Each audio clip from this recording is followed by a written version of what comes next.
Hello and welcome to Too Many Movies, the podcast where we discuss DVDs, Blu-rays, and even the occasional VHS tape. I'm your host, Hal, and with me here is Lili. Hello. Welcome to the Too Many Movies Alien Retrospective. We're here to talk about the history and lineage of the Alien.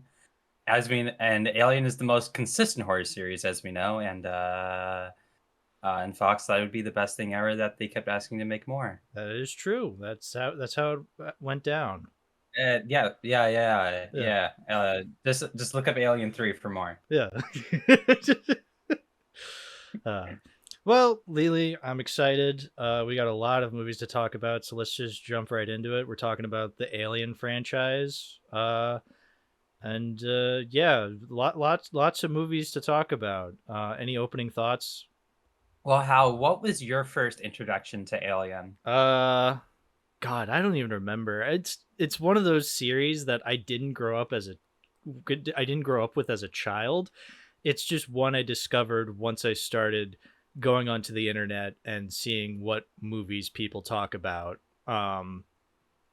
Just seeing where the conversations go, what people like, what people dislike, what people bring up in pop culture and stuff like that. So, and then I heard about this Alien film directed by Ridley Scott, and it just kind of blossomed from there. So nothing too spectacular, I would say. Mm-hmm.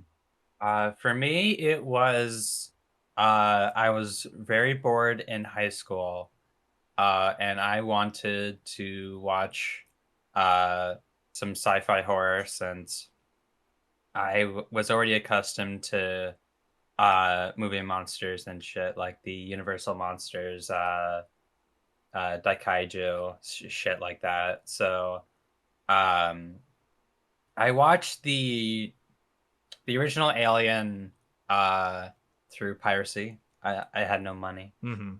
I probably did too. And it kind of just went from there. And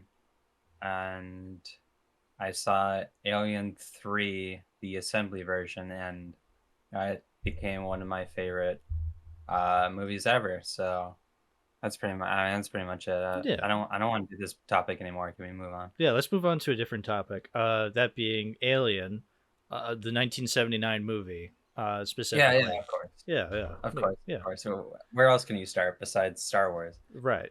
Well. Yeah. Well, I mean, that's why the movie was made. That makes sense. I can see while rewatching this movie, because I rewatched it a couple of times recently, because I saw the original theatrical cut and then the director's cut.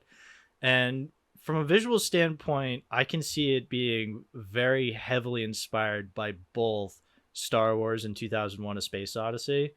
But still being able to be its own thing while having those two movies in mind at that time in 1979. You can definitely see with the way space is very specifically shot. Yeah. In Alien. And you can see how 2001 influenced it with the way it uses for example, lighting. Oh yeah. And the set design definitely invokes various different sets on 2001. Since if you remember, 2001 for a good chunk of it feels kind of like, even though like you get these really huge sprawling sets and set in like a lot of like zero gravity zones and stuff, it feels very like enclosed and claustrophobic. Yeah, but I feel like that's more so apparent here because it's also a horror film, and so the claustrophobia is amped up way more. Yeah, and done very, very well. Oh yeah. I think on this rewatch, I was really surprised how well like consistent the movie is throughout. I'm talking about theatrical. 2000. We'll talk about the 2003 quote unquote director's cut later. Coughs. It's for 1979. This and for Ridley Scott, kind of still being not as like professionally known as he is now. It feels really well put together. Yeah, it especially feels timeless. Like I forgot that it was made in the 70s. I mean, you definitely get that with the aesthetic choices and the age of the actors and uh the level of sound quality in the movie as well. You can hear that. But I still feel as though you don't get a ton of references to 1970s culture, and so it feels a lot Yeah. more timeless in that. Oh yeah, for sure. I think it helps that and this is a definitely a thing that like it has over like other properties in media that take place in the future. Hmm. Like we at the time it would we definitely were accustomed to futuristic stuff like whenever you think of Metropolis or a lot of like retro sci-fi of what the future would be like with Yeah. like flying cars, and the cars are very much still just like what cars they had at the time, just like flying in the air. Yeah, um that is something I've thought about when watching future movies, is thinking about the time period that it was made in and how it yeah, reflects the culture of the time. I can go a little bit more into that later on with the other movies, but yeah. that's more of a point I want to make with those later ones. But yeah, here, even though it is obvious that this was made in the 1970s, um, I still feel as though the aesthetics still work to the movie's advantage because it is still so unique. Hmm. And it helps that like the film even if it has like something like monitors Yeah. that like you would only see on like 70s and 80s tech, and this is something that even the later films still keep rather consistent, um is that even though we adapted to space, we can't exactly use the tech that we have nowadays in space, because a lot of like the monitors and stuff feel very like analog. Yeah. It doesn't feel like just a digital scape that like something like say the later Ridley Scott alien movies tend to do. Yeah, definitely. But I guess it also helps. It's just a regular freighter. Yeah, that too. And the fact that it remains relatively within that ship. I mean, they do go to a planet, but like that's the only other location, but that planet Yeah. is supposedly deserted or not. It doesn't have modern technology on there. So, yeah, you are kind of confined to one place. And then yeah, like you said, it's a freighter. It's not a fancy schmancy high-tech spaceship.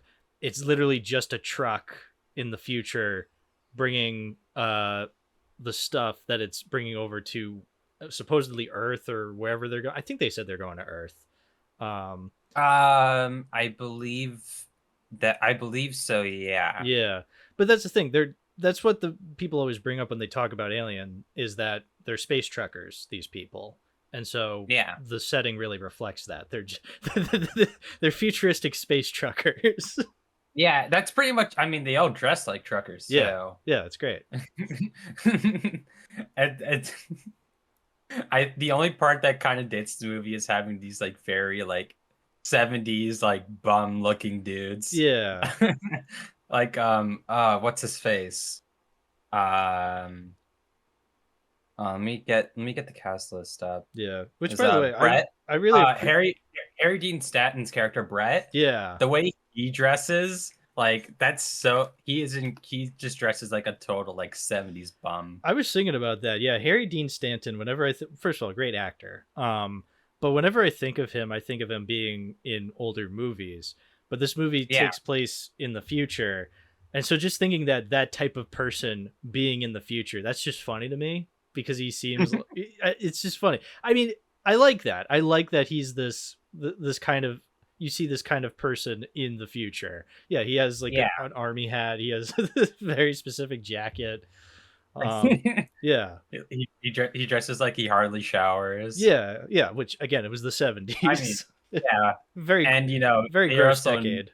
they're also in space, Yeah, so that yeah. could be the most, like, hydration heavy and sanitized Yeah, environments, they're very especially on a truck. yeah, they're very limited with their water supply and air supply Yeah, because again, they're truckers. So, I mean, they weren't even supposed to be awake at that time.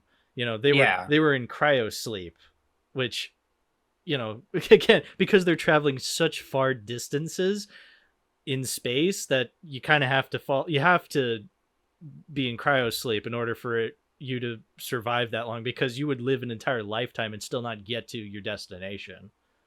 exactly.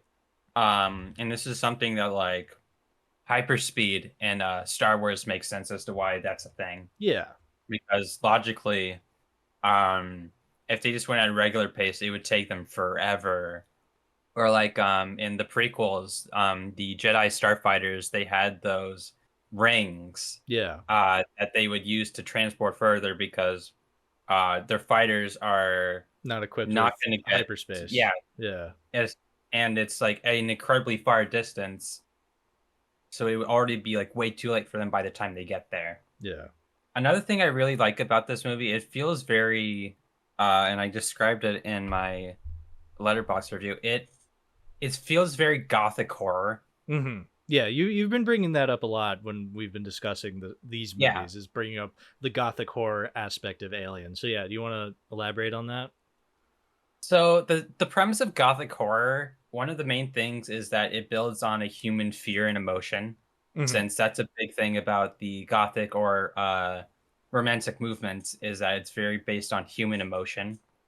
And if you have ever read like Mary Shelley's Frankenstein, you can definitely see it with how a lot of that story's central conflicts revolve around a human-based emotion.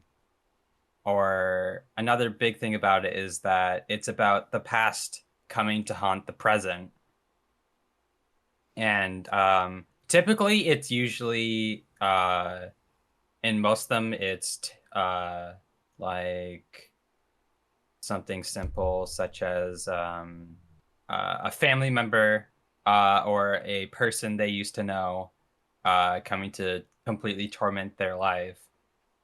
I guess the advent of like a time travel horror film kind of like rides this sort of idea by having uh, something displaced in time come back and be the central issue.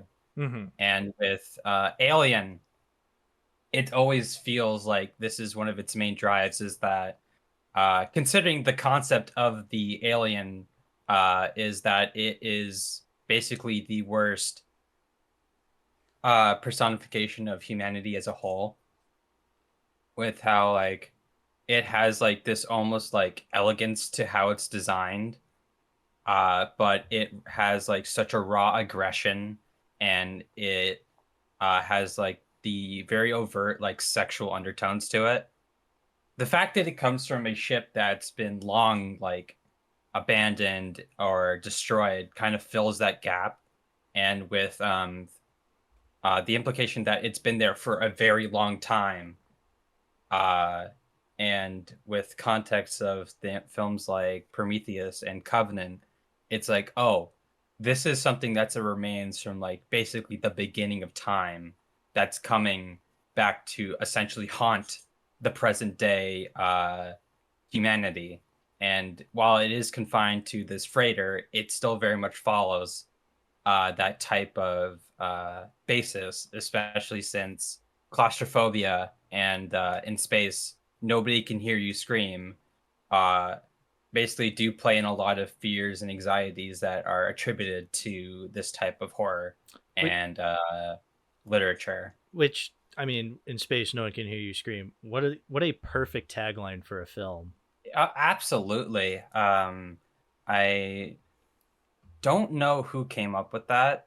But I would like to give a huge round of applause because that Yeah, is probably one of the greatest marketing taglines that you could ever do for a film, especially for a film of its type. yeah, especially a horror film like that. Yeah, because that's the thing with Alien is this is definitely one of those movies I can see being a horror film that actually scares me. Like when I think of my favorite horror films, I think I've gone on record saying my favorite horror film ever made is The Shining, but I would never say that film scares me. I just really love it for its atmosphere and everything else it does. Whereas I feel like Alien has really good aesthetics, really good atmosphere, but it also does kind of terrify me because Yeah. the very idea of this xenomorph, this alien creature that cannot be reasoned with and just goes and kills you, and you're light years away from anywhere else, any other person coming to save you. Yeah, it's totally the absolute worst situation you could ever be in. It's essentially a lot like if you remember the film Underwater. I don't think I've heard of that. Um it's this it's like a Lovecraftian movie about this undersea colony Mm-hmm. basically slowly like being destroyed from various issues plaguing it, and it's revealed that underwater Cthulhu's like lurking in the shadows, and it's really good. Oh, is it that Um 2020 film with Kristen Stewart? yeah, Okay, I know what you're talking about. yeah, I haven't seen it yet. Yeah, okay, but yeah, I have heard of it. Yes. yeah. It plays that same kind of thing because space and water are do ultimately kind of play into a lot of our fears of like The the fact unknown. that it's this unknown, it's a huge void, and Yeah. I mean, arguably,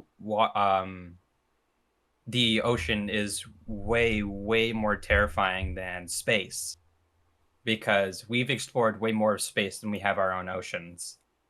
Yeah, Um, which is freaky. I mean, to be fair, space is ever growing, but you're right in that we have focused a lot more on space travel, space exploration than we have underwater exploration. Because yeah, there's arguably creatures still down there that we have never even discovered.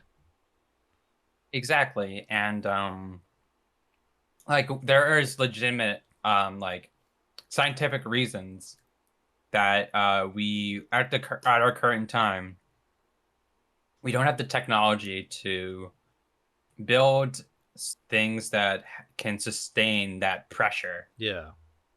because and you can see it with the creatures that we do know that live down there is that they're very like unusual because they're adapted to these very dark, very like pressurized environments. Yeah. um and you can see this with like the anglerfish and how like utterly bizarre it is, and it has its own unique way of catching its prey.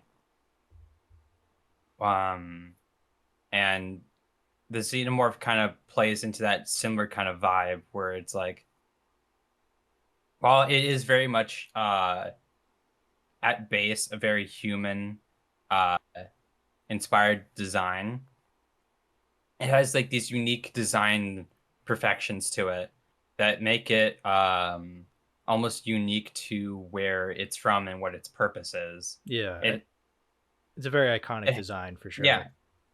it has a very purposeful niche that it exists for. And with the later films, we know exactly what the its purpose is. And even in the context of this film with Rook Ash. is yeah, spoilers. With Ash is that Ash describes it as like the perfect being, the Yeah. perfect organism. He admires its Um, purity. yeah, which can form a synthetic like him. They definitely are in some way shaped from the same molds. Uh, the synthetics have a lack of emotion, or at least Ash's model does. We'll get to Bishop when we get to him, and obviously Romulus and Prometheus. I def But I definitely admire the character design of the xenomorph because it is such a unique alien. from a visual Yeah, standpoint. Like I love the big head, the lack of eyes, and then you get like the sharp teeth coming out of the mouth, and then you have like a second mouth coming out of the first mouth. I can't even comprehend that, but it's just been a staple of the xenomorph forever. and yeah, for sure. And like I mentioned, it has like that a very obvious like sexual undertone to it because it's designed by the fucking freak, uh, H.R. Giger. Yeah, dude's a bit of Which a it weirdo. Yeah, but like in the concept, it makes perfect sense for the movie Yeah, and the movies in general, since um these films have a lot to say about like motherhood and the importance of like human emotion. Uh, Whenever you have something like the scene with Lambert, where the xenomorph is implied to basically rape her, hmm.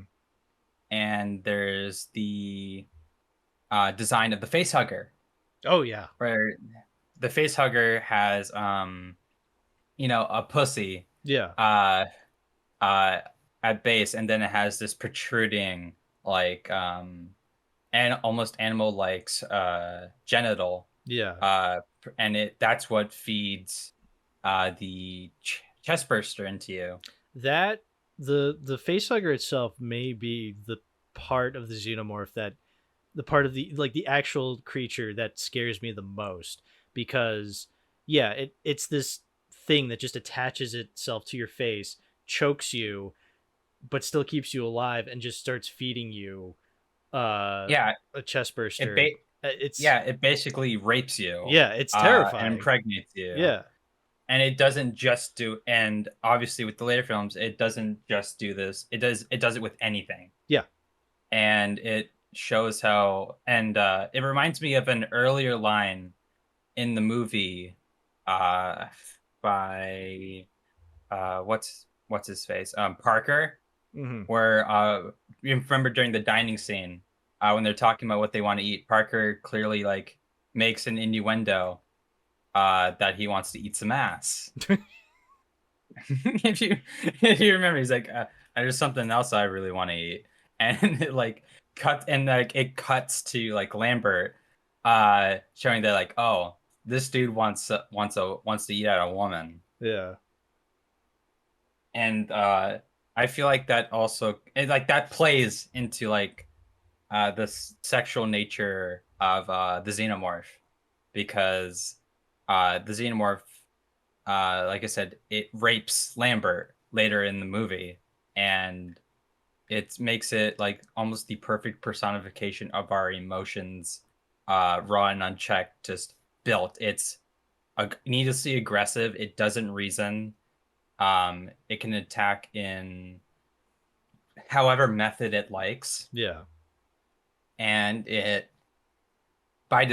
fact that it's humanoid makes you like feel like disturbingly close, that like this could have been how humans could have diverted into Even at some point. even the fact that it bleeds acid is fucked. Like, even if you kill it, it like the blood that drips from it can cause damage to the spaceship you're on. Hmm. That also makes what makes the facehugger so terrifying, Yeah. is that you can try to get it off, but if you don't have an apt way to do it, it can kill the host, Yeah. or it can kill you. Exactly. Yeah, yeah. It's there's so many defense mechanisms with this creature. No matter what stage of its life it's at, it can cause so much damage. It definitely makes like it being considered a like pathogen of sorts, Hmm. which uh I'm only using that because Alien 3 uses it. Um that it basically does work almost like a disease. Yeah. Because it's a malignant force that can spread as many times as it wants, and it technically has no real cure beyond death or just straight up avoiding it. Yeah.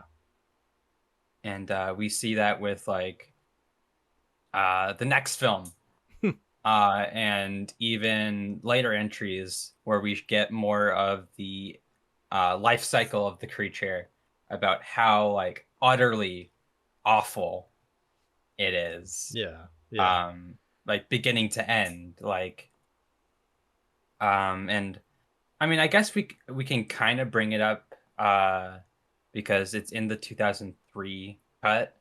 um there's the assimilation aspect, if you that shows up near the climax, or during the climax of that version, Yeah, that's where we when see, yeah, Ripley's walking through, like trying to escape, and she walks into that room in on the Nostromo, and that's where she sees Brett and Dallas assimilated onto the wall. yeah, Yeah, and that's when Dallas, one of his last lines is him just going, "Kill me." exactly. Which I just want to say before you go on, that is a line I noticed gets brought up a lot in these movies. Almost at least one character says it per movie. They just go, "Kill me," in such a horribly defeated way. Which is, I at least definitely noticed it within the first four. I can't remember if it's in any of the other movies, but it was a line I saw kept being brought up, if we're counting the director's cut in the first Mhm. four movies. And when we get to the later movies, we do get expanded upon about how that assimilation works, Yeah. and the fact that you only see like the decomposition of these two in that scene. You Yeah. don't get the full like experience, because the xenomorph hasn't exactly the ability to uh, populate more, because there's no queen to lay eggs or anything like that.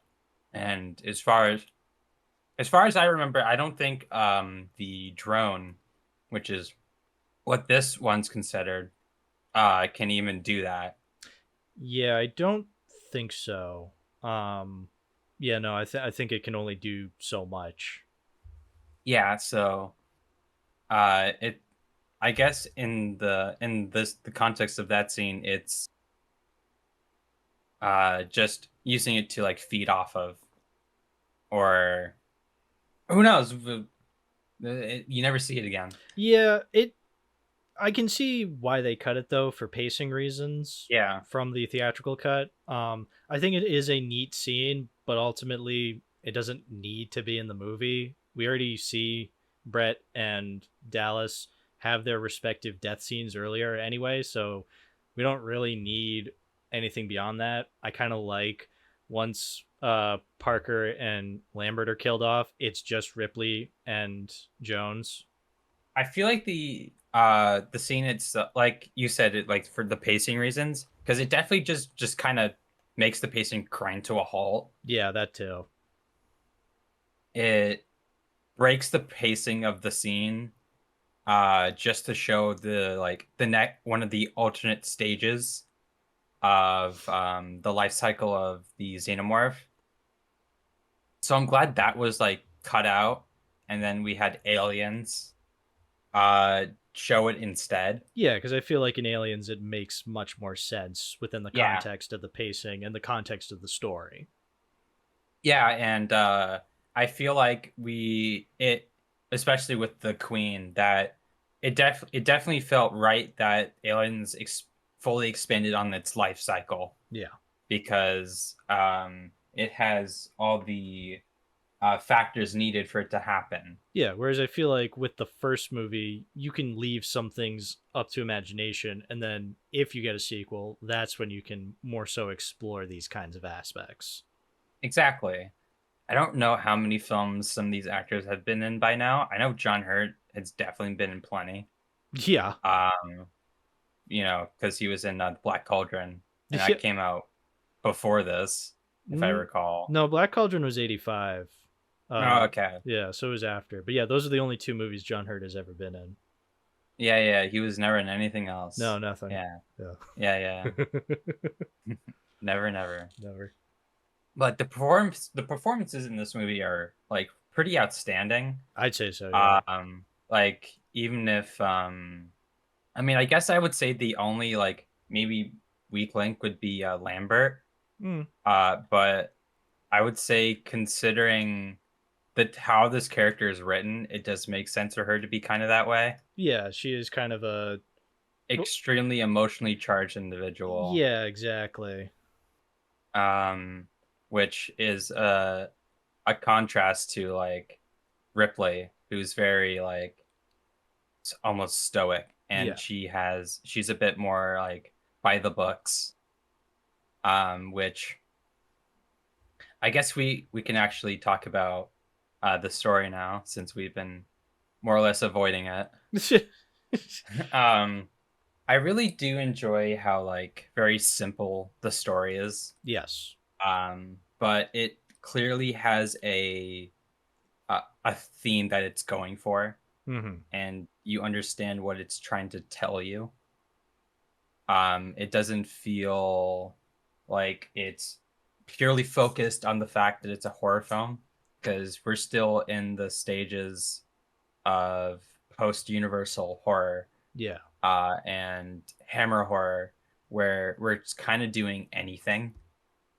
And we're like a year after Halloween, Yeah. uh, Yeah. and we are about a year off, I believe, from when did Friday come out? 1980. Yeah, so we're about like a year out from Friday coming out. Yeah, so we're just in between of the start of the slasher craze. Yeah, and even then you can tell this movie is following a different type of horror altogether, even if we do commonly group the Xeno and the Yacha in the catalog. Yeah, because I definitely would describe this as a slasher in space. And I remember I watched the Cinemassacre reviews on these movies recently, and James Rolfe described this movie specifically as a bit of a haunted house horror film. Yeah, Which I don't know if I'd necessarily go that far in describing it, but I absolutely do agree in some way that yes, it kind of is. Yes. yeah, it definitely has like general. I would say it kind of feels like a classic Universal horror film Hmm. where it plays the tone purely off of vibes. Yes. If like one of the great strengths of the both 1931 Draculas is that it plays purely on atmosphere, especially the lead up to Renfield going up to Dracula's castle, Yes.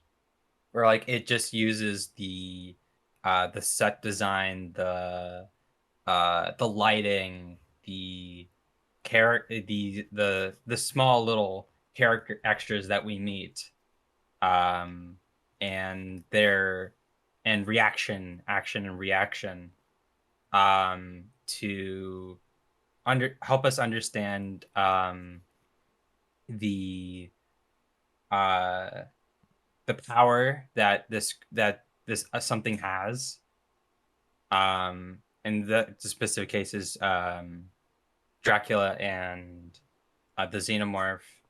There is a general reliance on shadows and lighting to sell the horror and unsettling aspects of it.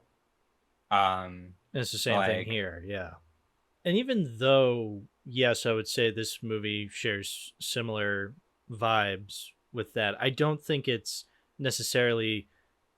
I feel like even though the vibes are definitely at the forefront here, I don't think that means the story itself is not terrible. yeah, Because what I like about this movie is that the same reason why I like the John Carpenter's The Thing movie, in that the characters do everything correctly and by the book, save for a few things, but it ultimately doesn't matter because this creature is so unknown to them that even by following what they're supposed to be doing, they're Yeah. incredibly fucked by the end.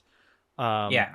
but it's not even that they make bad decisions. But now, I mean, ultimately, yes, it is weird. So what I'm trying to get at is that when they eventually set down on the planet, the only reason they're there is through company orders. They literally can't avoid going down to the planet because the company has said, according to your contract, we can rescind all your payment if you refuse to go along with this. And they're like, okay, well, this is our job. We need the Yeah. money, so we're going to do what they want us to.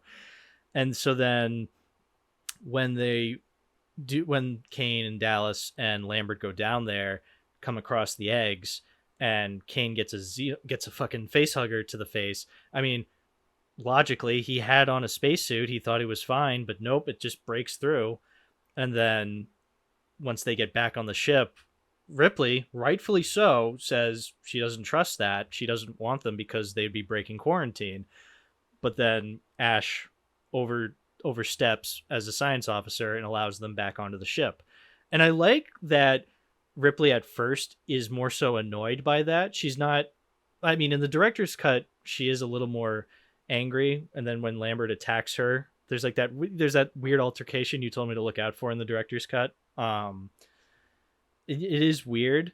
Whereas I feel like in the theatrical cut, Ripley is very much, rightfully so, annoyed that they went over her head, but she's more so annoyed at that rather than being absolutely terrified that an unidentified organism is on the ship with them, because the organism hasn't really done anything. It's just latched on itself onto Kane. Like, they don't really know what this thing is. Yeah. So they have no reason to be afraid yet. It's only until the chest bursting scene, when the thing comes right out and Kane is dead, that all of a sudden, okay, now we can be afraid. Yeah, for sure. And I'm really glad that it's already kind of established that Ash has some sort of connection to to the corporation. Yes. So it makes sense why he would be the one to open the door. Yes. Since he's following direct orders. Yeah. And then And later on, we find out, oh, he's an android. So yeah. he literally can't do anything but follow orders. And that also makes the fact that even if they had initially denied the request or the direct order to go down to the planet, Ash is right there. Yes. And with later movie, we can see how, like, even with a single grasp of his hand, he can, like, really, like, hurt you.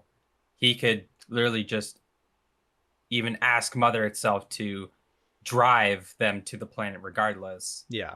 So it's like they were pretty much doomed. Yeah. Either way. Yeah. And it's not even.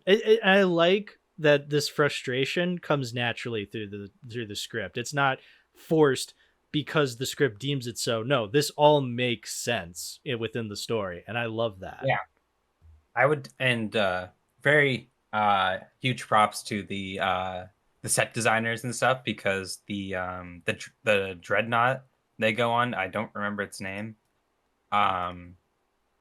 where they find the face hugger and the engineer. Yeah, the chair, the gigantic chair. The giant chair with the giant man. Yeah, the giant man. Which, the way they made that, I'm sure you already know this, but I just loved saying this fact. The way they made that set look bigger is they put children in astronaut suits, and so then they put the children in the set, like walking around in these suits, to make it look like the actors are much smaller than they actually are compared to the set. I just love that. That's a good fact. Cool things about it, especially, is that, like, it has, because it's Giger, it has this very, like, anatomical look to it. Yeah. It helps create this very, like, disturbing atmosphere just by, like, them walking through it in the dark. And even when we get good lighting, it's still, like, wow, this is just a huge no. Yeah, you can't even comprehend what you're looking at. And also, it doesn't even look metallic or traditionally Yeah, spaceship metallic. It looks almost organic, which makes it even creepier. absolutely. Like, it definitely helps that when we see the big man in the big chair, Yeah.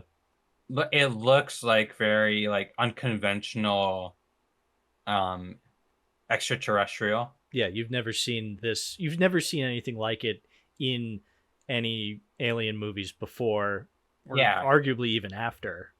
by now, the latest thing that people have in the mind would be like Star Wars, Yeah. in in like the global sense. So you're still used to these very like fantastical looking creatures, and But even still, from a set design yeah, perspective in Star Wars and Star Trek, the spaceships in those very much look metallic, very, uh, very much retro like retro retro, sci-fi. yeah, retro sci-fi, very much like you would imagine a spaceship to look like. And you even still get that in the Alien movies. You still get metallic looking spaceships, but from humanity making these metallic looking spaceships. Whereas these spaceships, yeah, they still have that unique look to them where you don't see these in any other sci-fi films that I've seen, at least. Yeah, for sure. And even the copycats that came out after Yeah. and couldn't get it either. No, And no. like even Giger's other works. What's one off the top of my head? I don't Um, know. Did Giger do anything other than Alien? I mean, I'm sure he did. Oh yeah, he's done plenty of Yeah, things. He's no, even worked on a few Japanese productions as yeah, well. and he was. I have to bring this up. He was originally going to be a part of Hodorowski's Dune, Yeah. and that's Yeah, why a actually, lot of people were going to work on Hodorowski's Dune that ended up working on Alien. the temple in Prometheus is actually based off of a design from that Dune project. Oh, the Baron Harkonnen Yeah, castle that was going to be based off of yeah, Orson Welles' face. Yeah, yeah. yeah, That's based off something from Dune. that makes sense to me. Yes, that makes sense. See, like Killer Condom, for example, which is a German action horror film by Martin Walls. That has very like bizarre, interesting designs to it, Yeah, that you don't really see anywhere else, and even in the film Tokyo: The Last Megalopolis, uh, which is a film directed by Akira Soji. It has these very like out of this world looking designs that he did, and you can't quite pin what the total inspiration is, and whether or not um, where they came from is where you can picture they're from. Like when you look at the xenomorph, for example, in context of the later films, you still are questioning how did this come from the same place as this thing? Even like the ship that we see, even if it has that like techno organic aspect to it, you like immediately compare it to like the xenomorph, and the xenomorph just has something that still doesn't feel quite like that ship. Like the face hugger, for example, that yeah. uh does not like really match the ship in terms of its aesthetic design. And It really harkens back to the title of the movie and how alien it is. You know, it's yeah, not even indigenous to that ship, which is where they found it. It's truly a mystery of where it came from. yeah, and even with the context of like later films, it feels very like unknown. Like Yeah, we still don't 100% know how the xenomorph was made. which I like that. I like that there's a bit of mystery to it. I mean, yes, those later movies do try to explain it. I'm too stupid to understand what they were saying in the first place, but you know, uh, I still like that there is a bit of mystery to the xenomorph, and I feel like trying to dive into trying to explain where it came from exactly is kind of futile, and Yeah. ultimately I don't think it matters because it doesn't really make her, it doesn't really matter to what this movie's going for. Yeah. And even in those later films, it still feels like Scott's like directly avoiding the exact answer. Yeah. Like we have like the Praetomorphs, which is the thing you saw in the trailer. Um, you still it like it looks like the Xenomorph, but it still isn't because and while it does come from the same like face hugger uh base, it comes out completely differently once it bursts out. Yeah. So it's like, okay, so that's how that comes out, but that doesn't answer the question of how the xenomorph was made because it's not even made by the uh engineer as far as we know. But as you were saying about decisions, I do think that any decision this a character makes in this movie is incredibly human. Yes. Like uh Ripley is just going by the book because she even though she's this is a human life that's at stake. This is a person she's been around for a while. Yeah. She understandably is like, I don't want this thing to potentially have a contaminant on it Yeah. that can And infect everyone and else. it's also literally her job. So Yeah. she's thinking about her job, and yeah, she's thinking about it. She does yeah, it's not even she's being heartless, not wanting to let Kane back on. Like she would. It's just that, yeah, like you said, she's following the book. Yeah. She's And going by the book. it's a huge risk as Yes, well. very much so. Like, and if I'm sure if they had the materials, they would have done it off ship. Yeah. Uh, and that would have definitely saved it getting on. But they're going off of their situation and resources alone. Yeah. So like even in the theatrical cut, she's shows mild annoyance, but she still understands Yeah, she understands. why. Yeah. And uh I honestly get where like even a character like Lambert comes from by like constantly begging to let him on because she like very much cares about her this person she's been hanging around for a while and she wants to save them. So obviously she would be uh constantly trying to tell Ripley that we need to help this guy or else he's going to die. And she definitely has that awareness that, oh, this person has a family. So how would you feel going back and telling them that, oh, uh your husband or your friend died from a unknown creature that latched onto him? And And I like when Ripley confronts Dallas later, how she can side with Ash but not her. And Dallas, again, harkening back to the very human response, is just so tired and doesn't care either way. He's like, I don't care either way. I just want to go home, yeah, which is very human. yeah, like even with the 2003 cut having Ripley a bit more ticked off, but and then Lambert attacking her, it still feels like very like emotionally driven. Yeah. Like it's understandable why Ripley is angry because it's like they know the protocol but they still did it anyway. Yeah. Which is, but even still, I feel like Yeah. it's still a little tonally inappropriate considering where the film is at right now. If that was a Yeah. scene like later in this movie when Ripley is a lot more pissed off at everybody, then it makes sense. And even in the Yeah, next few like movies, when she's witnessed what the xenomorph is capable of and people are dragging their feet, then yeah, it makes sense why she would be so angry that early in the film. yeah, like if it happened after the chest burster, Yeah.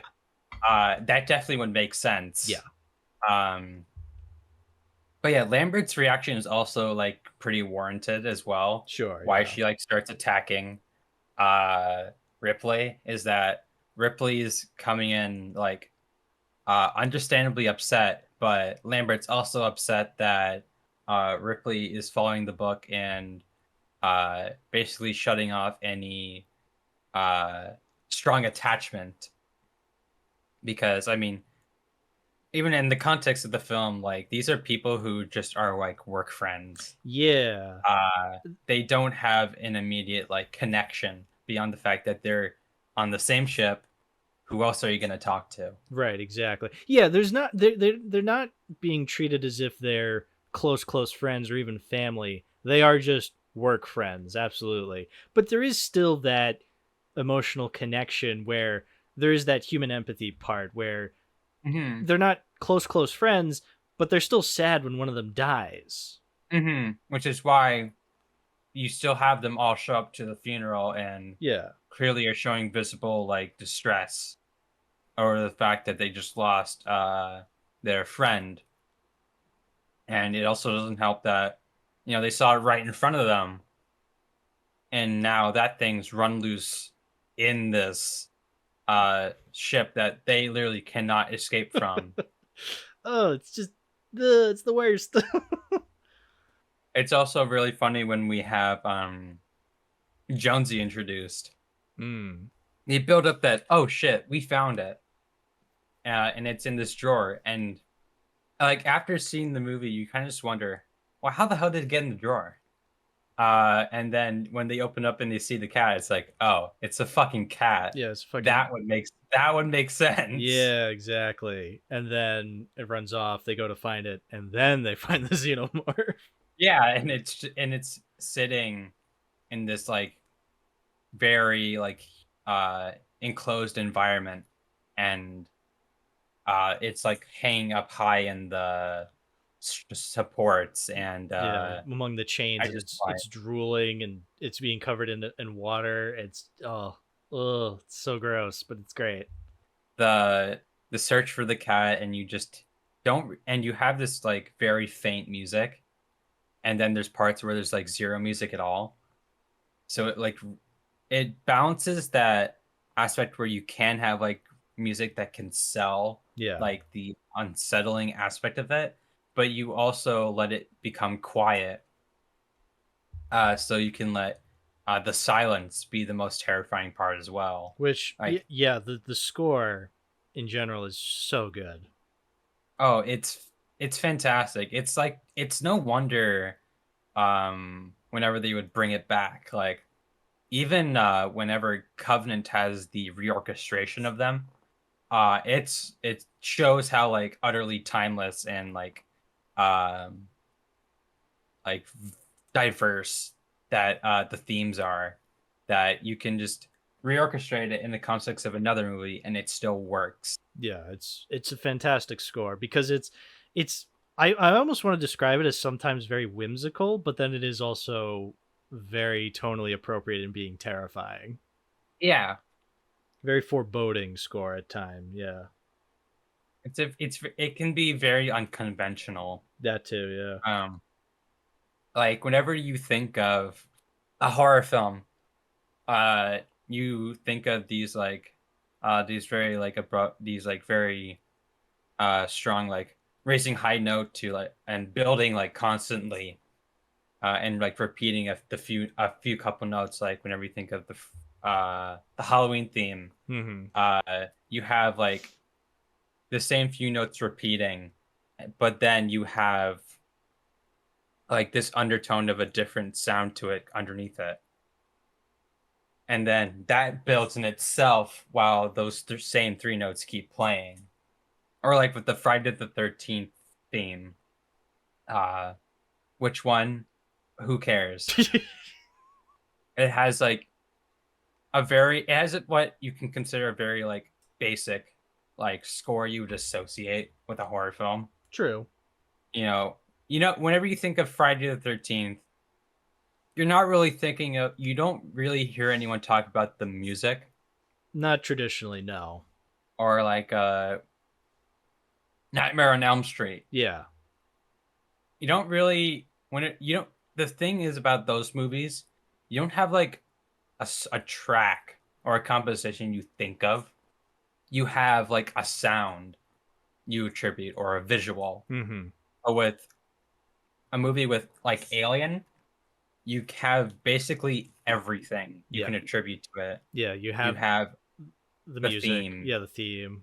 the visual, you have like an audio cue, you have like dialogue, you have a general mood, you have like a perfect like layout of everything you want to make something feel timeless and important, that you can discuss any part of it and it doesn't feel like it's unimportant. Even down to the goddamn tagline for the film, and even down to the poster of the film is perfect. Like everything about this movie is just so good and worked out in the long run. Absolutely. It's almost like kind of frightening that like you have a movie that has basically everything you'd want out of a movie to make it memorable. I don't think there's any bit in this movie I think I remember for like an ironic reason. No. Yeah, no. I Not like with like Resurrection. No, yeah. And I trust me, I'm somebody who loves pointing out ironically hilarious moments in films and adding that as to why I love them. But yeah, no, I this is a very rare moment for me. I take this movie completely 100% seriously. Um yeah, I can't think of anything. I mean, okay, I guess there is one tiny little bitty thing that kind of rubbed me the wrong way. Not in like a huge way, but there's that part where Ripley is talking to Parker and Brett, and uh she says a line where she says, "Don't worry, you two, you'll get what's coming to you, or you'll get your full share," or something like that. And she said it in such a kind of a weird way, although I can kind of attribute that to the fact that it was when they're in that steam room and it's really loud and the steam is going and there's all these moving parts kind of making all this Yeah. noise. But even then, it sounded kind of John Wayne-ish, as if she was doing a John Wayne impression, where she's like, "Don't worry, you two, you'll get what's coming to you, Pilgrim." It was just, but like, that's really the only thing. The rest of the movie is just perfect to Yeah. me, you know?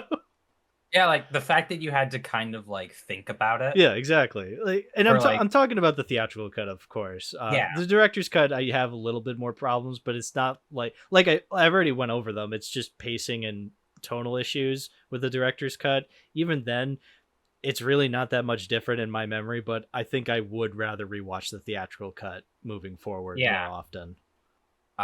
Well, I guess since we're talking about the story, we can start talking about like differences. Yeah.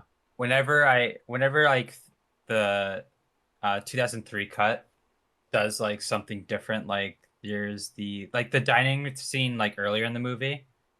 Um, it feels almost completely inaudible in the 2003 cut. You can't really make out what they're saying, Mm-hmm. and I guess I would chalk it up to um no microphones, Mm. or I guess lack thereof ADR. Because like with the theatrical version, like I told you, like it's perfectly audible. Yes. You can like make out individual conversations in it. It also looks almost worse in the 2003 cut, which obviously there's only so much you can do Yeah. with Yeah. an alternate take. It's not going to look as good because it doesn't have those hours of like time that went into it, making it look uh clean and concise. When I point out one of the changes that did confuse me, uh, was the hallway scene, just where they're trying to look for the Xeno. Mm-hmm. After it bursts from the Kane's chest, is short in the 2003 cut, and it just does a fade to the funeral. Yeah. It feels odd because in the theatrical one, it has that full hallway scene and it does a hard cut. But the hard cut feels like it paces well, and there's not really a fade like that in the rest of the movie, so it feels almost out of place. Yeah. Hard cutting almost gives you like a more of a break to like change your overall mood, while with the fade it's like, oh, what, oh, I have to feel sad now. Yeah, exactly. Well, do we want to mention how on this DVD I have of Alien, it comes with both the theatrical and director's Yeah. cut. And when you play the director's cut, it plays a clip at the beginning of Ridley Scott explaining the director's cut and why it exists. Yes. And I think that clip is so hilarious because he looks so disinterested to be there. I mean, granted, whenever I think of Ridley Scott, I don't think of him as this very peppy and cheery kind of guy. He's always kind of, sitting with his fingers crossed, and he's just kind of like, yeah, and this and that, and I'm very British and slow talking. So he doesn't often seem very excited whenever I see him, but even still, he did look kind of disinterested in this clip. And that disinterest does kind of bleed into this supposed director's cut. I mean, that's the thing with Ridley Scott is whenever he has director's cuts of his movies, traditionally the Blade Runner's director's cut is not the director's cut, quote unquote. That's like his final version of Blade Runner wasn't made until 2007 under the final cut because it had gone through like 5 different versions beforehand. And then once they got it right with the final cut, then that's his definitive version. And well, as it turns out, that's the version most people prefer of Blade Runner is the final cut version. Mm-hmm. Yeah, I really do find the existence of these of 3 out of 4 of the original quadrilogy having the alternate cuts very funny. Yeah. Can I also say that this 2003 DVD comes with a pamphlet that it describes the bonus features and what's on each disc because this is such a limited packaging. It's a very minimalist packaging. It just shows the egg on the cover. It says Alien, and then you turn around, it's just like a xenomorph and green mist in space and stuff like that. So you don't really get a lot of the description of what's on the discs on the box itself. You have to go to this pamphlet to find it. But it also comes with a director's note and how he describes this is so funny. A director's cut redefined. In 1979, when Alien was originally released, I felt that the theatrical cut of the film was the best I could possibly make it. I was very pleased with its pace and structure, and although there were several scenes left on the cutting room floor, I didn't miss any of them. For all intents and purposes, I felt that the original cut of Alien was perfect. And then it's space, and it says, I still feel that way. It's like, okay, so why did you make the director's cut then? And well, and I've told you the reason. Yeah. So, well, fun fact for you kiddies at home: the alternate cuts for Alien, Alien 3, and Resurrection, they exist because of money. Yes.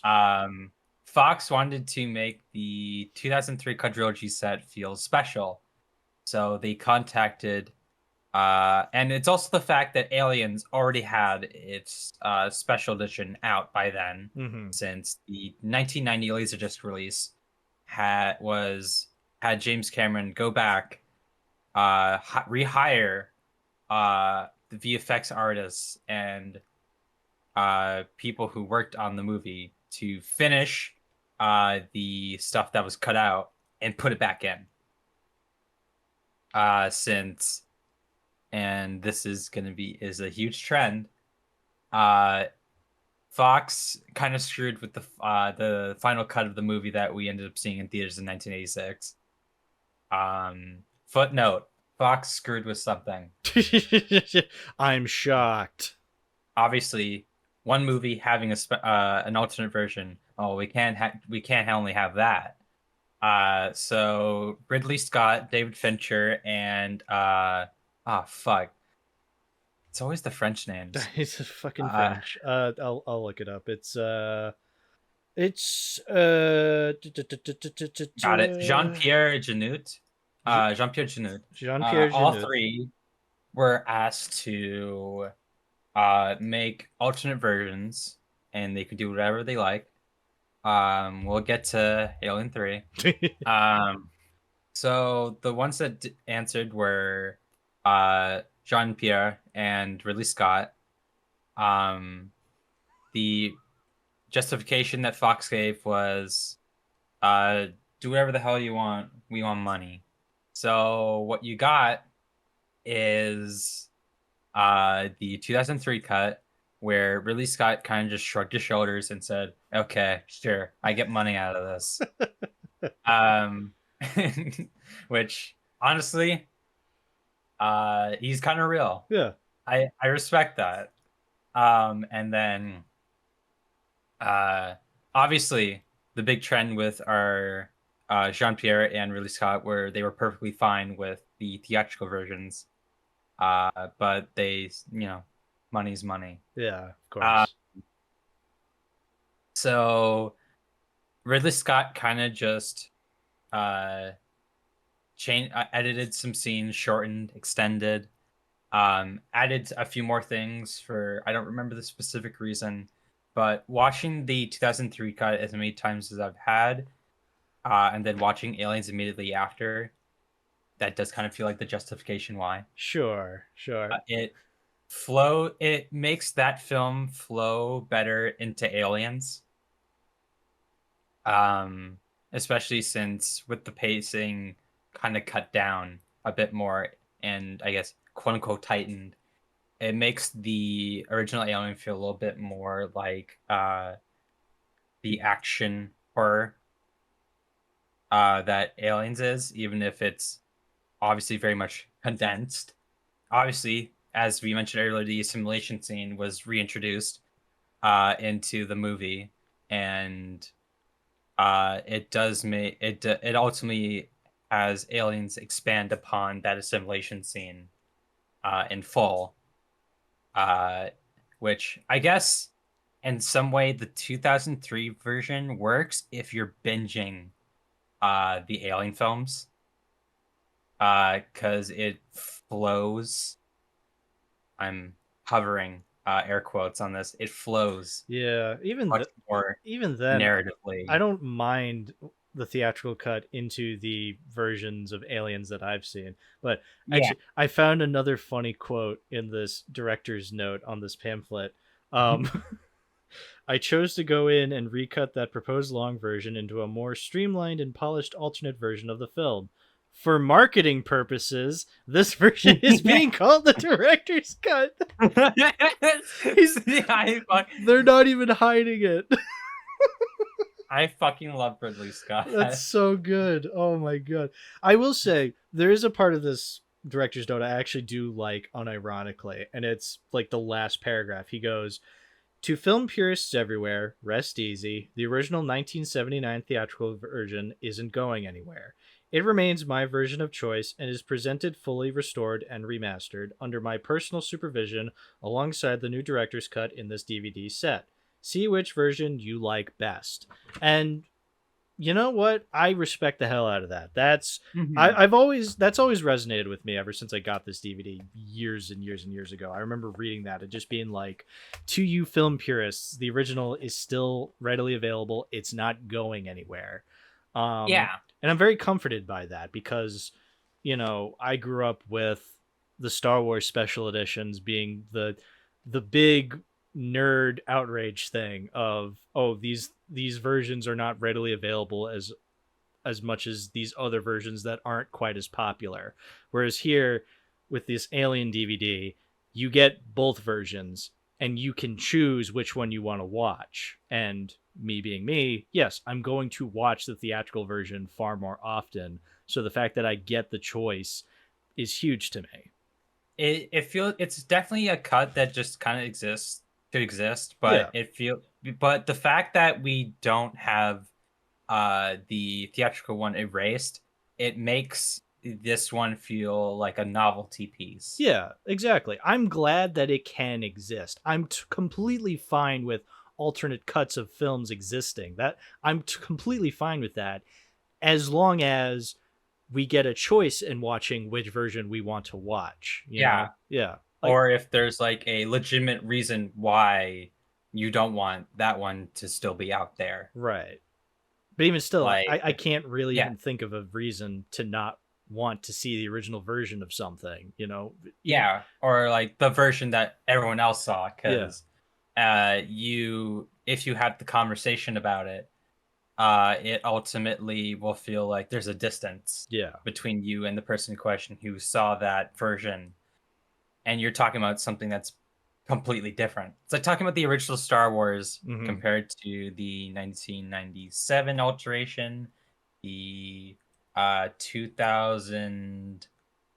2003 alteration, 2004 the was when the 2000. DVDs were. That's when the Well, yeah, DVDs were but released. yeah, the 2011 altercation and Yeah. the 2017 one, Yeah. which technically existed since 2013, but don't worry Yes. about it. Yeah. Yeah. Yeah. Yeah. Yeah. Yeah. Yeah. I'm eternally thankful that we have these fan preservation efforts Yeah. Exactly. Again, whenever we have. I'm Yeah, fine with these versions of Star Wars existing. It's just let them exist with those original and theatrical cuts. exist adjacent to it. Yeah. Exactly. Adjacent. Exactly. Of course. That's why I absolutely adore the 4K project for Star Wars. Is that it's giving these people the opportunity to see what that version was like. Mm-hmm. And while there is the argument that Star Wars first changed in '97, even with the old tapes, there was already changes being made, while minimal. Like obviously, there's the fact that they're updating visual effects, Yeah. adjusting color and stuff like that. Like that's normal. Obviously, you can remove environmental grain when needed, because Lord knows Star Wars had a lot of that. Mm-hmm. And if you ever get the chance to watch like the 4K 77 of the original Star Wars, you can definitely see at its most pure like how utterly like dirty the camera is during the like um whenever we had the 3PO and R2 sequence of them wondering where the fuck are we gonna go, Yeah. it feels so like obvious that oh my god, this camera's fucking dirty. It was the 70s. I love my dirty cameras. Yeah. Which I guess this does play into what I'm about to bring up is like uh just like Star Wars, this film Alien had a very, very complicated production. Yeah, I can imagine. Which this film, let's see, I'm pretty sure the proposed budget was like 4.5 at first, but at the end they eventually came out to like 8.5 million for a budget and went from there. And Ridley Scott was trying to find different ways to do techniques that had been done before. Like one of his major things was to avoid the optical aspects of films like King Kong. If you remember with like King Kong, you have these moments where you'll have like a person on a tree, and then you have the optical like background of like a brontosaurus Yeah. or the stegosaurus behind it, or there's like the icon that let's see, I don't think it was King Kong. It might have been Lost World. But there's a brontosaurus like trying to nab uh a guy out of a tree by like biting it.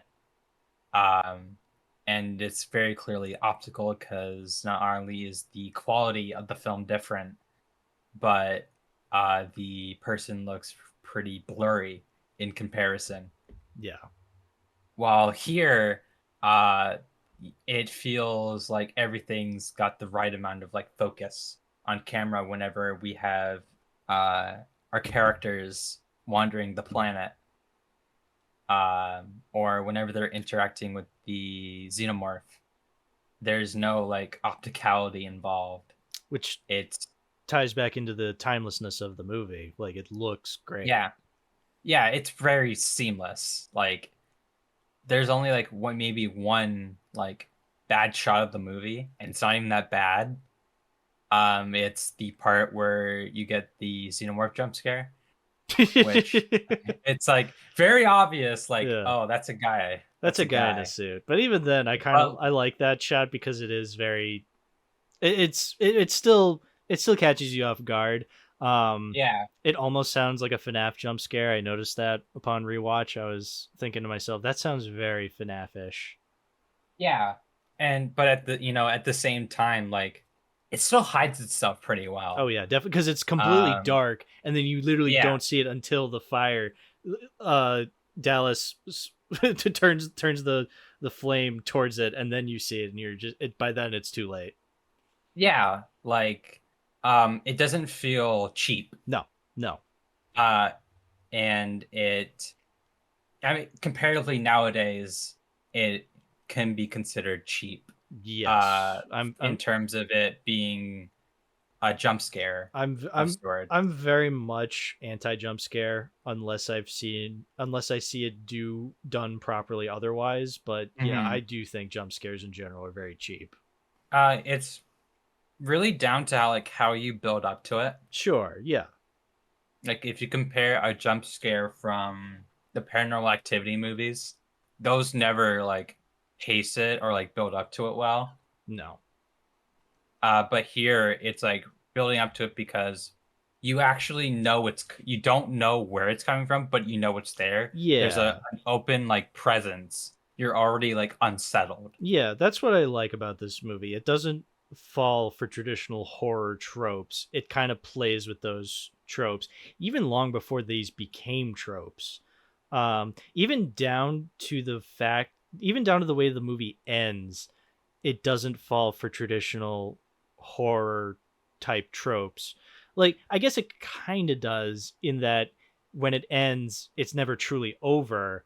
But what I'm getting at is I feel as though a ton of horror movies will end on the very last shot being that of, oh, a sequel's coming, wait for it. Whereas I feel like here, once Ripley has shot the xenomorph out into space and it explodes and it's no longer on the ship and she's fine, then she kind of just she gives her final report and then goes into hypersleep, and then that's when the movie ends. It ends with her finally being able to rest, Yeah. which I kind of appreciate because in most horror films I've seen, the movie ends on a way where it's implying, oh, these hardships that that our main character has gone through will never truly end. They're always going to experience this. Yeah. Which, yes, Ripley does experience a lot of hardships throughout the next couple of movies, so her suffering never truly ends.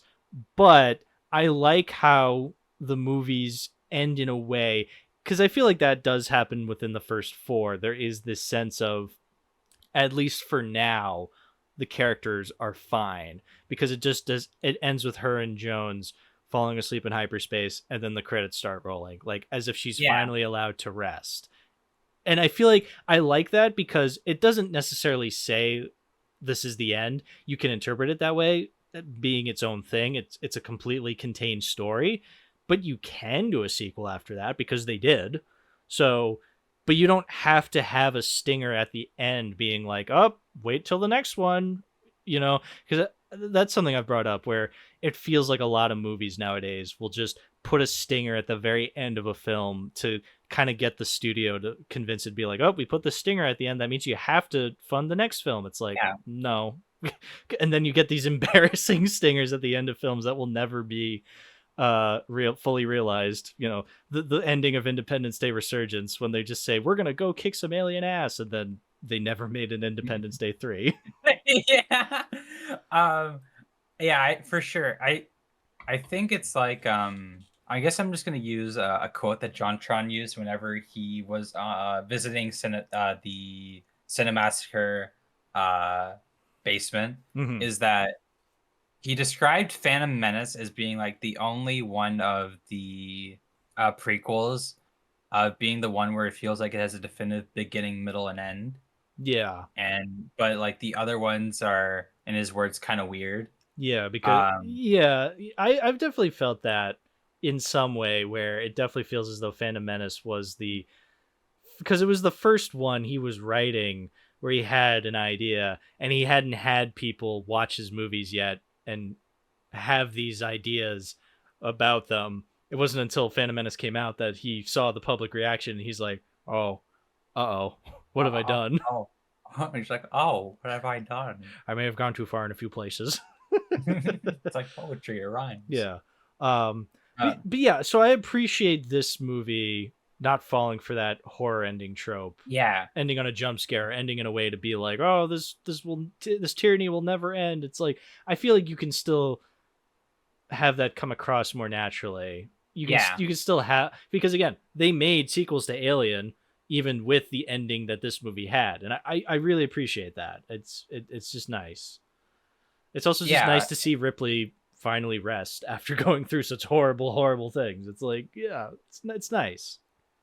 yeah. And I think it helps that like even for the time compared to like the horror films you had in 1979, Mm-hmm. or like even immediately after, the ending just it feels like conclusive. Yes. You don't have something like Halloween where Michael disappears Yeah. and it's like, oh God, he's still out there. Um, or you have like Friday the 13th end on uh the fucking goofy ass Jason coming out of the Chuck water. Jason coming out of the water and it's like, oh, it's a Oh, dream. was it a dream? Was it real? Was it a Ooh. dream? Was it real? Like you have shit like that Yeah. where it's like they're clearly trying to like set up that there's a potential Yeah. like There's room for more. potential room for more exactly. Whereas here Yeah. it just ends and you've gotten your complete story. Yeah, it's I mean, and I guess it's like again, I feel it's like all the movies up until Resurrection kind of have that distinction where you can have them be these complete stories. yeah, They even all arguably have happy endings. We'll get to 3 and 4, but I would yeah. argue those are more satisfying, Those yeah, quote they're unquote different happy types endings. of they're Yeah. different types of satisfying endings. Yeah. Which again, we'll get to those. And the I think the funny part about it is that like Alien feels like a movie in comparison of those films I just mentioned. Those feel like and I'm sorry that I'm about to say this, those feel like Goosebumps episodes. Because if you remember, in the Goosebumps show, they always leave it like anonymous. They're like, "Ooh, ooh, is something gonna happen now? Is Yeah. something gonna, ooh." Uh, it like really plays that up. Yeah, exactly. It's a Um, very it's a very annoying or very popular, I should say more. It's a very common trope in horror yeah, to end very ambiguously like, "Oh, was the evil actually defeated?" yeah. So, yeah, but So and then here it's like, oh, okay, yeah, it's done. yeah, It's done yeah, for now. Like and like from a franchise perspective it's done for now, but from a movie perspective it's done and that's it. And I yeah, appreciate that. I appreciate that with honestly, the first four as well. Like um Alien 3 and Resurrection all like end off conclusively like uh are we're not probably never going to see this again. No. Obviously, they definitely were all made not knowing there's going to be another one. Mhm. Like and we'll get to we'll be able to expand Yeah. upon that. Yeah. So, is there anything else you want to say about the 1979 Alien movie, because I'm pretty much where I Yeah. need to be with it. So obviously, the conclusive the conclusion made here is that the theatrical version's best. Yes. No questions asked. Um, we're putting our foot down on this. The 2003 cut is a neat novelty. It's not needed, but it's nice that it exists. Yeah. This movie is uh we don't have many problems with it. No. And if we do, we're reaching for it. Exactly. Yeah. And it's incredibly minor and does not affect the rest of the movie. Why'd they go down? Are they stupid? 0 out of 10. I hate this movie. Oh, wait, actually. Now that I thought about it, because we were talking about tropes, I definitely do think that those tropes becoming a huge thing that we notice ultimately like makes other people bring down this movie more by like justifying that, like, oh, this is such a stupid decision, because we're so used to these other horror films doing these like very tropey, like stupid decisions that like we automatically go, nobody would do that. Like it's that very dismissive mindset, and it's a pain that people kind of write off this movie if they do in that particular way, and don't really think about like what we mentioned before, how like every decision made is driven by human emotion here, Yeah. and not because the story entirely demands it. Yeah, exactly. It's done with a purpose. It's done with a character purpose, not a story purpose. Yeah. And also, to be fair, if I was in this situation, number one, I would not be, because I don't want to go into space. Yeah. And become a space trucker. So, you know. Yeah, you know, wouldn't have happened if I was there, just saying. Yeah, it would have gone a little differently if I was there. Yeah. I'm just built different. What would you give Alien 1979, director Ridley Scott? I'm giving it the full 10 out of 10. I love this film. It's one of my favorite horror films ever made. It's so good. And I'm keeping this DVD. I know I could upgrade it to a much nicer Blu-ray or 4K, but I feel like I have such an attachment to this specific 2003 DVD release. I think this is one of the earliest movies I remember buying myself to add to my own specific collection, and so I just have such an attachment to it that I need to keep it. So yeah, it's staying in the collection. Yeah, I definitely would recommend keeping it, especially since it has those neat little director's notes. Yeah, exactly. I need to keep it now that it says, for marketing purposes only, this is the director's, it's called the director's cut. Greatest thing ever put onto a collector's set. This is made for money. Yeah, exactly. So what would you give the 2003 version though? I gave it the same, because again, as much as I did complain about the extra scenes given, and I just wasn't as bothered by the editing as you were. I'm sure if I watched them back to back, I would be able to point out those. Yeah, like I did. Yeah, exactly. I did watch them like a week apart, but even still, I still got what I love about this movie from the director's cut. It's just little bits and pieces added there, but it's like, it's not even like I'm going to be rewatching the director's cut as often from now on. So I'd still give it a 10 out of 10 in my opinion. Yeah, for marketing reasons, he's giving it a 10 out of 10. Exactly, for marketing reasons. I'm definitely in the same boat. It's a solid 10 out of 10 for me. I love this movie to death. I would say I would give the 2003 cut maybe a 9.5, because those changes do kind of bother me. But hey, it's a minute shorter, so it can bother you less. Exactly. Which is so incredibly funny. Yeah. That it's a minute shorter. Yeah. It's like, it's a big fancy Ridley Scott going, whatever. Yeah. It doesn't matter. That is one of the funniest parts. You'd think the director's cut of something would be longer, and even though it does add sequences to the movie, it's shorter than the theatrical cut. I love Release That. That's I love so, this one. that's so funny. But yeah, I think it's time to move on to that fancy little 1986 movie that was brought up to James Cameron when a team of producers that also were working on this movie had just randomly brought up in conversation because they really loved working with him. Aliens. Yeah, they brought him. They went up to him. They said, "James Cameron, give us an Alien sequel." He took the script and put an S at the end of Alien, and everyone was like, "Oh, that's genius!" And thus history was made. Yeah, Aliens, the sequel to Alien.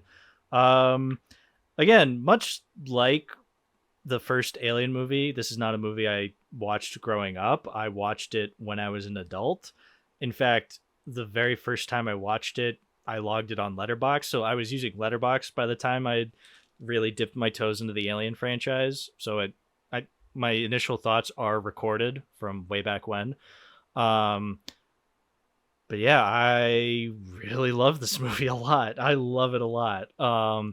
I definitely have realized upon rewatch, I'm not one of those people that loves it more than the original or considers it equal to the original. I think I do have a lot more love for the original. I think it does things a lot better in its own respective genre as a horror film, whereas I feel like Aliens is just a really, really, really excellent action film. Yeah. But even still, it's a really, really, really, really excellent action film. So, it's still really good. Yeah, I always like I'm bringing it up again. So, Alien comes out. What do you do? Yeah, exactly. What do you do? It's very funny how like the entire reason why this movie kind of exists is that a bunch of guys just wanted to work with James Cameron again, and they're like, "Oh yeah, there's this a very small idea that's just been kind of floating around about an Alien sequel," and then James Cameron goes, "Oh, I love that movie. I'll do it."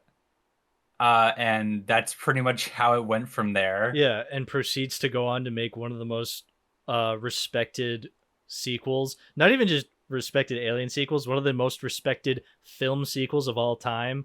Like, when people think of the best sequels ever made, Aliens is one of them, and it's not hard to see why. It is as amazing as it's been hyped up to be. I mean, you obviously don't love it as much as other people do, but even still, Yeah, you still like it because yeah, I still have like a massive respect for it. Yeah, it definitely follows that like thing that you understand of a sequel is that you need to go bigger. Yes. And it definitely feels bigger. It has like because of its setting, you have a larger scope, and with that scope you get bigger stakes. Yes, most definitely.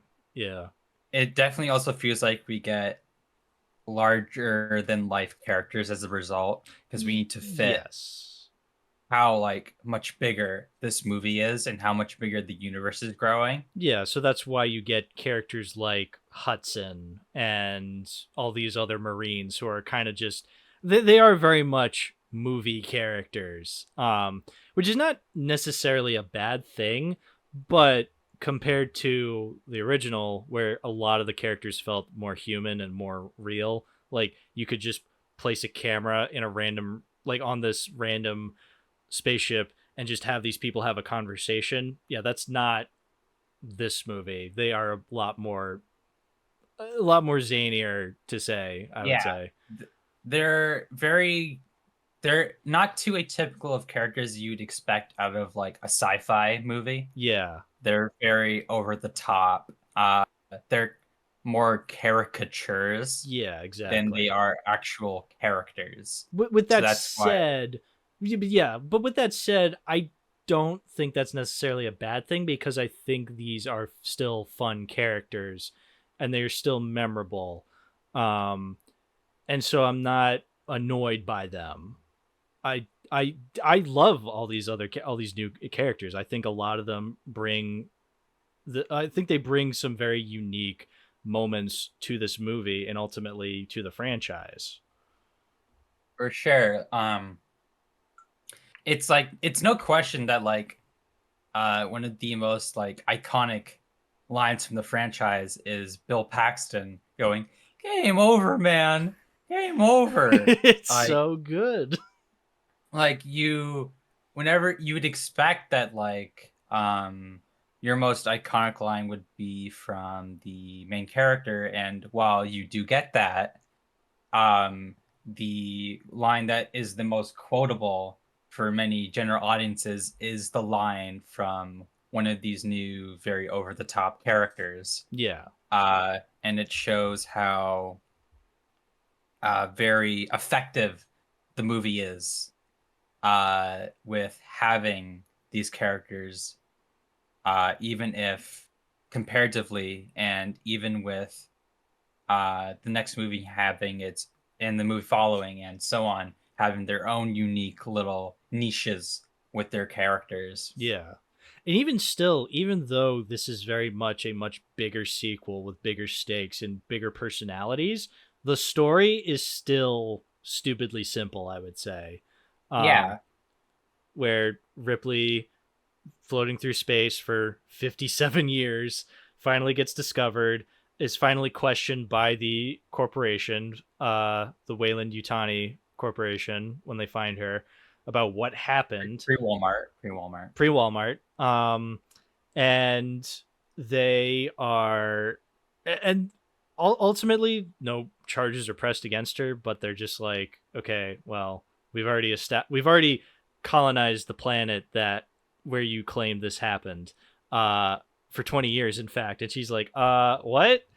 But ultimately she can't do anything about it because it's already been colonized.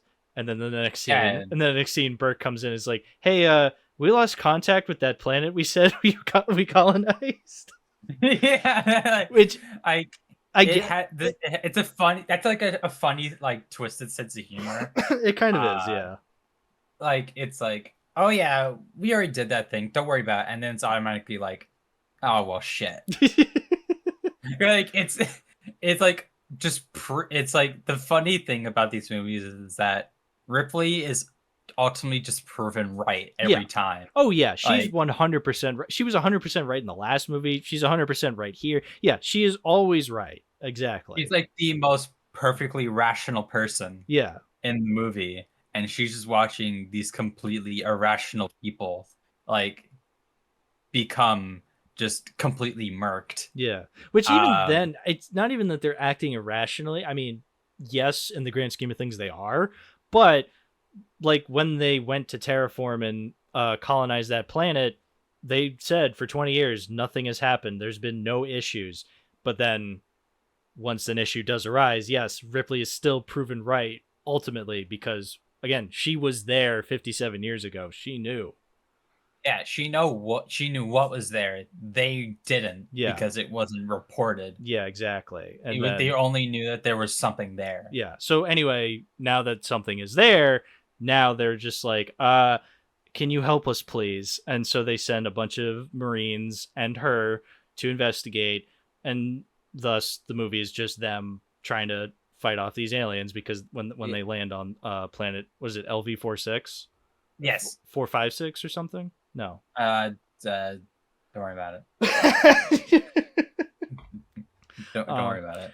But no, it's 426. Yeah, 426. Yeah. But again, that is such a simple story.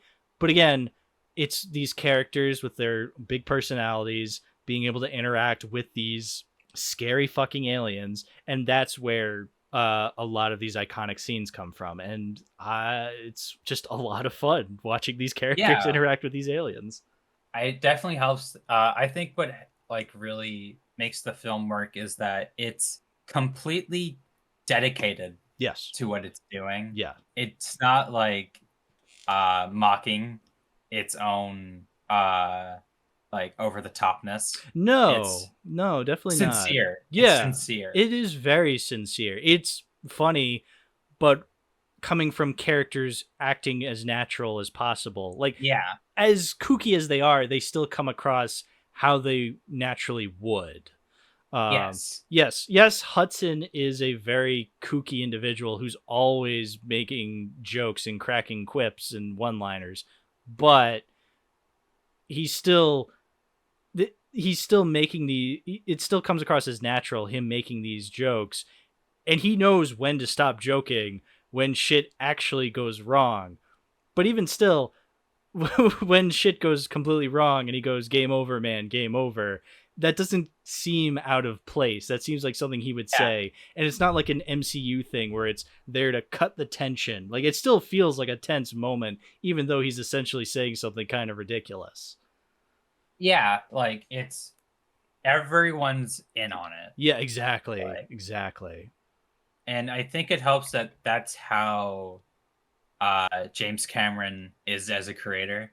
Like there he doesn't really have a movie where a character feels out of like the picture.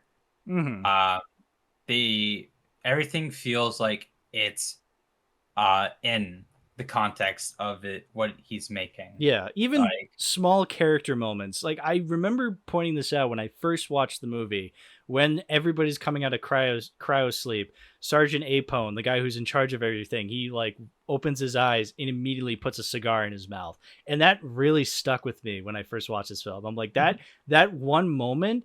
It's small, but it explains so much about this character. yeah, like you can tell that like James Cameron really like had apt descriptions of who these characters are, Yeah. and that single scene with just maybe a few like key pieces of like uh body body emotion no, of blocking Yes. and objects and props, you have an understanding of who these characters are. Yeah. Like the cigarette in the mouth. Okay, this guy he's like very serious. He's cool. Um, and nobody else is smoking one like him, so he's got to be very important. Because whenever you think of a important character, you think of or like an important character of power. They have a they're characterized with a object that they can puff a stress into. Yeah, So exactly. Yeah. And then you see Vasquez immediately start doing like chin ups on that bar next to the yeah, lockers.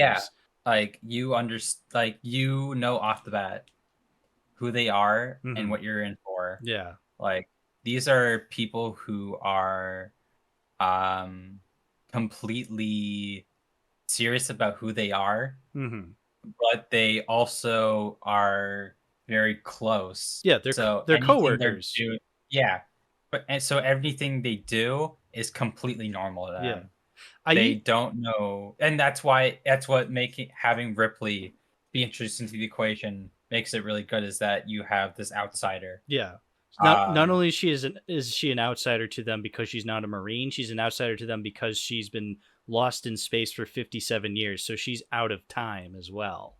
yeah, she is from a like she's from a radically different place in Exactly. terms of her origins and her attitude. Yeah. Because once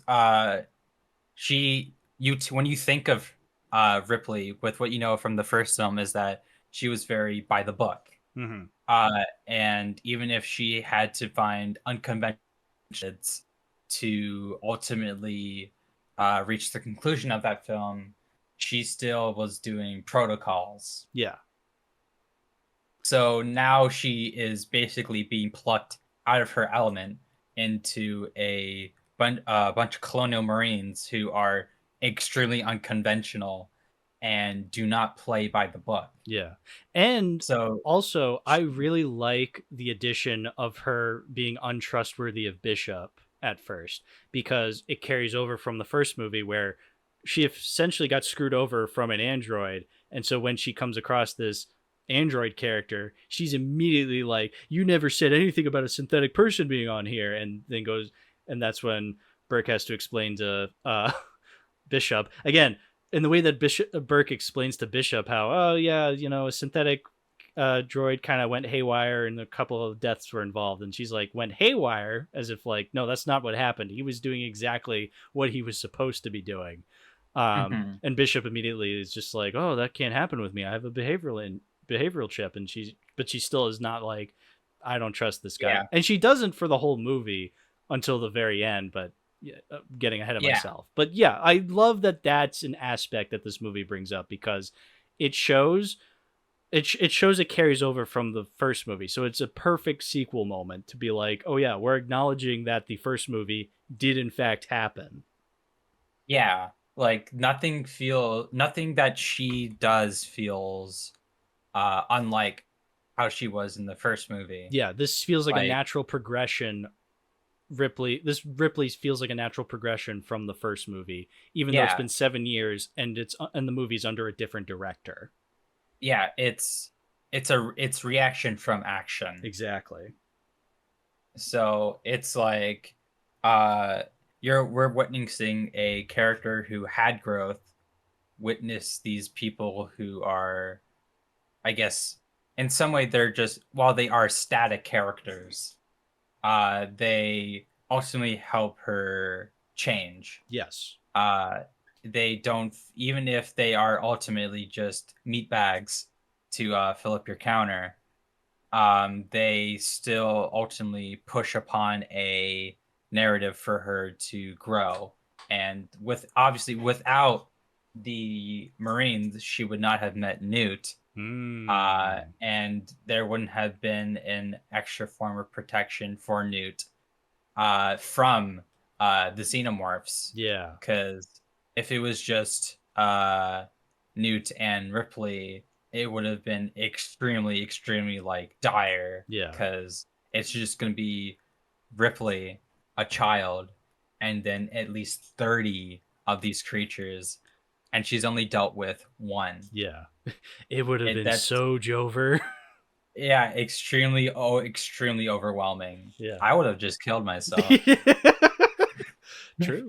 But well, speaking of Newt, I really want to talk about Newt, because yes, I love this character's introduction into this film, and just being a part of this film. I'm glad that this character exists.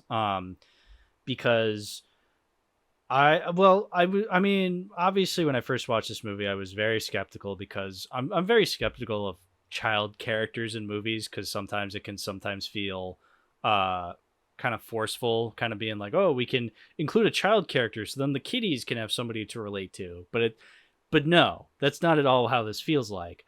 Yeah. It actually feels like a genuine progression for Ripley's character, and it does up the stakes, because now a child is involved with all these scary fucking aliens running around.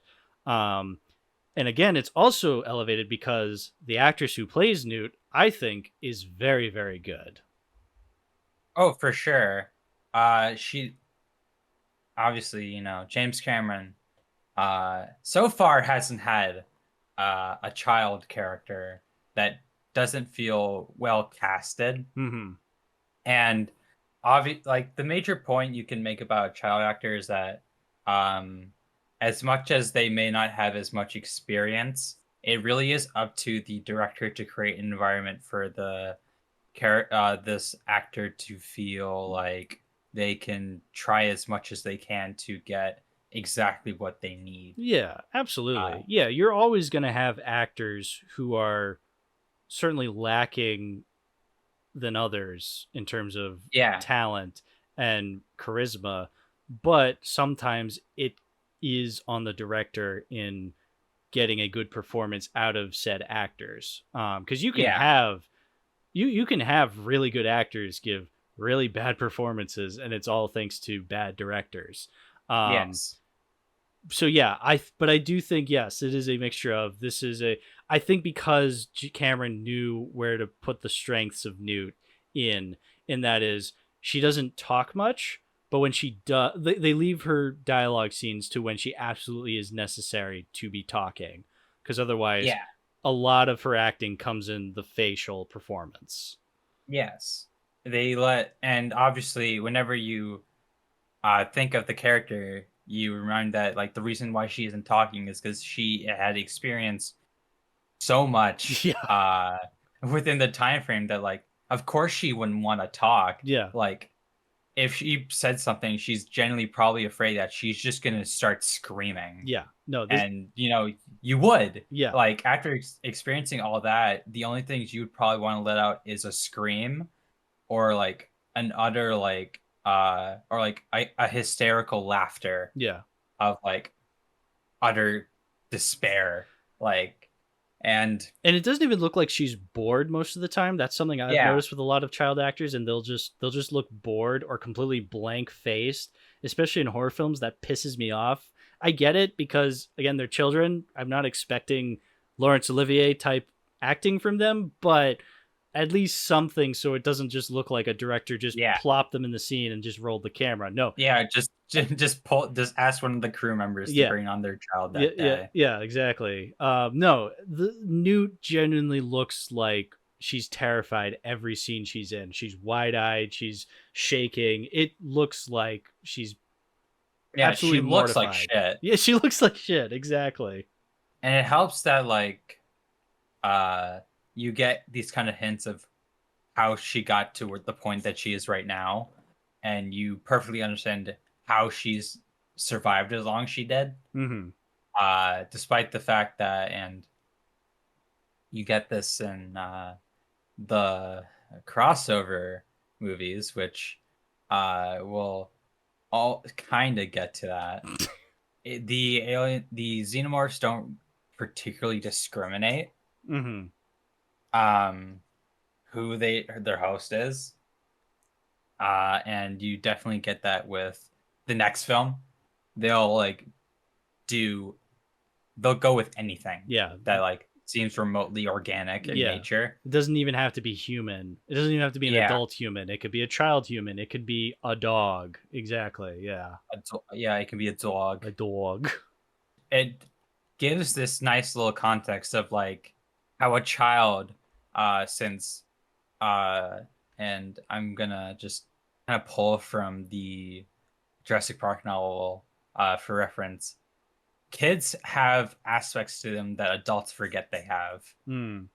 Kids are more likely to have fight or flight reactions than we do because we slowly conform to being more like reserved.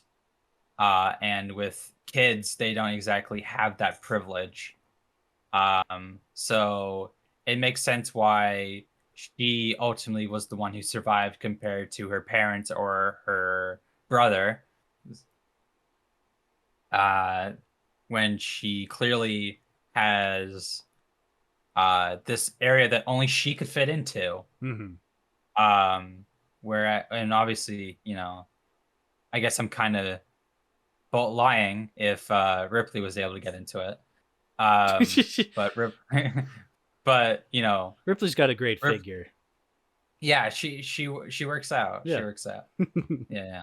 She like only Newt can fit under these like crates Yeah. and like scurry around, and even the Xenos can't even get in that area. The only thing that remotely could get in there would be a face hugger or a chest burster. Yeah. So, and well, actually, I wouldn't be lying because the only thing that Ripley was able to get through was a hatch that's like very obviously able to fit something that can crawl within within like maybe arching down like 3 to 4 feet. Yeah. Yeah, but even And still, I think I still feel there is that aspect to it where she is this little girl, and so she's in these spaces that maybe the xenomorphs just never even saw yeah, because, I mean, they were on, because she was in a part of the building that wasn't filled with any xenomorphs. Like that was at a yeah, different part of because the facility.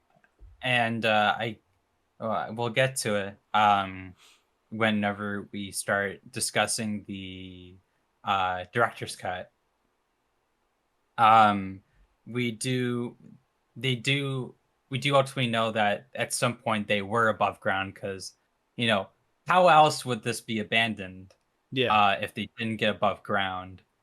Um, but it's nice that this film constrains them to the lower levels, and this is consistent with Alien, and the films definitely do keep to this. Is that they like the lower areas of structures because that's where there's less conditioning Mm-hmm. and it can get hotter. Oh yeah. It's a lot more extreme conditions, and especially with the queen, it makes sense that there would be an area that would be most acceptable for a hive to be in. Yeah. Definitely. Would be something enclosed, something like underground where a predator couldn't get into, but prey could easily find itself luring itself in, which obviously that's one of the big aspects of the horror Mm-hmm. of the xenomorphs is that they uh, almost bring you into where they can kill you in. Yeah, exactly. Where Uh, they have the upper advantage. yeah, and especially since they are the perfect organism, they can climb on pretty much anything. Obviously, they can't climb under grates in the floor. I didn't think of that No. when they designed it. Um, so I do appreciate that. Actually, does make me appreciate how um, even while they are considered the perfect organism, there is still obvious flaws in the design that prevents them from truly being an exceptional being. I mean, yeah, because they keep getting defeated by the same person Yeah. ostensibly. Yeah, and they clearly can only grow, they can only be within a certain size range, Mm-hmm. even based on what animal they come out of. Yeah. Uh, they need something that's large enough to support them. Their designs openly reflect uh, that they need to be that size or else it wouldn't work. So, it's no fucking wonder you might that if you probably fit yourself under a good in a good enclosed space, they might not ever get to you. Yeah.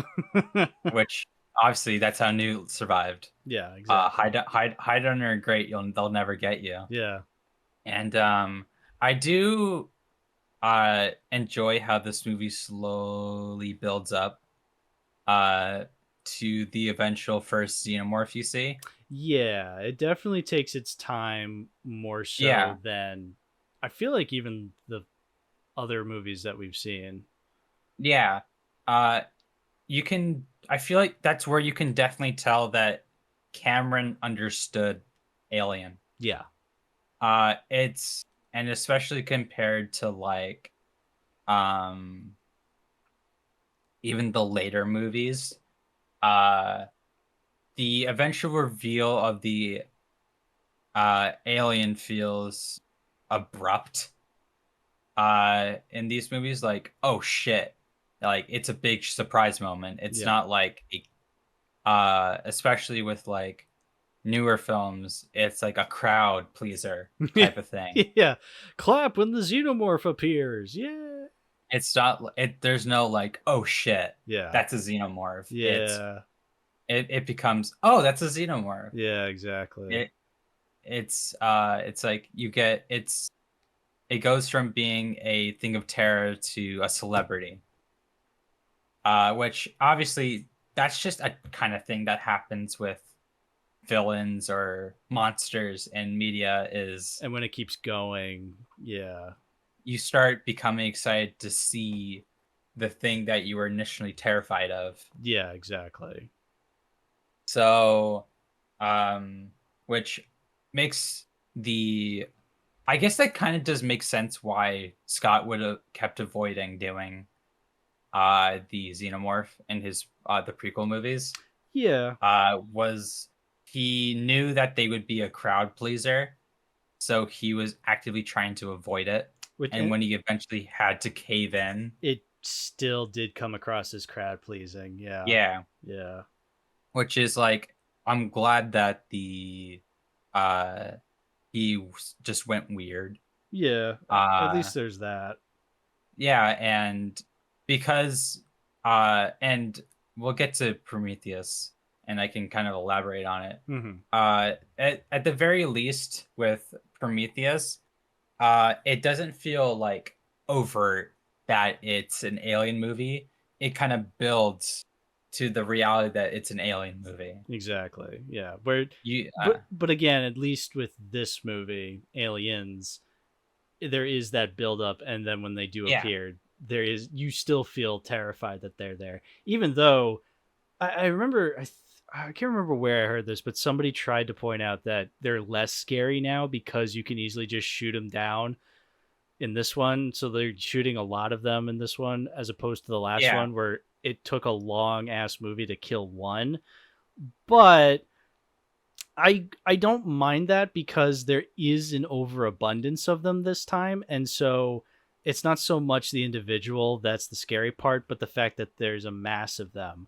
And so yeah, yeah, you can keep shooting them, but then eventually they even bring this up in the movie, they're very limited on what they have in terms of guns and technology to use against yeah, these things. So and the fact that so they're still outnumbered, and that's where the fear comes in, is the fear in being outnumbered and lack of resources to defeat yeah. them. And it does help that like in the first film they avoided conventional weapons. Yes. So when we do get to conventional weapons, uh even if they could kill one, you still have the problems that come with just killing in general. Yeah. And we do see that in the movie with the eventual ambush, Hmm. uh with how like even if one is killed, there is a major consequence to one getting killed. We still get the acid coming into play and its consequences. Yeah. And now you have to imagine that in a mass. Now it's even worse Hmm. because you kill multiple. That's a lot of acid. Yeah, because Hudson gets acid burned on his arm, Drake gets acid burned on his face, and that's his ultimate downfall. It's yeah, it's exactly, the Yeah, acid is no joke.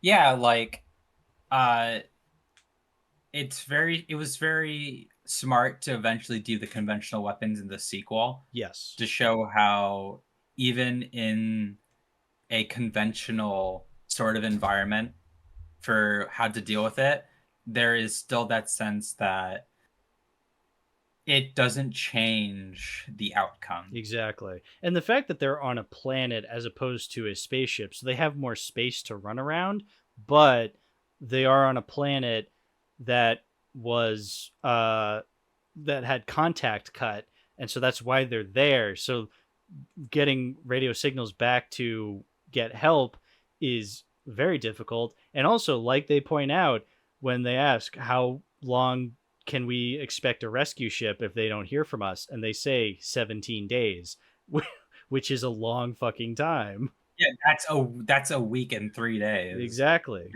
You're already a xenomorph by then. Yeah. I do I am very glad they still openly just do that where they're like, yeah, the company's just not gonna do shit. Yeah. Like that you're not an expense worth uh putting into. Yeah. And these are Marines. Like, these are decorative Marine officers, like the best of the best, and they're seen as expendable. It's like, holy shit. That's how desperate, maybe not desperate, but also just like uh that's how committed the corporation is to getting these fucking aliens, is they'll consider anybody expendable at this point. Yeah, and Fox sure as hell agrees with that because they cut up the movie. Exactly. Yeah, yeah. So do we want to talk about the director's cut now? Yeah, yeah, since we're basically past the part where the major differences start occurring. Yeah. So what did you reckon about the more like clear motives for Ripley in the director's cut compared to the theatrical cut, I mean, where I it's still, not I too still, explicit? yeah, no, it's definitely not explicit in the theatrical cut. The director's cut definitely goes more into the idea of Ripley, um, having that motherly protection for Newt, and why she has that. And that is because in the director's cut it is explained that she had a daughter, and now that daughter is not only, they say like, oh, she was 66 when she died, so she was old and long gone, and that completely isolates Ripley and makes her depressed. um like that one connection she had is now, that one human connection she had is now gone forever. And so now when she finds Newt, this little girl, she sees it as a way to start over, but also as a way to redeem herself. Yeah, uh there's just a lot of moving parts with her relationship with Newt. I don't think not having the scene of her discovering her daughter's dead in the, I don't think not having that scene, the aspect is not clear in the theatrical cut, but I do agree in that it makes it much more clearer what they're going for in the director's yeah, cut. I don't mind that it's not there in the theatrical cut because I still feel as though there was still something there. Like, I'm not at all weirded out by Ripley going at trying to go out of her way to protect Newt, because I feel as though the scenes that we do get with them in the theatrical cut, they have enough chemistry amongst each other in that I feel this motherly daughter bond forming between the two of them. yeah, But I agree. I think the director's cut does it a little better in that showing why she's doing that. yeah. And we also get the extra scene at the beginning of showing Newt's origin, Mm-hmm. and that is while uh, very simple in Mm-hmm. its idea, and you could definitely be like, oh, that's obvious. It is a very effective sequence Yeah, because because we don't have to see her witness her family dying, but it is nice that we get a sequence where it shows her with her family. yeah, Um, because ultimately then it's her dad who is the one that discovered the ship, and he's the one who, all you see is him with the face hugger on his face, and his, and her mother trying to contact the facility being like, mayday, mayday, man down, and she's screaming her head off. And then it hard cuts to where the theatrical cut would have been, whereas when Burke goes to Ripley being like, hey, awkward moment, we need you to come with us to this planet. I like that that's all we get, because yeah, it's simple. It doesn't explain too much, but you can understand. You now, you know, when you meet Newt, because you still get, there still is that mystery of what exactly happened. yeah, That I feel like is far more effective in getting from Newt's reactions than actually showing it. Because I like how when Ripley is talking to Newt and saying, these are Marines, they're here to protect you, and she immediately goes, it won't matter. It's like, holy shit, dude. Like, whoa. yeah, It's such a great way of upping the stakes. uh I just love that moment. I love that because it's being delivered by this child who you think is this perfectly innocent individual, but no, even they understand that they're fucking hopeless. I just think that that's diabolical, but in the best way possible. for sure. I also really appreciate that the scene adds like even further like tragedy to Newt as a character, Yes. that like uh it's in the theatrical one, only an implication Yeah. that like they died, um but we don't know exactly why or like how traumatic it was.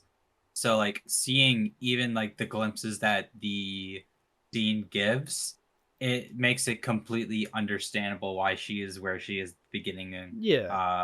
when I we ultimately saw her in the theatrical one. I'm still fine with it being an implication because again there is still that mystery, but also I am fine with the scene because it still shows us something. It establishes that there was a family, but there's still that mystery kept because there's only one scene of them together.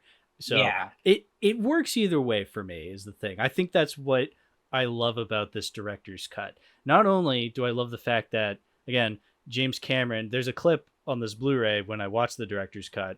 There's a clip of James Cameron going, "Oh, this is Jim Cameron. This is the director's cut," and he actually sounds passionate and interested and excited to be sharing his ideal version of the story because yes, this does feel like a director's cut. He was saying, "Oh, they had to cut it down for theatrical runtime and stuff like that. The studio wanted it shorter. Fine, whatever." But then now with home media, you get the option of showing the movie in a state where it can go for as long as he wants because well you're in the privacy of your own home, you can watch it for however long you want, it doesn't matter. Yeah. So yeah, and then so then you get the definitive version. And so again, I don't ultimately mind the theatrical cut because I think it still delivers exactly what it needs to, but the additions in the director's cut feel they feel necessary to tell a much more complete story. And so the fact that, and like I said, the fact that he's excited to be sharing this director's cut, unlike a certain someone who wasn't, I just really appreciate that. Yeah. And James Cameron like went out of his way to get the VFX artists who worked on the original film to finish those scenes Yeah. and make it as consistent with the rest of the film as possible, is such an admirable quality for a creator to do, um, that he wants it still feel collaborative, and it not feel hacked into the movie, like adding um, a whipped cream on top of a piece of pie, where it feels intentionally Yeah. made not for an aesthetic reason, but for a purposeful reason to not sell it to you, but to give you exactly what uh, he desired. Yeah. And even still, it looks great. Yeah. I've heard that the Blu-ray version of Aliens that I have is not the definitive way to watch it because people don't like how it looks. I remember I saw this clip recently. I found a clip of Joe Rogan complaining about the Blu-ray version because he's like, "Oh, it looks so stupid because you see the how obvious the matte paintings are," and I'm just like, "Dude, who cares?" Like, I know it's a matte painting because it's from the 1980s. Like, that's what it looked like on VHS and all other versions. I don't see why this is any different. And he's just like, "Oh, it looks fake." It's like, yeah, guess what? They didn't go to space, you fucking idiot. It's a matte painting. Yeah, Who cares? this isn't Moonraker. I like matte paintings. They look good. I mean, I can definitely understand that, like, something becoming more obvious can take you out of it. Sure. Uh, it, but I think it definitely comes down to whether or not you let it bother you. Right. Well, that's the thing. The Blu-ray version I saw because I have watched both theatrical and special edition on this Blu-ray, and it never bothered me. I thought the movie looked fine. Yeah, I thought it looked good. I know there's some people who are anal about the way a movie looks, especially with Cameron films. Cameron films are especially weird on home media because he can be very, very perfectionist about it, but in the wrong ways. Um, you know, especially recently with his movies being released on 4K, which case I can completely side with those people because I've seen how his movies look on 4K and oh my god, they look awful. So it's just, I'm yeah, not I am not buying any of his movies on 4K. I don't really. Well, actually, I say that. Admit it. No, I do have And I do have Titanic on 4K because Olivia made me buy it. She didn't make me buy it, but I knew someday I had to. So, um, but yeah, no, I really didn't think Aliens looked bad on Blu-ray. I thought it looked good. Um, and yes, it does look obvious when you see the matte paintings, when you see the spaceships flying across the matte paintings. But again, so does literally every other 80s movie. It looks yeah, like that. I'm fine with that. I like matte paintings. I like fake looking ships. I'm fine with that. I think it's good. I think it's cute. yeah, its execution Yeah. is all that matters. Yeah, exactly. And I'm here to watch the contents on the disc. Like that's what ultimately matters to me. Yeah, and I think the problem with a lot of moviegoers is definitely the aspect of um trying to find these imperfections Yeah. and like really like putting a looking glass at everything Yeah. I think and trying to I think find something wrong yeah. to like complain about. I think there are valid critiques. Obviously, I think you can find critique because we've brought up bad transfers before, on Blu-rays, on 4Ks, on whatever have you. Like you're always gonna find issues, and I think people should be pointing out these issues. It's just I think for me personally, the experience I got from watching both versions of the movie on this particular Blu-ray, I think I got exactly what I needed. I still appreciated the Yeah, film. I still think it looked good. I like the blue hue it has throughout because when I think of Aliens, I think the color blue.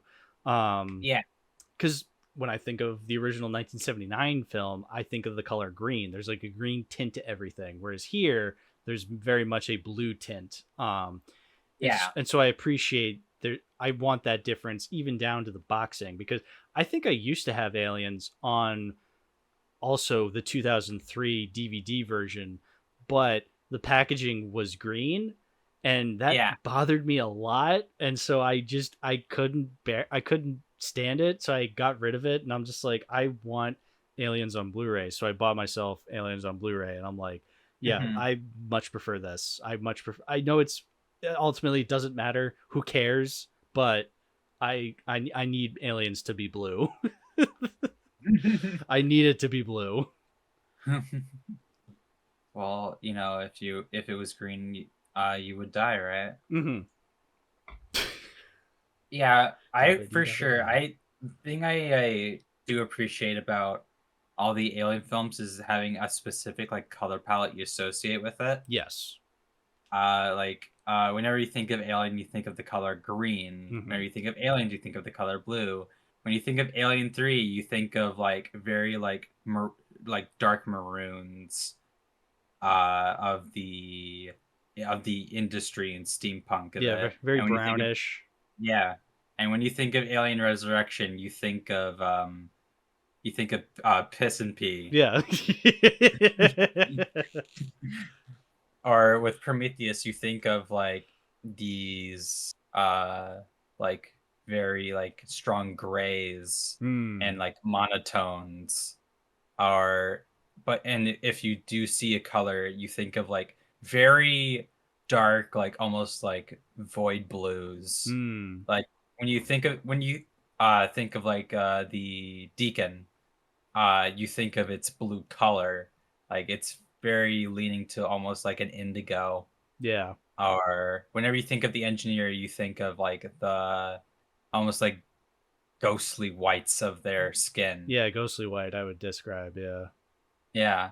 Like or like even Covenant, you think of like the I guess I'll just say gray. Yeah, The Covenant grays very very grayish.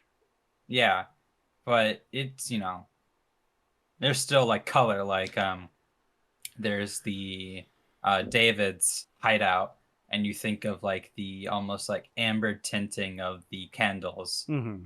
Like even the AVP movies have their own definitive palettes. Like Requiem has oh, I have to turn on my light. Black. Just a completely black screen. Very black or a light. Or but in like AVP you think of like the like murky stone colors of the walls, or like the white blanket and almost void like night sky of Antarctica. Mm, Like there's still a definitive vibe. yeah, Uh they don't the excellence of the series is that every film has a definitive look and palette. Nothing really like blends together.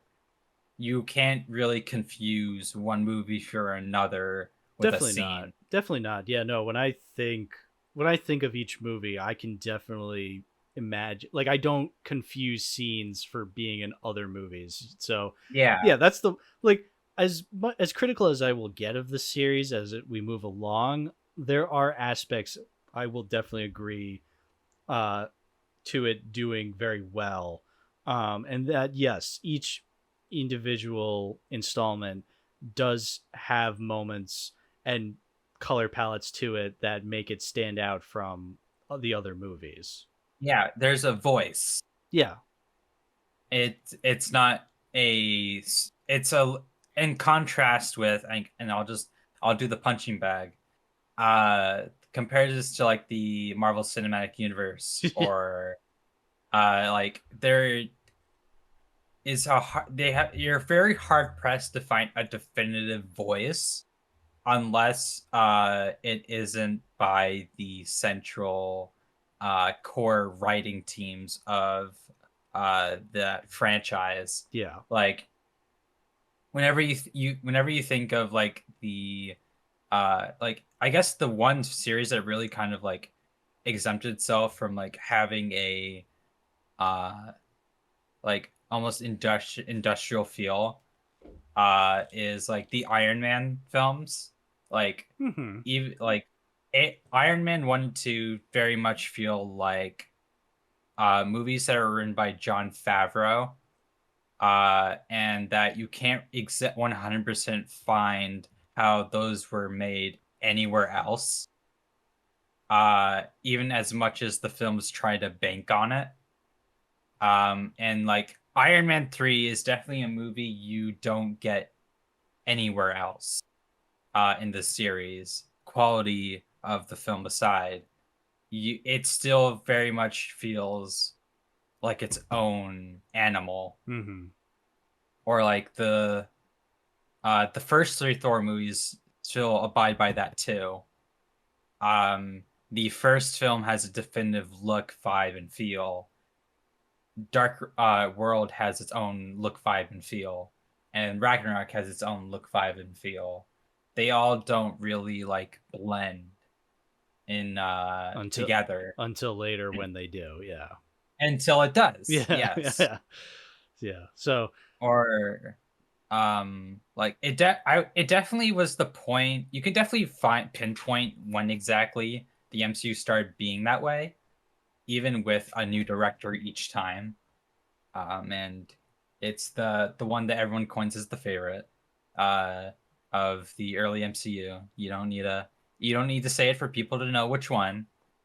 Um so whenever you have a series like Alien, where even if something feels gradually more like Fox is like like running their greedy little hands over it, their grubby it's fingers. still it still feels like a creator Yeah. uh Had had its own something. unique stamp. Yeah, it had something like poking its head out every once in a while. Yeah, like even with something like even like how insanely fucking bad AVP Requiem is, it's still it still feels like you can't get that type of film in the rest of the series. Hmm. Like it's a uniquely type of bad. You you can't say it's the same type of bad as something else, Right. Yeah. which that's an admirable quality to a bad film in a series, is that you only had got that specific type of guy with that specific voice. But it still didn't feel like it was driven purely by a studio pulling strings and making the director the little puppy dog. Yeah. I can't wait to watch the AVP movies eventually. Knock on wood. Oh, not Um, yet, Minion. Not yet. yeah, but alas, Aliens. Yeah, good Um, movie. great movie. Um, and now we can talk about the next major like thing about the director's cut is that the moments of the exploration of this colony are extended. Mm-hmm. So we have more scenes of these Marines uh, wandering and exploring this abandoned colony. And it to me it felt like it was some at times it was really dragging it out.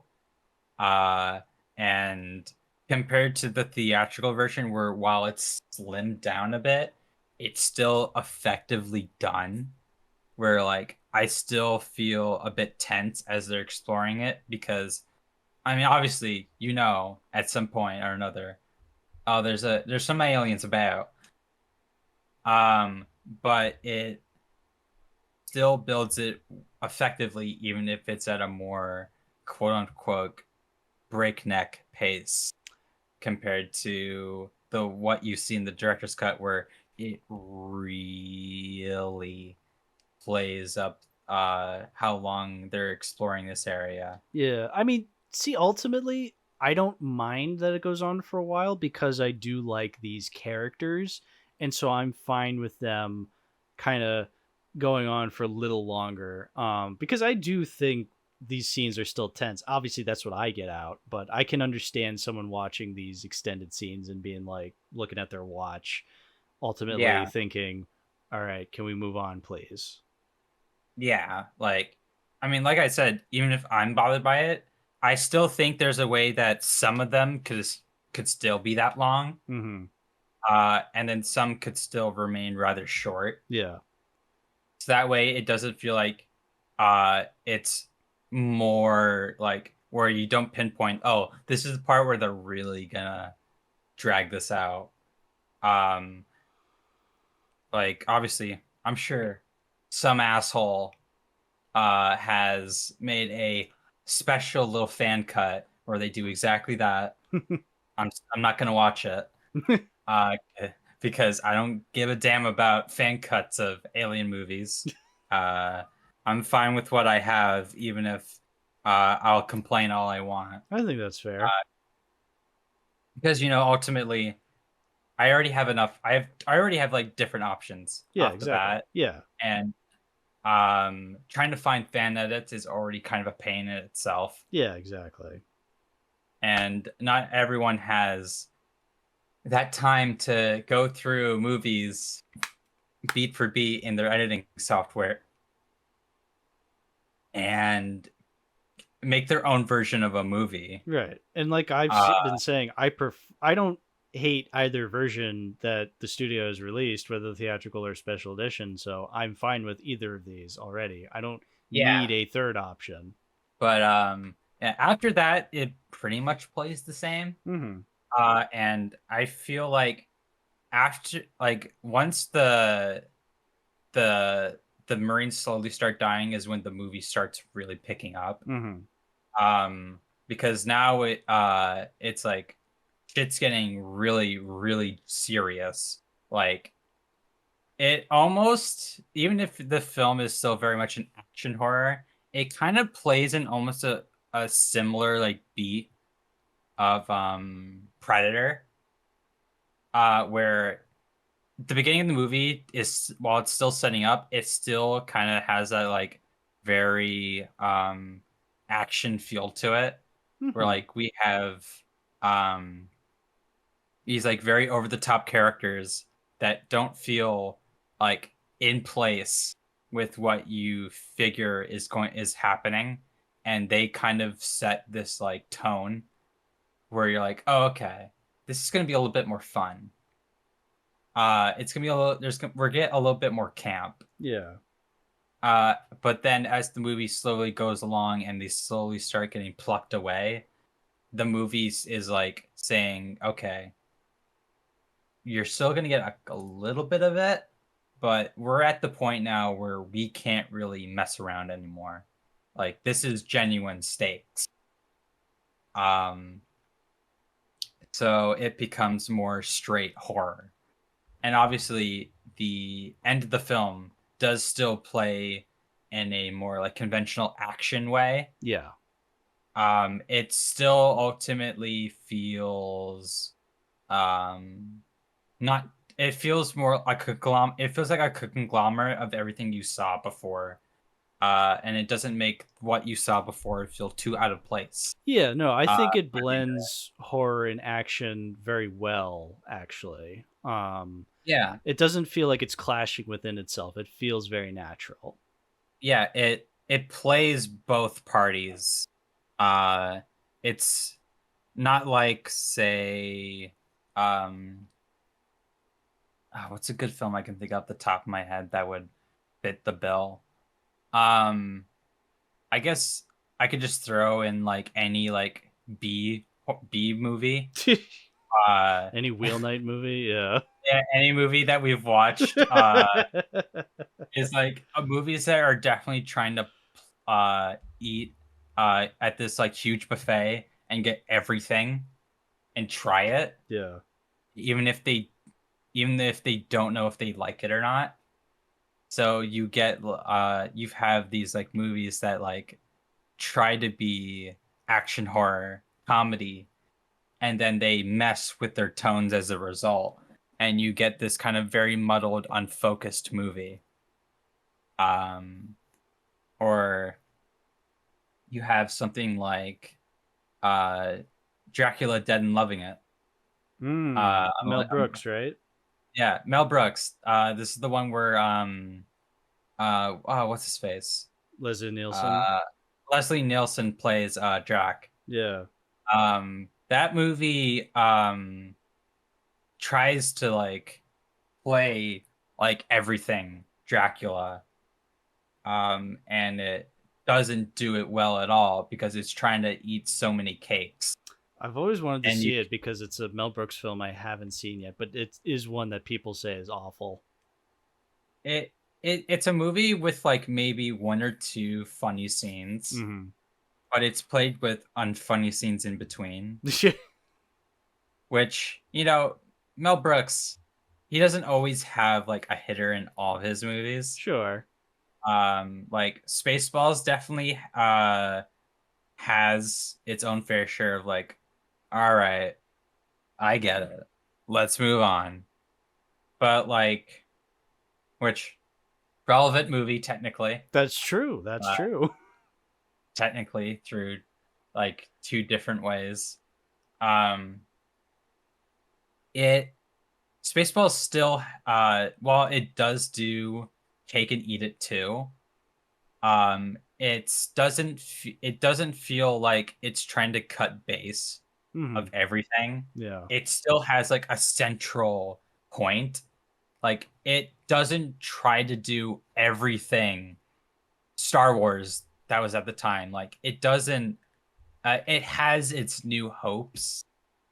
It has its Empires and maybe a tiny bit of Jedi, but it isn't consistently trying to throw it at you. Right. Exactly. Dracula Dead and Loving It continuously does that. Yeah. Like it knows it has to reference the Universal movies. It knows it has to reference the Hammer movies. It has to reference this. It has to reference that, and it keeps doing that.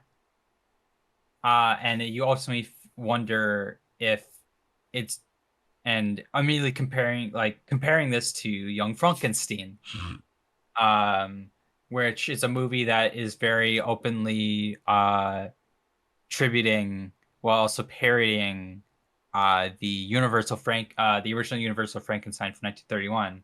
It tries to parody a little bit more than that Yeah. because obviously uh the monster design in uh the Young Frankenstein movie feels doesn't isn't really 100% the Karloff Frankenstein monster. It has bits of attributes that you think of when you think of the Hammer monster. Like I think one specific one I think of is the Curse of Frankenstein, or the one from the original Hammer Frankenstein, where it's like tries to go for more like this tone that you was in the novel, but it still plucks that like little attributes that you think of when you think of like the universal Frankenstein. Now I'm just confusing myself on purpose now. Uh, but I guess that's also part of the joke of that movie anyway. Yeah, exactly. Of Um, course.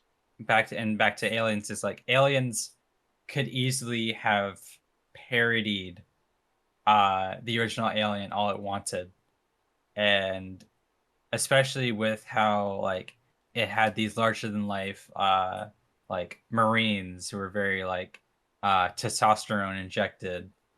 Um, it doesn't play it like they're parodies. No. It plays them straight laced, even if they are ultimately very light-hearted characters. Yeah, exactly. And I mean, I'm sure there's an inspiration that Cameron had in mind with them, and I'm sure there's plenty of references to movies in these because James Cameron is a total film bro. And everybody knows it. He knows it. I know it. You know it.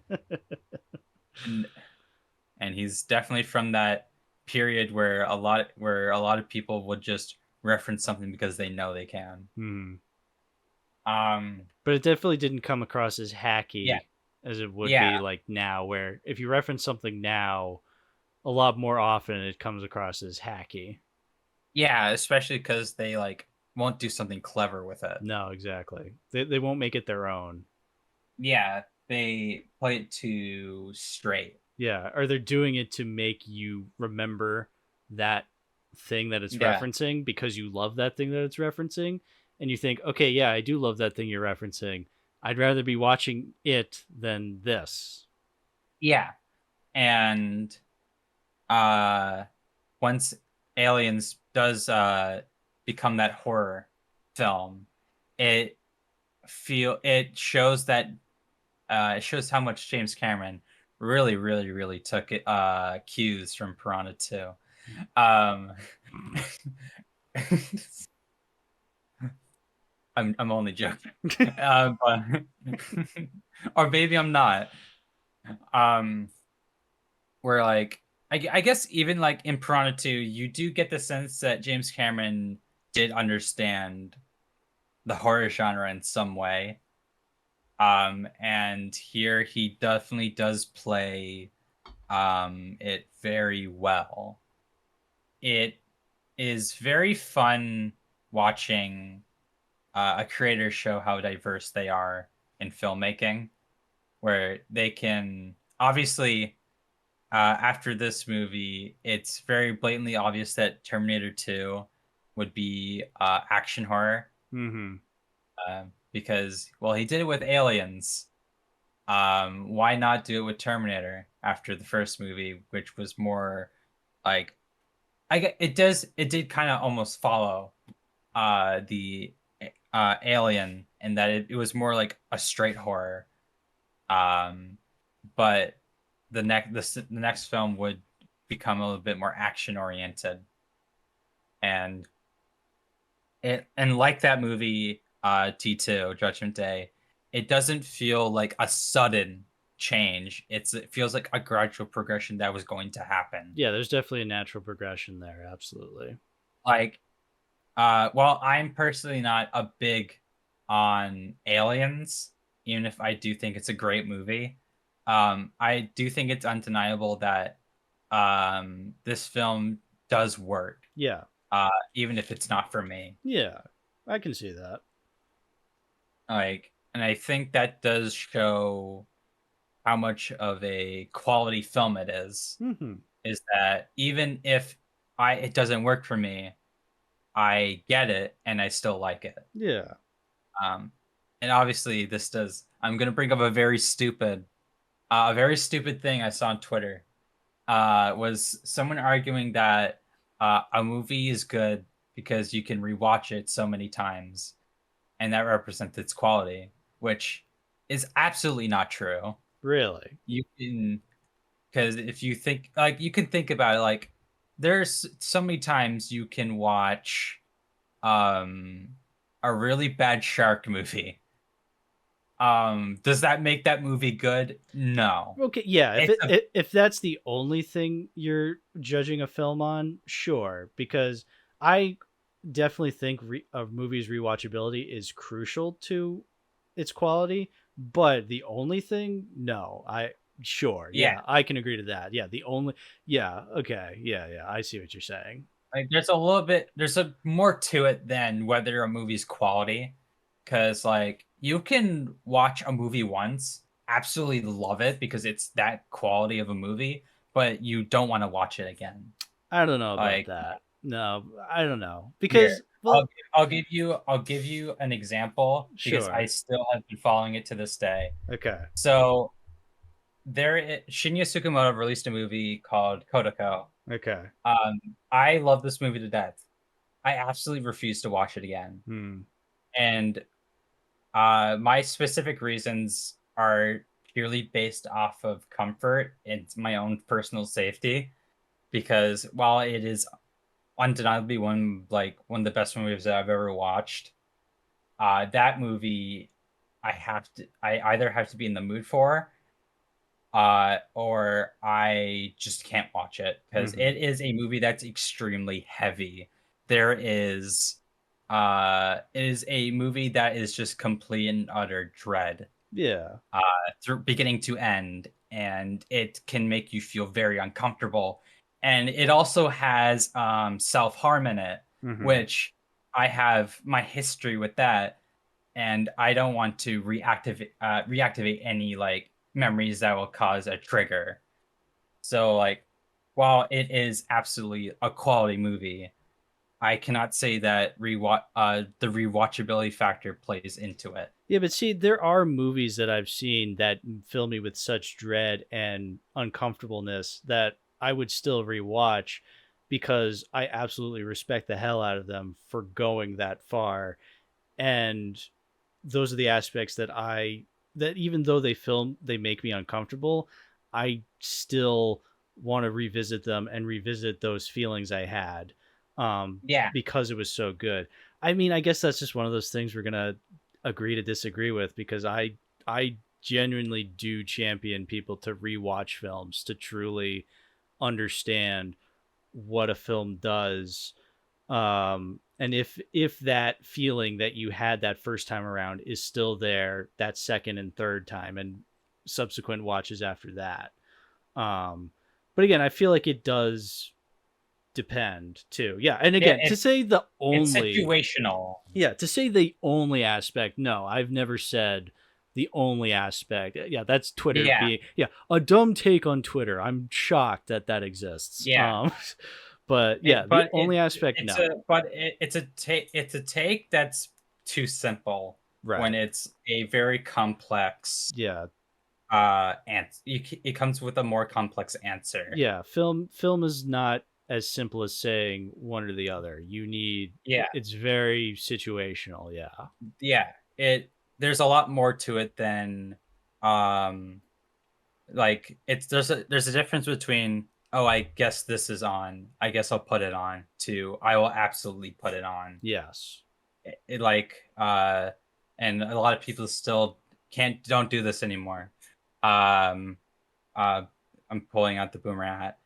Whenever you're like on the television and you scroll through channels and you see a movie on, like I'll pull out a random example, like if you see a random channel screening, oh no, I was about to say something completely dude bro, I'm not gonna do that.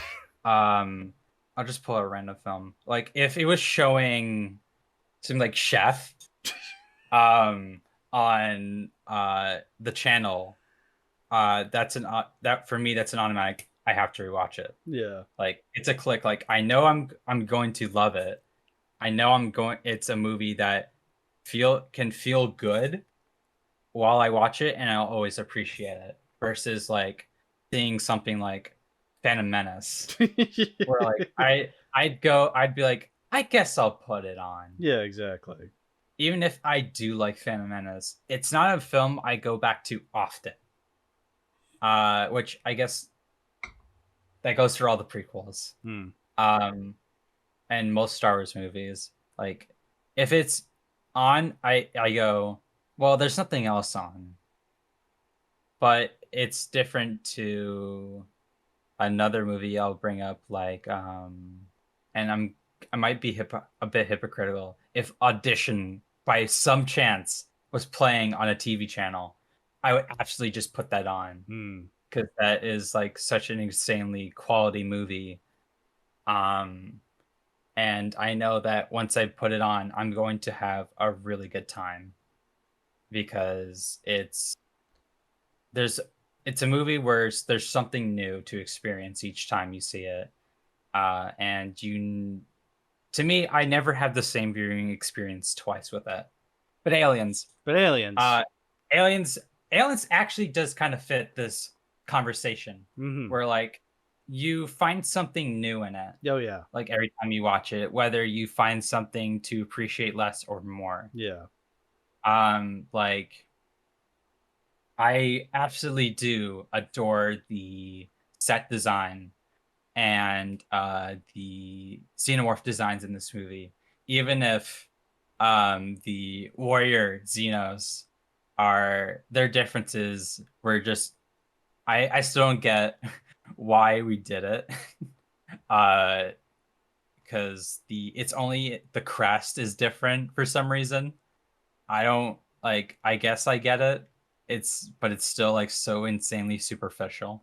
Yeah, like but it looks cool. In a vacuum, whenever you like think of xenomorphs, you don't go, okay, so there's the xenomorph in the first film. Okay, then you go, okay, and this is the queen. This is where they're introduced. You don't go, okay, this is the drone xenomorph from the first movie. Here's the warrior xenomorph. Like that's and like you don't get that particular like push your glasses up, flashing lights. You don't get so nerdy with it because it's like it's such a bare minimal change, and unless you point it out, you're not gonna notice and you're not gonna care. But it still does show that even a bare minimal change, whether how silly it is in a pit, it still shows the diversity of a design. Yeah, exactly. The xenomorph queen is a very very like it takes the base of that xenomorph design and then it does something even weirder, and it's bigger too. And it also has a very fucked up way of birthing more of these little critters. Yeah, with the fucking egg tube. Yeah, which is very fucking weird. Yeah. But it does ultimately fit into the aesthetic of the xenomorph, with how like utterly alien it is. Like it has such a weird birthing cycle. And you can't exactly like figure it out. Like, how can something that looks so humanoid ultimately to such a non humanoid like birthing process? Like, sure, by now in sci-fi media, you have these very like humanoid aliens. You just think of, oh, eggs, sure. I guess. But like they're only humanoid by like shape in most typical alien media. but they're still like a little too. You can explain it, but here it feels very unexplainable, and it does play into the mystery of the creatures very well. Like, um, you can't pin down what they are, and like we said in the with the last film, and how the rest of the films treat it is like every new movie just makes them even more weird. Also, it's fucking gross. Put that away. I guess we can also get to the we can talk about the assimilation proper now. Since this is where it's like fully elaborated upon. That's fucked. Yeah. I think this is the first time we like see like what happens to someone when they get assimilated into the walls like that. They like start their own bodies like are just completely fucked. Yeah. And it's just a matter of time before they die because this thing has just started like consuming them. We get even for the fact that this is just to even more lock you in place for you to become a host. Like it keeps building how utterly terrible a death to these things are. Is like they have all these ways to kill you, and one of them is by assimilation, and it's not through a just a face hugger. You are now basically the equivalent of the roots of a tree. The ambush that follows is like so wonderfully chaotic and shows like how quickly these like people who seem so prepared can be completely like disarmed by sheer panic of something they've never experienced before. And not only that, they are now in droves. And you get to watch some of them, unfortunately, die to the panic of their comrades, which is like so insanely like sad that like, oh, you just killed your friend. And while it was not entirely your fault, you ultimately still did it. Yeah. And while you can't, there's no sole blame, you still had a hand. And it's like the scene's almost like totally comedic in a way, Almost. in a twisted dark sense. Yeah, that like twisted. That's such a macho like team can easily just be totally annihilated within moments. Yeah. From something they were not prepared to deal with. It feels like a natural way of raising the stakes. Yeah, and it helps that it's very well lit, and it shows, and it still keeps to the established horror of the xenomorphs, is that because of their like very stealthy designs, they can literally just pop out from anywhere, and it's worse when there's more. Or like I made the disease comparison like earlier, where they spread like a contagious disease, and once one is infected, everyone else is. So you ultimately have to just you basically are just fighting a losing battle, where, and you already brought up the scene where like you kill one, there's at least 10 more that are on their way. Like it shows how like utterly pointless this is. Yeah, the horror is still there. Yeah, like it's not lost. With how easily it could become lost. I slowly glance at Shane Black's excellent Predator movie. A movie that could have easily been horror, but it instead is just a generic action movie. One of the central themes of Alien is that corporations don't give a shit about you in the slightest, and you can be replaced in the end of just getting to their goal of a profit. Yeah, exactly. Yeah, that is very much. It's not even, not to say that it's not subtle, but it's definitely delivered in a way that feels natural and is very much apparent in every single installment. Yeah, and I would honestly say that it's the way this film does it, it's none more apparent. Where like even if like with Alien 3, makes Ripley the top priority of extraction Yeah. because she has the queen in her, and that's what they want. Or with the first film where the crew's expendable as long as you get the bioweapon. But here it feels explicit that it's a weapon because we're experiencing the Marines, which are essentially people who are made into these living weapons to execute the demands of a government. Yeah. So it makes the Marines versus the Warriors feel like a very clear like compare contrast where they are both equally as expendable because they can just be replaced with someone else. The series is pretty good. Yeah. It Um, has its moments. yeah, it has its moments. I do appreciate that this movie still keeps the general vibe of the aesthetics of the series, where it easily could have just abandoned it. No, yeah, We could have, it's like, with the type of movie it it's is, still able to keep those aesthetics while also still being its own thing. yeah, it, sh- it like easily could have followed to the trappings of being very slick and clean, like a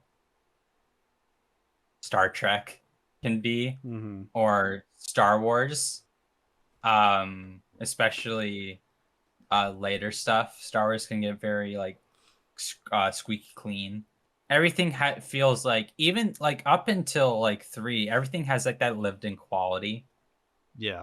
Like you can tell this has been around for a while, and it has all the flaws that come with any structural design, where like anything could happen, but it won't necessarily happen. Like I can totally see like the structural integrity of some of these becoming weak, or I could see how something like this could easily just become dirty, weathered, and grimy as a result of just age, exposure to like any of the chemicals or any sort of resource that comes in contact with it. Oh yeah. Gives it that very distinct look that you don't get anywhere else. Like as much as something like your fancy schmancy little sci-fi's like Ender's Game movie everybody saw, Yeah, or definitely. Valerian and the Thousand Planets movie everyone wanted to see. I Um, forgot that was even a thing. see exactly. Yeah. These movies have a very like almost slickness to it. Yeah. Or they get very upwards in their sci-fi that they don't make things feel too polished. And while how you respond to it is completely up to you, it shows that compared to something like Alien or Aliens, that just making something be lit and designed in a particular way can give you a sense of man-madeness Sure. and naturalism. Anything that you can think can happen could happen. A system failure can happen. That can happen. A transformer malfunction, of course, that could happen. And it definitely does help that like we still consistently still have the monitor screens, these like very like timely old uh monitor screens, um that even 50 years on, we are still using the same dumb shit. Like, we can't even remotely try to upgrade things to become better. We're still working on an almost analog-like system. Yeah. And it almost gives the world a fact that technology stagnates in some way, like no matter what, Or even as much as it advances. or even because it's so far away from civilization, that's all they can afford to transport over Mhm. there. Or like, and it makes Wayland Yutani look even more funny as a result. Yeah. That like such a prominent figure in space still like cuts a corner. Yeah, such a massive far-reaching corporation has holes that it's not willing to patch up. And that's like the true beauty of the series is that a corporation can keep trying to find something new, but they're never patching the hole that comes with it. Yeah. This does make any reaction that the characters have towards like even the glimmer of like false hope that they're going to be okay, like very like depressing because it's just like, oh, I'm so sorry. These people don't give a damn about you. And it's funny that we have a Wayland Yutani person come with them Yeah. because he's like the purest example of exactly what Ripley tells them. Yeah, and he's not even the main guy. That's what I love about these movies is that we're never given a clear CEO or board of directors for Wayland Yutani. They're always just the upper, like the higher ups or the upper Yeah, echelon, the company as a whole. Like they'll have characters who represent the company, but they're not. They're just faces. They're just yeah. lackeys. There- They're not actual. They're not the actual top dogs. yeah. Which it makes them feel far reaching, but also more pathetic, Yes. which is it's funny. Yeah. It's and it keeps to that like core alien thing is that corporations are just utter complete cowards. And as much as they try to hide it behind a smile and a sheet of paper, there's that unavoidable fact that between the lines is just complete greed. Yeah, and it And also makes them unattainable. Like you can't exactly put a face to blame. Like you can because again they send these faces, but there's no way of humanizing those top dogs. You have no idea who's actually pulling the strings or calling the shots here. It's just Mhm, a company decision at the end of the day. So mhm. you can't blame one person. You can only blame yeah, like you were saying, corporate greed. Greed is the number one thing to blame. It's even like funnier that like even down to like the lowest level of just some random dude, Mm, it's just complete scum. yeah.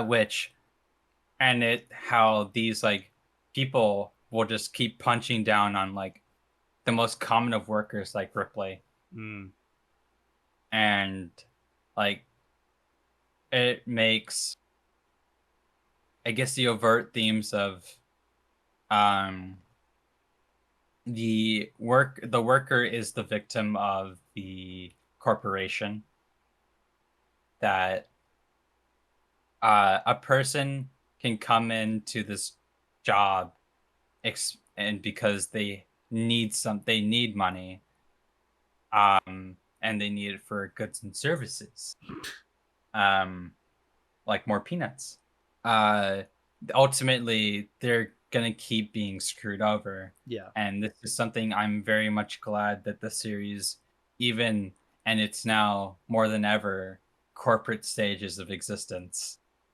um it doesn't forget it. No, but it does ultimately make it a little more hypocritical that they're still pulling Yeah. this.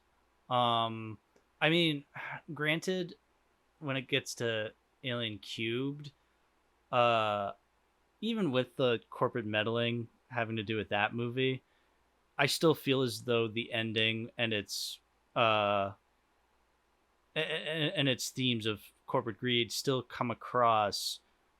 Like, I don't feel as though that film is hypocritical when it has these themes to it. Hmm. I'm more so talking about the later stuff, but Yeah. that's just how I feel. Yeah, then I won't really like fight against that at all because I definitely agree, and that's why I even remotely said anything. Yeah. You can have a creator with an intention. Mm-hmm. There is the problem with the big wigs with the wigs on their heads and the money in their pockets Yeah. who want a specific thing out of you. It's obvious with the reason why Ripley's even being consultant at all is that they need something out of her. Yeah. You know, they could easily just let her go, but they can't because they want her for something. And you can see that even bleed into the third movie with an elaborate corporate lie. Um, Which, hey, that third movie, yeah, but not yet, Minion, not yet. not yet. We got to talk about the music. Oh, the music. Hmm. Honestly, say probably has the most like uh back to back most memorable music. Even even if it has way more individual motifs than the first film, because this is an action movie, you know, there's a lot less desire to keep things quiet. Even that it's more like like horror elements or actiony parts, there's still a desire to have music, but it's not music that's there for the sake of music. No. It's clearly it's there purposefully because it's there to not just to incinerate an emotion, but to also help assist the story in telling what it wants to tell. Mm-hmm.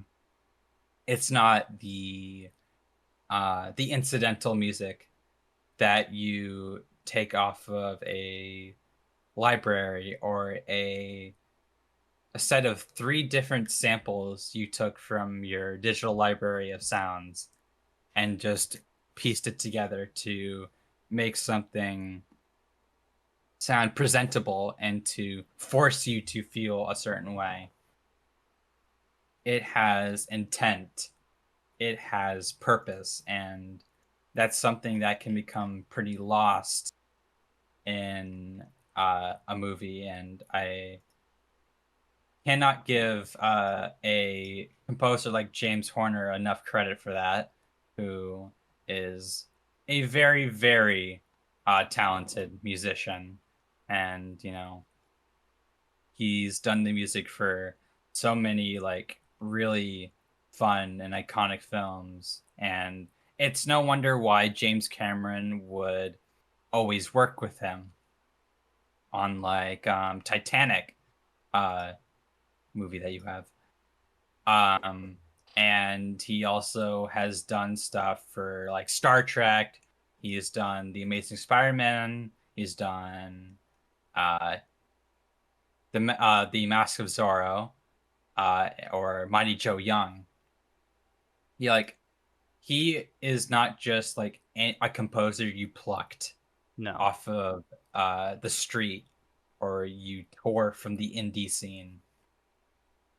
He's a composer who feels chosen because you know he can pump out something good, and he's not just some person that can just make a sound because you told him to make a sound. Right. He has uh it's why like he works so well with James Cameron is that he almost has the same kind of like creator driven view that Cameron does, where like all of his like motifs and compositions almost feel like perfect. And while granted, I do very much prefer the original Alien soundtrack. Aliens has its only unique kind of perfection to it that is just incredibly undeniable. Like there's the music that introduces the movie, which is like so like very reflective of the movie, and I adore it. Like you remember Aliens opening because you have that music that like really sets the tone, and it works. It's you can't imagine any other track accompanying that opening but it. What about you though? No, I really feel as though James Horner knocks it out of the park with the music. I really, really just it's not even that it's memorable and that I can visualize the actual theming that it does, but it absolutely enhances and makes every scene that it's in far better. But it also does have. I'm glad that the movie does have um, the ability to kind of pull back and have those scenes without music in them. Mm-hmm. And I think that takes a lot of strength when you have such a good score like this one did. Yeah, like the reveal of the loader mecha easily could have had like a generic, very like brassy, like boom, boom, Yeah. boom, boom, boom, No. but it like plays it's silent, Yeah. and you just have the only sound you get is Is from the machine itself.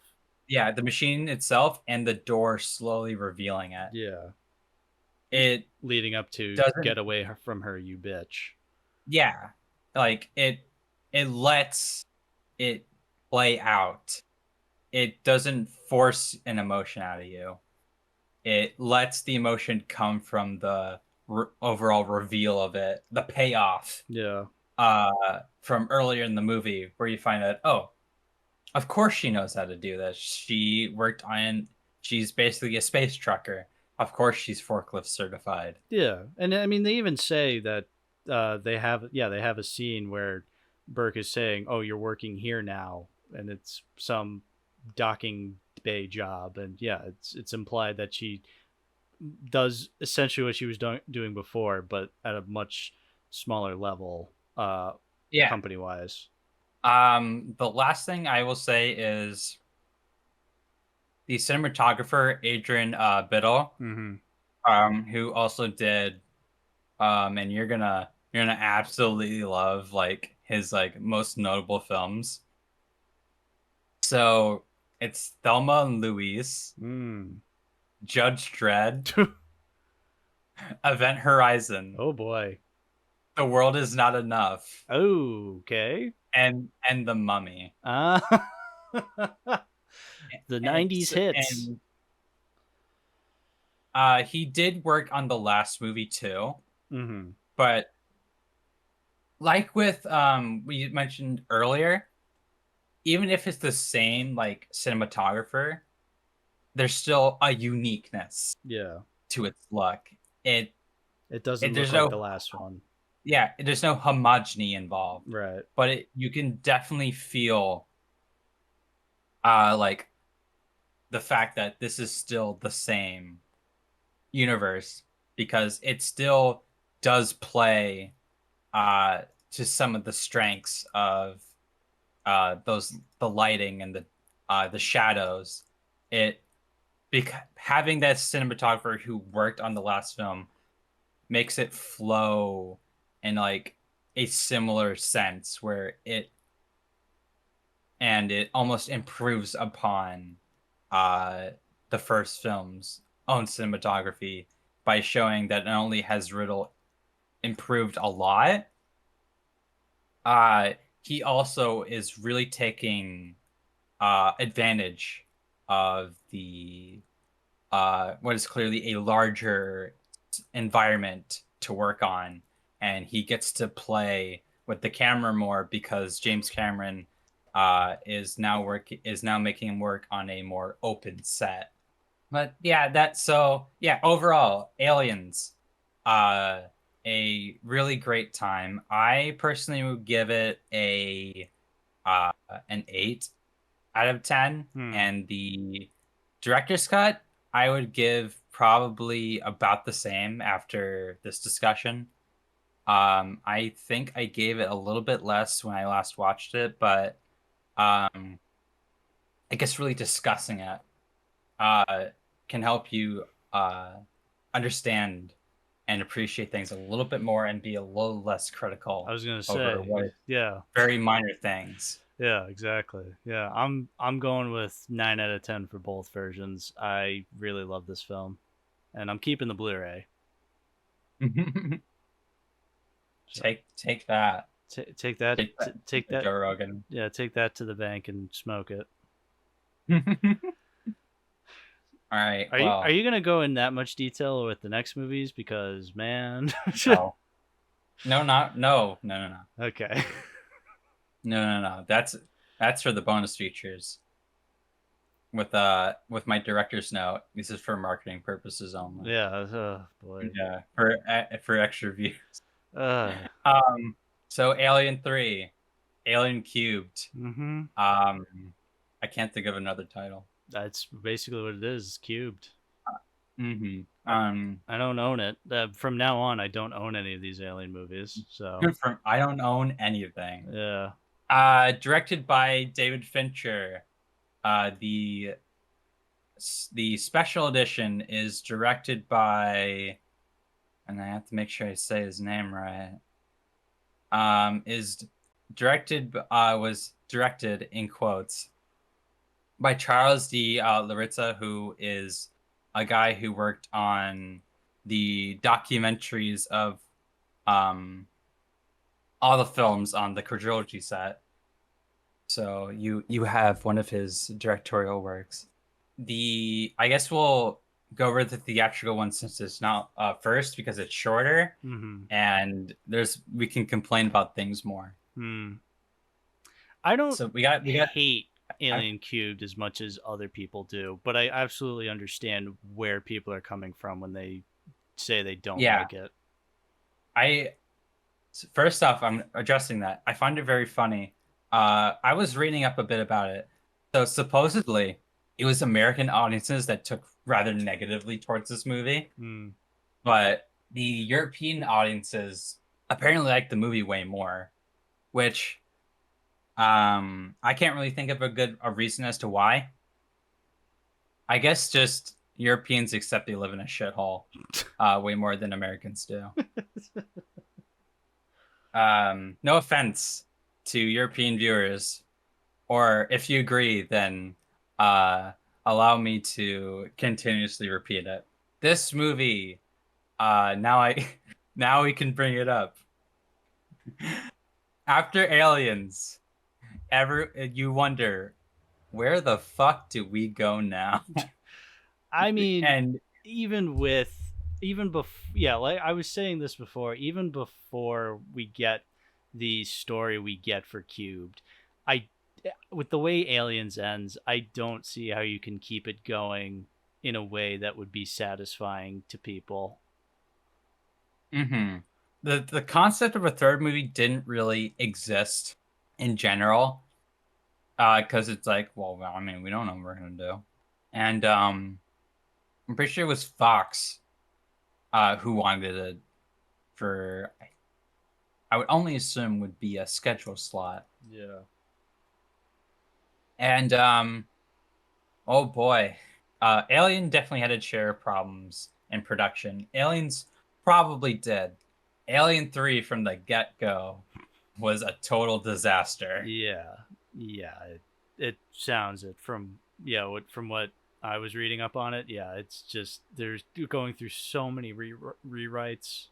There's like at least 6 different scripts out there, and we don't even have all of them out there publicly. And this film, even during filming, was constantly being rewritten by David Fincher. And what we get is just the remains of the script immediately before Fincher showed up. Even in the final product, you can feel it. Yeah, Yeah, because it definitely is not as tight as the first two movies. It's you definitely get aspects, like we were saying, you get aspects of a vision throughout, but it still feels lacking, and it still feels as though quite up to it's not quite up to snuff as much as it Yeah. probably could be. And originally Ridley Scott was um uh asked to return, and as you can imagine, uh Ridley Scott would obviously be extremely busy. It makes sense that he wouldn't be available if he's doing two different movies, one of them being personally financed. Yeah. And I would definitely say, without a doubt, 1492 paved the way to Napoleon, which uh, I haven't seen yet, but I am I very interested. I haven't seen it. I'm not very interested. I'm just interested because of Ridley Scott. Yeah, he's The an entire interesting thing fella. surrounding the thing surrounding that movie is just so funny. I mean, yeah, the I quote like, the quote you sent me was hilarious. yeah. I love Ridley Scott. He's such a weird little guy. Um, it was even funny. Clive Barker was even considered for this movie, but he considered uh Alien, yeah, uninteresting to him, Yeah. and which is, very funny. Yeah. Clive Barker has directed very uninteresting shit. Not everything, but he has done it. Yeah, he has done So it exactly. some people have their own definitions of uninteresting, and sometimes they don't recognize that what they also do can be very uninteresting. But it is very weird thinking about the movie when um, you have gone through a script written by a popular cyberpunk author. Then you go to another draft written by Eric Red, who wrote The Hitcher and Near Dark, which are like cult horror films from the 80s.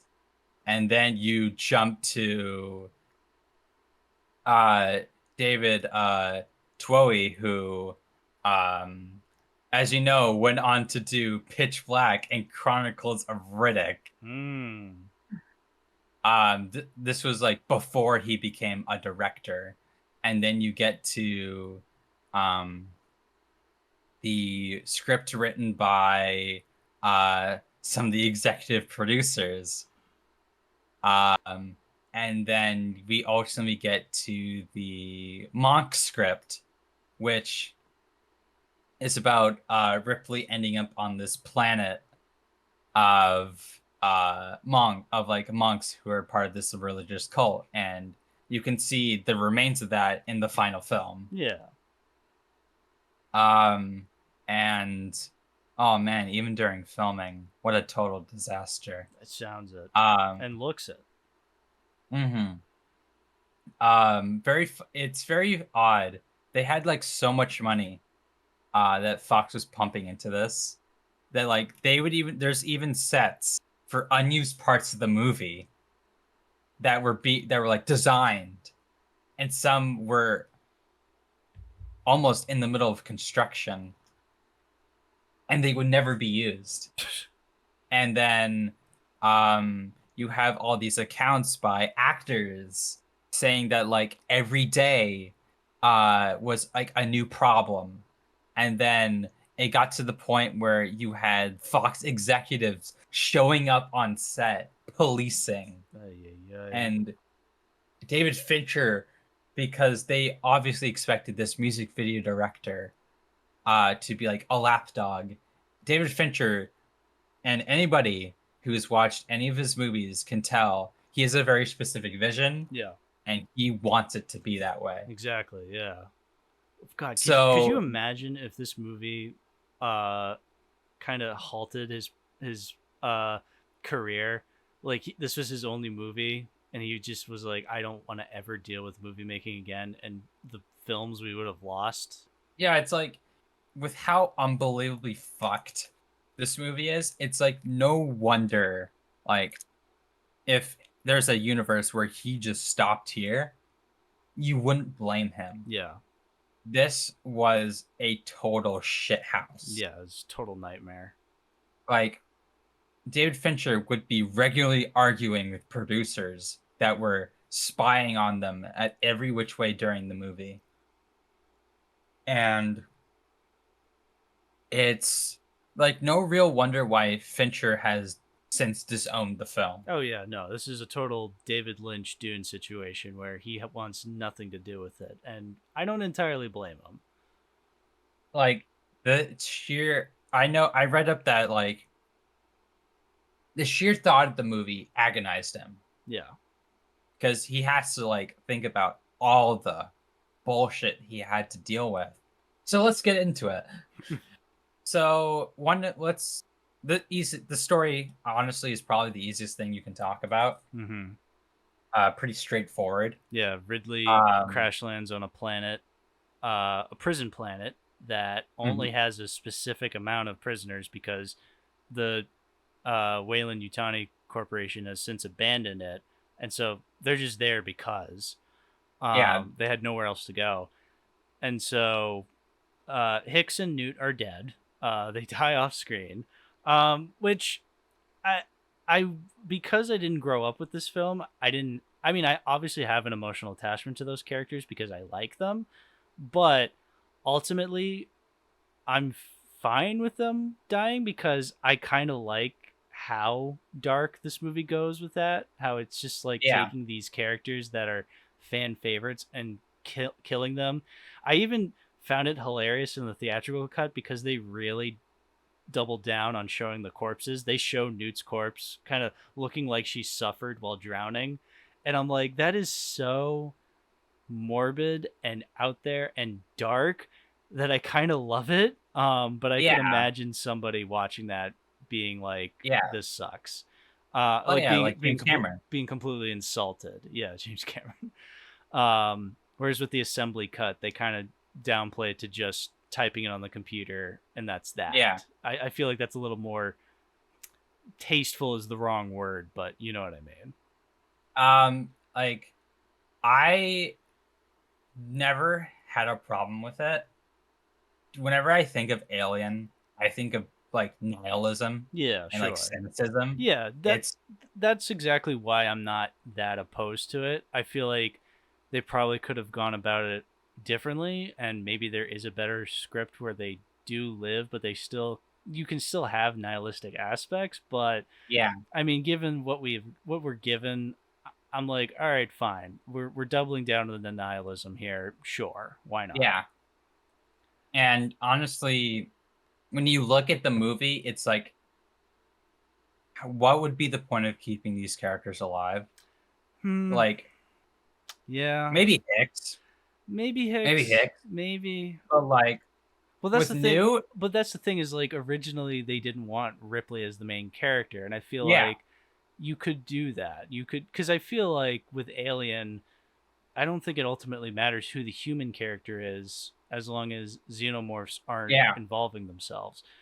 But yeah, so I see why this movie went through 6 different scripts because you're not gonna make something that satisfies anybody. You're always gonna piss mhm. off somebody. And like to me, the entire idea of having a child on a planet full of Y chromosome guys, specifically criminals who range from rape to murder. Yeah. I don't think I want a kid just being exposed to that, No, especially exactly. after considering that this is literally not too long after Aliens. Yeah. That's a lot for a kid. Yeah, exactly. So So it's just yeah, where do you take that? It's like so I yeah, get like it. what, I what get do you it. do with them? Yeah, so I get it. I feel like maybe they could have killed him off a little more tastefully, but I mean, it is what it is. Like Yeah, and you know, I'm not losing sleep over the fact that Newton Hicks died. I can just choose yeah, to just not I can just choose to believe that aliens is the end for them and that's it. Like yeah. you And know, it's like that's still like a great ending for them. yeah. and this is a completely different film. I'm fine with that. Yeah, and I do find it very. I do like the opening to this movie a lot, especially in the assembly. Yeah. It's incredibly Fincher. Mm. It's like you have these like it's very much feels like a guy who just came fresh off of directing music videos. Where like you had these like very intense like splicing between the intro and these very like stylized like sequences. Like we have like a character like writhing, and then it cuts to another scene, and then it cuts to like the space, and then it cuts to the ship, and then it cuts to just shit just going wrong. Yeah. Like it feels a lot like how uh Michael Bay would be during the 2000s, where like it's a guy who definitely directed videos. Yeah. Even if ultimately Michael Bay went to the Steven Spielberg School of Arts, in quotes, because he was a student of Steven Spielberg, and even then you can see it Yeah. a lot with how he directs certain things and some of his sensibilities. And him making Blonde Woman annoying. Is also very funny that this is probably the most British people you get in a movie for this series. Until Romulus, but yes. Yeah. We do get a very like diverse like cast of performers I think so, in this yeah. movie. Yeah. Like I don't really think there's like any like bad actor in this movie. There's No. definitely in some way there's a little bit of like a bit overplaying it. But But I like that. I like a lot of these voices from these yeah, very silly British actors. But even still, I feel like they're giving it they're giving it a memorable performance. yeah, and considering that like they're in such an isolated area and they have their own like religious cult, it's like of course you're gonna meet these types. What else are they gonna be doing? Like they're literally just keeping this place alive, eating, sleeping, and they also have to suppress a lot of their own urges. Yeah. Because you know they're on the planet for a reason. Yeah, exactly. And like I do think this movie has like such a very like bizarre set of alumni in it. Like the fact that you have like uh actors who would go on to be in so many like notable films. Like you have Charles Dutton who went on to be in Seven. Yeah. You have Charles Dance. Charles Dance, who went on to be in everyone's favorite Netflix show, The Crown. Said no one ever. You have Paul McGann, who went on to play in Doctor Who as the Eighth Doctor, and he was also in the Three Musketeers the year after this movie came out. And he would also go on to be in a lot of very like prominent British cinema.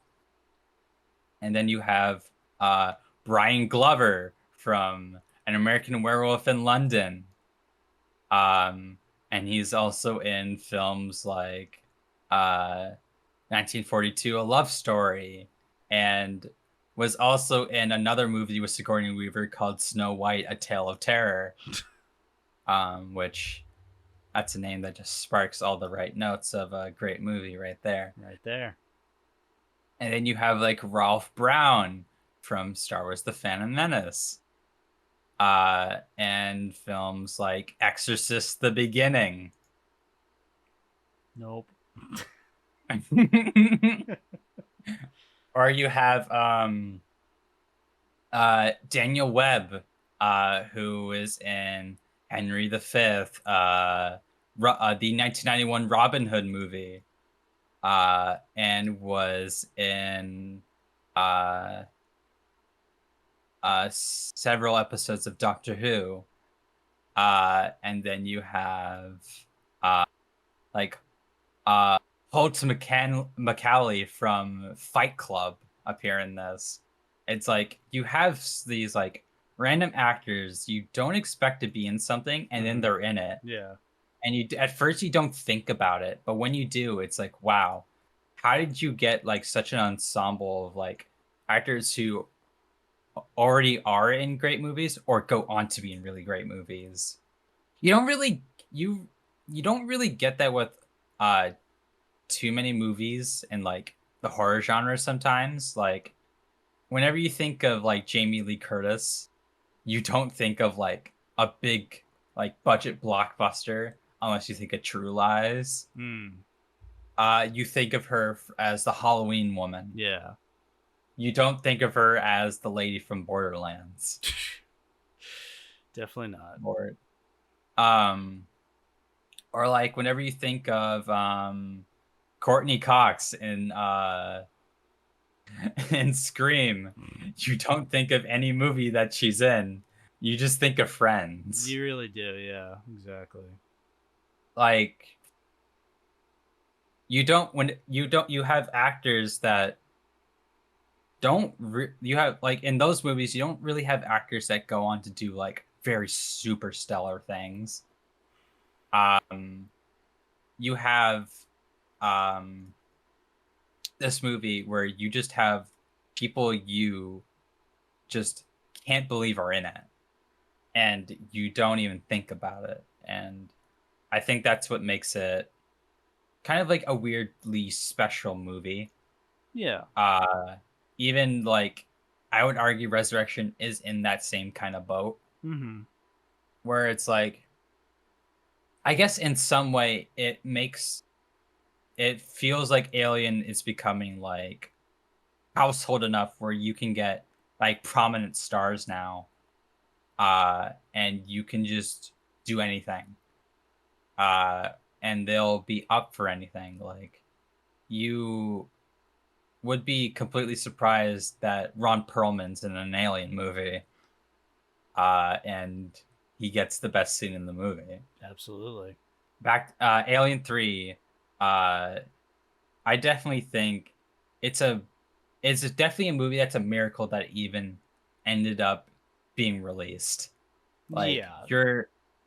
it's the fact that it even exists is an like it's bizarre, and the fact that it even got a 1992 release with how like hectic it was And even is just still, it's not even that broken when you watch it. Like, it's not yeah. particularly well made, but it's not as broken as what you would assume from the horror stories of the behind the scenes.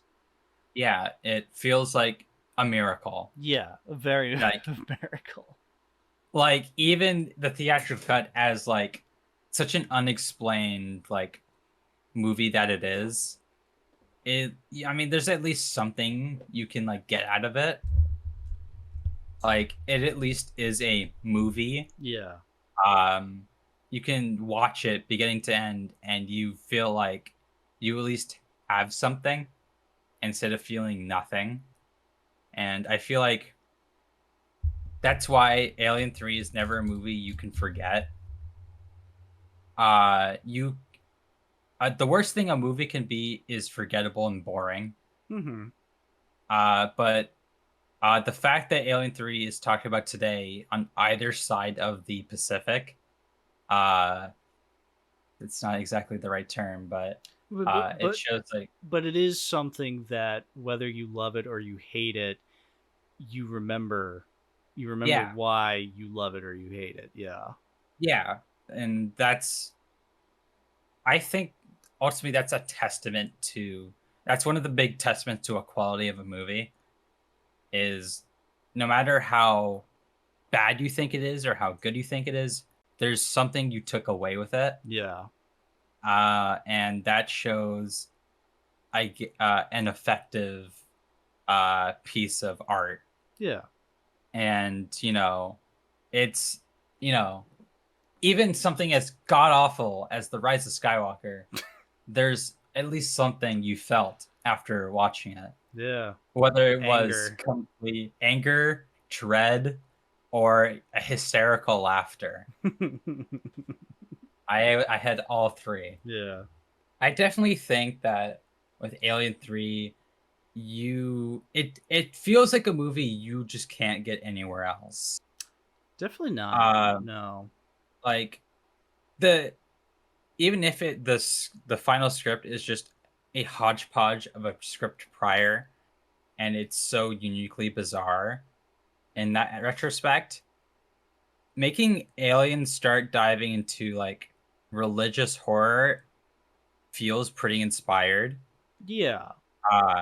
Because so far Alien has been very sci-fi horror, Hmm. and while this movie still does it, it now incorporates that like fantastical element of religion. Yeah. And it does play on the elements of religion Yeah. with Because obviously you get these characters who preach that they have faith, and it's just interesting seeing how they characterize that faith. yeah, and how much their faith is tested Yeah. when met with such an unstoppable being.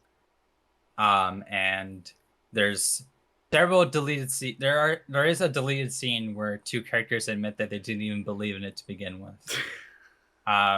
Which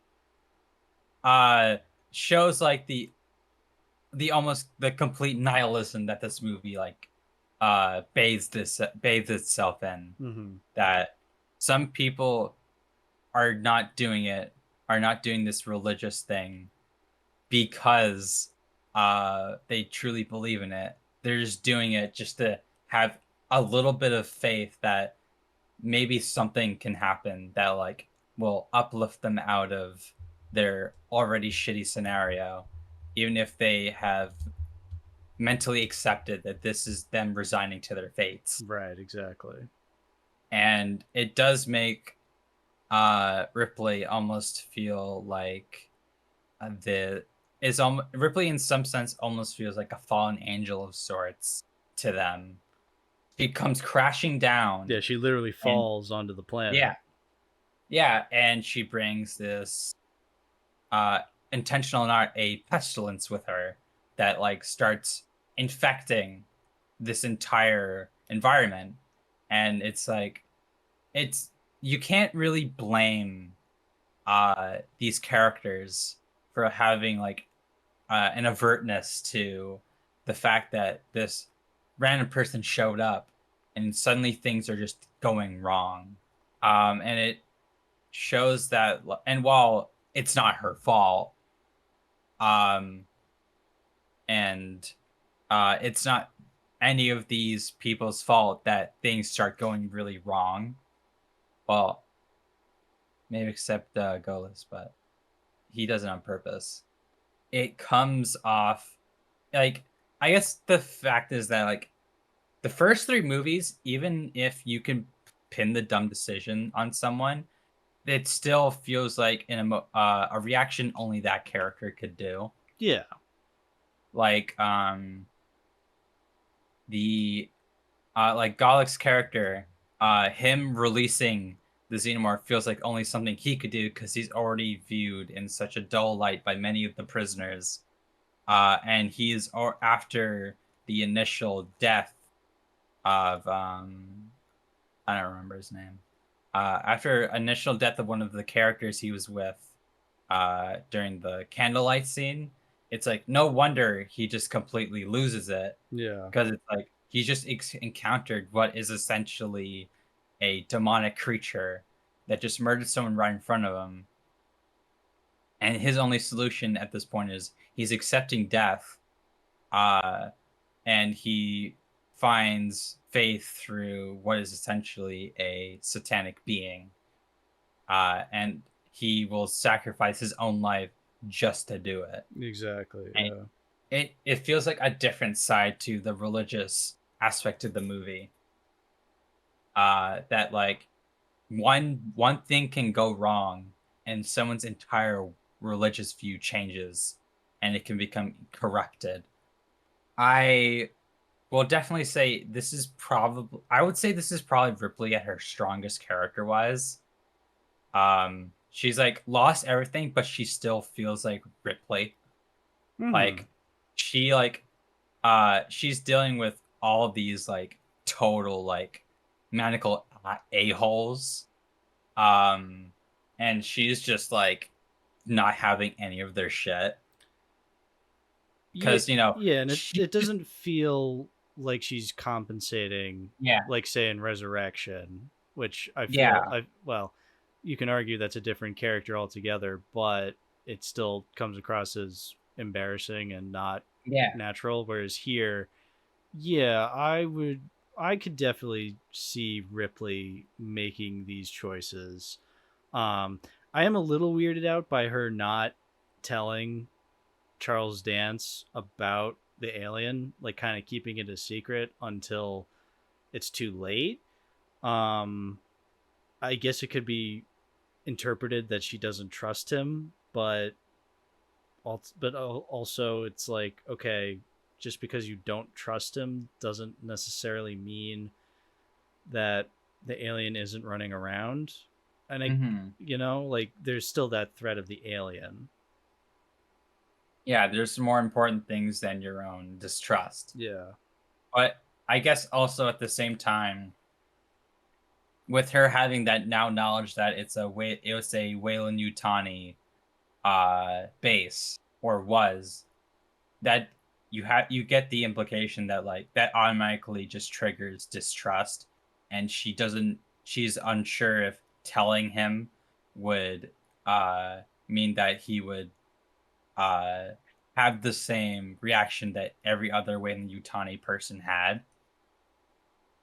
But I definitely get the idea that, like, it feels a little odd that she, like, uh put it on a need to know. Yeah. But I definitely feel like by this movie, it definitely feels like her completely rolling her eyes. Like, Yeah, oh my god. she's so sick of this by this point, which Yeah. makes sense and then makes the ending all the more impactful. Yeah. Like, she has dealt with these things twice. The second time, it was a whole horde of them. And now she's dealing with one that not only has she never seen before, it also makes it more unpredictable as a result. But she still has that knowledge that just because this is a different a creature, it still can be killed the exact same way.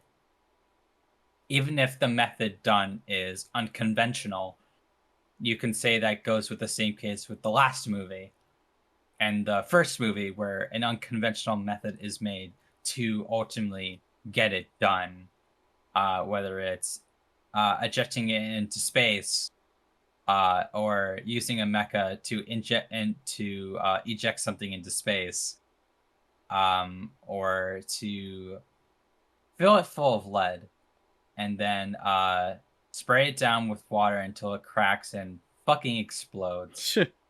I did learn that in the assembly, the part where its crest starts cracking, that's the only bit of uh, like proper CGI used. Hmm. Um, Yeah, because it was still uh, a puppet yeah, for most of the it was movie. it was a rod puppet. Yeah, rod puppet. Yeah, and it was very funny. And this is a very common fact about the movie, that at some point, um, David Fincher had requested that they try dressing a dog up as the alien, and it looks so dinky. Yeah. And I really wish we had footage of that because that just sounds so funny. I would absolutely adore seeing a dog just running around in a little alien costume and seeing it do dog things. Like, you get to feed the dog while it's wearing that little costume. But that's enough out of that. But I definitely think uh the characters, while definitely, as we've got along, they've become a little weaker.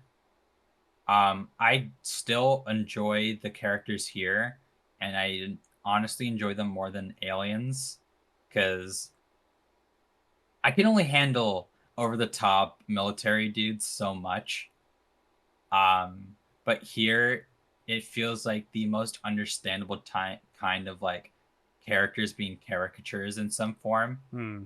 where they're isolated, so you can't exactly expect them to be normal. Whereas the colonial marines are feel always felt to me they're kooky for the sake of being a little kooky. Which I guess having met marines, that isn't too far off. But once again, I'm not too interested in military people regardless. So it it these guys fit a bit more of my a unique niche, and I definitely find it a lot of the irony that people who did profoundly awful things are trying to find faith in religion, which I guess in some way, I don't know if it was the intent or not, is supposed to show how like religion is usually backed by people who are the worst of the worst. And I guess in real life you can kind of see that with like these undocumented reports of these priests molesting kids, or you have them using their word of God to manipulate people, And then you get like or down south, like the super churches being like, yeah, donate all this money, and they live in these lavish mansions when in reality that they're no closer to God. Yeah, yeah. yeah, I think that is definitely a real thing. People taking advantage of religion and therefore using it as for their own capital. yeah, it would ultimately going against the very values that they're teaching other people, Yeah, which uh, we definitely do get that with the attempted rape scene definitely. in the movie, and then we have Dylan, who is the devotee and uh, the priest for them, who is while acknowledges that he is ultimately a bad person, he is ultimately the person who is more likely to be the least hypocritical towards it. Yeah, he's still wanting to set these people straight. So when he sees that there's an attempted rape going on, he stops it and beats the shit out of those guys. He beats the shit And out of he them, being like, I need to re educate some of these brothers. re-educates some of the brothers, which is very hard as fuck line. Very. Um, and it's sold very excellently. I do have like one particular problem with this movie. Regardless, even if this is a film view I view very favorably, I do think the Clemens Ripley relationship's a tiny bit forced. But I guess it's more situational. Uh, in a sense, situational relationships can and will happen. And I mean, he's like the guy with the least amount of like uh crime to his name. Yeah, he accidentally killed a couple people. Yeah. But yeah, it does. I don't buy them as a thing. I guess ultimately it doesn't matter because he ends up dying the next couple of like a couple of scenes later anyway. Yeah. But yeah, it does feel ultimately unnecessary in the grand scheme of the plot. Yeah. And it doesn't really tie much into the overall theme of the movie, Right. It's which kind of just there for the sake of yeah, being there, and it's like we didn't really yeah, need this. which I mean on the bright side, you don't have to see him do it. No. So it doesn't try to, it just kind of just implies that they did it, and then it just moves on. Yeah. But Which, while it feels pointless, it's not like trying to like really draw it out. but again, it does tie into that idea that I don't think this film is as tight as the other two, because I Yeah. feel like with the other two they really took advantage of everything they had, whereas here this aspect can be cut and nothing really changes. Yeah. How do you feel about the dragon? I'm calling it the dragon. I'm not calling it any stupid fucking animal related name to and then attaching alien at the end of it. The dragon goes hard. That is a really cool name. Yeah, And it fits the bill. I mean, because it Uh, shows. I like how they describe it as the dragon because they don't understand what it is, and so yeah, they're just calling it. They're just using whatever term they can think of to think of a name for it. yeah, and it works. Yeah, And considering these are people who are a part of a religious cult, dragons are in something like the Bible. Uh, so it's not too unconventional to them to see something like this and automatically think, "Oh, dragon." yeah, dragon or demon or something. Yeah. Yeah, and I I I like to give huge props to Tom Woodruff Jr. Mm. And co because for their first outing, this is pretty impressive. Since they I mean, you don't get recommended by uh your former boss Stan Winston for nothing, right? Um and it certainly shows because the that rod puppet's pretty damn good. In the assembly, it's not particularly finished, but it's still like really impressive that they can make a rod puppet look so incredibly lifelike and smooth Hmm. when it could easily be very like clicky and jank. I mean, that very creature is what leads to the most iconic shot I think I've ever seen in an alien film, when it Yeah, approaches Ripley after killing Clemens, and Ripley's just up against the wall awaiting to be eaten, and it just ever so closely gets to her and then just walks away. That shot, when I think Alien, I think of that shot, like Alien yeah, as a franchise. But I just think that's interesting that it comes from this movie of all movies, because this is one of the most polarizing films in the franchise. yeah. It's like and it's all over the promotional material, but it's not like something stupid like H2O where it does the shot of Jamie Lee Curtis closing the door, and it specifically zooms in on the part where Michael and Jamie Lee Curtis look at each other through the window, and it's so explicitly done for the trailer What and to paste it over all the promos. a dumb And movie. while it is undeniably a really iconic shot of the franchise, it is really like silly. But here, this feels it's something that's done very intentionally. And it isn't like built up for like a trailer shot.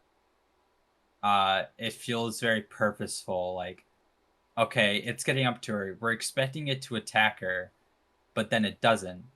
Why?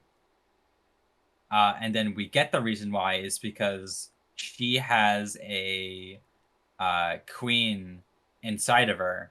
So now you have that justification for that shot, and it doesn't feel tacked on. So that way they could use it in whatever promotional material they need. And I do appreciate that even if this movie feels pretty radically different, we still get an ending that totally just fits Alien. We get that we get Wayland and Utani. They show up, okay, and then we meet a familiar face, Lance Hendrickson, man who's known for many things, such as, and I'm gonna drum here, the very iconic Alien versus Predator franchise, Hmm. and the Omen 2, everyone's favorite movie. And what's a random movie I can just pull out just for fun? Tarzan. Super Mario Brothers. That too. And Tarzan. And Scream 3. Everyone's favorite Scream movie. Yeah. Yeah, and Dorothy and the Witches of Oz, whatever the fuck that is. You're making that up. That's a real movie. I just named it. I looked at his filmography. Oh my god. I guess we'll just break for time constraints. We'll just break out the assembly versus theatrical here. Mm-hmm. Theatrical shit just kind of happens. Yeah. And some characters just outright disappear from the movie. Like Gallic, he's there and then he's just gone forever. But in the assembly, he has an entire little subplot, which ultimately leads to the climax of the movie. And I feel like while assembly is definitely not 100% like clearly Fincher's vision, it feels closer, and it definitely has some editing parts that definitely feel a lot closer to him. Right. But it's still ultimately not quite a David Fincher movie. Especially if you compare it to his like later, more critically acclaimed films. It, while not being him, it feels enough like him, and it feels enough for what he is going for with what he's got for such a disastrous movie. It feels like a very different movie. Like, I think in my review for the theatrical version, it's like a shell that you find at the beach. It's a shell. It's a pretty shell, but what was in it used to make it so much more beautiful. What you have is just the remnants of something that was so much more interesting. With a shell, you can only imagine what could have been, but with the snail and the shell, or the mollusk in the shell, you have the full picture of it.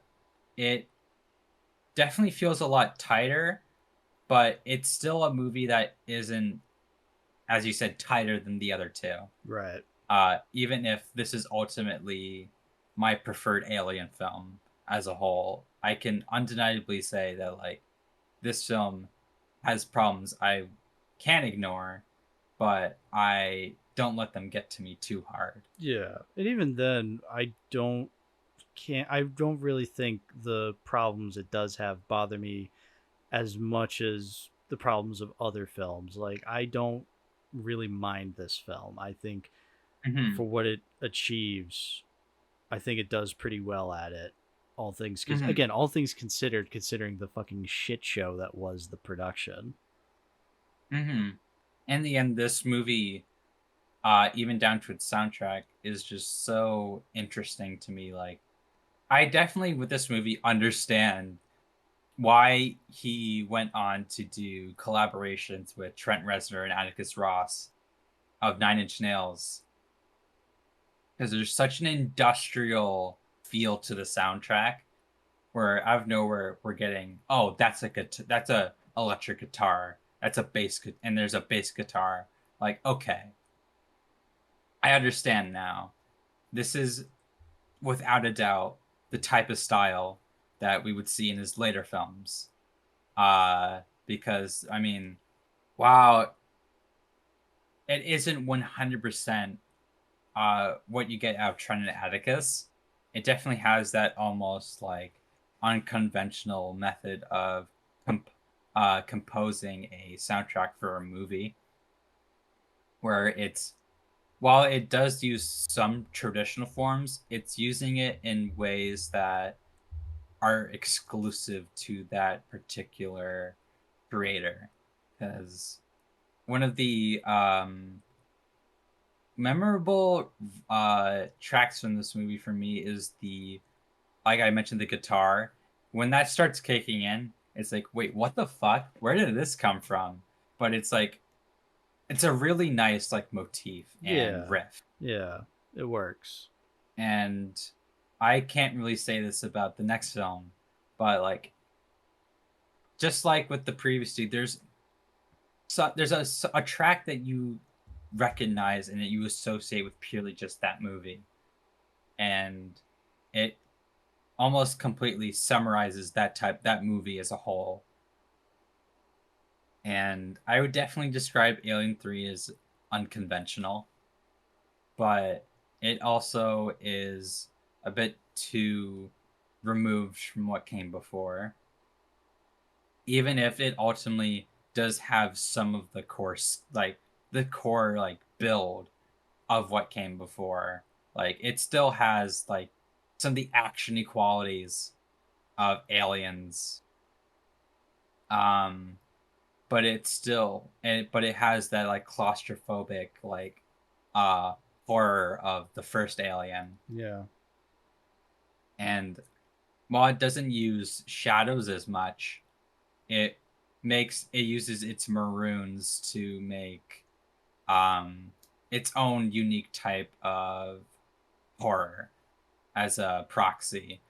Like, I wouldn't exactly describe this movie as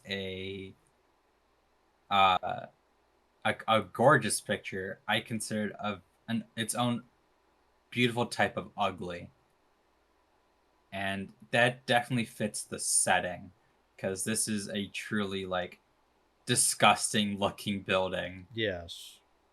It almost like diverts an aesthetic from the previous two by becoming a little bit more like steampunk.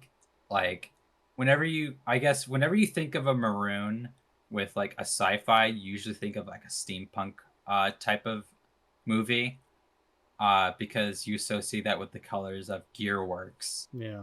and like factories and anything of that sort, since it's all industrial brass. I do prefer some pacing aspects of the theatrical version. I will admit there are parts where the pacing is really good, but I definitely think there is a more interesting animal that the assembly gives you. Yeah. Um, and while it cannot always work, it feels um, like you understand what's being done, even if it is quite Messy. yeah, messy.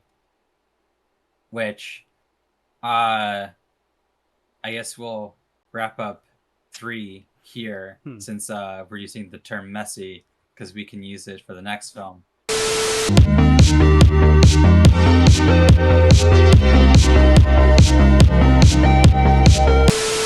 But first, what's your overall conclusion on Alien Cubed, and what would you give it? Both versions. Yeah, both versions. I mean, I didn't notice that much of a difference between the two. I do think both of them have their strengths and plenty of weaknesses.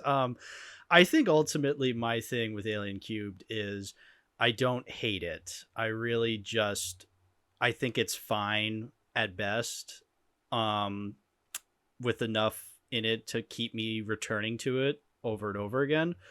Um, Obviously I prefer the first two, but I don't hate Alien Cubed as much as other people do. And I think I'm in a similar boat with the theatrical cut and assembly cut as I am with Aliens, where I don't mind either cut, so I could see myself returning to either one in the future.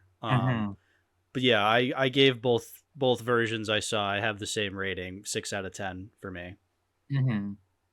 Well, it's without a question based off of my overall thoughts throughout this little bit here that I'm gonna give this a solid 10 out of 10. This is my favorite Alien movie without a doubt. It gives me pretty much everything I want, and it exceeds what I typically expect of an Alien movie.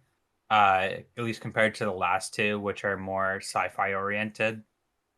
So diving into a more like religious aspect gives it that own unique feel that you don't get anywhere else, and you don't even get that with like its sister series in quotes, the Predator series either.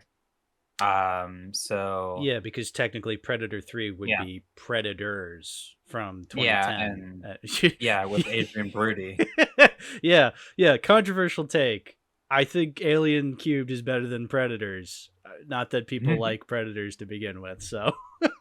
Yeah, the theatrical one is just it's very hollow. There are definitely some bits I do like from it. While I'm not a big fan of the dog, Yeah. uh, I think the do Ox is better. yeah, um, actually I'm pretty sure, Fincher's original idea was that it was gonna be I think a Rottweiler, Mm. which is, but ultimately, yeah, I without a doubt prefer the ox. It makes more sense for the size of the creature compared to just a dog, Yeah. where it's clearly not the size of a dog. I did look up pictures of the dog in the xenomorph costume, and it's the cutest thing imaginable. It really is cute. It's Like so it's cute. very doofy, but Yeah, it's yeah, cute. yeah. But speaking of messy, sexy and weird, uh, Speaking of adorable, yeah. Alien Resurrection, 1997, director Jean-Pierre Jeunet. Jean-Pierre Um, Jeunet. written by Joss, Buffy, Firefly, Avengers, Justice League 2017, Whedon. Has he done anything since the 2017 Justice League movie?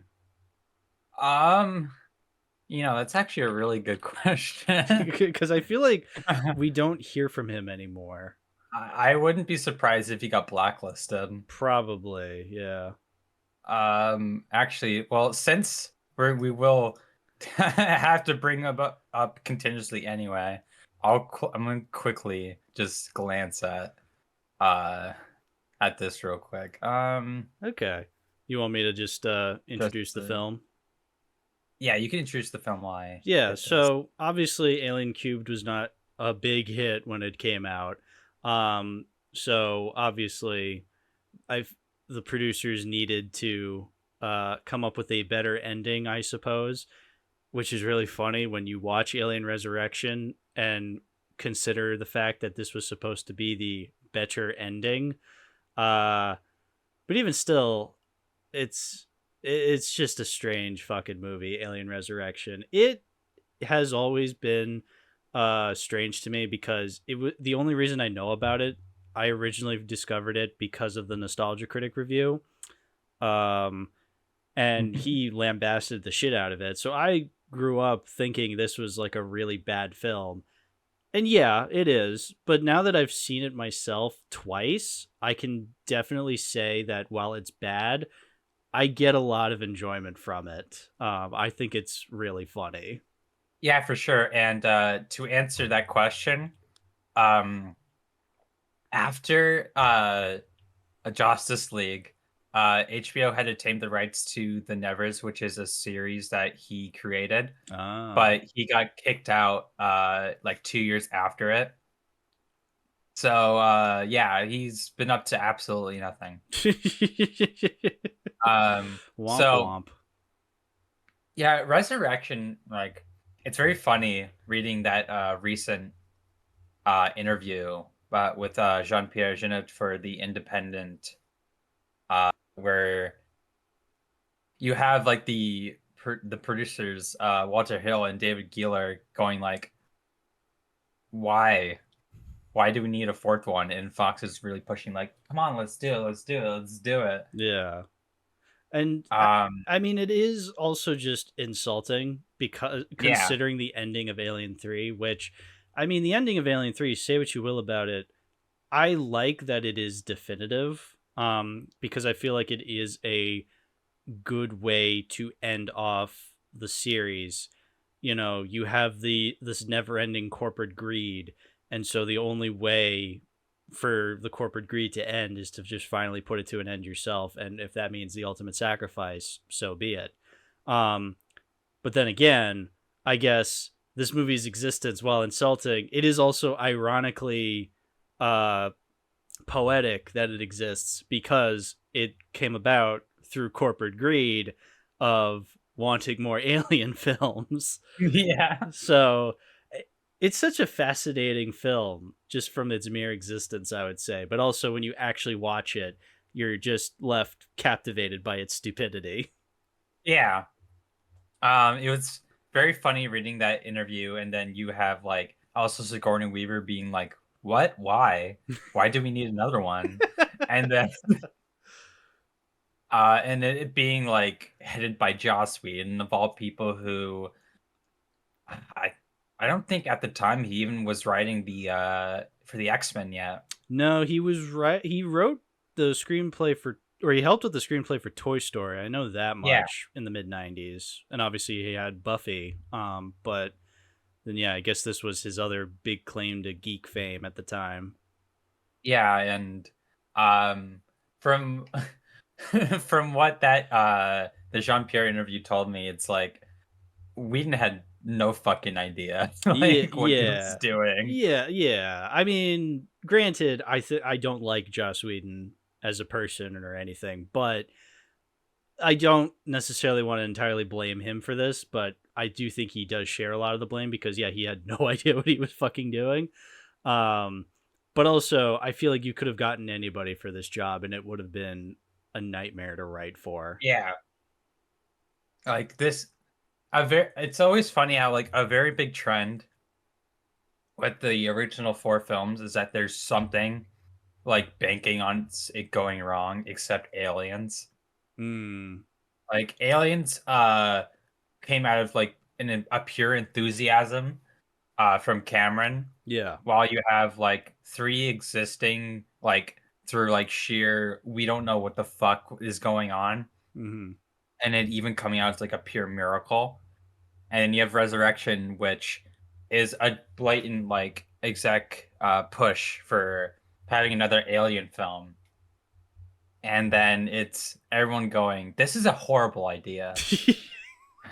and then they still want it to happen anyway. And then uh, from what that article said, that they were approaching like Danny Boyle of Train Spotting Yeah. and Peter Jackson and fucking Bryan Singer, which are like, I mean, granted, I think Danny Boyle would have made an interesting Alien film for sure. I Yeah. love Train Spotting, I do and too. he definitely has a knack for interesting like visuals. Hmm. And he makes Scotland like look like total ass. And well, granted, Scotland can look like total ass. It is a lot less ass than England. Um, to English viewers, you know it, I know it. And then Peter Jackson, definitely I can understand, especially at the time he was working on like horror, Yeah. and he has like his own unique style of horror.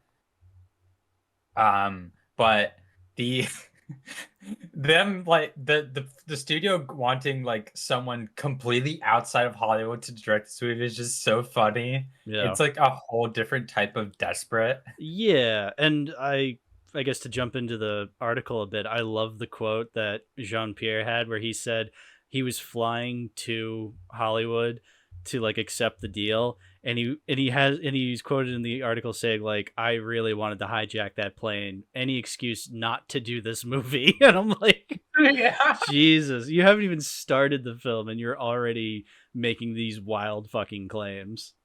Yeah.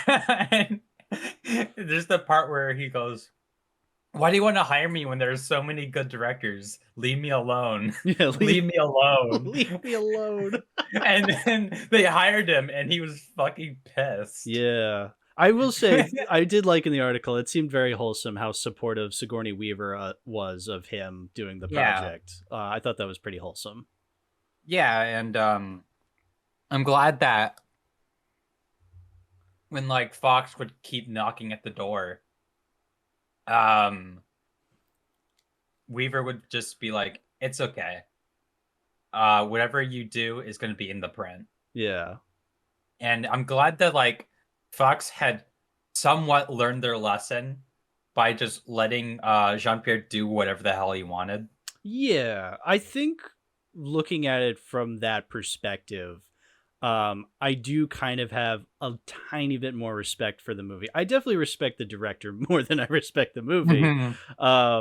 Because again, no matter what, no matter how bad I feel for the guy, because I do feel empathy for him, after the shit show that was Alien Cubed, going into this one, yeah, you have my sympathy. You have my sympathies. Yeah. But no matter what that is, no matter how much I feel for the guy, the movie still sucks. So Yeah. you can only feel so bad. It's very unique. And you already mentioned this before that like it's a great thing about the series is that no matter the quality of the movie, it still has its unique flavor. Yeah, this does Like, not feel like it's ripping off the first three in any way. Like it's definitely yeah. going for its own thing. Yeah, and it definitely fits a specific like style of um filmmaking that you don't really see in Hollywood unless you bring over like foreign director. Mm-hmm. Like I haven't watched too many French films, but this definitely feels very influenced by like French New Wave and different German expressionist era cinema. Yeah, there's a lot of With wide angles and interesting camera movement. yeah, like it's an interesting movie because it keeps itself from being uninteresting from a Yeah, filmmaking standpoint yeah, when it definitely. easily could have been. Yeah, and even then, the story, arguably the worst part, but it at least is interesting on paper, I think. Mhm. uh you know, Like it's funny how like when whenever you read the article and you read the script that Whedon had, and he was like, "Man, this fucking sucks." And he goes, "Let's not do this." yeah, And exactly. he like he like goes in and rewrites it as much as he could. Mm-hmm. And like while you do get those like obvious Whedonisms, Oh yeah. but you still get a sense that like there is a different voice also like going through this and like like scratching things out like no, that sucks. Yeah. Yeah. And there you go. No, I was just gonna say, like, I'm just thinking of the quote of Jean Pierre commenting on Whedon as a writer, just being like, he makes films for morons, which is one of the funniest fucking things. Oh, it's so funny. And like you can like very openly tell that Janut's like a European filmmaker Yeah. because he has that European dry sense of humor Yeah. where it's like very blunt and honest. Yeah. I usually hate European smugness, but honestly, I am siding with him on this one. I mean, when the American in question is Joss Whedon, I'm gonna side with the Frenchman, unfortunately. Yeah. Like it's very interesting watching such a like bizarre movie that exists and Mhm. it being described as sexy and weird. Yeah, Like yeah. it is weird, and there is parts where it just does sexy for some reason. Yeah, yeah, yeah. It's because you get the whole Ripley clone and Winona Ryder robot having sort of a lesbian undertone romance. Yeah. Um, I'm sure that was Whedon's idea just because he was horny, and then you have a Frenchman direct that, so he's gonna be like, "Oh hell yeah, lesbians, let's go." Um, Yeah. but it's still Armed up, right? yeah, but it still comes across as weird in the final Yeah, product because it was the late 90s, and so it was not anything genuine. It was just purely fetishistic. yeah, Um, and it's not even good fetish material, you know? yeah. And especially the fucking newborn. Oh, that too. Yeah, the whole like not to jump ahead, but yeah, no, that is a good point. The whole newborn, the whole alien being born and it's supposed to have some of Ripley's DNA in it, and yeah, Jean Pierre describes it as sexy. It's like cuz he describes it as Freudian, and it's like uh I okay. mean, Huh. honestly, that thinking about it, especially with Giger liking the movie, it they That's a definitely good have a point. similar That's a good point. He did. definition of sexy, Yeah, yeah. I mean, which is I wasn't. completely bizarre. I was not hard, but I mean, if he was, then more power to him. Yeah, and if you can make Giger happy, you Yeah. can make anyone happy, right? Yeah. Well, no, but yeah. Like this definitely which is another like interesting point with how like Giger did not come back for this movie because Fox didn't want him to. Yeah, that Because was fucked for up when I whatever read that. fucking reason. Yeah, that was dumb. I mean, I get because it does say they didn't want him back because of the shit show that was Alien Cubed, but at the same time, Giger is what made Alien what it is that we know of it Mhm. today. So to completely deny him from being a part of the film is just bizarre. Yeah, but I am very grateful that like Juno like understood this, but he still went out of his way to get as many like art copies of his works Yeah, to yeah, like understand his aesthetic and his overall creative and like creative spark. yeah. And it definitely shows with the new designs, and while they aren't great, they still feel not too dissimilar to something you'd see in Giger's works or in the overall grand scheme of a lineup of the xenomorphs. Like it's not too out There of was an the ordinary. attempt. There was an attempt.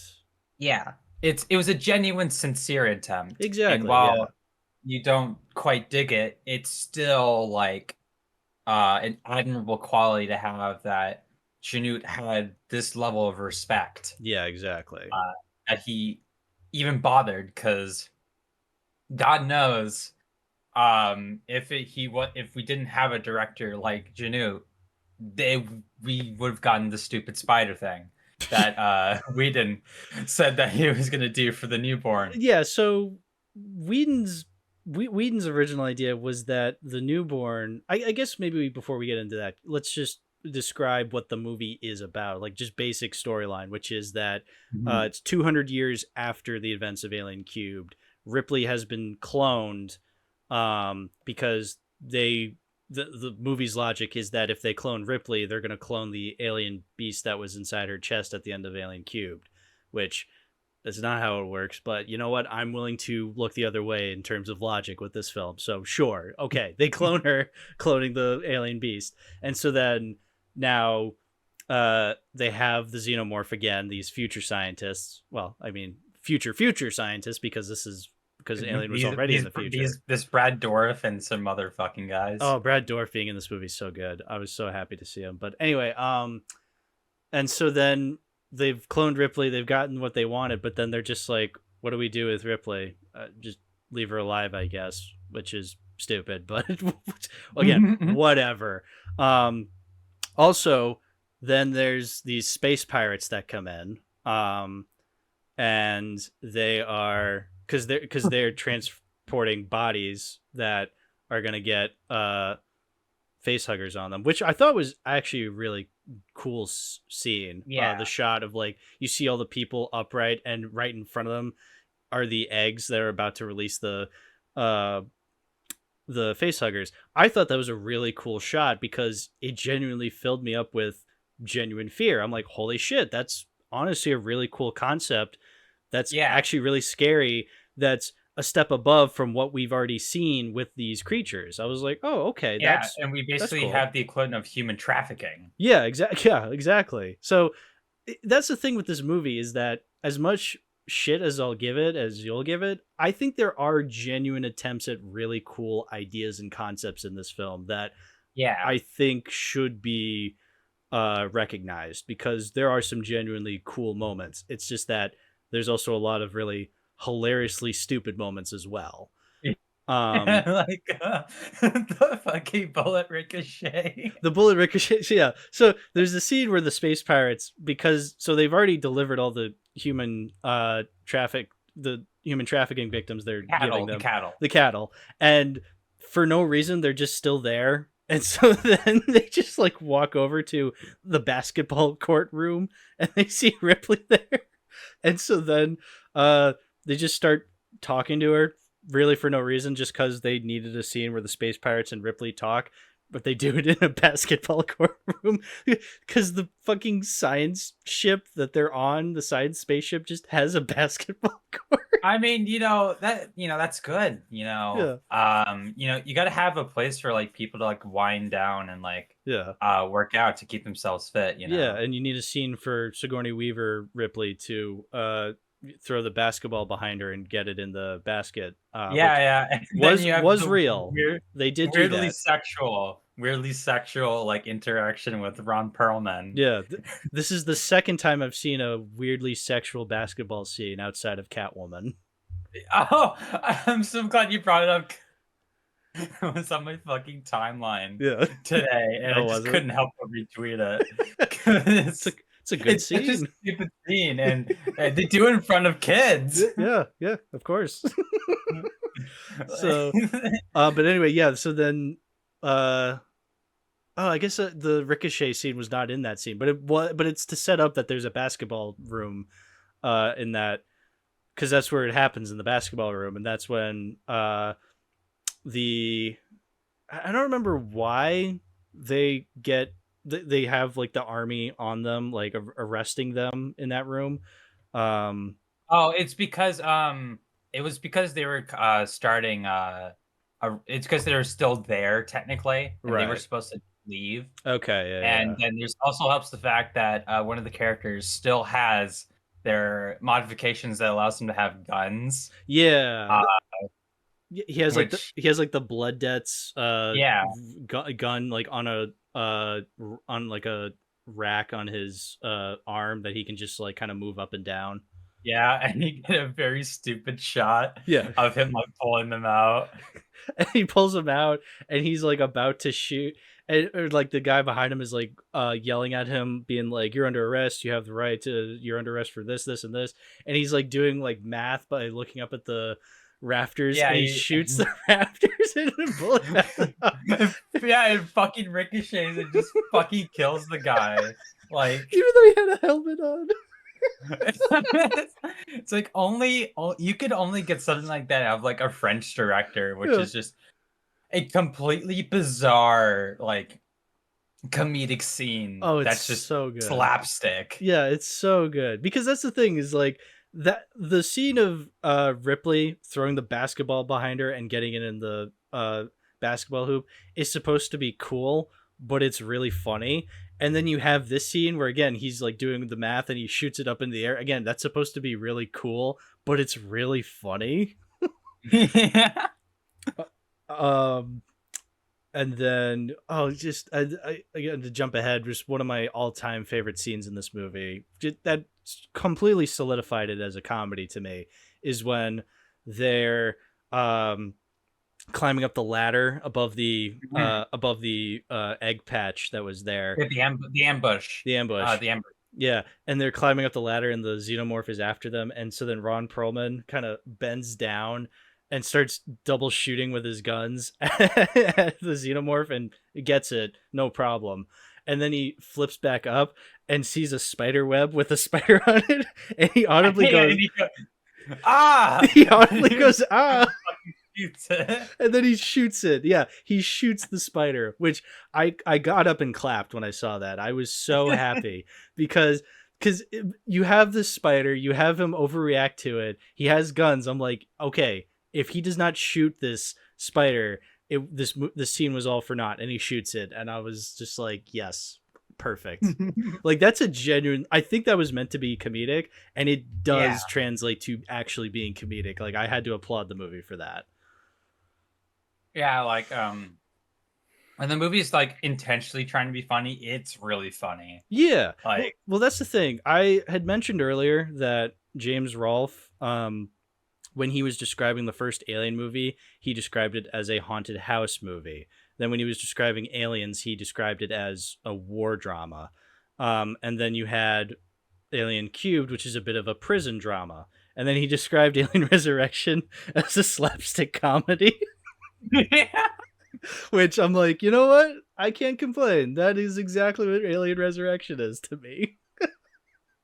Like, especially the part earlier in the movie before the Xenos get out, where you had Brad Dourif just fucking like essentially just like not like looking at them straight through the Yeah, he's like two-way glass. He's kissing the glass as he's looking. Kissing the glass, and he's just like like baring his teeth and like opening and closing it. He looks like he's edging, like he's about to come. Yeah, like it's so fucking stupid. And only Brad Dourif could make that scene work. Yeah, and then they also have like the bit where he finally hits the button that like starts trying to cryo freeze them. Yeah, it semi works, and when they try something again, he like puts his hand down to it again, and they just stop. Yeah, and they just look at the button, and he's like, and he just goes like, like, yeah. No, bottom line, this is easily the funniest Alien movie. It's definitely one of the worst. I'll agree to that. I mean, I still think I like it a lot more than some of the other Alien movies, but I will not argue it as being actually good. I just get a lot of entertainment value from it, but yeah, I will argue it as being the funniest Alien movie. You don't really get it this like anywhere else. No. And it's funny. Like one of the best scenes in the movie is when the Xeno uses its second mouth and pierces the army guy's noggin. I'm just gonna say noggin. Oh, Dan Hidea's character. Yeah. Dan Hidea's character. Yeah. Yeah, in the back of the head, and he reaches behind and pulls up brain matter. That's like it's like such a funny like slapstick moment, but it's also really fucking cool. It is, yeah, because he just pulls out a piece of his brain and just looks at it and goes, and then like just a bit after that, you have the part where you have the guys go into the little escape pod, and then you have a Xeno just crawl into it. You don't even see them all die. You just see the shaking, and then you have like a shot of like the visors on the escape pod, and you just have blood splatter. Like that's like really funny. The interesting thing about that shot of the blood splatter at the top, because you see like the opening of the escape pod, and you go down into it, and that's when you see the blood splatter. I remember that shot specifically because I saw it on a YouTube video. I don't know if it still exists, but there's a YouTube video I watched years ago where it's the scene in Revenge of the Sith when Anakin like is on top of the elevator and he jumps back into the elevator, and that's when Obi-Wan like turns on his lightsaber because he thinks it's a droid, but then he sees it's Anakin and he goes, "Oh, it's you." And so what they did is they edited it where he turns on his lightsaber and then it cuts to that shot of the blood, and you just see the blood go and you hear like, I think you hear like some generic scream like, "Ah, ah!" And it'd be funny if they kept the part from that scene, Revenge of the Sith, where he goes, "Oh, it's you," like after you already fucking killed him. I don't know if it said that, but that would have made it perfect. Yeah, that's the scene where Dan Hedaya takes a grenade and rolls it like a bowling ball. Yeah, and it's CGI. Oh, it's so painfully CGI. Which, to go into it, this movie does, because it's the late 90s and CGI was definitely a lot more prominent than it was in 1992. Like, I think we had said that in Alien Cube, the only use of CGI was when the alien's head was cracking, using the lead in the water. Whereas here, yes, the use of CGI is a lot more prominent, But even then, I do commend the film for actually using a lot of sets and even miniatures, because I was looking Yeah. at the ship and the outer model of the spaceship that they're on, and it is a miniature, it is a model. um Yeah. and I just really appreciated that, because I felt like at that time, if you were going to have a scene with a ship out in space, you would just completely CGI it. I commend it for only using CGI when it wants to. Yeah, like the grenade. The grenade Yeah, the bowling ball. grenade or the Xenos in during the ambush underwater. Yeah, yeah. Like, it's used for parts where you couldn't use, a practical effect. Yeah, so it makes sense. Yeah, it has an understanding of what CGI was is basically kind of made for in theory, Yeah, which is it's a it tool. helps it's a tool to help, do what you can't do or to enhance what you can do. Right. Yeah, yeah, yeah. And like, make a grenade, roll like a bowling pin into an escape pod and blow up. Oh, oh, it's so funny. Yeah, and I guess since it's not going to take too long to talk about, since it's so bare minimal of changes, I watched the special edition Hmm. that was on the quadrilogy set. The only major changes are you have a different opening and ending. The opening has the surgery that's involved with Ripley, all the Ripleys and Ripley 8's eventual creation, and the Xeno Queen, and then the ending has them actually be on Earth rather than ending with them on the ship. Yeah. Um, So to go into it, because you sent me a couple of those scenes, yeah, I guess we can start with the surgery scene where she wakes up during surgery and just kind of snaps the guy's arm. yeah, Um, I don't really see what that adds, other than I guess yeah, she's awake. I kind of prefer the original where she just wakes up in the fucking plastic bag, so it's kind of symbolizing rebirth or something. I mean, it's yeah, pretentious. It's obvious that a French filmmaker was making this shot, but yeah, it's something, you know. yeah.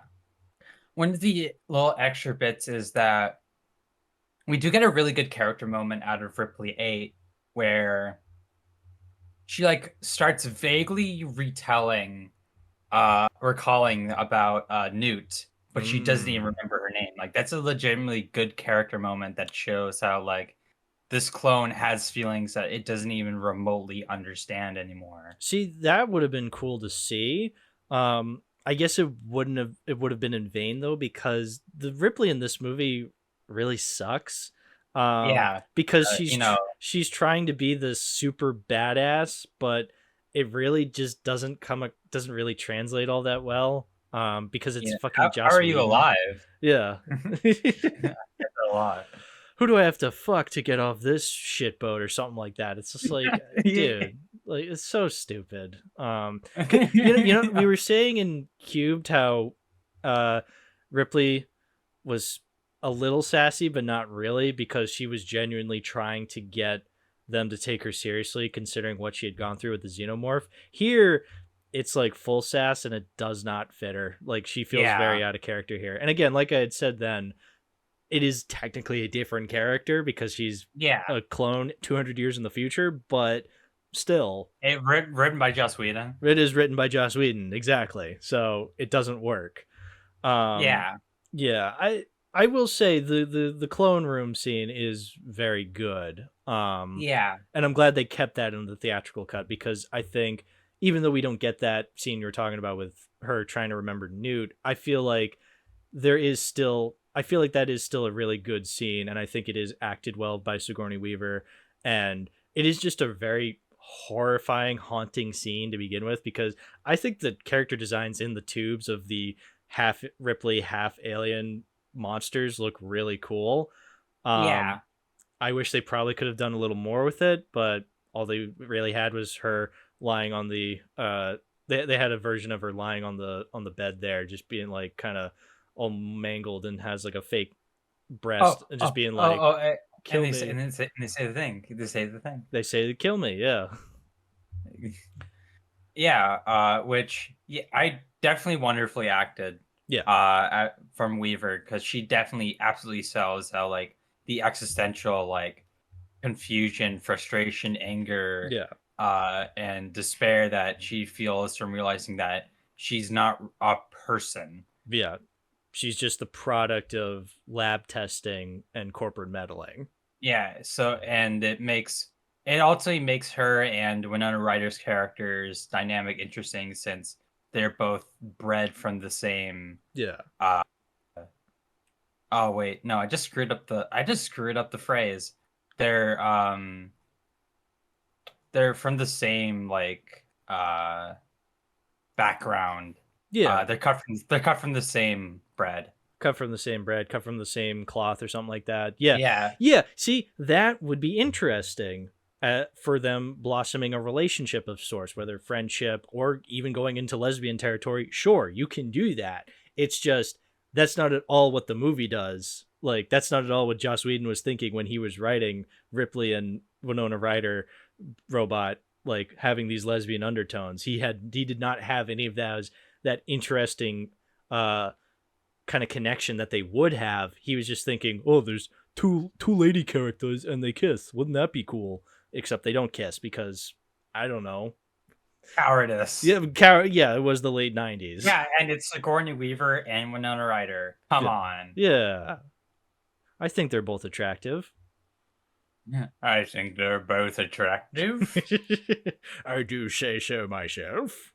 It just played into this one funny post I saw where it's like, what is with the aliens deal and always attacking like butch women? Well, it's the same butch woman. Yeah, the same butch woman, and it also attacks but they're there's different the newborn aliens. the newborn yeah, but and the newborn attacks Winona Ryder's character. Oh yeah. They're always attacking those butch women.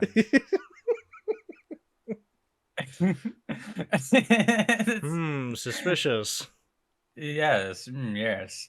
Um, and I guess since we're coasting along so well, we can talk about the live birth queen.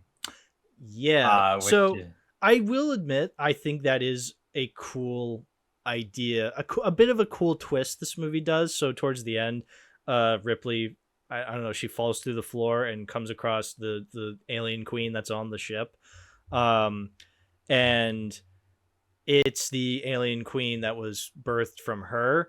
And I like how Brad Dourif, because Brad Dourif is there, he's been cocooned. I like that he mentions how this was Ripley's gift to the alien queen. They gave her a human uterus or something like that, or a human womb. So then it's able to birth out it's able to reproduce like a human, or it's able to birth out something that's more akin to humanity. It's like, that was your gift to it. It's like, yeah, okay, because Ripley clone has acidic blood and superhuman strength. So then theoretically, sure, if the alien DNA got mixed up in Ripley, maybe Ripley DNA got mixed up in the alien. It's like, okay, that's cool. And I think that being like a bit of a twist of sorts is kind of neat. I guess it could have been built up a little better, but for what it is, I think it's a neat idea. And so then they birth out a quote unquote alien/human hybrid that's just a alien xenomorph that's made of raw chicken, and it has puppy dog eyes. Yes, and it has a pussy, which but from what the interview said, didn't he say it had like more than just pussy? Yeah.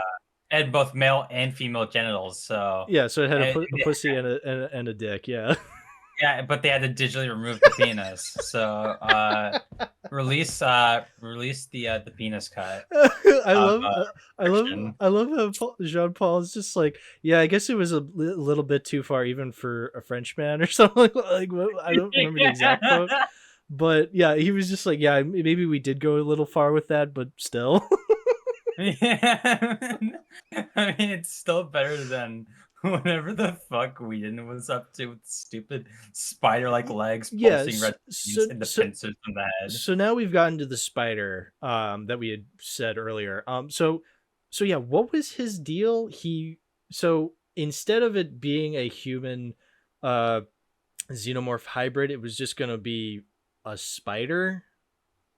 It's like so it was gonna be like probably a Xeno with like spider-like legs, pulsing red veins, I guess to signify that it has like, well, if it has red veins, then it must have iron in its body, which would Right. signify it would be like human blood or whatever. Sure. Or But and then it has pincers emerging from its head, which I don't know how that makes much sense. pincers, yeah, what? That's yeah, that doesn't sound like not even that the final design they went with even remotely looks human. I guess maybe because it has eyes and it has a bit of a skull shape to its Yeah, face. Like you see the nose and it looks like a human skull. No, what the area of the human skull looks like where the nose would be. Um I guess, but even still I don't think it does translate to being a human slash xenomorph hybrid. I'm gonna yeah, I'm gonna jump the gun on this one and say I think Romulus did that better. But we can yeah. wait to discuss that in further Yeah. detail. Yeah. Spoiler, by the way. Yeah, spoiler for Uh, Romulus. yeah, yeah. It's though it is very funny in that interview as well, where he's like, uh, he thought it was like undeniably ludicrous with like a skull-like head, wibbly nose, human ashes, and sad eyes. And he's like, it's like King Kong. Yeah, I And remember that. He's like, it's just yeah, like King Kong. It's like, in what way? and then like with it gets like very like Freudian, Yeah, and he Freudian. Yeah, describes it as like being kind of sexy and weird, and yeah. they almost make a love, They and it's make like very disturbing to American people. You know how they are Puritan, which is you so funny. you fucking American Puritans and your distaste for some chicken looking alien making out with Sigourney Weaver. It's like, yeah, no wonder none of us are getting hard looking at that. You're right. It's just us being Puritans and not you So being a psychopath for finding that. I mean, hey, more power to you, but also you're a freak. it's just like what Giger wanted. Yeah, just what Giger wanted. That also known freak. Yeah, exactly. And then it's funny with that 2005 interview where Whedon like disassociates himself from it. And he's like, I don't remember writing a withered, granny-looking pumpkin head kind of thing, making out with Ripley. I'm pretty sure that stage structure never existed in any of my drafts. Yeah. Which is like, well, the alien you described is just what is the equivalent of just a generic alien that you'd see Yeah. in anywhere Yeah, else. spider legs. Like that was the best you could come up with. Like at least with Jean-Pierre's vision, it's like, okay, I can see how I can almost sort of see it being human like, not really, but more so than saying spider legs. Like that makes no sense to me. Yeah, I do. I really love Jean Pierre's sense of humor Hmm. about the whole thing, uh, and that conclusion for that article where he's like, "People said why make another sequel? Probably they were right." And then when he's his response to like people who don't like it, he's like, uh, maybe I wouldn't like it if I watched it again, but then I did, and I liked it. There's shots I'm very proud of, and for people who don't like it, I could say, fuck you. I love him so much. Yeah, Like, he's really winning me over. I mean, not that I hated Resurrection the same way other people did. I genuinely don't think this is that bad. I think there is some fun to be had with. But yeah, actually hearing what he had to say and hearing what he had to go through to get this movie out and seeing the final product, it's like it could have been worse. I honestly yeah, do respect the grind into how it came about.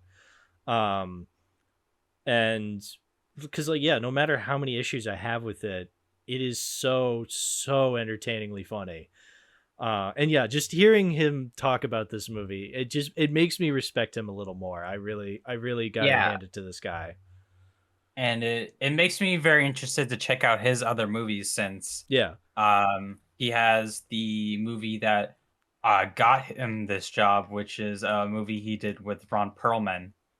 Um, and then he has that film that he was working on even before he got into on Alien Resurrection, Amelie, which I am very interested in because I heard that one's really, really good.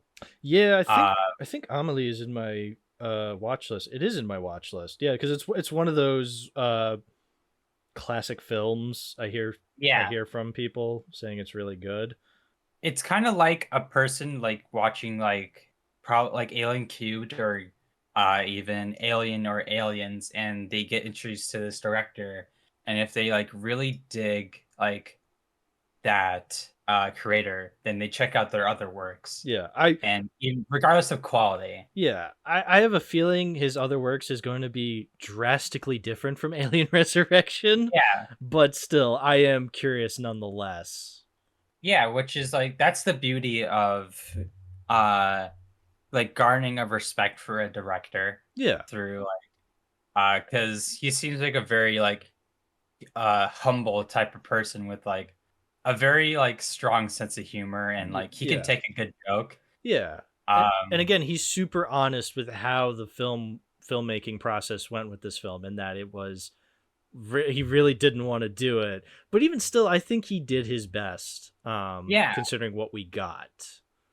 he ultimately did ultimately do what he set out to do, Hmm. and what kind of like what the executives wanted, which was a movie not typical of Hollywood. Yeah. Is the fact that they were excited to have like this non-Hollywood director. It definitely shows with them just letting them do whatever the hell they want. Hmm. Which is, compared to the last movie where they were like constantly like looking over Fincher's shoulder Hmm. at every passing opportunity. It's nice to see that while their excitement was a misplay, it just comes off as like desperate. Yeah. Who cares? They at least knew that. Well, we already screwed up once, and it was our fault. Hmm. Let's just let this guy do whatever he wants, because with this being like so far removed from those first three movies, there's like nothing like off the table. It's a rare moment for corporations being like, maybe we'll step back just a little for this one. Yeah, I mean, again, it didn't end up working because again, we got Alien Resurrection, which is really ridiculous, but again, I'm a champion for this film, so I'll consider that a win anyway. yeah, and like it's I've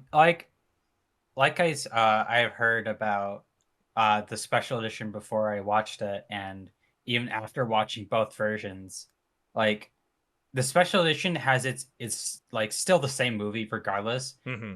But it just explains a little bit more. It's Yeah.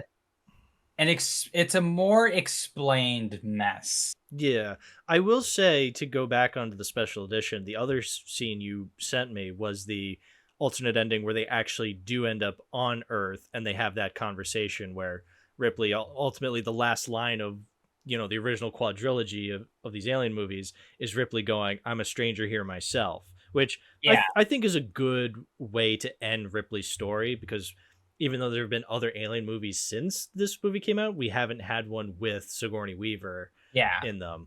Um, so I think I like that that's her ending. I will say I think I prefer the theatrical cut where it ends with them just floating above Earth. They haven't landed yet, and yeah, they have yet to land. Like, that's how it ends. They have yet to land. I kind of prefer that because I feel like it's a little more ambiguous. Whereas I feel like with uh the alternate cut, it's them, they've landed in France because you can see the Eiffel Tower is in shambles and the rest of the world is in shambles. It's a real shithole. um but I guess there is still that ambiguousness where she goes, Winona Ryder's like, what do we do now? And she's like, I don't know. I'm a stranger here myself. So there is still that ambiguousness of we don't know what they're going to do next. I just feel like I like that more in that they're above Earth. Like we don't actually enter into Earth at all in this series because I don't know. I feel like with Alien, the point of Alien is that you're not on Earth at all. There is that underlying feeling of you're as far away as possible from home. I guess that doesn't truly matter because we do see Earth in later installments, sort of, but I don't know. I just feel like for me personally, when I think Alien, obviously the title, it means the xenomorph, but also it can mean alien in that it's not of this Earth. And so kind of bringing Earth into the equation just does not make sense to me. I feel like you need to be as far away as possible. So when they're landing on Earth, you never get there because Earth has no part in this series. Yeah. They're still both effective in that final line regardless. Sure. Like even if the dialogue's exactly the same, the payoff is still like, well, only her original self knows what Earth was like. Yeah. She doesn't. So it makes both lines in both versions make sense. Yeah. Oh yeah. No, the intent of the line is still present no matter which version it is. I just like the theatrical cut more.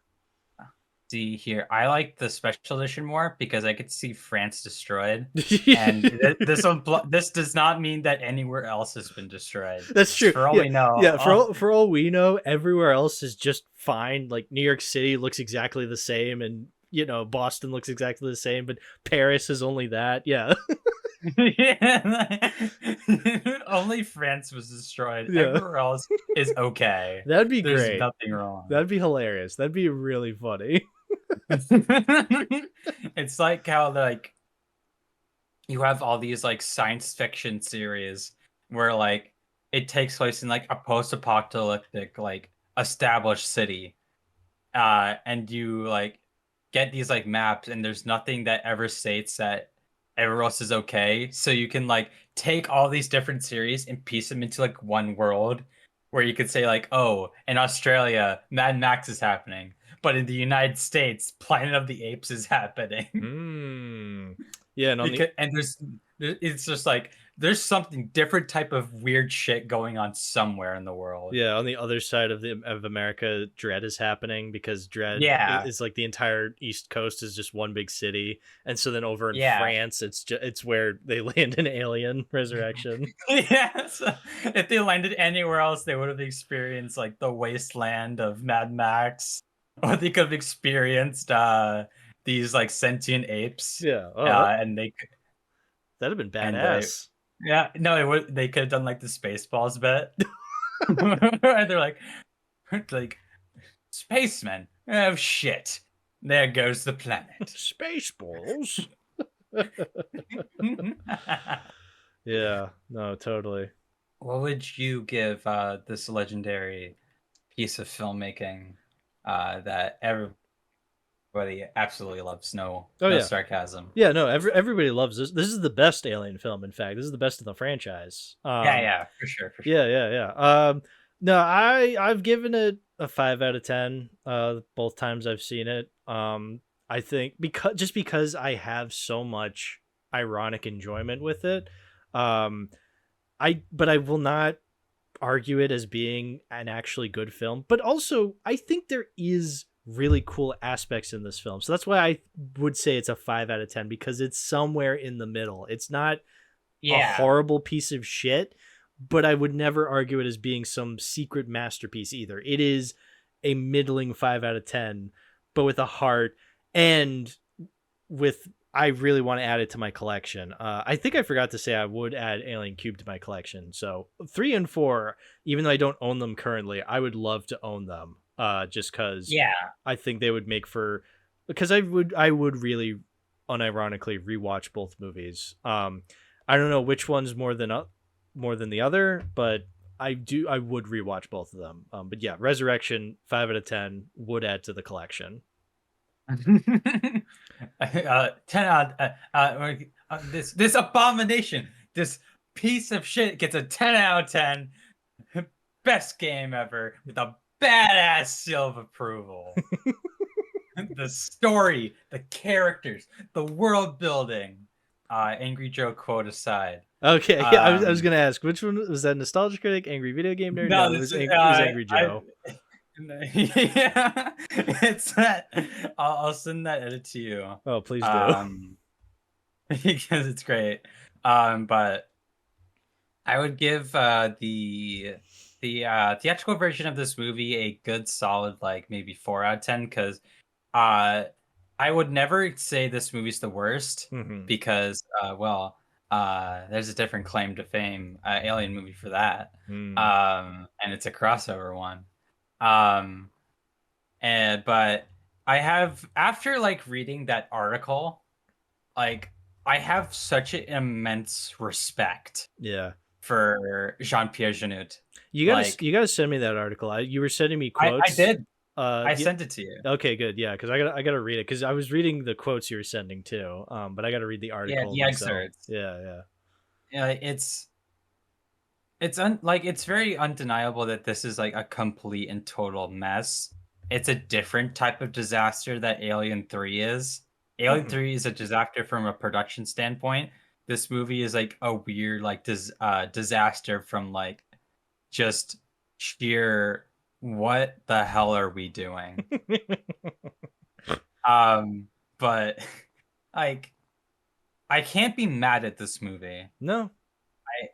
There's so much that I can say is good, and while the cons outweigh it for me, there's like it's a movie that it's a 4 out of 10 that's still like more entertaining than other 4 out of 10 movies. Yeah. Which is it's like compared to something like say Attack of the Clones, which is like a 4 out of 10 movie. That movie can be very, very boring. But it's not for everybody. But then you have this movie, which is like a 4 out of 10 movie, and it's like it's weird. It has just as like poor of a script, but it's on that different plane of just being very entertaining. This movie is more like a straight popcorn movie. Yeah. Like it's an easy kind of digestible watch. Yeah. You could easily just like put it on as like a quick movie just to like laugh with your friends. Oh yeah. It's not a movie you have to really think too hard about. No. Even if it has something that it's trying to say. I guess artificial versus organic life. I guess. Sure. I guess. Why not? I mean, it does it better than like other movies I can think of. It still has like something that's trying to say. It's not a movie that's just like being made for the sake of a quick buck or to fill out a resume. So that way you can make more movies like someone like Adam Wingard with Godzilla vs. Kong. Where he knew it was going to look good on a resume, so that way he could do a Thundercats movie that you have not heard anything about since it was announced. No, exactly. Or his Face Off remake, which you have not heard of since it was announced. I did not even know he was doing a Face Off movie. Yeah, he was. He was emphasis on the was. As in we don't know what happened to it. But he's doing it, I guess. Yeah, that's the thing, is when it comes to franchise movies, I don't think Resurrection is among the worst I've seen, because there's enough cool elements and enough really funny elements to it that I don't consider it a waste of time. Obviously I'm gassing it up a lot, but that's just because I get a lot of enjoyment out of it. But I think even looking at it from an objective standpoint, I would recommend this to people to watch.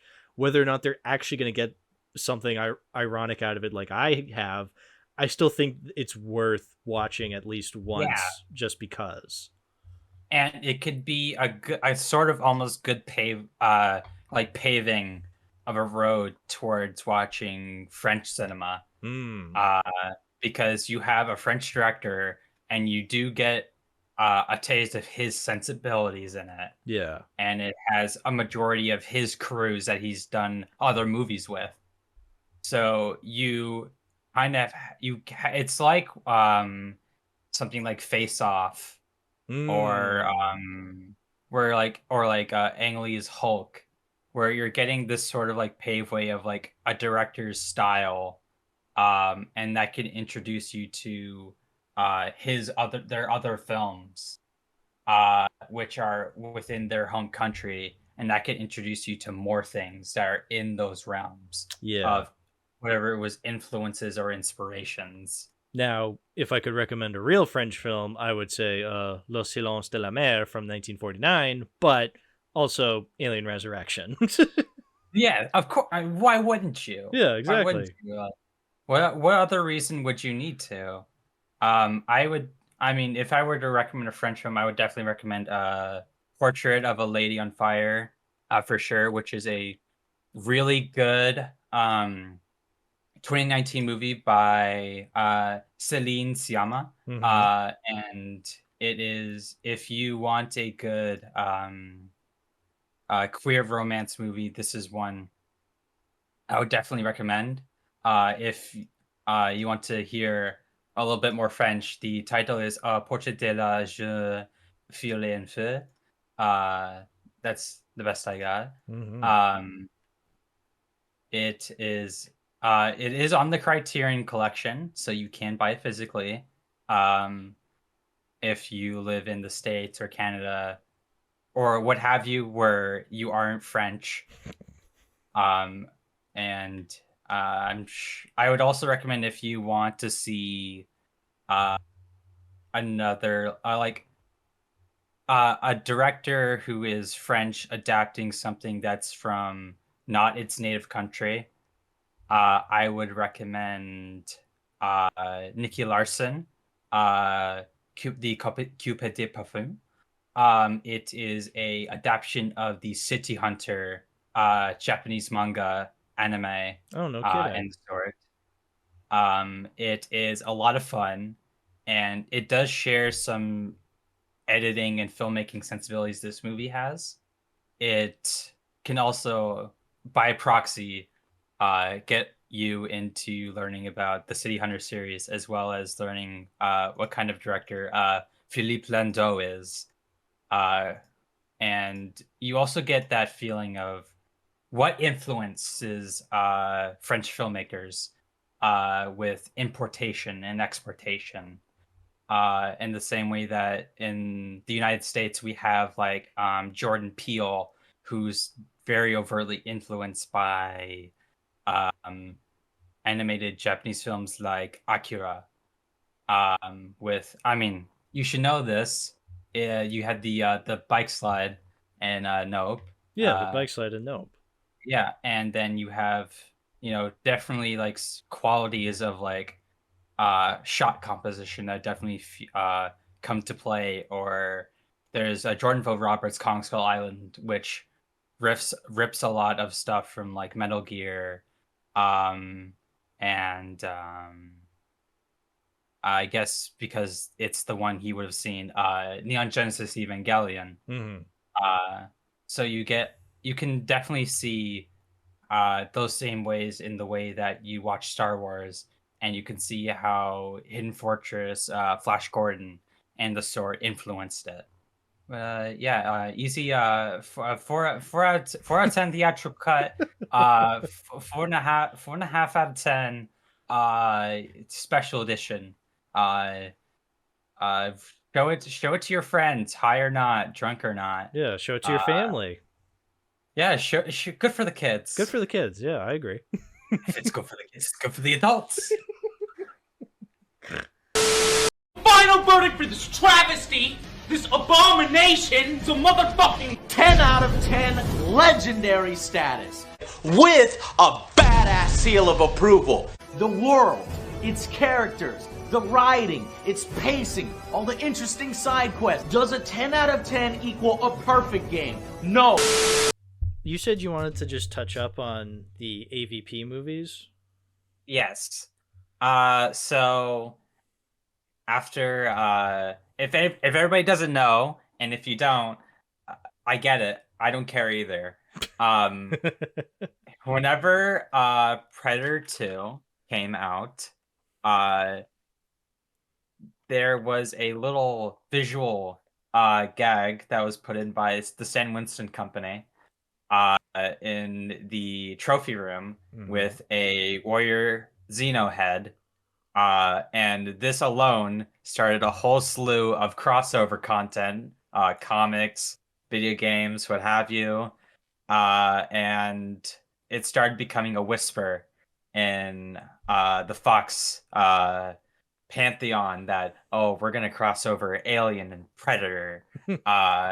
In which, aforementioned earlier, once this trickled down to Sigourney Weaver, she wanted to kill off Ripley before this ever happened because she thought it was fucking stupid.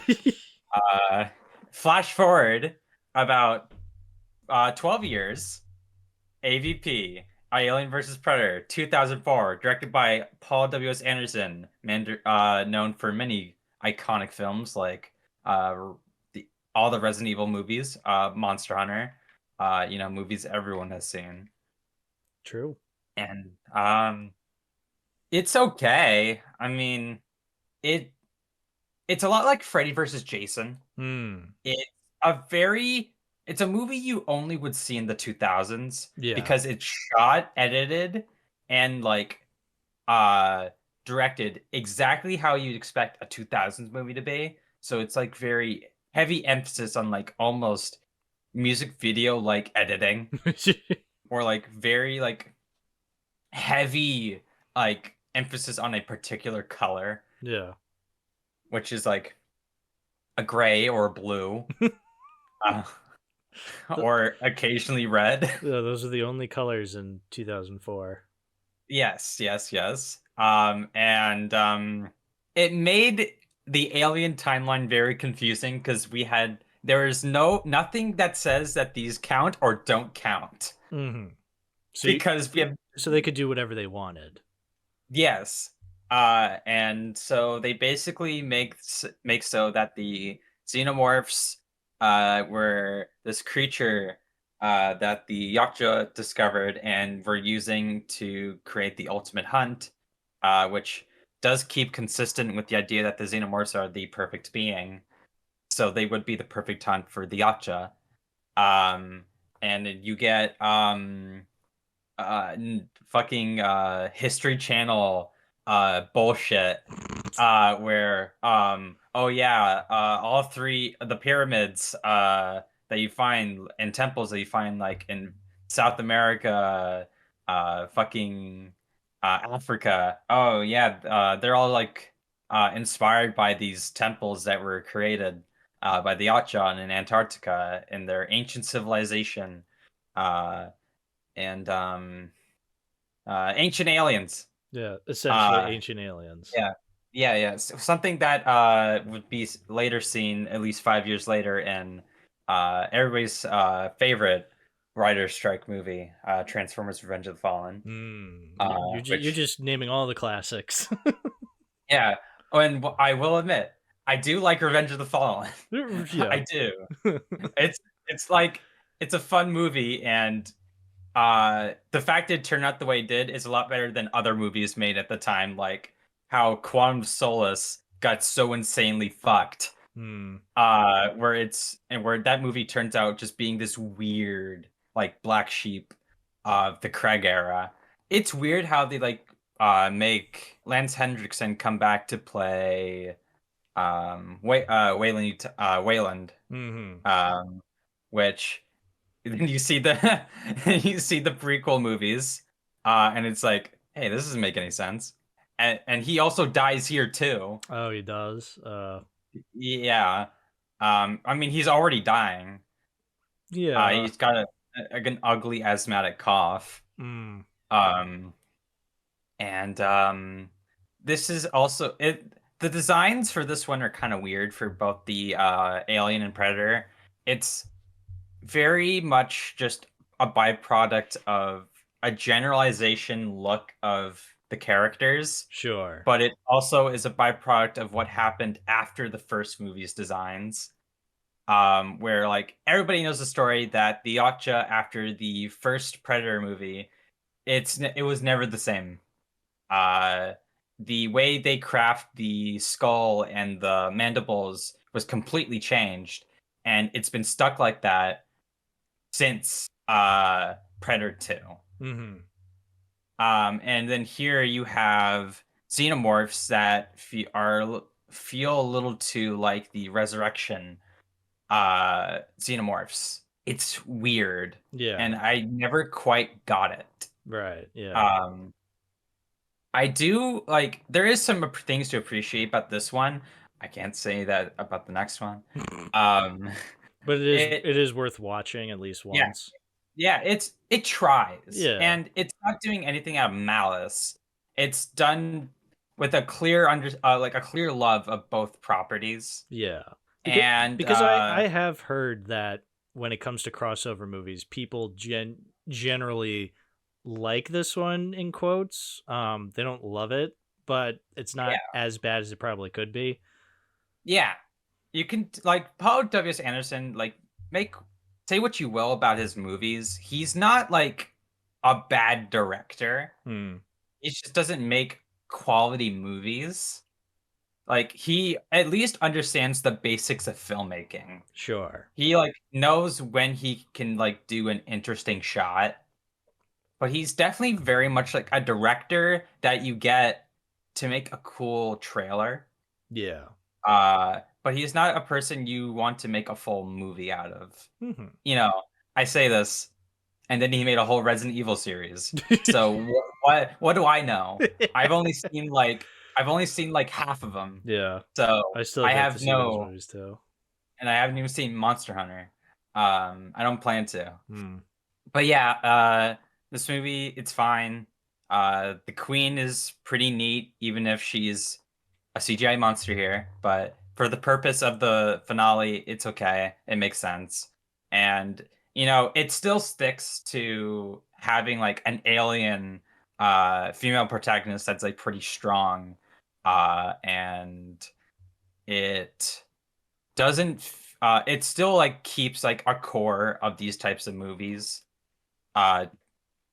And it doesn't, while it does kind of mess with established canon, which is why I have a guess that's why Prometheus is the way it is. Mm-hmm. With It's Wayland, is that Prometheus kind of just cancels out those movies even remotely being canon. Right, yeah. Which, here's my question real quick about these Alien versus Predator movies. Are they more so Alien movies or more so Predator movies? Or is it a genuine mixture of both? It definitely feels like a mixture. Mm-hmm. It's kind of, it like flows between both sides. I would definitely say Requiem's more of a Predator movie. Okay. Which I guess that makes sense because the new creature, and I say new in quotes because it's not an original creation. It is from one of the AVB games. Which gets teased at the end of this movie. And I'm pretty sure it's the only like time they do an outright sequel bait in any of the Alien or Predator movies. Except actually, I think the Predator does. Never mind. I changed my mind. Yeah. I mean, I don't remember much of the Predator, but I'm pretty sure, they had some sort of sequel dating. Space autism. Well, I remember the space autism, of course. Yeah. This is gonna mean nothing to you. But I was talking about Mobile Suit Gundam in another chat, and how like that series, they in like sequels and like reimaginings, they really emphasize the new type stuff, which is just space autism. Okay. And it really becomes space autism in like the later stuff, and the original is just like, it represents just having empathy. Yeah. So I joked that like Oh man, no wonder why the Yaksha wanted autism so bad. They wanted to create space autism because they saw these fucking shows. Um, but you know, AVP, it's okay. It's inoffensive. Good movie to put on the background. And if you want to pop in on it occasionally, go ahead. There's worse, and we'll get right into it. Alien AVPR, Alien versus Predator Requiem. Hoo boy. Yeah. 2007. This is the one I heard the more Yeah. shit from. So this was directed by the self-proclaimed Strauss brothers, who Mm. were VFX artists. Yeah. Who had been who has worked on previous Alien movies before. Mm-hmm. I don't remember if they worked on any Predator movies. Mm. But they certainly have experience in that department. I know them because they've directed a movie called Skyline, and on a previous episode, Dana's told me about that movie. Because we were having a conversation about generic looking films that don't look real, and he told me to watch it, and I watched it. Oh boy, it was pretty. It was really shit. But apparently, this is their better film. So, to just get it out of the way, this movie fucking blows ass. I don't like. I don't know how someone can make a movie like this. Mm-hmm. Like, it's definitely a movie, and I will admit it has some maybe interesting ideas. Yeah. Even if like I won't say the Predalien is because this is not an idea from the movie. This is from a game released in 2000. It is it baffles me. You have genuine like great talent behind the scenes. Like you had the cinematographer for the Texas Chainsaw Massacre. Which one? Both of them. Of the 2000s ones? The original Texas Chainsaw and the remake. Because they had the same DOP. Okay. Yeah, okay, yeah. Okay, I see what you're getting at, yeah. And we have like, these a composer that has a plethora of discography to his name. He did the music for Rambo Last Blood, the Rambo 2008 movie, the Fast and the Furious movies. He's also done stuff like the Transformers Prime soundtrack, Iron Man 3. He did the Age of Ultron soundtrack with Danny Elfman. He did Crazy Rich Asians. He did everybody's favorite movie on Tumblr, The Lorax. He has, like I said, there's talent here, and credit where credit is due. The Predalien is a really nice looking suit. And the animatronics in it are really good. I will always appreciate that as time has gone on, you can definitely see a honing of a craft. Yeah. And you can see this with like any piece of media. Like, if you watch Star Wars, you can see the evolution of the miniature work, the costume design. Because admittedly, the original Star Wars, some of those guys, they're just fucking hot. They look like Halloween costumes. Yeah. It's okay to admit it. Yeah, there's literally a Wolfman mask in A New Hope in the cantina scene. Yeah. Yeah. But like, as you get to Empire, you get Bosk, one of the bounty hunters, and he looks really damn good. Mm-hmm. Like, and then you have like Return of the Jedi. You have the entire Jabba's palace. You have these really good like costumes. You have really good puppets. Yeah. It's like it's so genuinely impressive that they like really got what they were aiming for, and that they now had the ability to fully realize what they couldn't in the original Star Wars. And then even when you got to the prequels, like there was still a mix of like CGI creatures, but still physical. Yeah.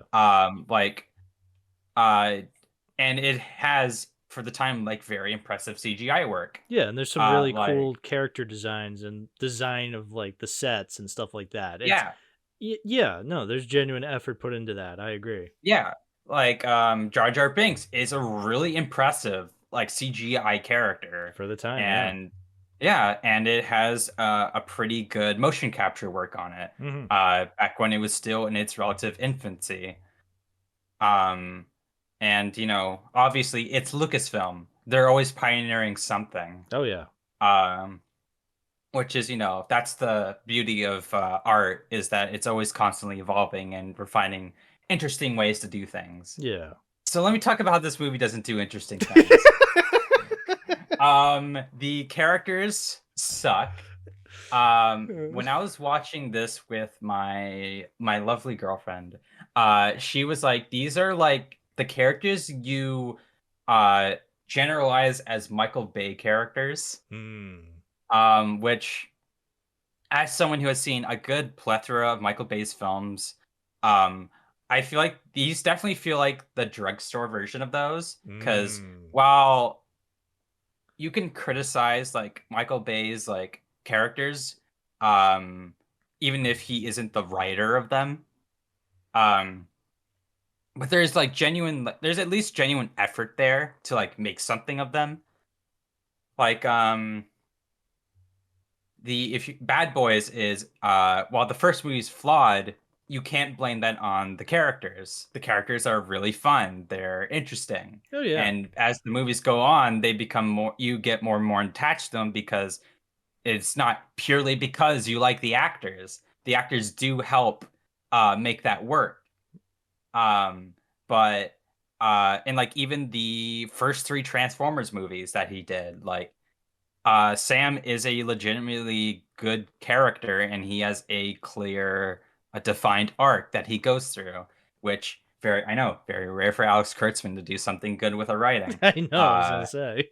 Yeah, you know, watch Star Trek Picard for more. Yeah, of course. No. No, watch the Red Letter Media videos. Yeah, that's what I'll stick to. That's what I did after season 1. Yeah, of course. But like here, it's like there is no genuine like character you can like attach to.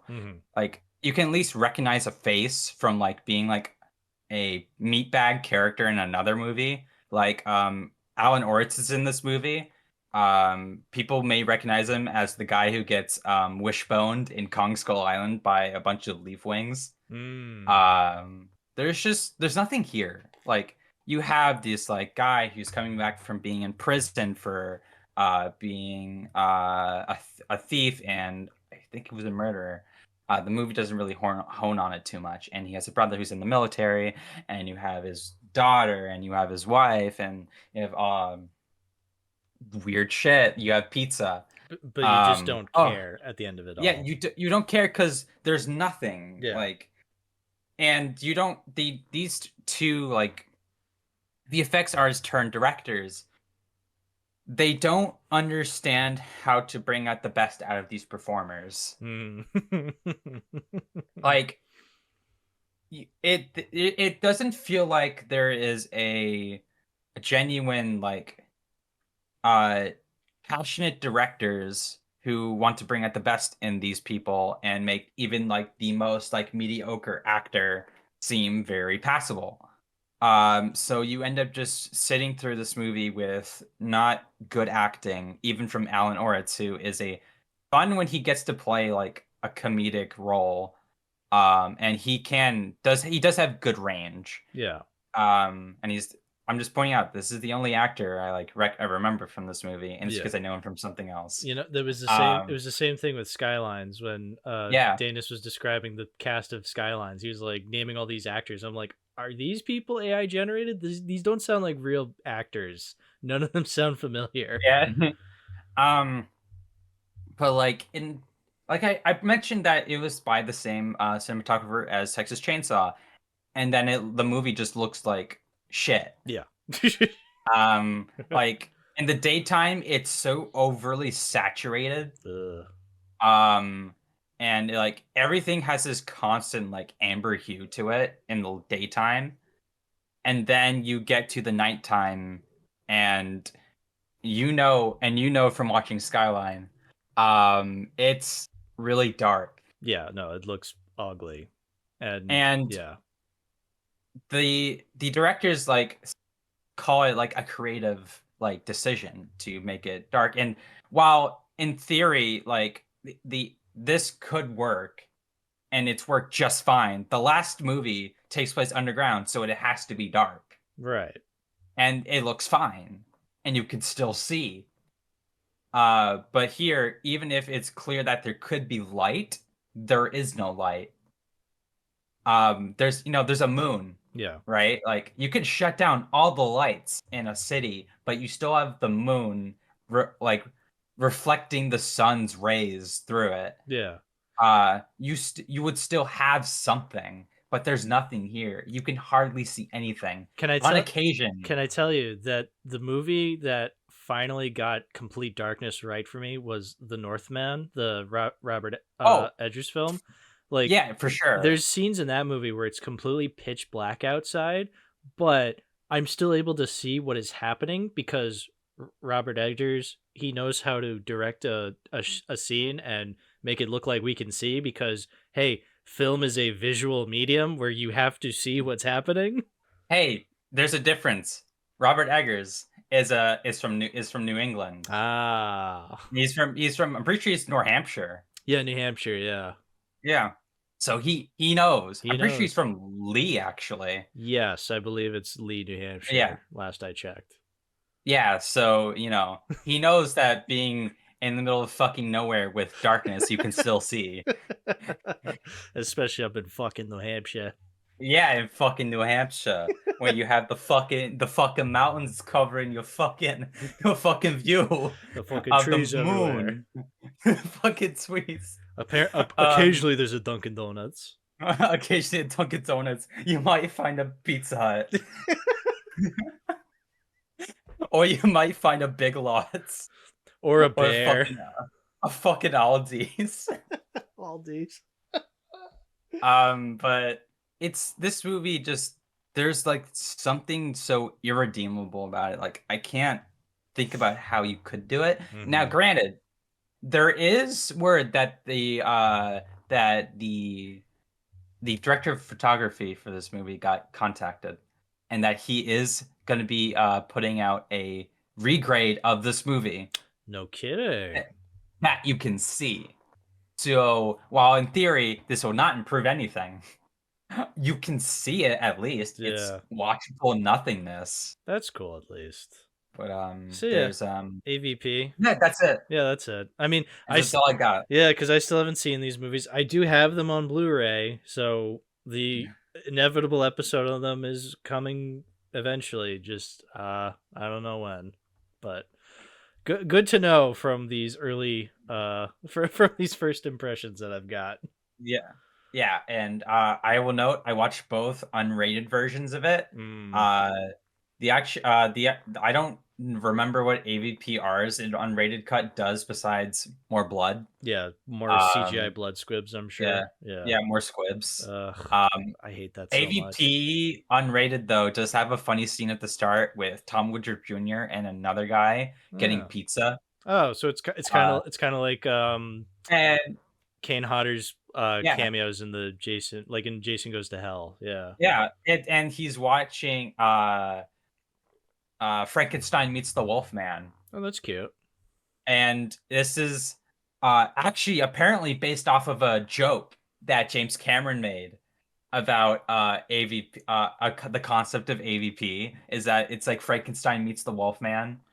It's like, and if you've ever seen Frankenstein versus the Wolfman, you don't really get the fight until it's like nearly over. Yeah, that I haven't seen Frankenstein Meets the Wolfman, but I have seen a couple of those Universal horror crossover movies, and yeah, literally it's not until the last 5 minutes when shit actually happens. Yeah, which granted, Frankenstein meets the Wolfman's a really good movie. Right. Okay. I like it a lot. House of was it House of the Abbott and Costello movies? Well, yeah. So there's House of Dracula and then House of Yeah. Frankenstein, which I've Yeah, seen. House of Dracula, House of Frankenstein, And then yes, then there's the Abbott and Costello. Abbott and Costello meet Frankenstein, which I unironically I think the Abbott and Costello movie was the best crossover of the Universal crossover movies. Because they're awesome. Because they actually cross over in that one. Yeah, and it's great. I love that movie. We got this out of the way. Yeah. Let's get back on track. Yeah, let's get back on track to movies that I've actually seen. Yeah. Yeah, so 2012, Ridley Scott is back. He's back, and he was baby. there.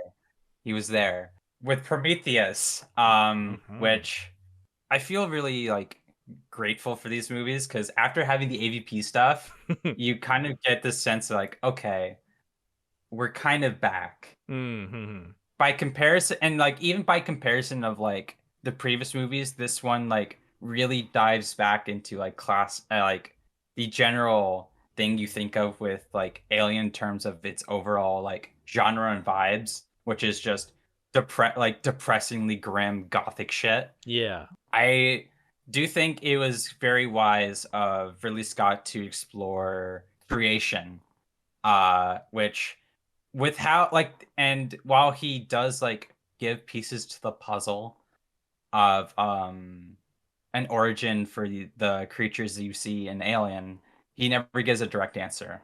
No. And he still hasn't. No. Which is good. And inadvertently, while you do meet what created them, you don't know how still. You have a vague idea.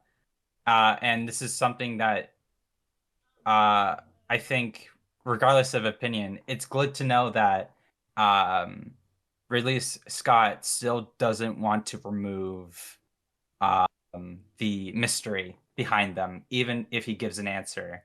Yeah, we'll talk about the movie now. So, actually, have you watched some of the prologue shorts yet for this movie? No, I saw Ketchup was watching them earlier. Yeah, Ketchup was on.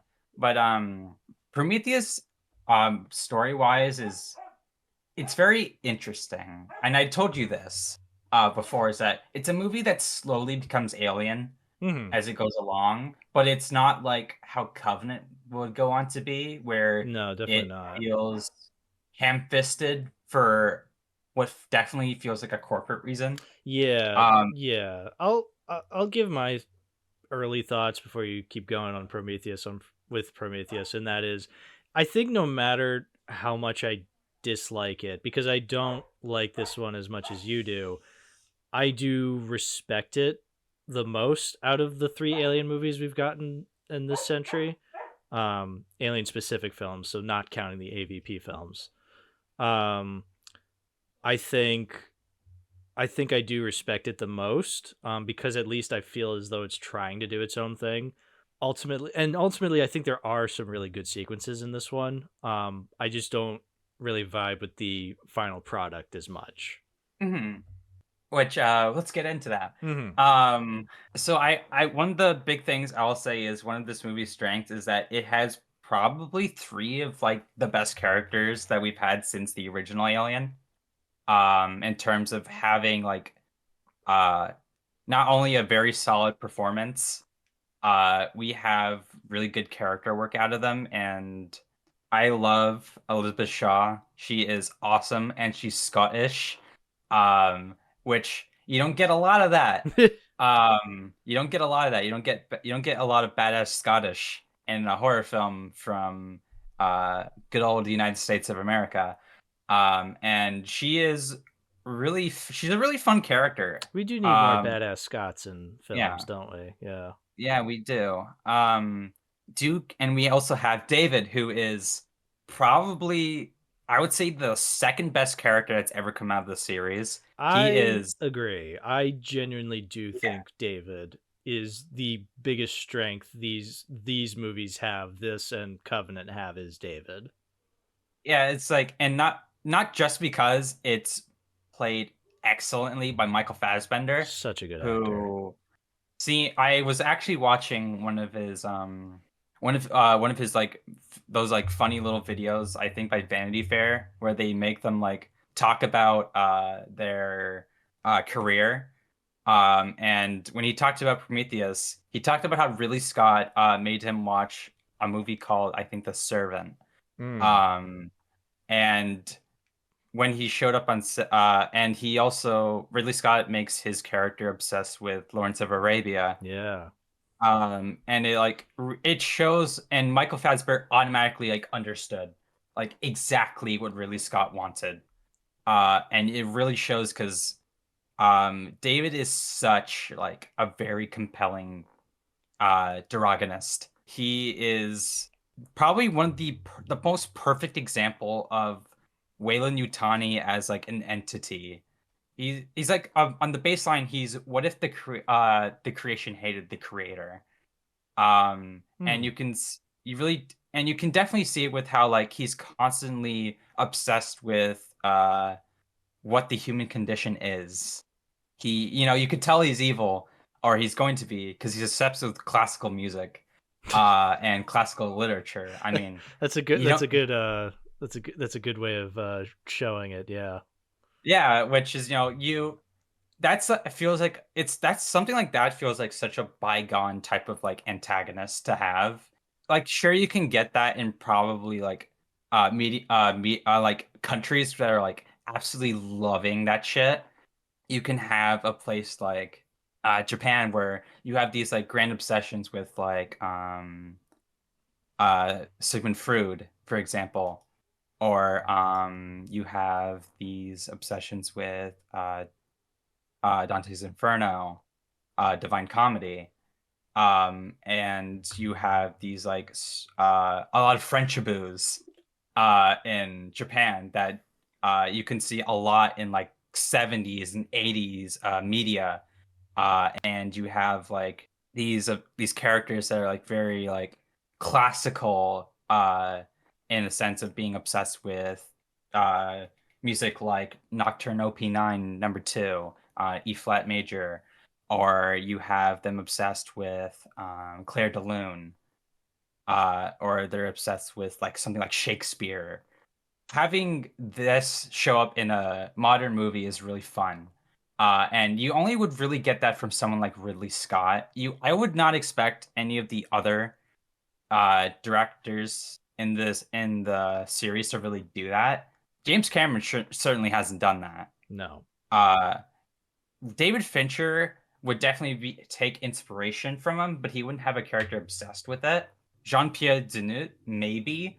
Obviously, the only director of the list I have not seen another movie from, but I would not see him have a character who would be like that unless it's like a specific like romantic comedy trope. Or there's Fede Alvarez, who definitely did not have a character who was like that. No. So, and even then, even with the original Alien, we didn't have someone like that. So having it here and it plays so excellently into the themes of the movie, almost like feels like such a defining aspect of these two movies that I admire so much, and it coming to play in the end of the movie when we get the ultimate like reveal of the engineers, the Yummy guys, who drink some goo and then they die a horrific death and fall in a waterfall. I do like the opening to this movie. I think that sequence is phenomenal from a visual standpoint, and from a storytelling standpoint, it's great. Because there's no dialogue. It's literally just establishing shots of Earth. You have this weird looking bald fella take out this mysterious black goo, drink it, and then just completely disintegrate into a waterfall. And then it zooms in to the molecules in that water, and DNA starts forming, and you instantly get it. Which I honestly think that would be a horribly confusing and very difficult sequence to kind of pull off to make you understand, but you instantly get it. And so from that perspective, I admire the movie for pulling that off really well. Yeah, and which is a different way to talk about how the fact that this movie is beautiful. This movie has like so many amazing like on location shots and like Hmm. shots on set that like flow very well together. Like that opening scene alone is probably one of the most like gorgeous like on location shoots I've probably ever seen in a movie. Yeah, Like the cinematography is definitely the movie's strength, I would say. Like yeah, visually, like visually it is so impressive. it feels like so incredibly moody. It complements everything within the movie. It doesn't feel like it's done for the sake of it. Like compared to a lot of movies that are made in such assembly lines nowadays, the film's very like cement looking color. It works because it doesn't like make a shot look worse. It like elevates it. Hmm. Like when you have like I said, the opening shot, you have like these very beautiful like landscapes, and you have the this waterfall, and the waterfall doesn't look washed, or like the landscape doesn't look washed. It looks very dreary, and you have I believe that it's there's a clouds in the sky too. Yeah, but it looks So it untouched. yeah, it looks the color of the environment still has like color, Yeah. even if it has a lack of like full on sunlight breaching through those clouds. The Prometheus itself, the ship, Hmm. is really cool. It's sure, kind of space bullshit. Hmm. It's probably the most like sci-fi it's ever the series has looked. Very Um inspired of the digital era for sure. yeah, which it at least does it in like interesting ways. Sure. Um it doesn't like stick to like something like say oh no, I'm blanking. Mm. I mean, I'll say this: this and the next movie do kind of real. They really do kind of envelop that digital style that I feel as though I don't really like as much as I do the analog style of ships that Alien is known for, and that's what I kind Yeah. of like that Romulus brings back. And granted, like you said, yeah, it's not a terribly designed ship in this one. It's just me personally, I like the analog style better rather than the Yeah. digital style. Which there is still some analog there. And considering the type of ship Prometheus is and how like it clearly has like such a huge budget behind it. Sure, because Wayland's actually on it. Yeah. Spoiler So alert. it makes sense that there's at least money pumped into this compare Hmm. and it doesn't feel like something that's being pumped out for just general like space bullshit. Yeah, I guess that can explain it. Sure. Yeah, and it doesn't have and like compared to and I'm gonna bring it up again, Valerian and Thousand Planets or That classic. that classic movie. There's like it still feels like Ridley Scott's still restraining, like really going fucking crazy with it. Hmm.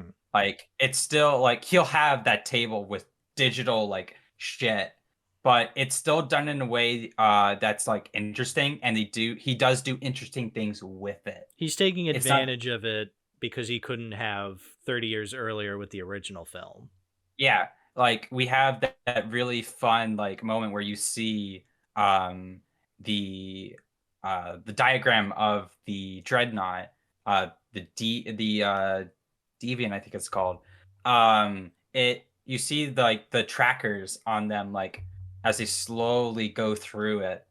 Um and it like creates an interesting shot as they transition back and forth, and you have the communication from Idris Elba's character back to Shaw's. It doesn't feel like it's there because we're now in the digital age of cinema, so we have to do it. It's doing it with a tasteful assistance towards the story, and it also just looks cool. I do also applaud that while the CGI doesn't feel weightless here, which is something it could easily do. Yeah, it Uh, it doesn't look that bad. I think for going on over a decade at this point, I think it's held up pretty well. Yeah, like there are moments that are like so remarkably really good. Hmm. And Ridley Scott still does like practical stuff in it. Oh yeah. Which show it's like he's still like he understands CGI still, like even with the stinger at the end. I can understand why that's not practical effect, because it would be probably impossible to do that the way it is. Hmm. And it's not like a lot of modern films where the CGI is done just to cut costs. Even if it is as expensive as you would making a practical effect nowadays, or even was before.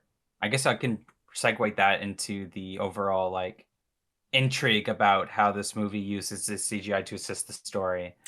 Yeah, so regarding like the themes of creation and Yeah, all that sort of stuff. Yeah. yeah.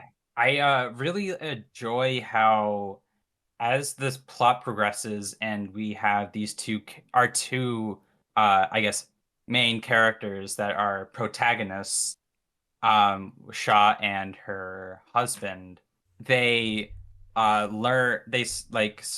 going here with a religious intent of meeting their creator, and finding the answer as to why they were created, finally, getting a sense of clarity.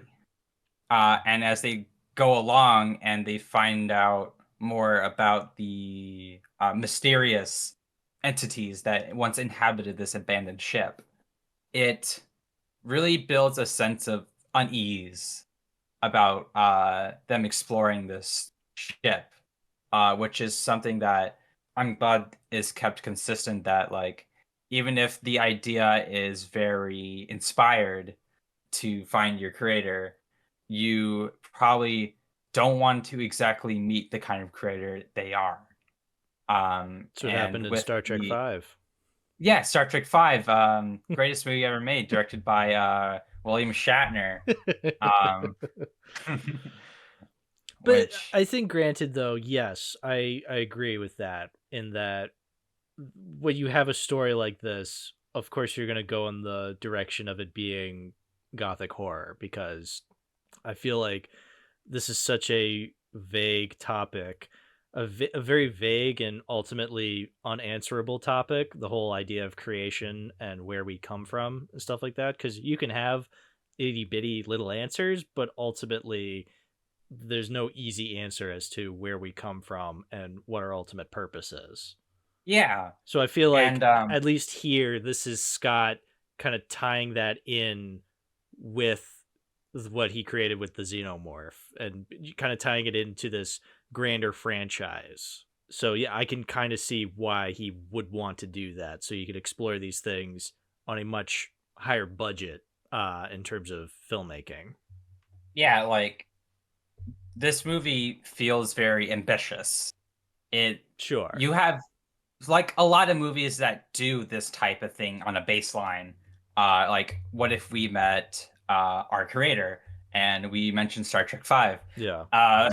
which that's a movie. Yeah, It's got that had more hilarious results. Yeah, I definitely think arguably, I mean, I don't really want to compare Prometheus with Star Trek 5, so I'm not even gonna, but um I think, yeah, I think I do respect where this movie's going for. And yeah, even though I don't like it, I can't deny that it is ambitious, because it yeah, is.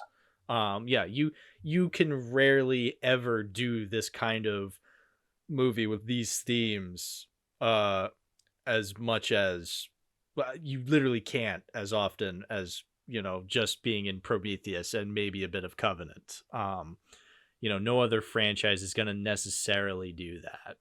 hmm it does a lot with the idea, and like once they encounter one of the creations of these mysterious higher beings, things just go completely wrong, which you get some really cool like different takes on like ideas from the original Alien. Like we have this new kind of almost face hugger like creature that like gets into your that like bites you, can like break your it can strangles your arm and then gets inside your suit and then just goes into your mouth. And then you have these things that literally, and you have other things that just burn your face through the your visor for your suit. Completely melts the guy's helmet. Yeah.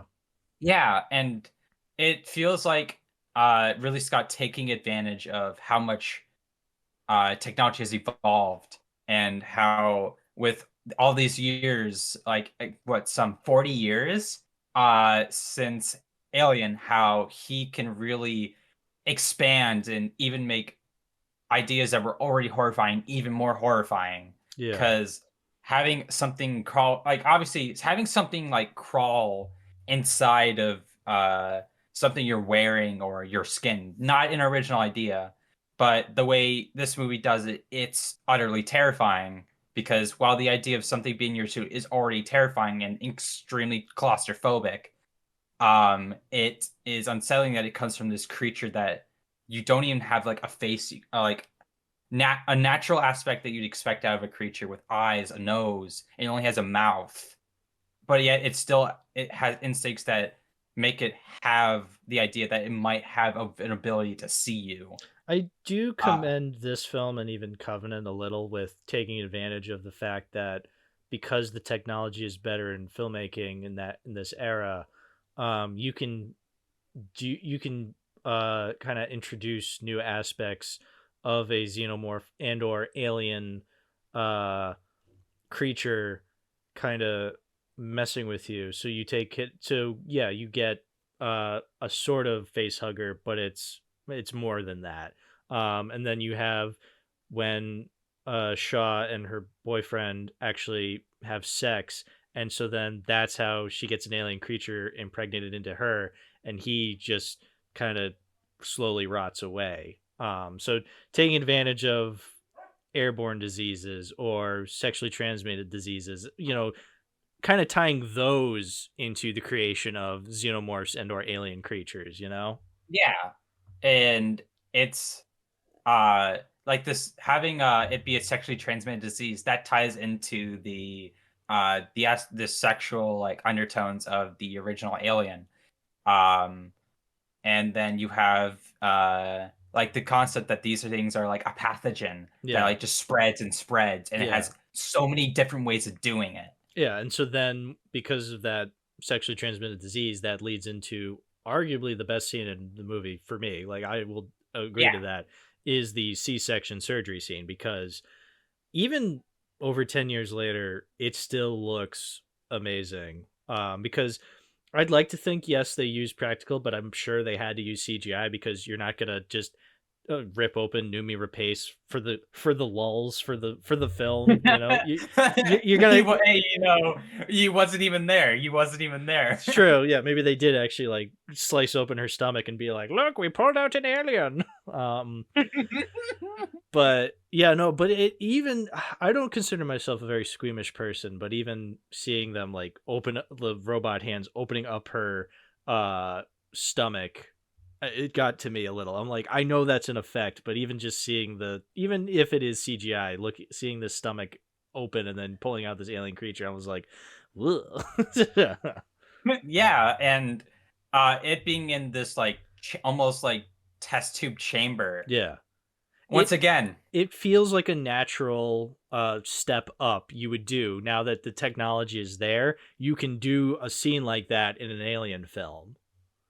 Yeah, and not only that, you like once again the claustrophobia. Mm-hmm. You are now in this chamber with this creature that's wiggling around, stuck in these robot hands, and it clearly is about to break free pretty easily. It plays into the once again the sexual undertones, and now we have reproduction and how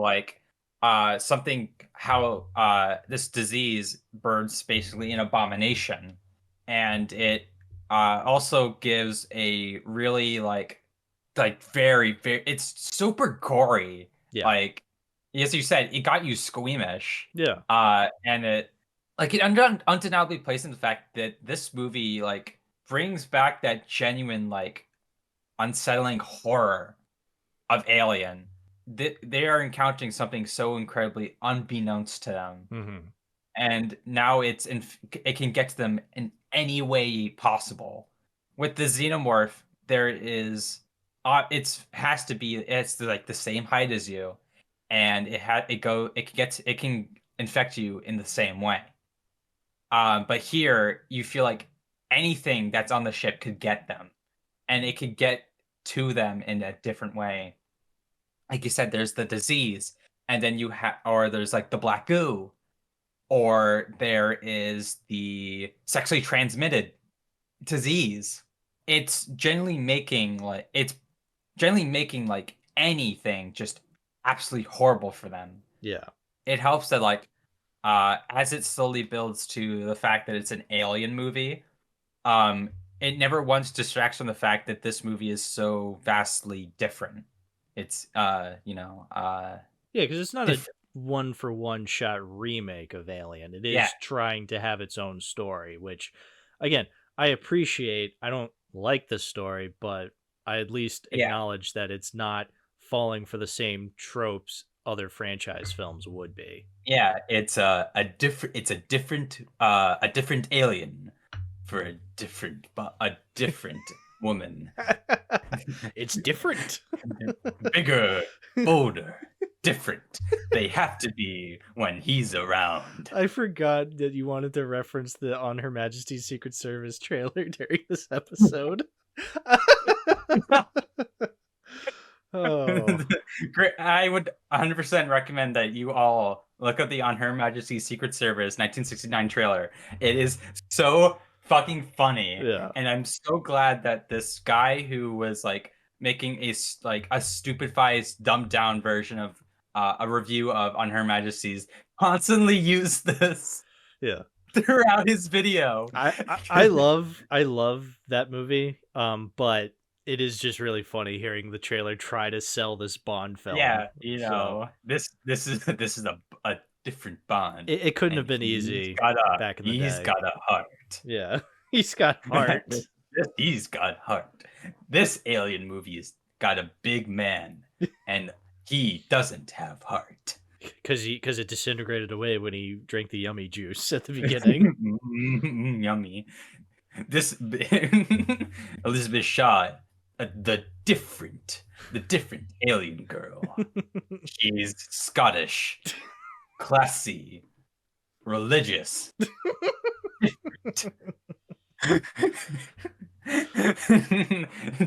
David, the different alien antagonist. He's a synthetic with a god complex. Which is true. That is true, yeah. Of the synthetics that we've seen throughout the Alien movies, I guess this is the first one with a god complex. And again, I feel like Michael Fassbender really sells this character, and that's why I can't say I hate this film. I obviously don't like it. It kind of just makes me wish David was the main focus, as opposed to just the sort of antagonist. Yeah. I also really like Idris Elba's character, as I mentioned earlier. He is not only is it because it's Idris Elba, who is a really great performer, even when he's clearly not trying as hard. Knock Knock, Knuckles, the Knuckles show. Yeah. Watch it on Paramount Plus. Yeah, the thing with Idris Elba, I usually do really like him. I mean, obviously, because I think he's a great actor and he's super badass. I don't know, just I wasn't really connecting with him in this film. I feel like he's made stronger performances in other films, more so than this one. Like I said, there's three really good characters in this movie, and then there's everyone else. Yeah, that is the biggest thing for me with this movie is the characters. Yeah, they suck. I can see the argument for characters like David and Shaw being like, okay, I like them to an extent, more so David, but anybody else, I'm just like, why are you here? They range from middling to like bad. It's so bad. What? Yeah, so bad. But like, at least even like the most like count the numbers characters that you have here. They at least go out in interesting ways. So like you don't give a damn. Yeah. But at least like Ridley Scott's job being like, oh yeah, they're killed off screen and move on. And gotta say, the death, all the way people die in this movie, fucking rad. I'll give the movie that. Sure, yes. Like, so there's that wimpy biologist who's just like, for some reason, isn't scared when he sees the fucking face hugger vagina thing. He's just like, oh, what is that? And then it breaks his arm. Like reach out to it. Yeah, and it breaks his arm, and then it like goes down him, and okay, that is a cool death. You have the other guy he's with, like we said, his helmet melts, and then he becomes like this weird monster later in the film. It's like, okay, yes, I'll give the movie that. I didn't like these characters, but at least they had interesting moments that caused their deaths, and it's like, okay, and cool. You can't, and it at least helps you know that like you can't like they aren't like forgettable. Like, I'm not naming their names because I don't remember their names. Yeah. But at least like they have something to attach to them. Yeah, they have something that we can remember about them. Even if it's not their names, their personality, or anything. Yes, sure. You have their job, or maybe their beard. Yeah, maybe their beard. Maybe the beard, because I will grant, one of the characters who absolutely sucks in this movie, it's a very nice trimmed beard. Yeah. I will say. Yeah. One of my favorite quote-unquote deaths in the movie, though, is when they bring the head back, and they're doing like an autopsy on the head, and they actually get it to come back to life. I was like, okay, that's another scene, much like the surgery scene. That is a really excellent scene. It's really cool. I've never seen it in any other blockbuster. The idea of just bringing this head back to life, and then it just kind of explodes. It's gross. It's like, okay, that's cool. More scenes like that, please. Yeah, and it like immediately goes wrong. Yeah. Even then, you have like the characters like doubting if they should be doing it. Mm-hmm.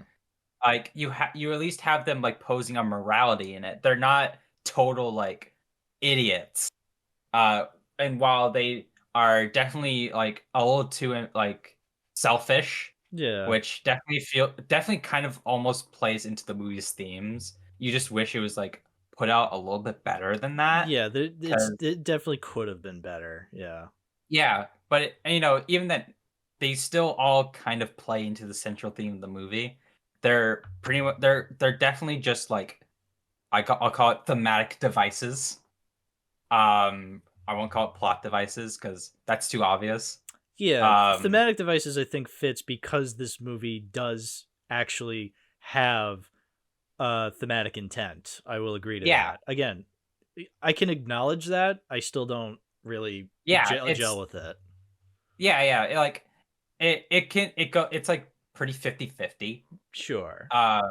Because like there are some genuine like the most middling characters have like a good questioning of like what they're doing, and then you have these other characters who are just kind of doing it because we have to progress.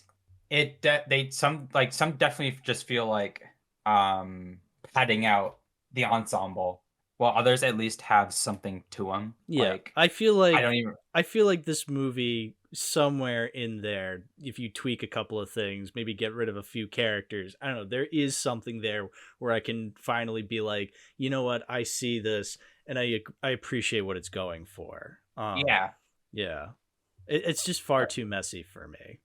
Yeah, for you it's a different kind of messy than Resurrection. Sure, yeah. At least with Resurrection, I don't know, that was more funnier because the movie didn't even take itself that seriously, whereas I feel like this film is taking itself very seriously. And so when you have these things that are very messy. I mean, I did like Prometheus when I first watched it. Because on first watch, yes, I think it is still entertaining and it is interesting to think about. But upon subsequent rewatches, I've realized, okay, I don't personally connect with any of this. I see what it's going for, and I respect Scott for going this ballsy with an Alien sequel or prequel or whatever you want to call it, because it is technically a prequel. Again, I just can't really see myself connecting with it. Just I feel like this is the movie where, you know, me and Alien as a franchise kind of diverge, where it's like, okay, the things that I liked about Alien, I'm not moving forward, I feel like are not going to be the main things moving forward with the Alien movies, which is fine. You can't win them all. And like it can go, it ultimately fits into a different niche, I feel, after here. But it's still keeping that consistency, because Ridley Scott definitely still makes these two movies feel unique to themselves in a way. And it still keeps to that earlier point we made, where none of these movies like feel the same. They have their own unique flavor. They can have references to other films and aspects to it that feels like they're either paying homage or straight up ripping off, but there are enough aspects to these films that you can separate them. Like I'm not, when I think of when I think of shots in Prometheus, I'm not mistaking it for any other shot in any other Alien film. It is wholly Prometheus, I'll say that. Like you can't, like we said, you know, there's no way you can confuse one shot for another. You know automatically what shot you're thinking of, where it's from, and arguably what scene it's like contextually in. I really love how they like they make sure to remind you that Wayland's such a fucking loser. So let's talk about Wayland. Wayland by David Pierce. Guy Pearce. Who cares? Well, Leonard Shelby in Memento. I gotta shout out to Mordo. We gotta mention. Guy Pearce. So I was talking about this earlier. I really don't like the makeup on him in this movie. I'm not necessarily against hiring or casting a younger actor to then play an older man. Like, I'm completely fine with that. It's just that I feel like I've seen more convincing makeup in other films. I will say this though: what makes up for it is Guy Pearce's performance. The way he moves, the way he struggles to walk, the way he's hunched over, the way he talks. I'm like, okay, the face isn't saying 90, the face is saying 45, 50 caked up in makeup, but the performance is saying 90 plus, pushing 100 even. You know, he's pushing, he's Mr. Burns era. He's so fucking old, dude. Yeah, exactly. Which makes sense. He's a gigantic billionaire. He is literally Wayland. He is the Wayland of Weyland-Yutani. So I would imagine he would be this super, super old guy when he got to be that age, because he has the technology to prolong his life. Again, Mr. Burns looking ass. He's like, excellent. Excellent, Smithers. Which David going, Mr. Wayland. This is the engineer. Sector 7J. Do you have a question you want to ask for him? And he was like, yes. Can you make me young and beautiful? And he just looks at him and goes like, it's like the Trios of Horror where they take Homer's brain and put it in the giant robot Homer.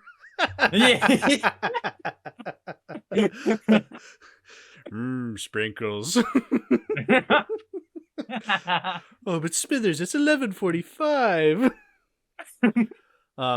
I really do. I like Guy Pearce. I think he's good for the role. I think they do enough with his scenes. I feel like I wish I could have gotten a little more. But I do like his ultimate downfall. How when they wake up the engineers, and because this guy ultimately his hubris got the best of him, the fact that he shouldn't have come here. Yeah, that's the thing. If they had never gone there, nothing probably would have happened. Yeah. And so him and his hubris being like, I must know, like we were saying, these unknowable answers to questions we shouldn't be asking get the best of him when he's trying to ask the engineer, why were we created, or like what's the point of our existence, and then the engineer just kind of fucking bashes him over the head with David's head. I love that scene so much, because it's like, you're an engineer, you've been in cryostasis for however many fucking years, you finally get up, you wake up, you see these random creatures that you thought should be dead, but they're right there in front of you, and then when they built this not organic creature that looks like them, and now it's speaking its language, and he just looks so like perplexed. He's like, what the fuck, what's man? in front of him. Yeah, it's like, no fucking wonder he like lashes out. It's like, you guys shouldn't be alive. Which, great twist, by the way. I really do like that, where it's like, the creator wants to destroy its creation, and you see that play with David as well. David wants Wayland dead, because he hates Wayland. I will say, I do like how Wayland is kind of lying on the floor, and he has this gigantic fucking bruise on his face. Oh, it looked like that's where the makeup shined, personally, because it looked disgusting and gross. This gigantic like welt on his face, and he just goes, "David, there's nothing." And David just goes, "Have a nice adventure or journey," or something like that to Wayland. Yeah, something like that. I like that wordplay. How like, ultimately he realizes there's nothing at the end, which is a very nihilistic way of looking at it. And I think it's interesting that then David kind of perks it up by being like, have a nice journey, sir. Kind of twisting the way he was about to say, kind of twisting his words of saying like, oh, there's nothing, but he still says, oh, there's still a journey yet for you to go on. I think that's interesting now that I think about it. Yeah, because now that I'm thinking about it, he says there is nothing there, but David still twists it by saying, have a nice adventure, have a nice journey. He says something. Have a nice journey, Mr. Wayland. Have a nice journey, Mr. Wayland. Yeah. So it's interesting. And one of the drives was for some of these characters was fighting Valhalla or Heaven, any of the sorts, trying to find like the angels and God. Yeah. And ultimately, in some way, having that, even with a nihilistic take, it still has like that idea, like, oh, well, just because he's dying here, that doesn't necessarily mean it's over. Just because like, even if you say there's nothing there, because again, we don't truly know. We will never know until we get to that point. So like, again, one of those things that we can never truly know. And I feel like the movie I feel like in the sense the movie is very agnostic in that sort of way of we can never truly know. Which I do appreciate. I feel like that is a very good way of not really insulting anybody's faith, but saying, we can never truly know. That's the thing. Kind of playing off the religious themes of Alien Cubed, you can say. Even going as far as to maybe being a little more positive than Alien Cubed perceive that stuff. Because that's the other thing too. I wish the religious aspects of Shaw was explored a little better. I do acknowledge that it's there. I do like that how ultimately after all of this, she still has the cross, and I can't remember who there was like a scene where somebody pointed out that she still had the cross on. They're like, why do you still have that considering what we've seen? And I forget her answer. Do you remember what scene I'm talking about? I have a vague idea of which one you're talking about. And I do find it interesting that even after all this, they still go to, they're going to go now to the planet that the engineers are from. Yeah. And to get a solid answer. Granted, and we'll get to it. Yeah, we'll get to it. While she ultimately doesn't get the answer. In some way, there still was an answer provided. Because already off the bat, we learned that the ship that they're on was on its way to Earth to kill all of humanity. And once Shaw has that knowledge, she asks the engineer why. Why do you want to destroy your own creation? And that's incredibly interesting. And yet she still doesn't deny her faith. Yeah. Like it does show that like a devotion, even in the face of your creators, can't be like destroyed. Right. Because there is, whether knowledge or aspects that you can still gain from religious teachings, whether or not there's a big creator in the sky that's controlling us like puppets. I feel like you can still gravitate and grasp knowledge and things to learn from having faith. Yeah, and like there's also the fact that there are many people who still believe in like a higher being, but instead of using it to dismiss other answers, right, they use it as like a gap filler for the answers that we don't have answers to. Right. Yeah. Like, how did the universe could still have been created by a god? It could have still like found a way to create life. It could have pushed forth the evolution of creatures to go a certain path.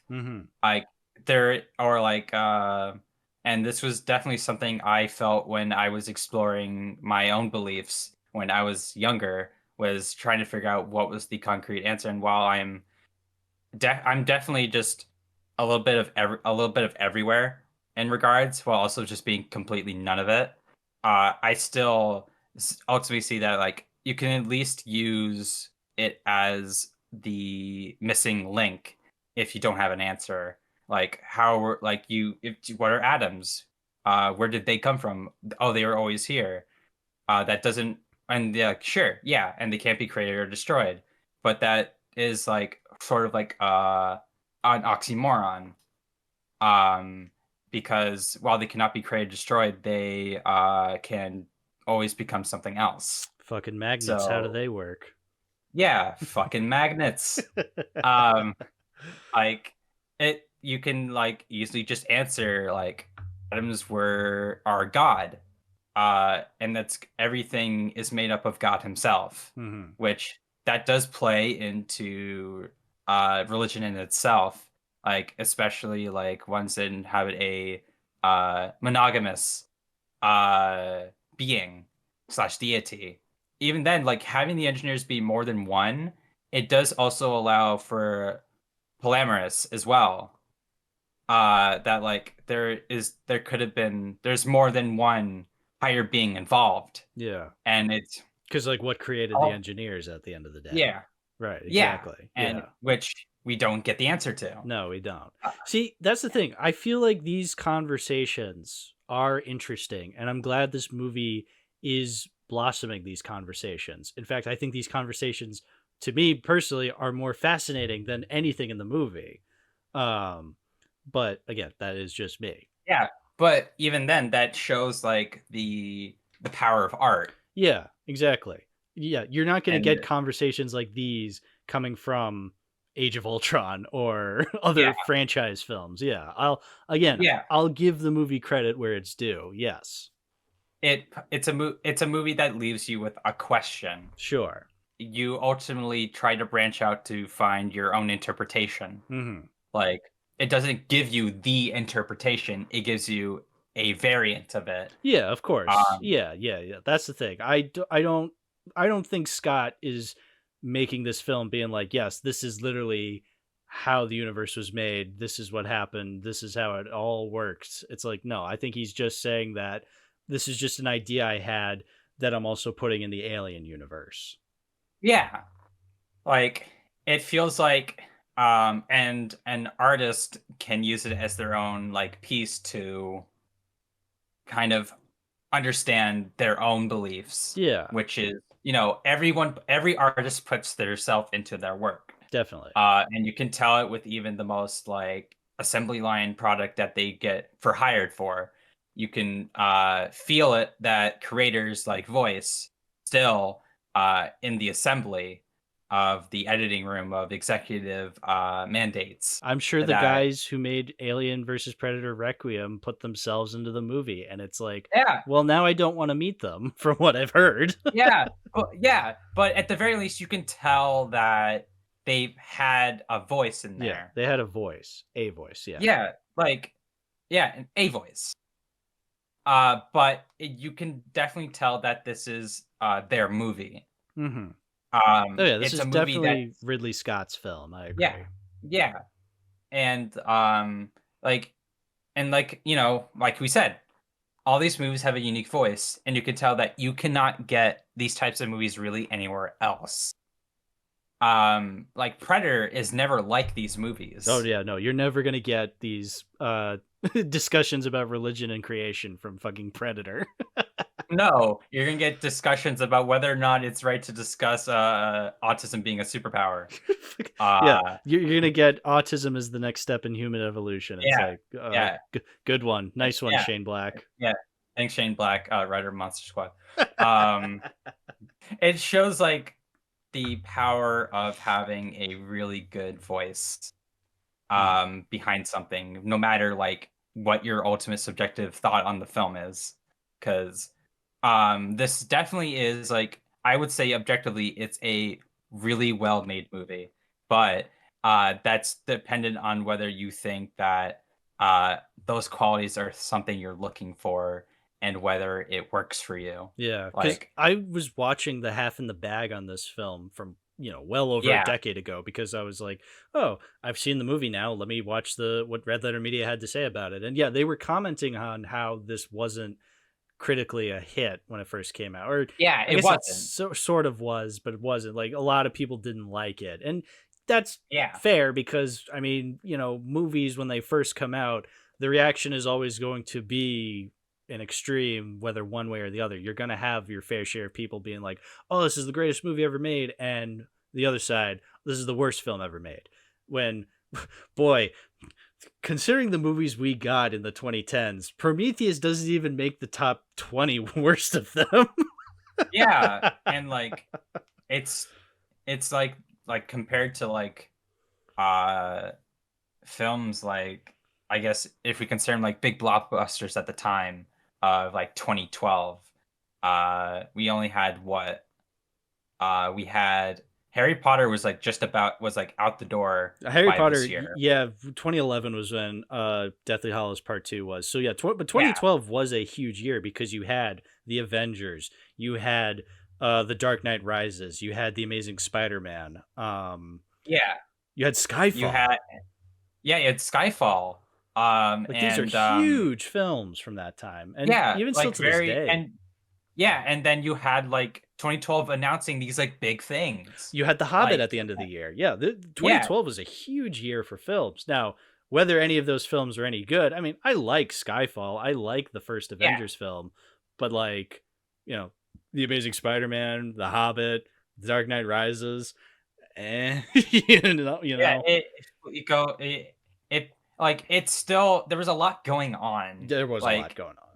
Things were going to happen. Like, we had a new Superman movie around the corner. We hadn't had a Superman movie since Superman Returns. That's true. We have, we are just like 3 years after the reboot Star Trek movie. We're 2 years from Into Darkness. Yeah, and then of course, like I said with the Avengers, we have just started phase 1 of the MCU, and it's only going to get bigger from there. So a lot of moving parts in 2012, and then we had like then we had the announcement of a new Star Wars coming on the way after so many years, and then we also have the announcement that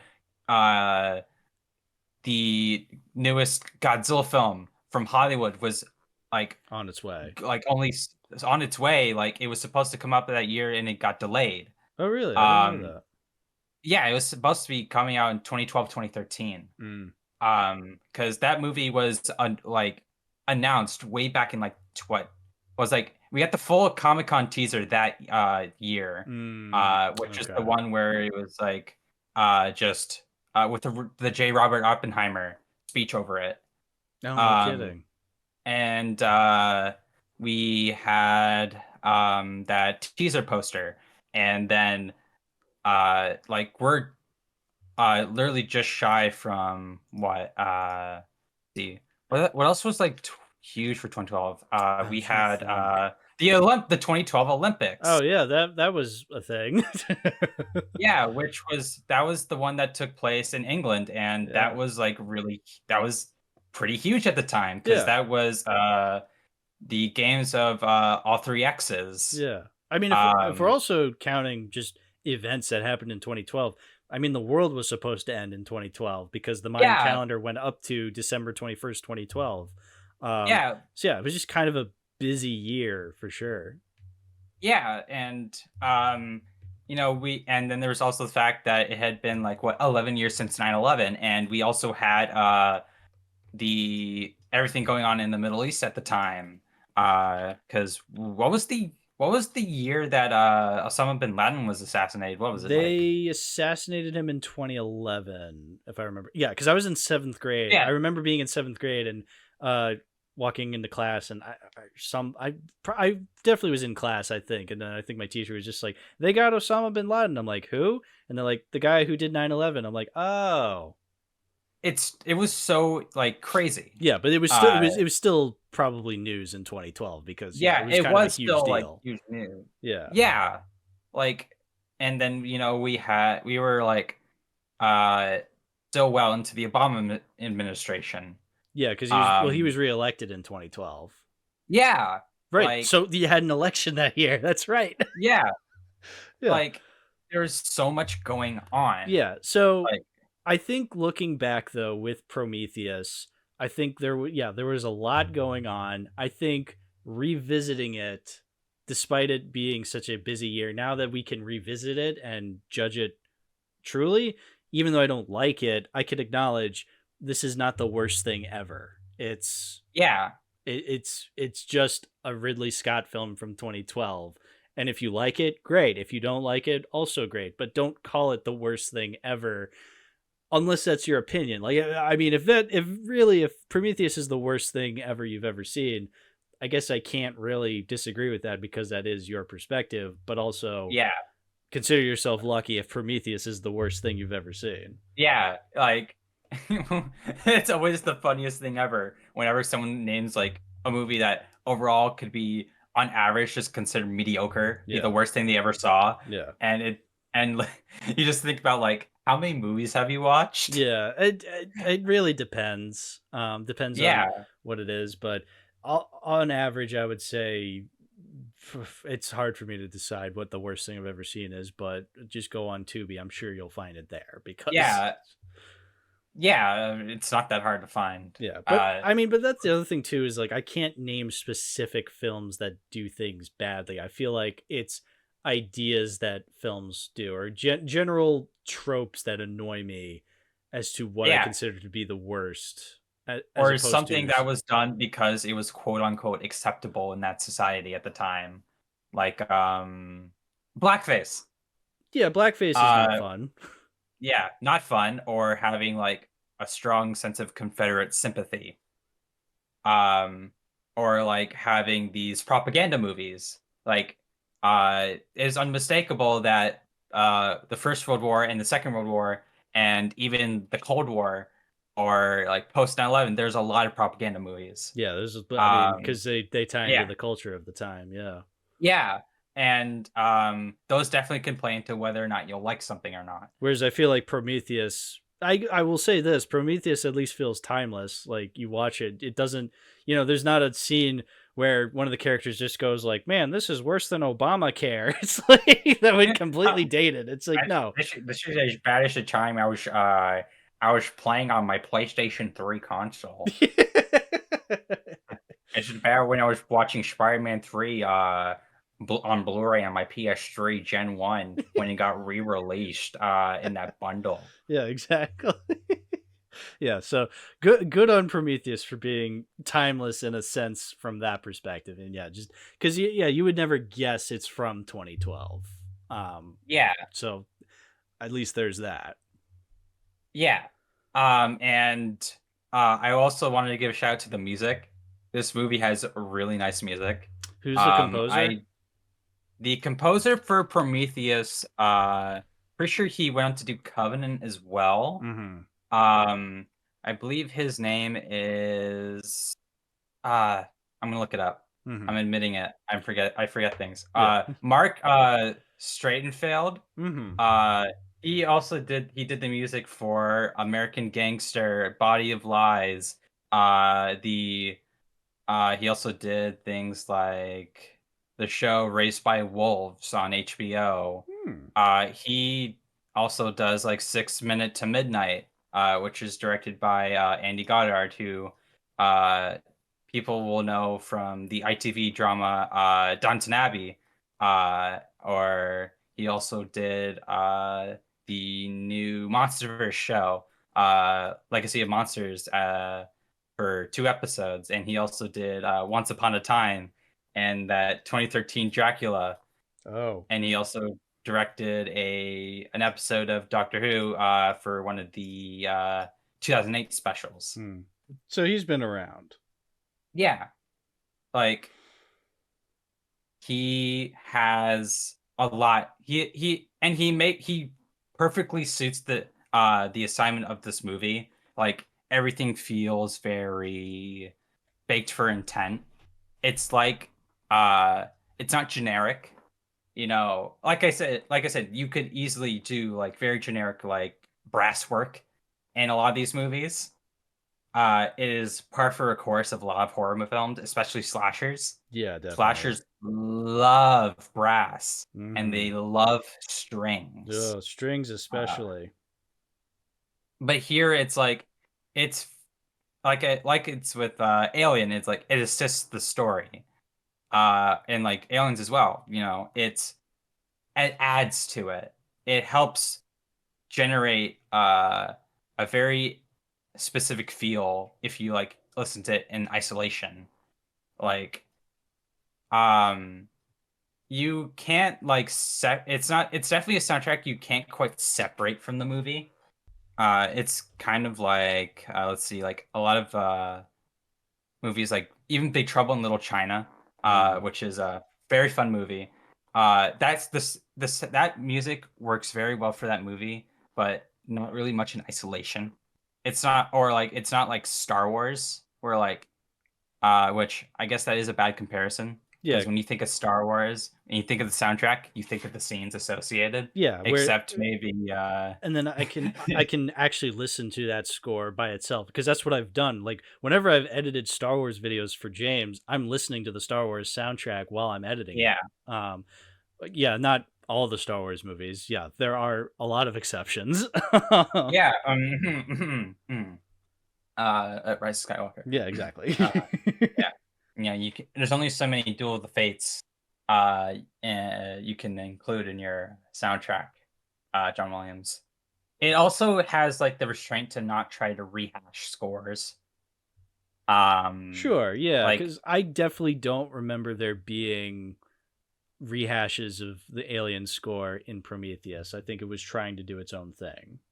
Yeah, like I said, it like slowly becomes an Alien movie, but it doesn't fall to the trapping of it. No. Even if on the basic level, it follows that once one thing happens, everything goes wrong. You can't really say that like any like basic storyline is like an original idea. It comes from somewhere. Mm-hmm. So it doesn't matter. You just have to do it well. Yeah, you have to do it well, exactly. Yeah.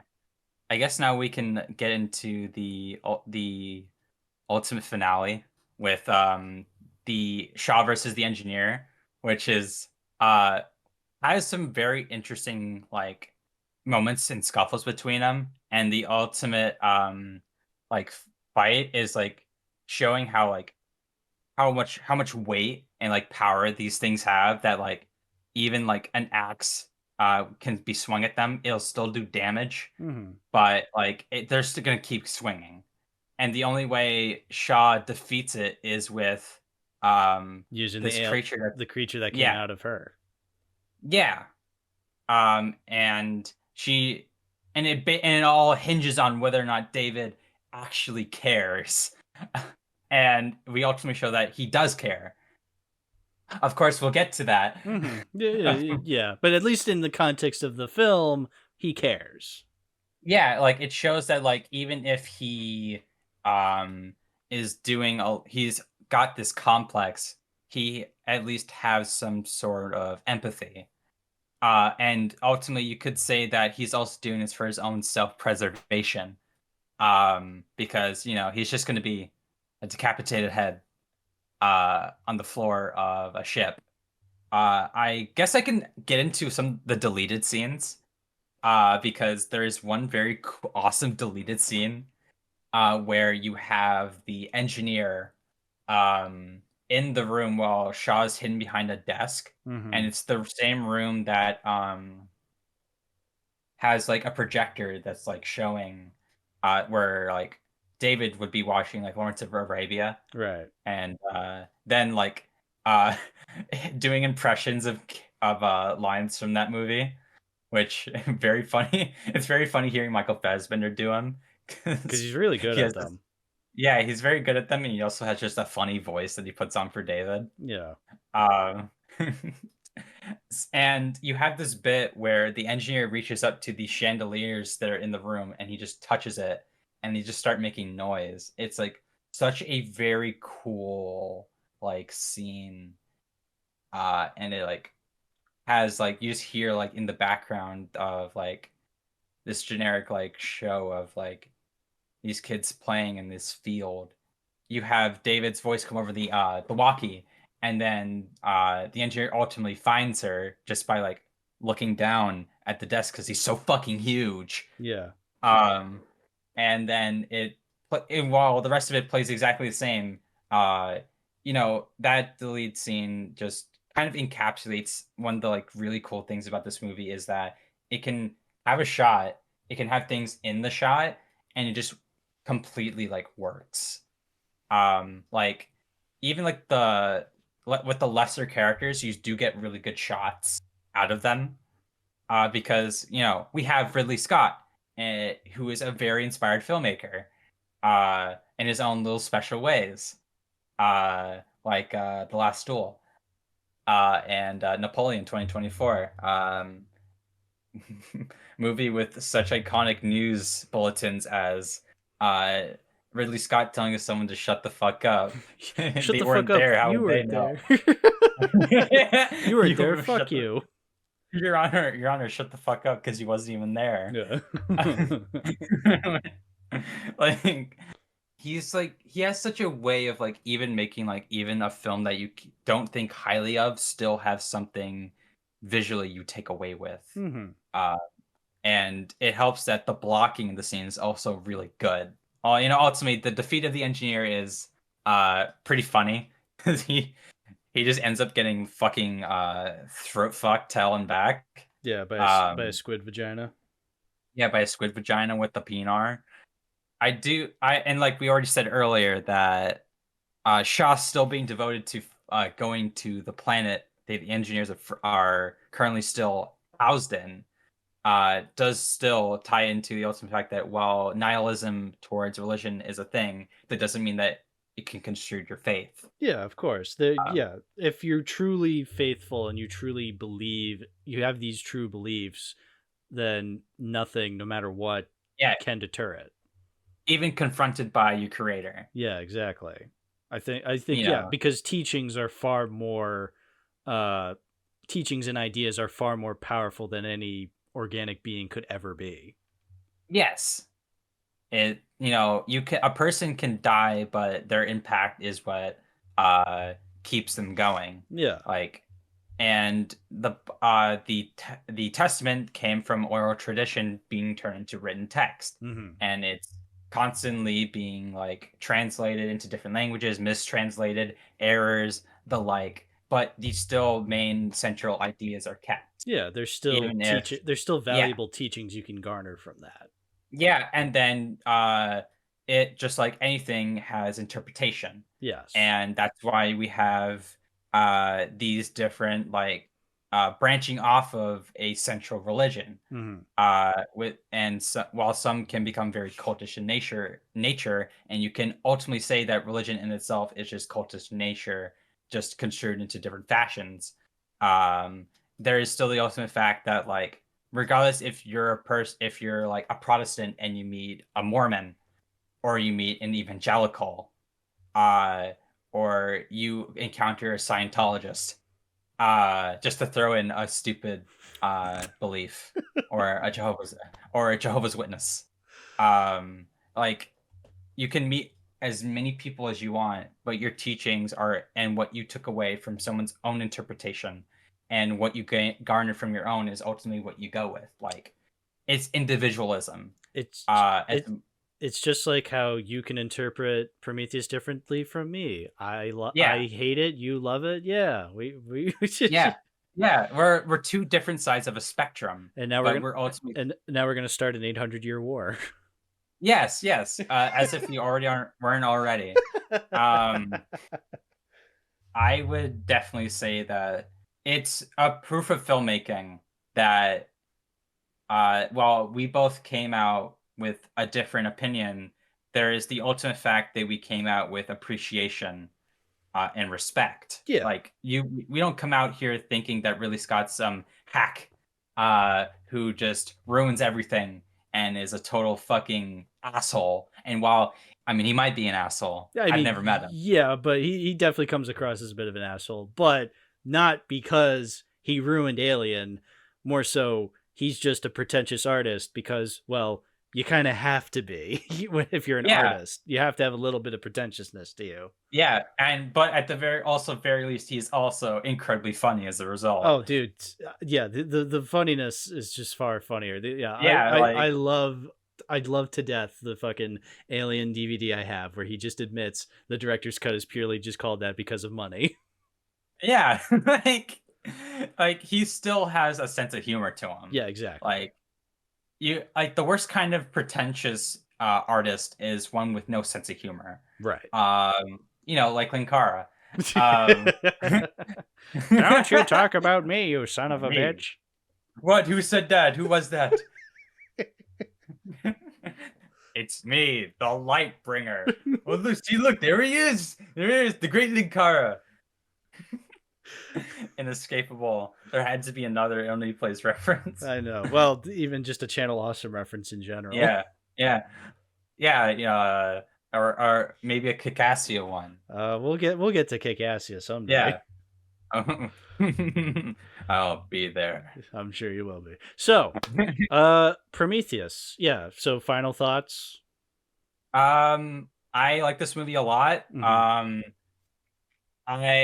Before we started recording the session 1 recording, I believe that this was, I think, my fourth favorite Alien movie. Mhm. But like after really thinking about it, this is probably now my third favorite. And before anyone asks, when we get to the end of all this, I'm going to make very thorough indications where a gap is and how I think about these movies. Sure. Because I don't have like Aliens like as my number one. It's like around the middle, but I will point out where the gap is between it and the next movie and then everything else after it. Yeah, exactly. Yeah. So scores. Yeah. Score, I would give this a 8 out of 10. With well, I can't give it because I can't do a joke with this one. Yeah. Well, I guess I'll save that for. Oh wait, no, I can't do it anymore. Never mind. Oh. Wait. Actually, I didn't give AVP and AVPR. AVP, okay movie, 5 out of 10. AVPR, final verdict.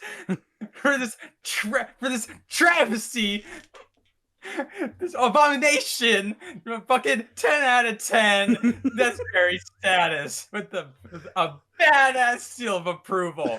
The world, the characters, the modding, the spicing, side quests. 10 out of 10 beat a perfect game. No. Actual rating 2 out of 10 fucking sucks. Yeah. See? Another Channel Awesome reference. another Cassia member. Yeah, right here. Exactly. Okay. So, but anyway, for me, Prometheus, I gave it a 4. I feel as though maybe upon future viewings, I'll probably raise it to a 5. I don't know. It's somewhere between the 4 and 5 range where I still don't like the film, but it does have elements to it that I can't help but respect. Yeah. It's just the final product I really just don't gel with. Mhm. And I feel like I was saying earlier, I feel like the conversations that arise from the film, I feel are going to be far more rewarding to me personally than actually revisiting the film. Mm-hmm. But- Yeah, for sure. But of the next films we're going to be talking about, I would say this one's my favorite of the 3 from this century. Yeah, of the the generation of alien films with a attack on subtitle. Yeah, exactly. Yeah, which still pretty cool subtitles, I will say. Yeah, flash forward 5 years later. Mm-hmm. Alien colonoscopy covenant.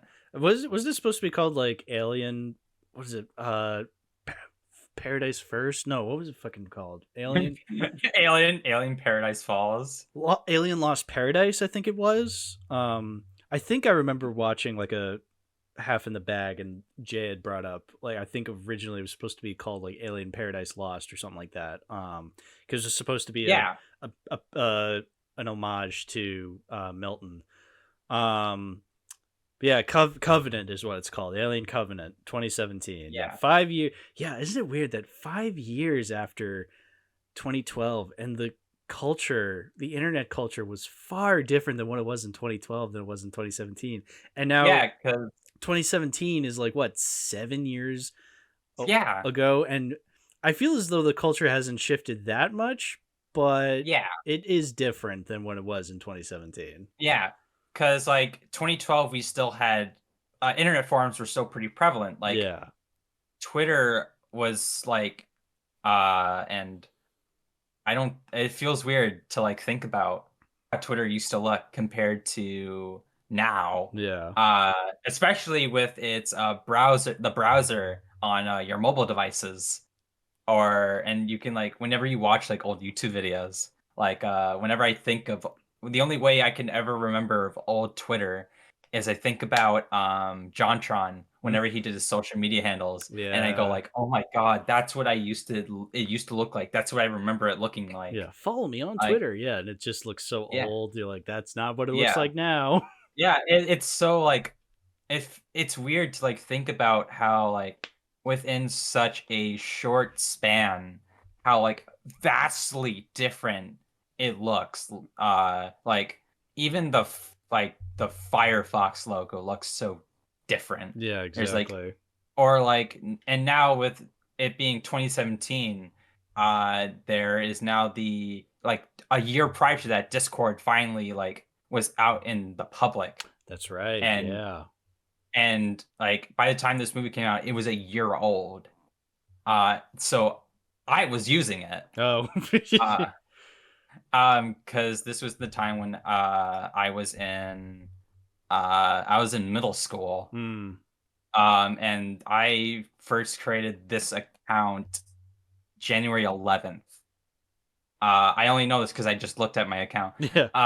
I feel as though I think I've seen on my Discord account. It says I created it in October of 2017, but I don't remember using it prominently until I want to say January of 2018 when James created the first Schaeferless server, and that's when I was like, "Oh, I'll join that." And wow, the rest is history, to say the least. Big mistake. Yeah, big mistake. But and like now we have like this whole different atmosphere. Yeah. Um And of course, we and have to mention Prometheus was not the gigantic hit it should probably wanted it to be. it did good. Well, it is the highest grossing alien film, if I'm not mistaken, or Yeah, one but of and them. for like a horror film, that does mean a lot. Yeah, because horror is not. I mean, horror is usually very successful, but that's because you have smaller budgets, and then Yeah. that does great. But yeah, there's not a lot of horror. Are there any horror films that have made $1 billion? I don't think so. Maybe not. It's never been a genre that really could exceed that point. That's true. Because like, the old phrase, different strokes for different folks. Yeah. Horror is like, it's a specific thing you have to be in it. For a lot of general audiences, they have to be in the mood for. Alien especially, like even if it's as big and as iconic as it is, it still has like a niche aspect to it. People know about it, Yeah. but they haven't really engaged with it. Yeah, I looked it up. Apparently, so franchises have crossed over into the $1 billion mark, but individual horror films have not. Yeah, the highest grossing horror film ever made is the 2017 It remake. And that only made like 700 million, but I mean, only 700 million. I'll take $700 million right now. Yeah. Actually, yeah, give me $700. Yeah. 100 million, please. But anyway, so Covenant. Yeah. Covalent. Covalent. I'm gonna come right out and say it. I do have things I like about this movie, but this is my least favorite alien film. For now. Right, for now, because they're probably never gonna stop making alien films. They might worse, especially after the newest one, with how well it's doing. Yeah. Again, that also has elements I like, but also yes. Yeah. But yeah, so Covenant, I don't know, just something about this film. We can just get the goods out of the way first, and then we can get to the honesty. Sure. Let's start with the good stuff. I agree. Yes. So once again, Michael Fassbender, holy shit, best part, bar none, in my opinion. And it's not even just because he's doing David again, because he is David, but he's playing two characters now because he's also playing Walter. Fun fact I really was thinking about, I think it was in the Half in the Bag for Covenant, where I think Jay brought up that it sounds as though Walter has a bit of a like Lance Henriksen he does imitation going on. Yeah, like it's kind of like an impression of Lance Henriksen, which I think is really cool. And honestly, I think Michael Fassbender does a really great job because, again, he's able to play these two characters, and even though they look similar, he's able to differentiate them because you have David, who's this very fluttery, God complex having villain, and then you have Walter, who is a synthetic, someone who takes their job very seriously, is very stoic, and very, very much not what David is. David is artificial intelligence with a personality. Walter is artificial intelligence, what it's supposed to be, arguably. And it plays into a very strong aspect of like organic versus artificial life. Yes. That is kind of a thing that like Resurrection plays with. And then Prometheus plays into it with David. And then here they're like really playing with it. And then the next film plays with it too. And it's really nice that you could see, like, I would say this is probably the film where you get the range of Michael Fassbender as an actor. Yes. Because this is definitely like, this is probably his like best performance, like his whole career. Like whenever most people generally think of Michael Fassbender as playing young Magneto in First Class, Apocalypse. I'm saying Apocalypse a second. Days of Future Past. Yeah, because those are the movies that introduced me to him. Like First Class was the first time I ever saw him in a movie. Yeah. and obviously he'd done work before this. He did Band of Brothers, which is his first film. He was in 300 for a bit. Inglourious but Bastards. yeah, Inglourious Bastards. But like here, it's like, man, like, how did he do it? Yeah, and even not even just his performances in this movie, it's the filmmaking technology, because it genuinely looks like they have two Michael Fassbenders at any given moment, Yeah, especially the flute God scene. forbid. The flute God scene, the flute scene actually looks impressive. I remember I saw like a YMS where he was saying like, yeah, but the technology's been done before. It's like, yeah, it has been done before, but I feel as though I still think the scene actually does a great job at really taking advantage of that and just showing it off, because it does look really fluid. I can't tell where they split it off. Like whoever his body double is, very huge props to him, because not only are they able to shoot it in a way where it definitely looks like Michael Fassbender's in like the same scene at once. Yeah. Like he definitely has like the overall build, and they dress him up just enough to look like Michael Fassbender for whenever shot they need him to. Yeah.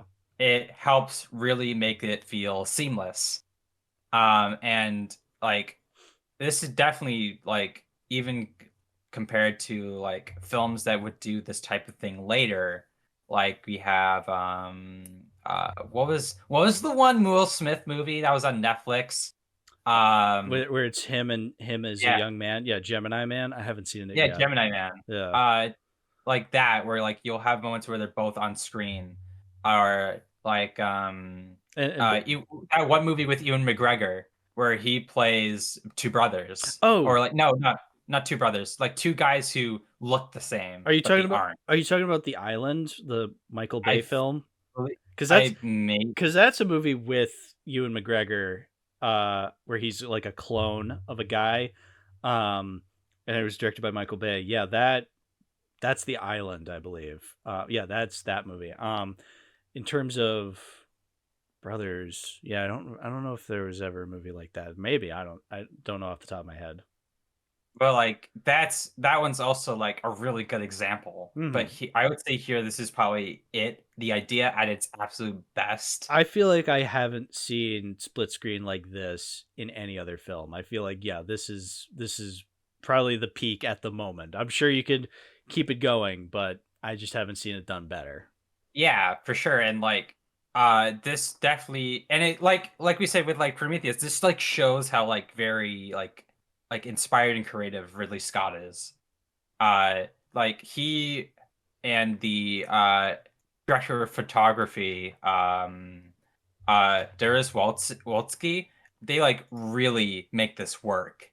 And it definitely does help that this movie is the scene in particular is shot in like a very low lit area, but it also has that the candles lighting everything. So you have to like keep that consistent. You can't like do this shot with like these split screening, get away with it so easily, even with a single like dull light source and heavy shadows, because a person can like tell when something's like obviously being CGI'd to keep consistency. But here it's like, how? Like this is filmmaking right here. Like you wonder, how did they do this? It blows your mind. Yeah. That's I'm sure we could look up behind the scenes, but quite honestly, maybe I want to keep that as a bit of a mystery, you know? Yeah, and like even then, it's still gonna be a big how. Yeah. Like it shows like the utter like talent of filmmakers, VFX artists, compositors. Like and it goes with anything with behind the scenes, is like you get blown away by the absolute like craftsmanship that goes into it. So let's talk about the characters. Well, I think David was the peak for me with characters. Yeah. I think because thanks to Romulus, I really do think thanks to, like, if we were talking about this film as if it was the most recent Alien film, I feel like maybe I'd be nicer to these characters. Yeah. In that, because I feel like looking back, I don't really see the point in why we're following along these people, especially this main woman. I really do Mhm. feel like this is the least interesting main lead, because you get Ripley in the first 4, you get Shaw, you get Rain and Andy in the next one. I'm not the biggest fan of Shaw, but at least there is something there. You have her with her faith, you have her in her work, you have something there. I don't really connect with this character. I don't know what I'm supposed to get out of her being the main Yeah. lead. But I mean, even then, at the very least, she's not even like the worst you could do. No. Uh, and especially if you take in the grand scheme of combining Alien and Predator as a whole, Predators. Sure, I'm And sure those Predator, movies have worse yeah, leads. Yeah. yeah. But like, I mean, even then, there's at least like standouts in some way, not as a whole, but like they'll have like really good moments. Like, Billy, I would like to shout out like Billy Crudup, who everybody knows from for being in like Watchmen, Almost Famous, uh, uh, Mission Impossible 3, everybody's favorite Mission Impossible movie. See, I like Billy Crudup because I think he is a good actor, but Yeah. I really don't like his character here. I feel as though, I think at least because he's supposed to be the faithful one in this one, Yeah. but I don't really get that out of him. I get the faith out of Shaw because you have a scene of her actually having a memory of her talking to her father. You have her with the cross and actually having scenes of her talking like about her faith. Whereas here, you just have a character say, "Billy, we need your faith," and that's really all we get. Yeah. And then we have we also have the illustrious Danny McBride. He was a star of- standout. Yeah, and like even if he definitely does feel very like kind of out there for like the tone of the movies. He wasn't both actually movies. that out of place. I'll give him Yeah. that. Like I was expecting him to, but he wasn't. He actually fit just fine. He never Yeah. There was never a moment where I was like, "Oh, that's just Danny McBride," and he really does not fit. I don't know. I didn't mind that he was there. He actually played it pretty straight, which I don't know. I kind of miss that. Like I think back to his role in Hot Rod, and I'm like, man, I wish that character was here because I really love Hot Rod. But Yeah, Hot Rod's a great movie. yeah, I don't know. Just I feel like I guess ultimately I'm glad he didn't stand out too far where he sticks out like a sore thumb. But I don't know. Maybe there is that part of me that kind of wishes he did, so then I can be like, well, now I can see Danny McBride playing to his strengths. But Yeah. I mean, ultimately, yeah, he is not the worst character. Yeah. So And what other characters are there in Covenant that are worth pointing let's out? see. I don't know, not really. Yeah, just the only other characters I can think of are. Wait, no. Oh, I remembered. yeah.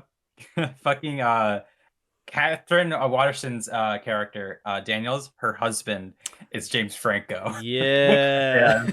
Which is really funny. Well, because that's the thing is that James Franco goes uncredited because yeah, he is only there for 2 seconds. He fries up just because, and then we get like a video of him later, of him on like her future iPad being like, "Hey babe, I love you," and you're just supposed to be all sad and whatever. But also, Guy Pearce weirdly goes uncredited in this movie too during the opening with David, where he's younger Wayland. And I'm just wondering why they're uncredited. Like, I guess I kind of got James Franco because he is only there for literally 2 seconds, so it's just like just make him an uncredited cameo. But I've always wondered why Guy Pearce is uncredited. Yeah, I don't know either, but anyway. Yeah, I guess it doesn't matter in the grand scheme of things. But, yeah, but yes, James Franco is in this movie for 2 seconds. Yes, and he fucking dies, and that's funny. Yeah, it is, because literally he just kind of fries up. You're like, oh, okay. Well, it's funny because at first you're just like, wait, is that James Franco? And then he just fries up. You're like, oh, I guess it was. It was. That's James Franco. I will definitely say, Ridley Scott, he's definitely like, he really, really goes for some of the kills in this movie. And he does, and like he's still like, even if this movie does start is like really becomes just an alien movie by the end of it. He still does like really like cool, interesting shit when it's trying to be a Prometheus sequel. I do like when, so I do like when the guy dies because he gets the chest burster out the back. It's like, okay, that's a cool kill. I think the gore is excellent. It's not just a shitty CGI blood squib. It genuinely looks kind of like it like bursts out his back and you see like his spine like snapping. You see his spine. Yeah, the gore is actually taking advantage of the fact that it's a rated R and you can actually show really gory shit. You don't just need CGI blood squibs and that's it. And then it's all of a sudden and it's just practically PG-13. No, this is a hard R.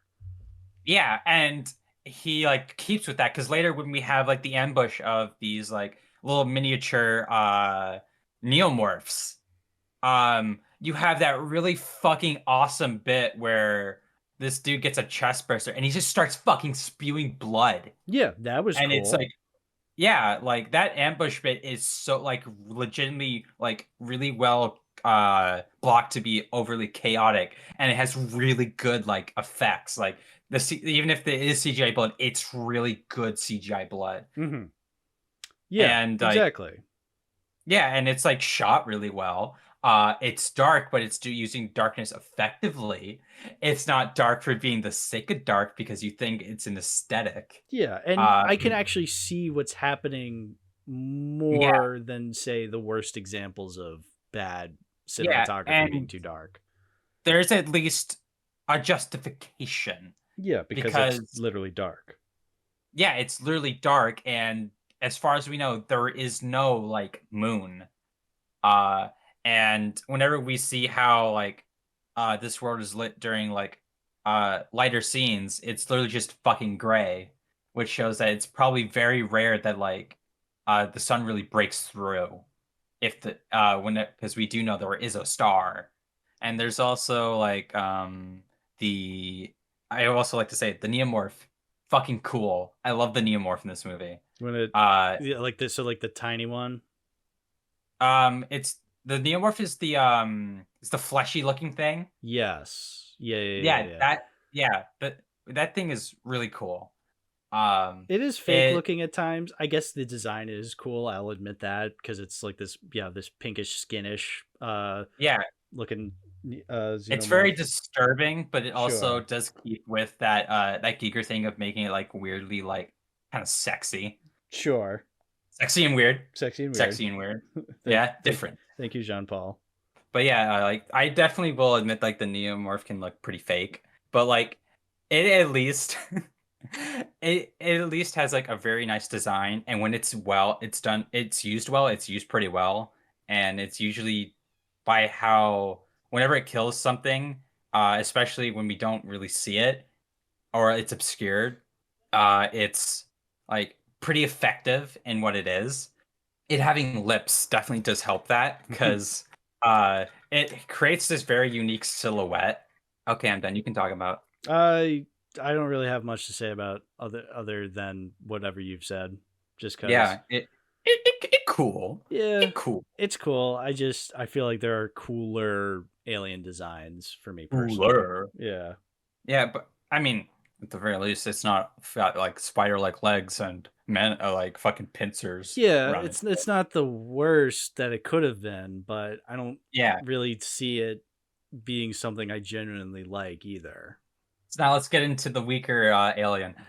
Yeah. I think the problem is I would rather the movie be far more focused on David and his shenanigans than anything else, because anything else the movie does that isn't David related, I don't really care. Like, the character, like the human characters are definitely not the thing that Ridley Scott seems or like the writers. Let me just pull up the writers. John Logan and Dante Harper. It doesn't feel like they're particularly interested in writing about them, which let me just name some of their credits here. So David Harper this is, as far as I on Letterboxd, this is his only writing credit. Hmm. But John Logan, he has wrote The Aviator and Hugo for Martin Scorsese. He wrote Tim Burton's Sweeney Todd. He wrote both of Sam Mendes' James Bond movies. So I have a name to blame for Spectre again. He also wrote Rango. He also wrote Gladiator. So he definitely has experience with Ridley Scott, but he Sure. also has like a really good. Oh, he did Last Samurai too. Oh no. Oh no. Oh no, I just found out one of his running credits. Is it the they them horror film? Star Trek Nemesis. Oh yeah, I didn't even process Nemesis. I was just like, yeah, Nemesis, sure. I was like, oh wait a minute, yeah, Nemesis. Yeah. Everyone's favorite. Oh well, you know, it could be worse. It could be Star Trek Generations. Yeah, true. Yeah, I just the characters are much like Prometheus. It is the weakest part for me because I just don't care. I really Yeah. don't. And I just, and I get it. Yes, the xenomorph, the alien is what you want, is your selling point for a film.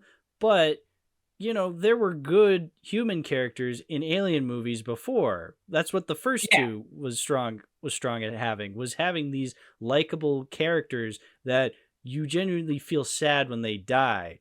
Here, I really couldn't care less when one of them dies. I really just don't like, they die in some of the funniest ways, like the fucking blood slipping scene when two different characters slip on blood.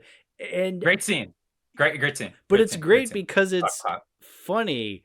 But I don't know if it was necessarily going for funny, because I don't feel as though these movies, these specific Ridley Scott, Prometheus, and Covenant films are going for comedy the same way something like Resurrection was going for.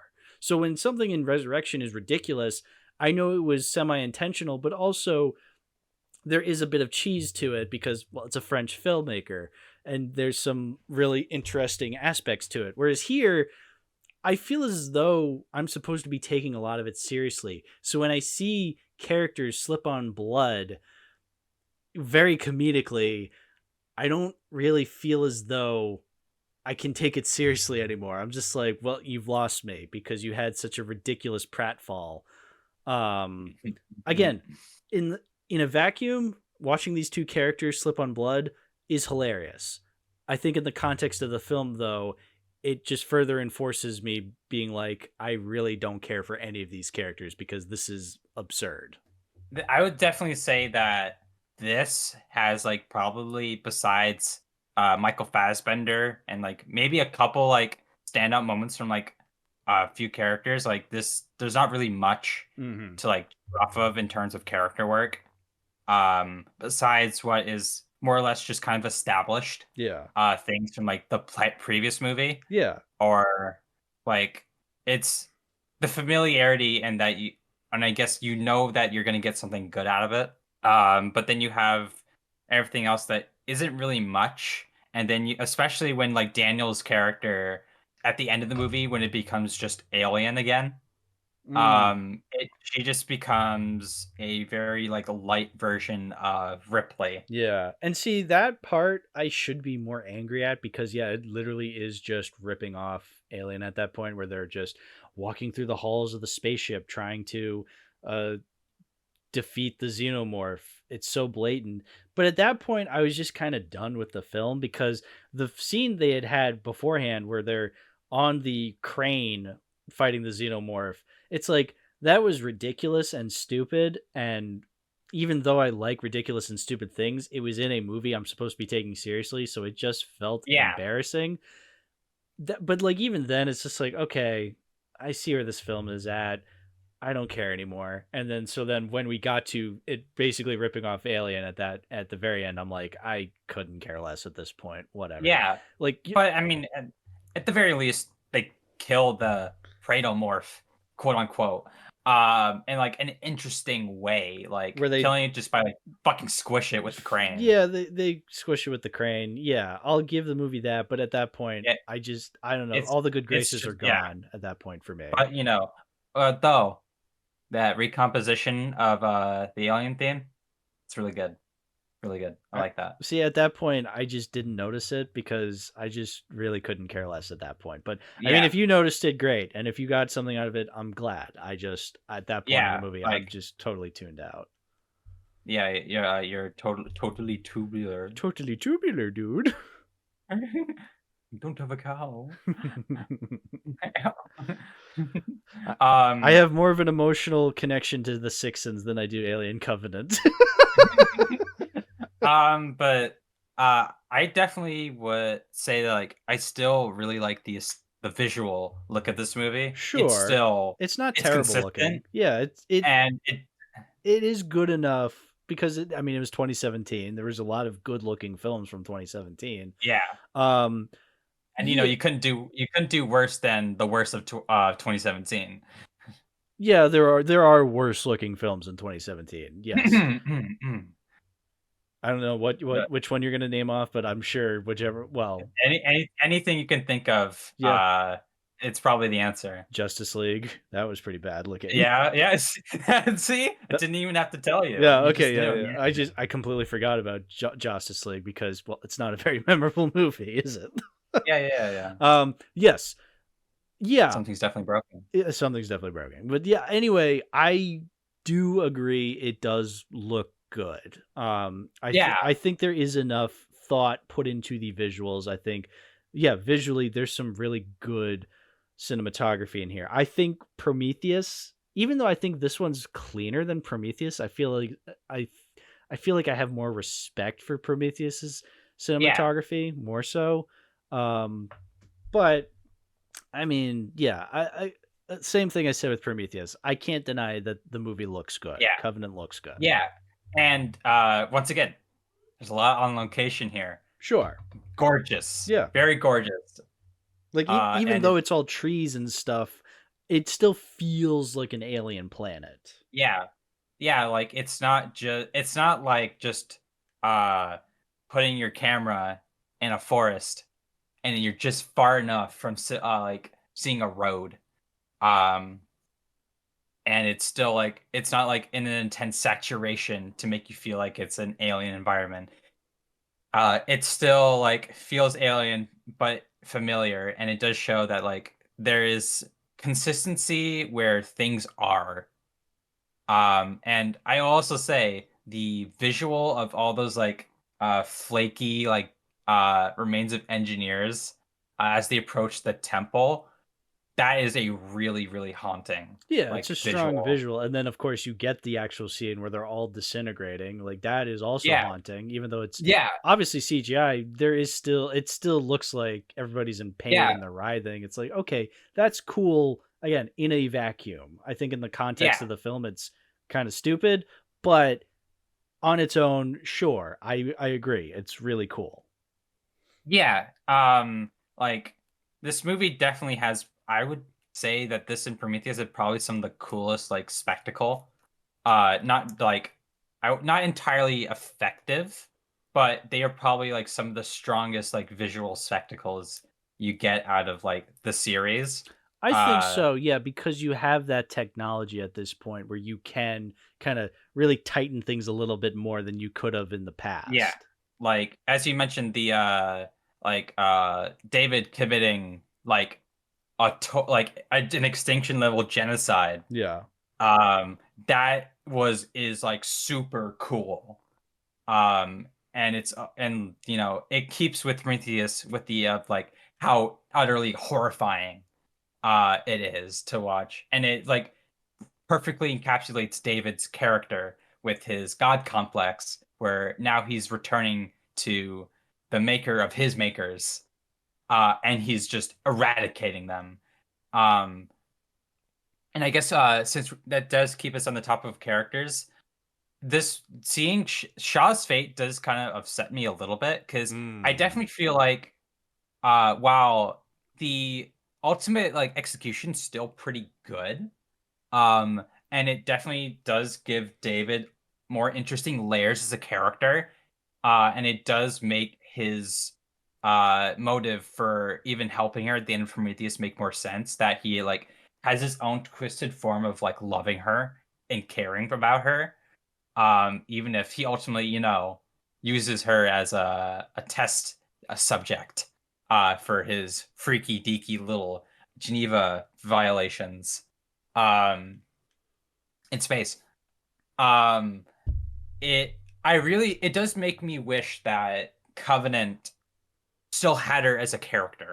Yeah. Because you could have easily, because especially like her not being like, not having a scene after David did what he did to the engineers, like not having like a reaction from her at all.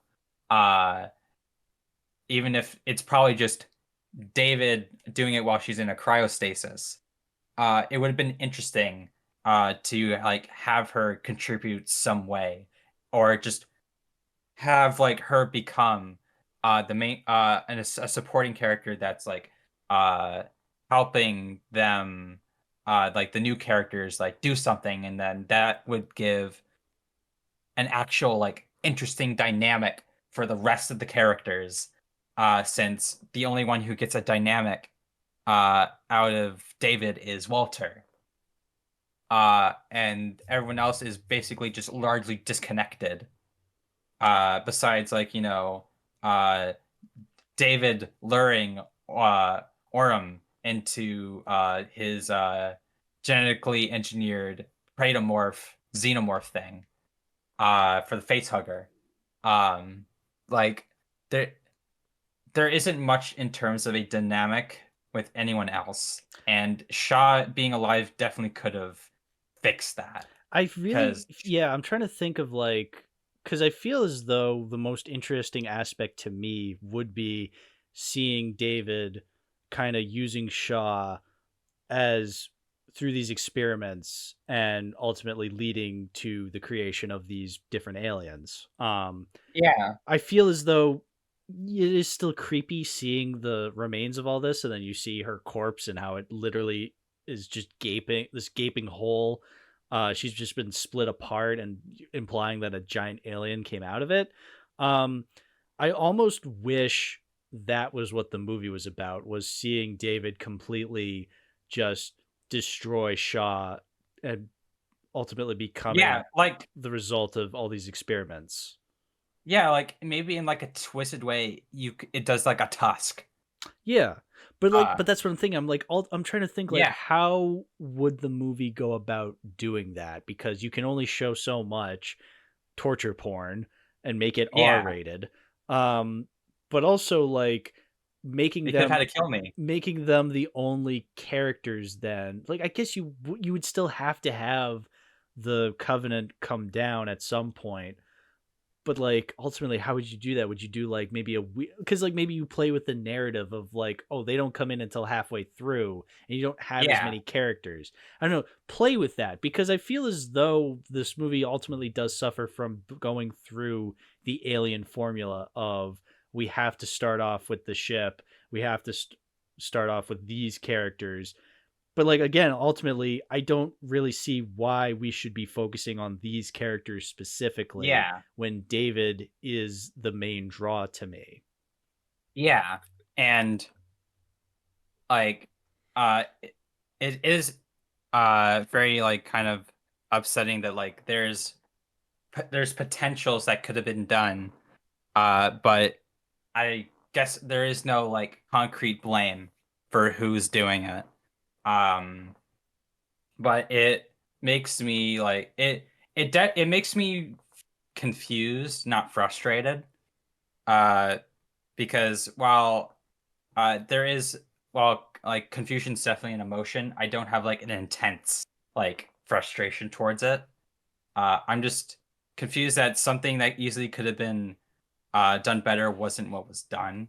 But I'm also not quite losing sleep over it. Something that would be, say, bringing back Emperor Palpatine. Somehow Palpatine returned. It all comes back to Rise of Skywalker, but yeah. Yeah. Um, like, and like I said, like it definitely like as much as like the scene of seeing Shaw used as the experiment as in just a lifeless corpse is cool. It definitely would have been nicer to have her still be alive, uh, or at least maybe show have the needle drop of David killing the engineers come afterward. After like she like they try to communicate with the engineers and they just like don't reason at all and like Yeah. even try to kill them. And so like even with the ultimate release of the pathogen, the gooey dust, Mhm. um, it you have like Shaw arguing with David about what they should do, or like have this actually become like the point where Shaw just doesn't care anymore, Yeah. and she's completely okay with it. Yeah. Again, Uh, I think this is all really interesting, and I really would have liked to have seen that. And maybe it would have helped me seeing this character I was pretty apathetic towards in the first movie, actually kind of getting me to care. Like, I don't know, I feel like you could still expand upon that, and maybe it could have helped me to appreciate more Prometheus. But I feel like the problem with Covenant is it feels as though they don't want to focus too much on what they established in Prometheus, because Prometheus was not as well liked. And so then yeah, this film in turn feels very reactionary. yeah, And yeah, like we were saying with Rise of Skywalker, that's also a reactionary feeling film.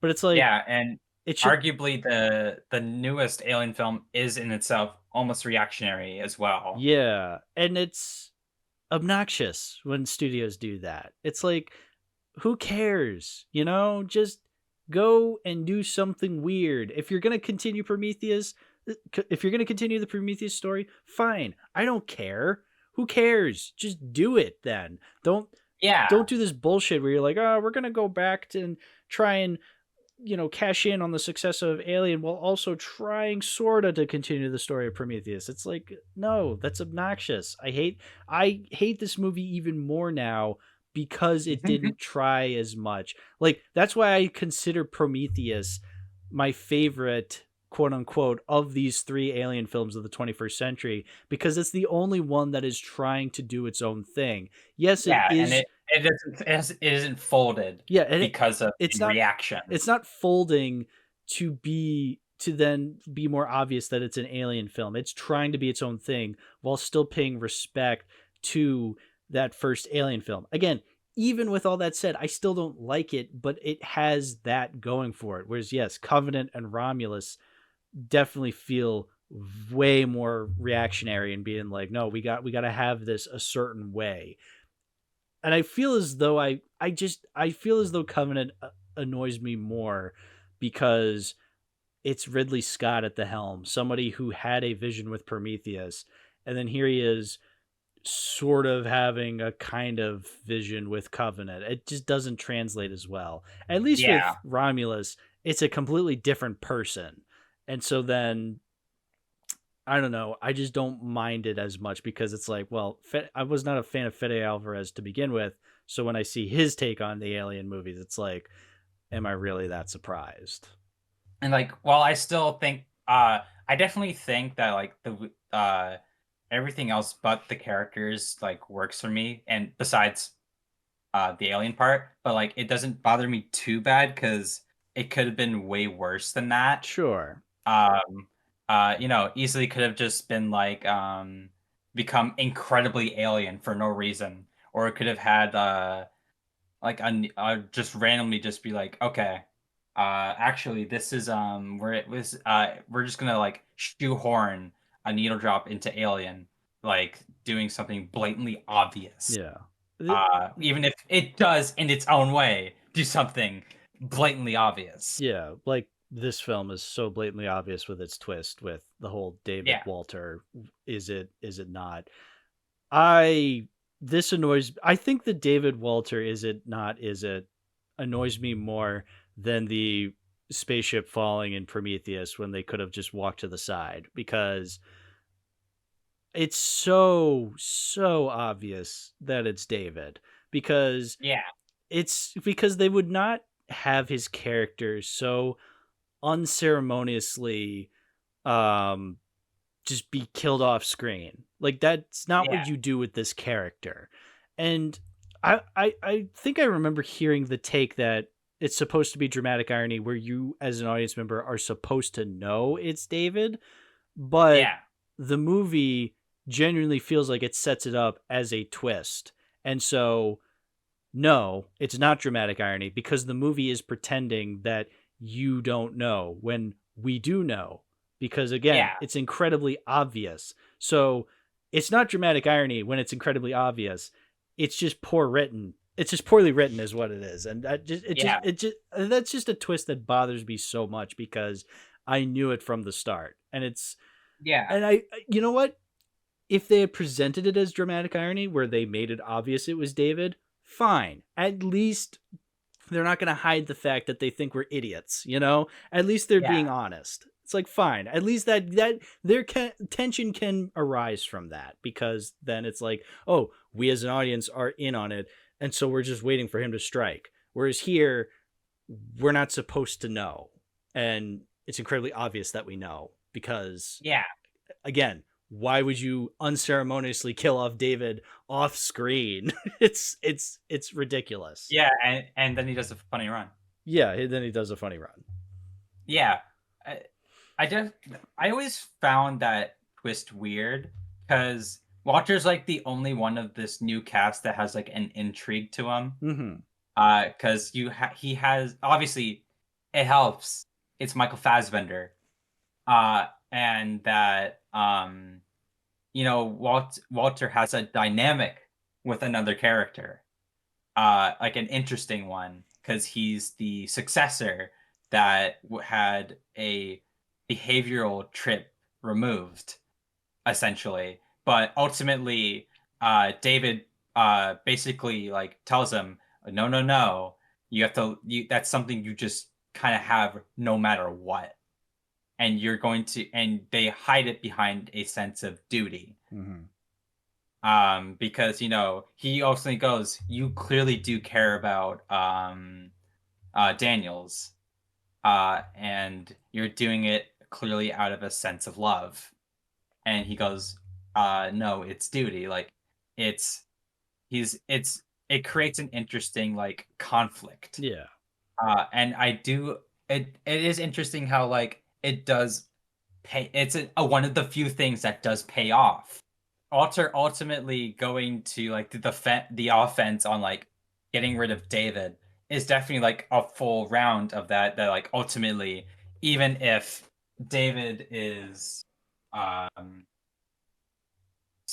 like he's connected with him so much, he has that like he has a love, he has something, an emotion he now recognizes, and he's using it for a positive good.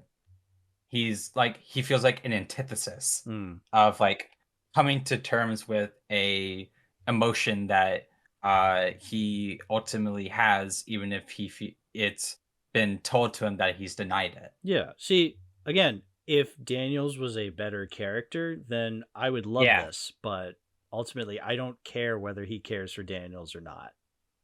Yeah. And I definitely think that like, and while the twist could have been way worse, you could have had like a fucking like a Matthew Vaughn style like like sequence with like the editing and everything. Yeah, showing him like turn into Walter. Yeah. Again, yeah. I think you can save this in the edit where you actually show him. Yeah, where you actually show him becoming Walter. I'm fine with that, because I'm fine with the twist of him being David the whole time. I'm fine with that because that makes sense. And then he like brings on the embryos and puts them within the embryos of the people on the colonizing ship. Which is a fucking like scene. It's a great scene, because he's like, I don't know how Michael Fassbender was able to choke them up. I don't know how he did that. That was insane. But it's a great ending because it is such a nihilistic and just it's a great setup for a sequel that we're probably never gonna get, which kind of makes it worse. I feel like maybe like if there was a payoff to this scene, it'd be great, but I don't think we're ever gonna get a payoff to it. Yeah. But anyway, I'm fine with David being, or I'm fine with it being David the whole time. Just again, show it. Don't make it. There's a way to make it work. Yeah. Like even if you could have done a cliche route, like you have the aftermath of the fight where one of them's lying on the ground and it's obscured, and then you have it continue on from there where you have David run out, where like while it is obscured, you don't know who it was. And then while we definitely would eventually figure it out, it's done in a way where it's like, okay, that makes sense, I guess. I don't know. I still feel as though if they actually did go the dramatic irony route where you as an audience member know the whole time, I think that works far better because the tension is still there. There's still tension there because you genuinely know, whereas the characters don't, making the ultimate reveal all the more sadder because the characters figured it out far too late. Whereas again, it's supposed to be a genuine twist. I just don't. I don't like that it's a genuine twist. Go for the actual dramatic irony. Apparently, James got called out for pointing out that it's an obvious twist. They're like, it's supposed to be dramatic irony. It's like, okay, no, it's not. Actually make it dramatic irony, and then it's a great moment. It does honestly kind of just feel like a twist for the characters that comes like just out of a complete left field for like it's a twist, no reason. It's a twist for the sake of having a twist at the end of the movie when it's like that's just obnoxious. You know, twists should come naturally. They should be exciting because you genuinely did not see it coming. Recently, I watched Perfect Blue. That has a twist in it that I genuinely did not see coming, and I was flabbergasted when it happened. I'm not going to spoil it here because, in case people haven't seen it, but like, or haven't watched the episode, or watch the episode exactly. But again, that's it's just something that really bothers me. And again, I don't think it's an aspect that's in other Alien films. Like I'm trying to think of other Alien films that had a twist. I guess Resurrection did, but. Yeah, that one at least. I don't know. I feel like that one was far better. But you do get a random like Doctor Who reference out of it, which is I hate that. But it's still like that twist of Winona Ryder's character being a synthetic is still like at least an interesting twist. Oh, I was talking about the alien having the womb from Ripley. Yeah. But I guess I would still say that one's also like an interesting twist, even if it does feel like a bit of a cop out because she's one of the main stars of the movie. Of course she isn't gonna die. Yeah, and also you've gone this long in this movie without introducing a robot character when synthetics are they're not the main point of an Alien film. Obviously the xenomorph is, but they are prevalent in every single Alien film. Even the new one has a synthetic because, of course, it has to. You need synthetics because you've introduced like it's Pandora's box. You're gonna, and again, it's an Alien sequel. You're gonna have a synthetic show up at some point. And you can't do the twist anymore because we already did the twist in the first film. Exactly. Yeah, that's a good point too. It's like the first movie had a twist with a synthetic, whereas in Resurrection, I don't know. I guess I don't know. I'm just not as angry with it in Resurrection because again, Resurrection is a joke of a film. So yeah. You know, if you don't like it, fuck you. So, what else is there to say about Covenant? Let me think. Predator fucking boring. Yeah. No. Which one is that one again? That's the xenomorph in quotes. Yeah. Is that the one that comes out of Orem? The one that does the T-pose. The T-pose. And it's the one that you see on the poster and in the trailer. Okay, yeah, that is the one that they're advertising a lot. Okay. Yeah. Let's see what else. Set design for the temple, fucking awesome. I love David's little room. I love his little drawings. This dude's got insane hyperfixation. And he also has these cute little like little these little like props that they have for him, where he has like the different like aliens that he's made. Like that's really cute, even if it's fucked up. Yeah, Like sure. and I can't think of anything else. Yeah. Wait. Shaw's corpse, Mhm. fucking cool. Oh yeah, That's I really agree. cool. I think that's a great effect. I do agree to that. Sure. Yeah. Okay. That's Yeah, about it. yeah. So all right. Score and final thoughts. You go first. Okay. Yeah, no, this is another 4 out of 10. It's not the worst thing in the world. It's not the worst thing I've ever seen.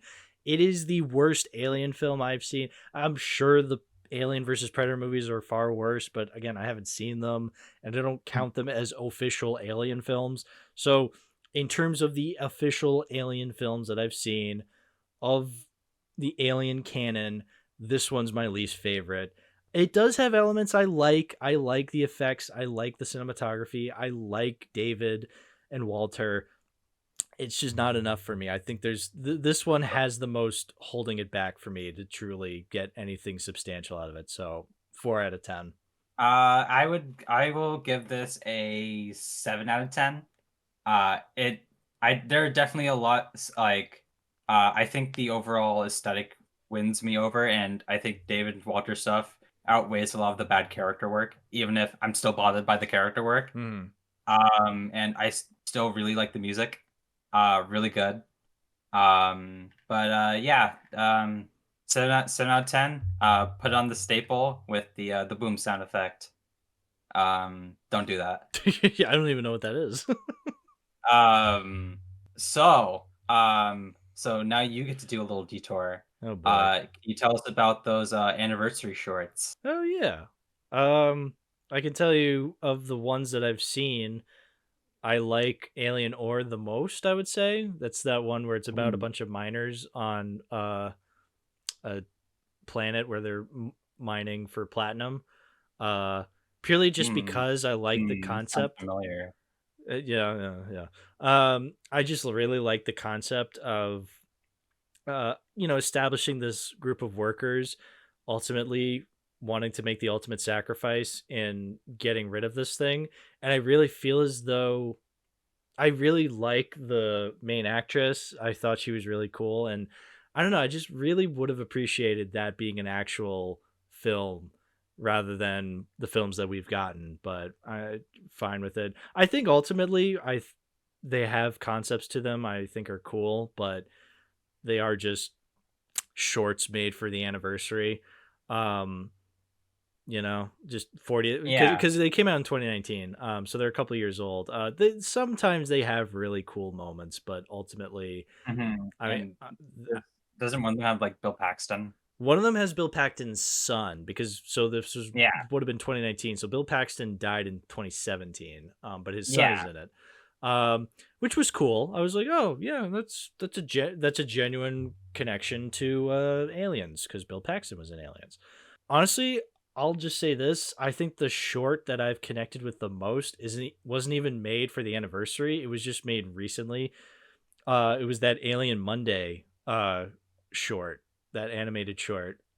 That's been like the best thing I've seen related to Alien recently.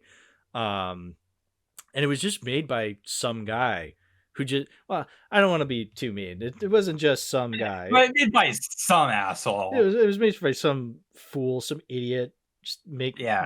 Some guy who's too fucking nerdy. He should go outside more. Devoting his life to animation when animation is not cinema. SMH. No.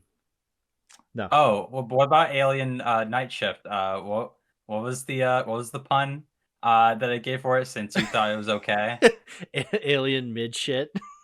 There we go. We got it in the episode. Yeah. But anyway, shout out to Alien Monday. It was directed by Paul Johnson and Claudia Montealegre. I hate Mondays. Yeah, but yeah, that is a joke. Garfield. Oh god. I genuinely do really love it though. Alien Monday. It is a fan thing, so it's not an official Alien thing, but I don't know. I thought it kicked ass from a visual standpoint. From it is simplistic because it is only like what 20 minutes, but I thought it kicked ass. I really loved it. It is weird animation wise, but I think that kind of adds to it because again, it was done by just a small group of people. Like whenever the main character is kind of walking through the corridors of the ship, it is kind of weird because it does look a little jank when she's walking, but I can overlook it because I think ultimately I think it does kind of add to the weirdness that the short has. I just love the aesthetics of it. I can't sing its praises enough. It's one of the best things I've seen all year, honestly. Alien Monday. I love it so much. I highly recommend people check it out. Yeah, well, it's Tuesday, so Yeah, so you can't watch it. Oh well. yeah, you can't watch it.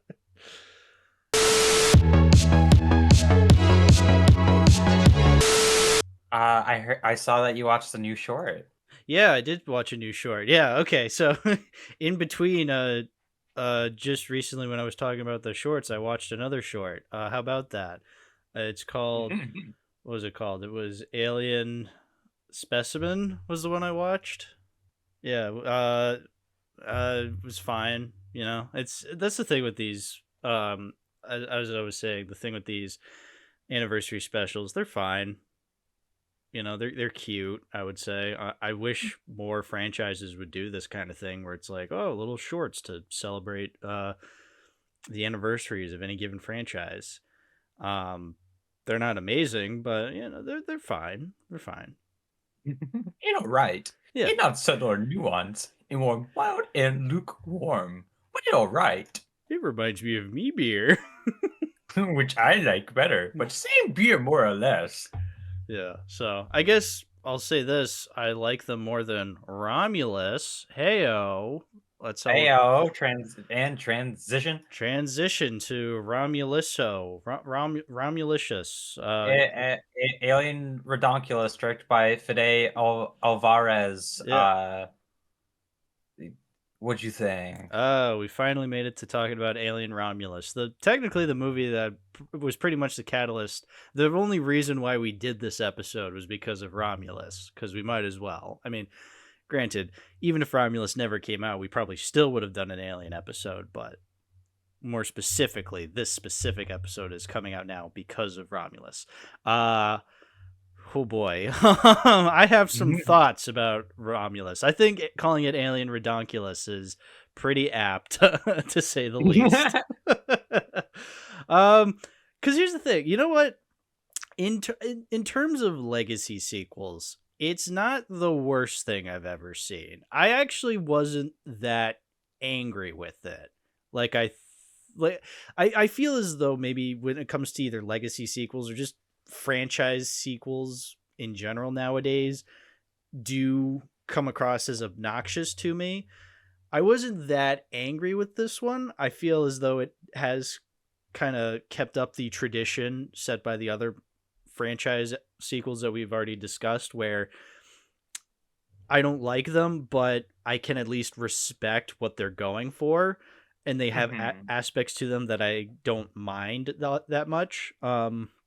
And I think that's the same thing here, which I was very impressed with. And I didn't even hate it the first, as I'm watching it, I'm like, oh, this is actually okay. I think I can see this being one that really sticks with me. And then it kept going and going. And by the end, I was like, yeah, no, this kind of sucks. So, but what did you think of it, Lili? Alien Redonkulus is an interesting beast, I would say. I described it in my my review, which don't check it out. It's definitely a movie made by a fan of the whole series, not just the original Alien, even if it's definitely building off of that movie the most. Definitely. And I do really appreciate that. That we've been getting these franchise movies that don't dismiss anything that really came before it. Which that's something that so easily could be done. Yeah. You could argue that the Halloween movies definitely like doing that a lot. Yeah. Oh, Halloween especially. Yeah, or the Nightmare on Elm Street movies tend to do that. Yeah, and that does bother me. Like, no matter how much I may hate a movie or I'm annoyed by a movie, I would rather a franchise stick to it and just accept that it's a part of the canon than to just outright just disregard it. Like, yeah, Halloween, like every other movie would just be like, oh, just ignore what happened last time. This is the real one. Oh wait, just ignore that one. This is the real one. It's like it got comical after a while how much retconning it was doing.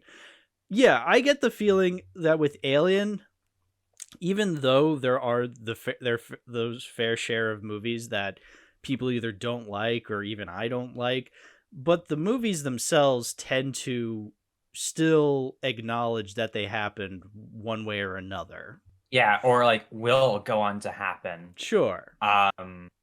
Like this film obviously is like a Rogue One. It's sandwiched between like two like movies. Yeah. Basically. Yeah, whereas I felt as though Covenant was trying to be the Rogue One where it's trying to connect the two different franchises. I feel like this one does it more so.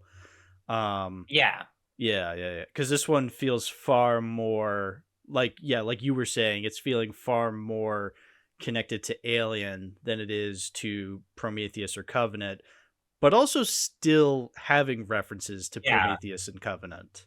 Yeah, it's I compared the film a lot to films like Michael Dougherty's King of the Monsters, where it is that movie also kind of follows a similar sort of thing where it doesn't really dismiss the franchise's like background, like it doesn't like feel ashamed of the fact that Godzilla had a phase where it didn't always have the most up to par movies, which, you know, there's a very huge like economic reason for some of that. Yeah. And then he, you know, even that film and even Toho's modern stuff don't try to erase any of that stuff. No, and because this film, I respect. Yeah, that. It so easily could have. Yeah, it so easily could have. Now, but here's the thing: Romulus did not have a scene in Boston when Godzilla and Ghidorah fought in Boston. So yeah, and would need a Fenway Park. Yeah, there was no Fenway Park in Romulus. Anyway, sorry. You can watch this. You couldn't see a Dunkin' Donuts advertisement in your Romulus. There was a severe lack of Dunkin' Donuts in my Alien Romulus. I really did not appreciate that. You know, we still have that new series, which we'll only briefly talk about at the end. Oh yeah, as we've been recording this episode, only now do I see the teaser trailer for Alien Earth, a new alien thing. So. Yeah, in about a year, this episode's going to be dated because we haven't watched every single Alien thing. Yeah, but that's a show, and we aren't talking about shows because television isn't cinema. Yeah, and this is too many movies, of course. Yeah, too many movies, not too many fucking shows. Yeah. I do always recall whenever, right before I saw the movie, I watched the Stuckmanizer's review where he described it as that it almost seemed like the entire like concept and pitch of the movie was don't breathe in space, which I definitely see it because it definitely has like a lot of the isms of Avaris's work in Don't Breathe, and while it still has some attributes of say his like Evil Dead requel. With its very stylistic uses of gore, it still keeps to his strengths there as a director, but it also feels like a film that also perfectly showcases his weaknesses as well.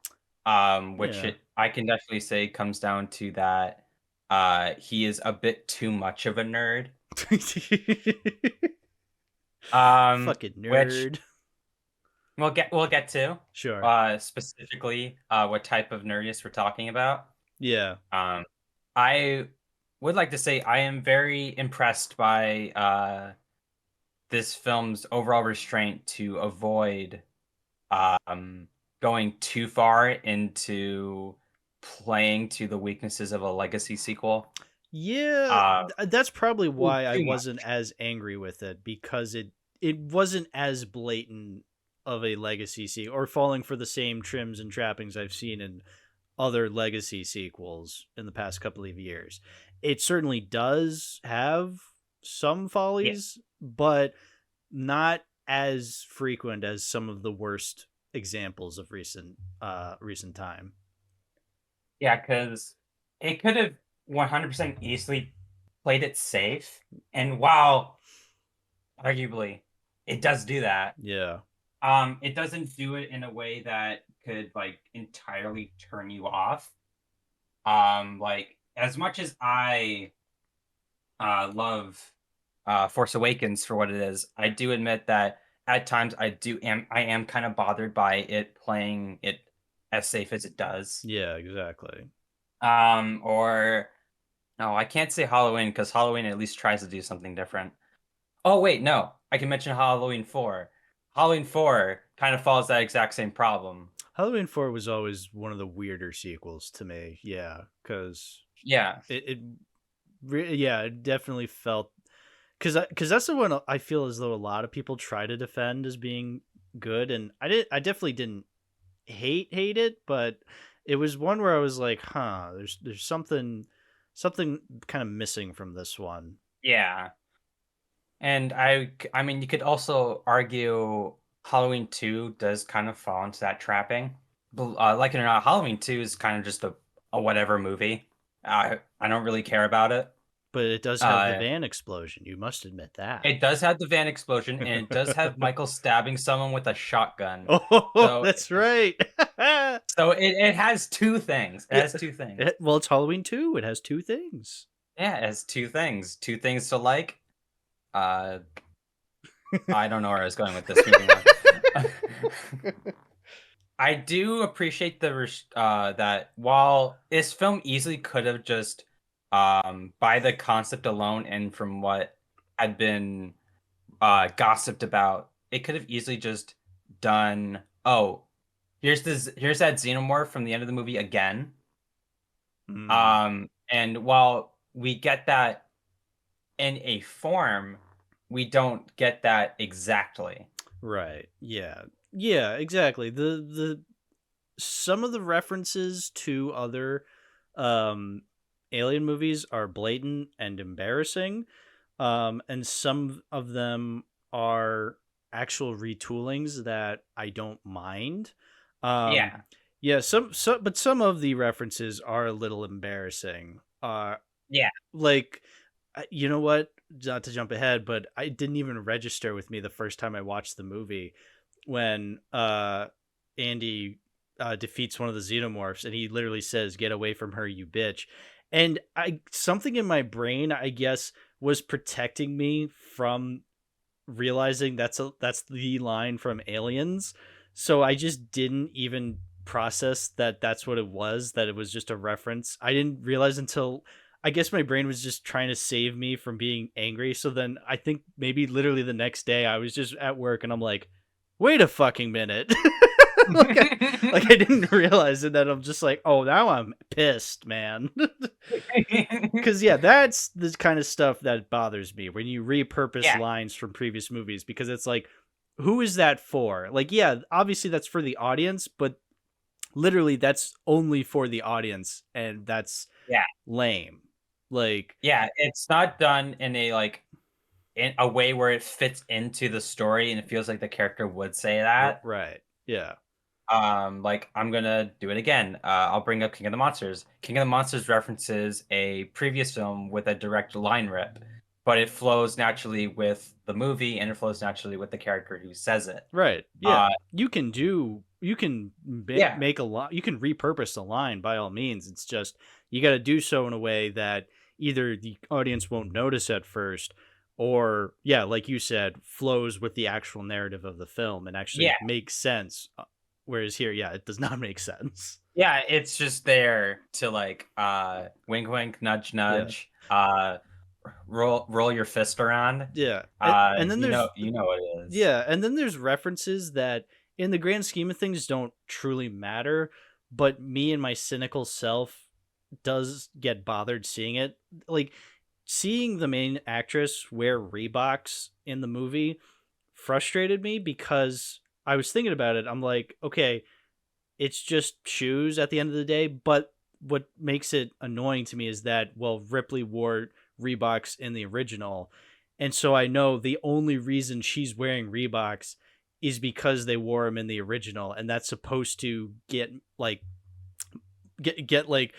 the fucking chemicals of my brain all happy seeing that, being like, oh, it reminds me of Alien, when it's just like, really, we're focusing on shoes that the characters wear. She could have just worn a normal pair of shoes. It wouldn't have mattered to me. But no, they hyper specifically had to make sure she's wearing Reeboks because that's what a character in the original wore. And that just frustrates me.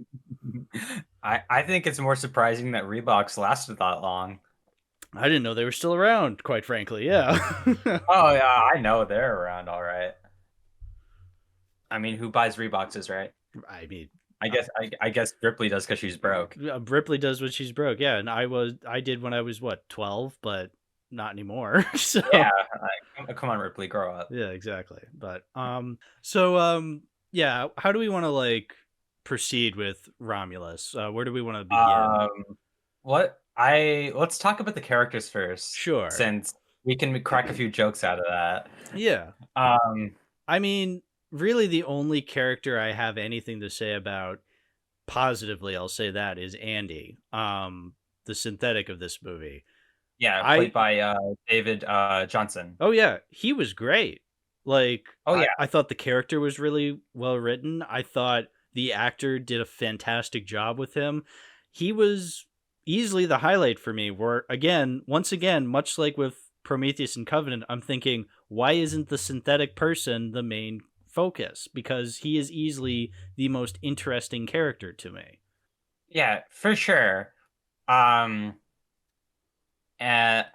while I think that what's her name? Kaylee Spaney's character, Rain, she isn't like the best. She's definitely more like on the ladder of alien characters from best to punching bag. I'll definitely say I liked her more than the main. She was better than the main character of Covenant to me. Like, yeah, I liked her better. She at least had something to her. Yeah, and she is a nice change of pace. After having, we had, like more or less just back to back, just out of like everyday characters. Like I can't tell you if I've ever met someone who's like Shaw, Daniels, or Ripley 8. That's a good point. Yeah, so you're saying she's more regular Joe-ish this time around, which sure. Definitely feels a lot more connect with like Alien. Sure. Where just like these are just some people who get roped into it. I feel like I feel like I've come across someone like Rain in my everyday life. Sure. Yeah, yes. With Reeboks. With Reeboks. Yeah, exactly. Yeah. But she definitely need a little bit more. Oh yeah. But I mean, if this film gets a sequel, please don't be an AVP sequel. If they have restraint, please. I really do. Yeah, I think if they had probably committed to maybe either making her less likable or maybe more likable. Like, I'm trying to think, because there were moments in the movie where I feel like I was supposed to be siding with her, but I wasn't. And I was instead siding with Andy. Like there's that scene where Andy doesn't let one of the other characters through the door because they try to frame it as if he's doing it because he has the chip in his head, being like, oh, I'm doing what's best for the company. But realistically, when he's saying, oh, I did that because we'd all be dead, I believe him, because the alien was like right there. And so it just, I don't know. Again, like it was a really weird scene looking back on it, where I feel like I was supposed to be siding with Rain and, what's his face, but instead I was siding with Andy at that time. Yeah, which you could say that's kind of like almost a reverse of Alien, Yeah.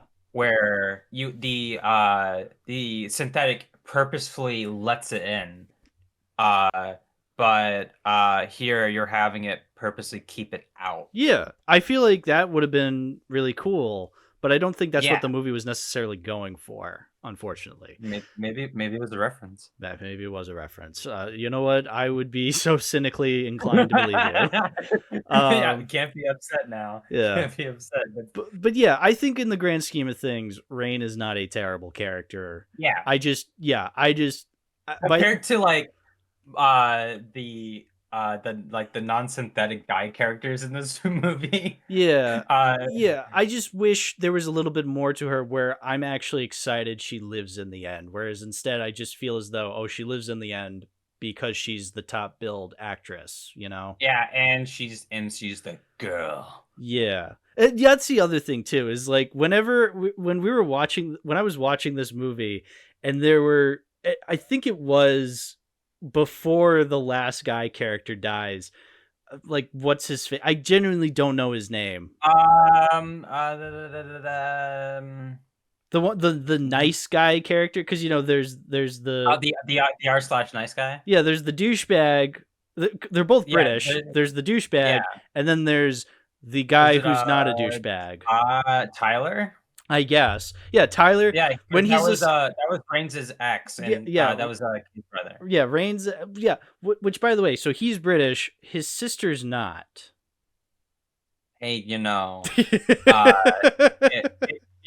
born on different sides of the Pacific, right? But they're on a mining colony.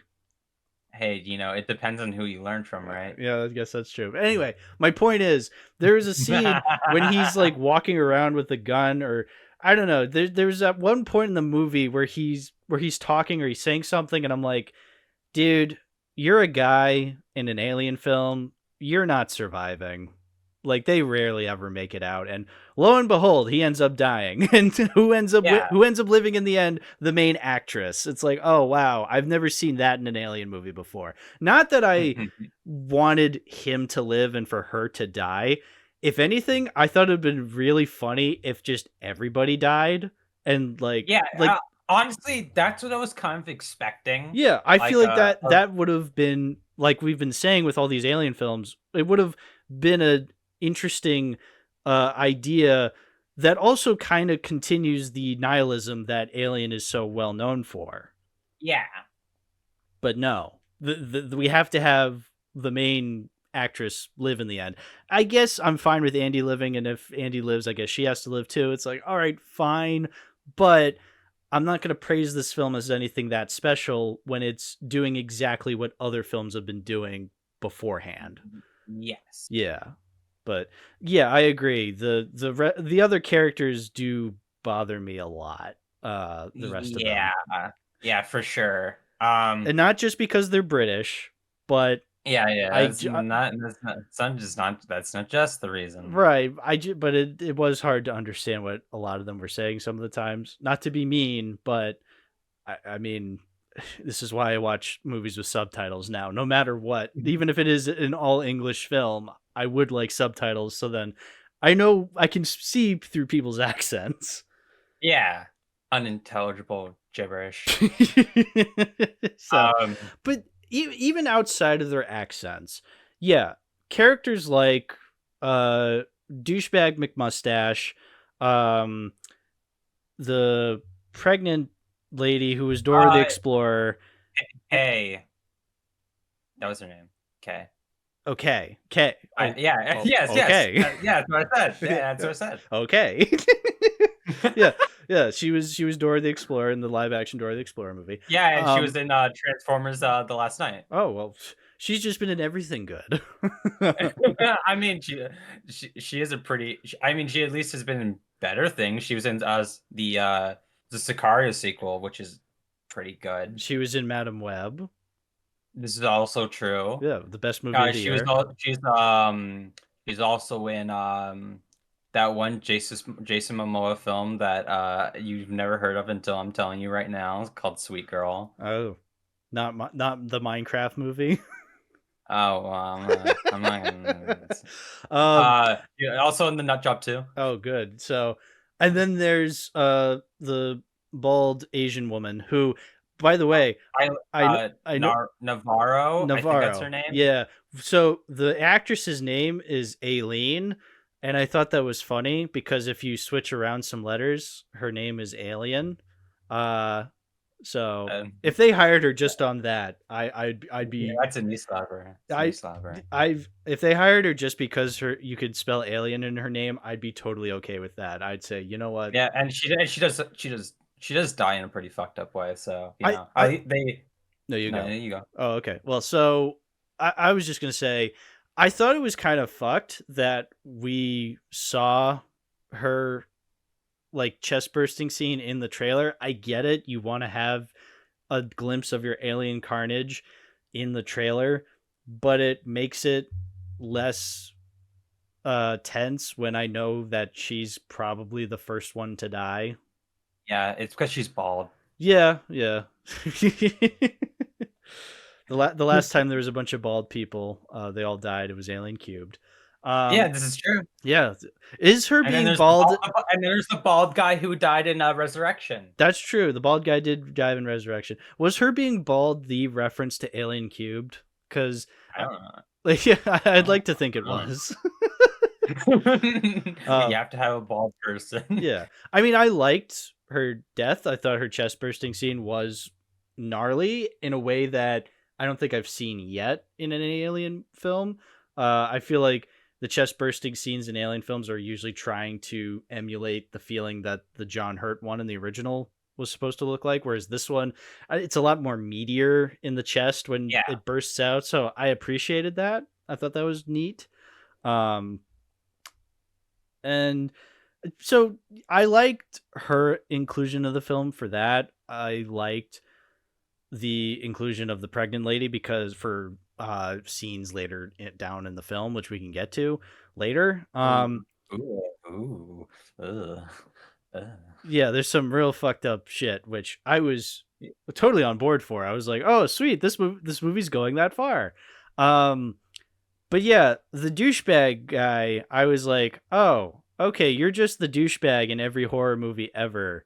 And it annoyed me because at one point they tried to explain him being rude to Andy, being like, oh yeah, a synthetic killed his mom. But it was like delivered in a way where it felt like it was 80-yard almost, where it was like a last minute thing to be like, oh, we don't want to make him too unlikable, but it's like, you're already doing that. You know, you can't just explain away him being an asshole in one sentence, you know? It really frustrated me because then when he died, I was like, oh, wow, the douchebag character in a horror film dies. I didn't see that coming. Yeah, the, asshole character who's racist. Alien doesn't like its racism. No, of course. I get it. It's just, again, we've also seen that before. Yeah, and it could have been done, like, way better. Yeah. I do appreciate that this film does purposely cast the synthetic as a bi POC, which I guess it is a bit on the nose, but I guess it helps even further like hone it in. But still could be done way better. Yeah. But it's also been done way worse in the series.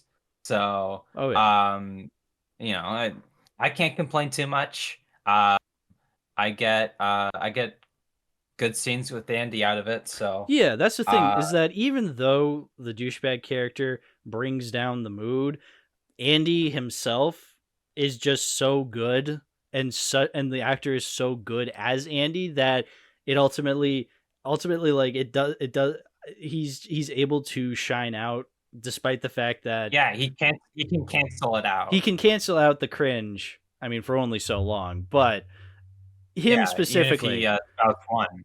Yeah. No, again, I'm just a big fan of Andy. I was like, no, you know what? I'm totally in on Andy. I really like this character. He was easily the best part, where especially when he got the chip in him and it didn't feel, it felt exciting that he was putting on this different performance now, but it felt natural. Like, oh shit, this is he's still British. Yeah, and he's British. Yeah, it's just really earth shattering. Yeah, it was earth shattering, even though they're not on Earth. But yes, I definitely think that this film just kind of falls into, I guess, what I call the Fede Alvarez special. That I'm coining it as right now. Write it down, anybody who wants to use it. Where I don't feel I've never like quite connected with more than at least one character in his movie. Yeah. Like with Evil Dead, I like the protagonist the most, and she like disappears for like a grand chunk of the movie. Yeah. And like Don't Breathe, the character that I end up liking the most in Don't Breathe is the antagonist. Yeah, but even still with Don't Breathe, that was weird because then they try to make him this really horrible villain by the end. And so, but I mean, Don't Breathe is its own can of worms. I mean, not that I hated Don't Breathe. I actually was surprised by how much I like Don't Breathe, but I think I like Don't Breathe a little more than Romulus. I'll say that. You don't breathe Alien Romulus. I don't breathe Alien Romulus. That's right. But yeah, I think you're right in that. Yeah, out of all the characters in each of those movies, only one of them is really interesting to follow along to. And yes, compared to like the original 3 films, where you are interested in following Ripley in the first one, but you also are interested in like Ian Holmes' character. Yeah. You're also interested in basically the entire cast, even like Lambert, even if she gets probably the worst death in the entire movie. Not that it's bad, but it's just that's awful. Yeah. But again, you're right. Like, I don't hate any of those characters. I don't feel inclined to like these characters. Yeah. Whereas here, I feel as though I'm just along for the ride, and I'm only supposed to like Rain because she's the main character. I'm only supposed to be sad when these other characters die because they're friends with Rain. It's like, I don't give a more shit. Driven by jumping to the next spectacle than it is being character driven. Yeah. Oh, yes, very much so. Which, because it definitely could have been. Yeah, which I'm not opposed to spectacle, but then that spectacle has to be really, really impressive. And and like you could. This is probably a really, really unfortunate comparison. Like the John Wick movies, like you do get like really good character stuff, even if minimal at times, and you still get a really good punch out of the spectacle of getting your gun fu. Yeah, I feel more inclined to rewatch any of the John Wick films than this film. Yeah, which totally different genre. Totally. But it's the same. It follows that same kind of beat of when the next spectacle is, or I guess Star Wars also does kind of follow that, but Star Wars also has the benefit of having like decent character work in terms of the first movie. Mm-hmm. And obviously the character work gradually gets better in the next movie, except for Han Solo. But that's Han Solo. He's kind of like he was basically just a one-off character, and they kill him off. Uh, it's whatever. But here, like, there's not even like it's just misfortunes just happening. Yeah. Um, And and while I do like the initial like beat that kicks the story off, which is like motivations for a better life, that's a good idea for an alien movie, which Covenant kind of does that. yeah. But it Yeah. like disrupts it to do something else. But Yeah. here it's like very much dedicated towards it. That's true. Uh, But by the end, they still have the same goal of wanting to go to that yeah, and weird that never planet. changes. Right. Yeah. Yeah. So I think the problem with that is it's unfortunately a little too generic for me. Where it's like, oh, yeah, I want to leave this place and go to another planet. It's like, yeah, no shit, Sherlock. yeah, it's like fucking crap. Yeah, exactly. So I feel like I don't know. I feel like yes, there is that established goal that you want the characters to achieve. On Yeah, principle, sure, the movie gets that right, but it's not enough for me. yeah, for sure.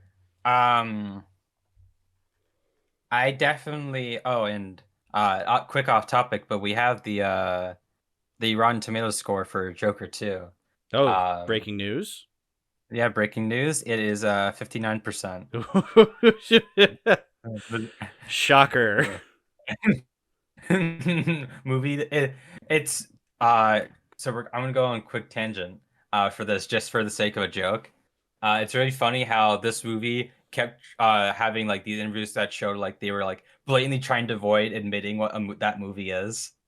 And then it's clearly showing how much that flopped on its face, that it just couldn't admit what it was. A musical.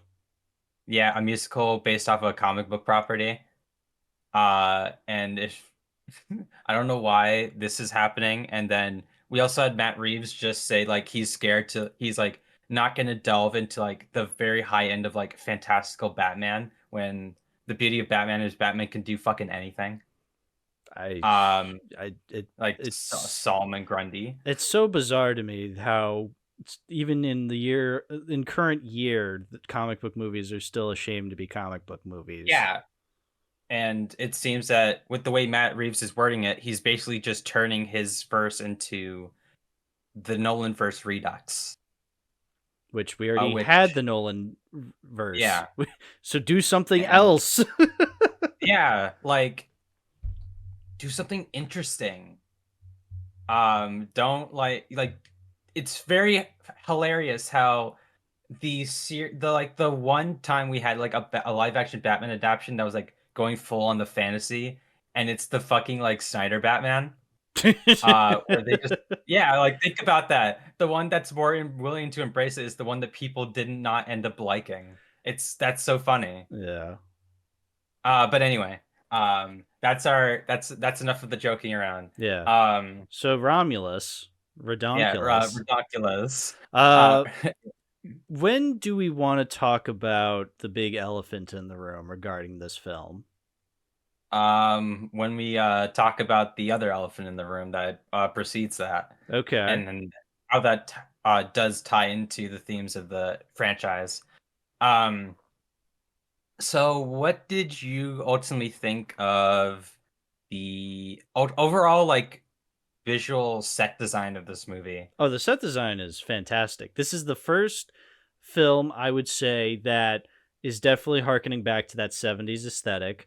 Um, but it doesn't feel necessarily like it's trying to rip off the first Alien movie. It's definitely hugely influenced from it the most.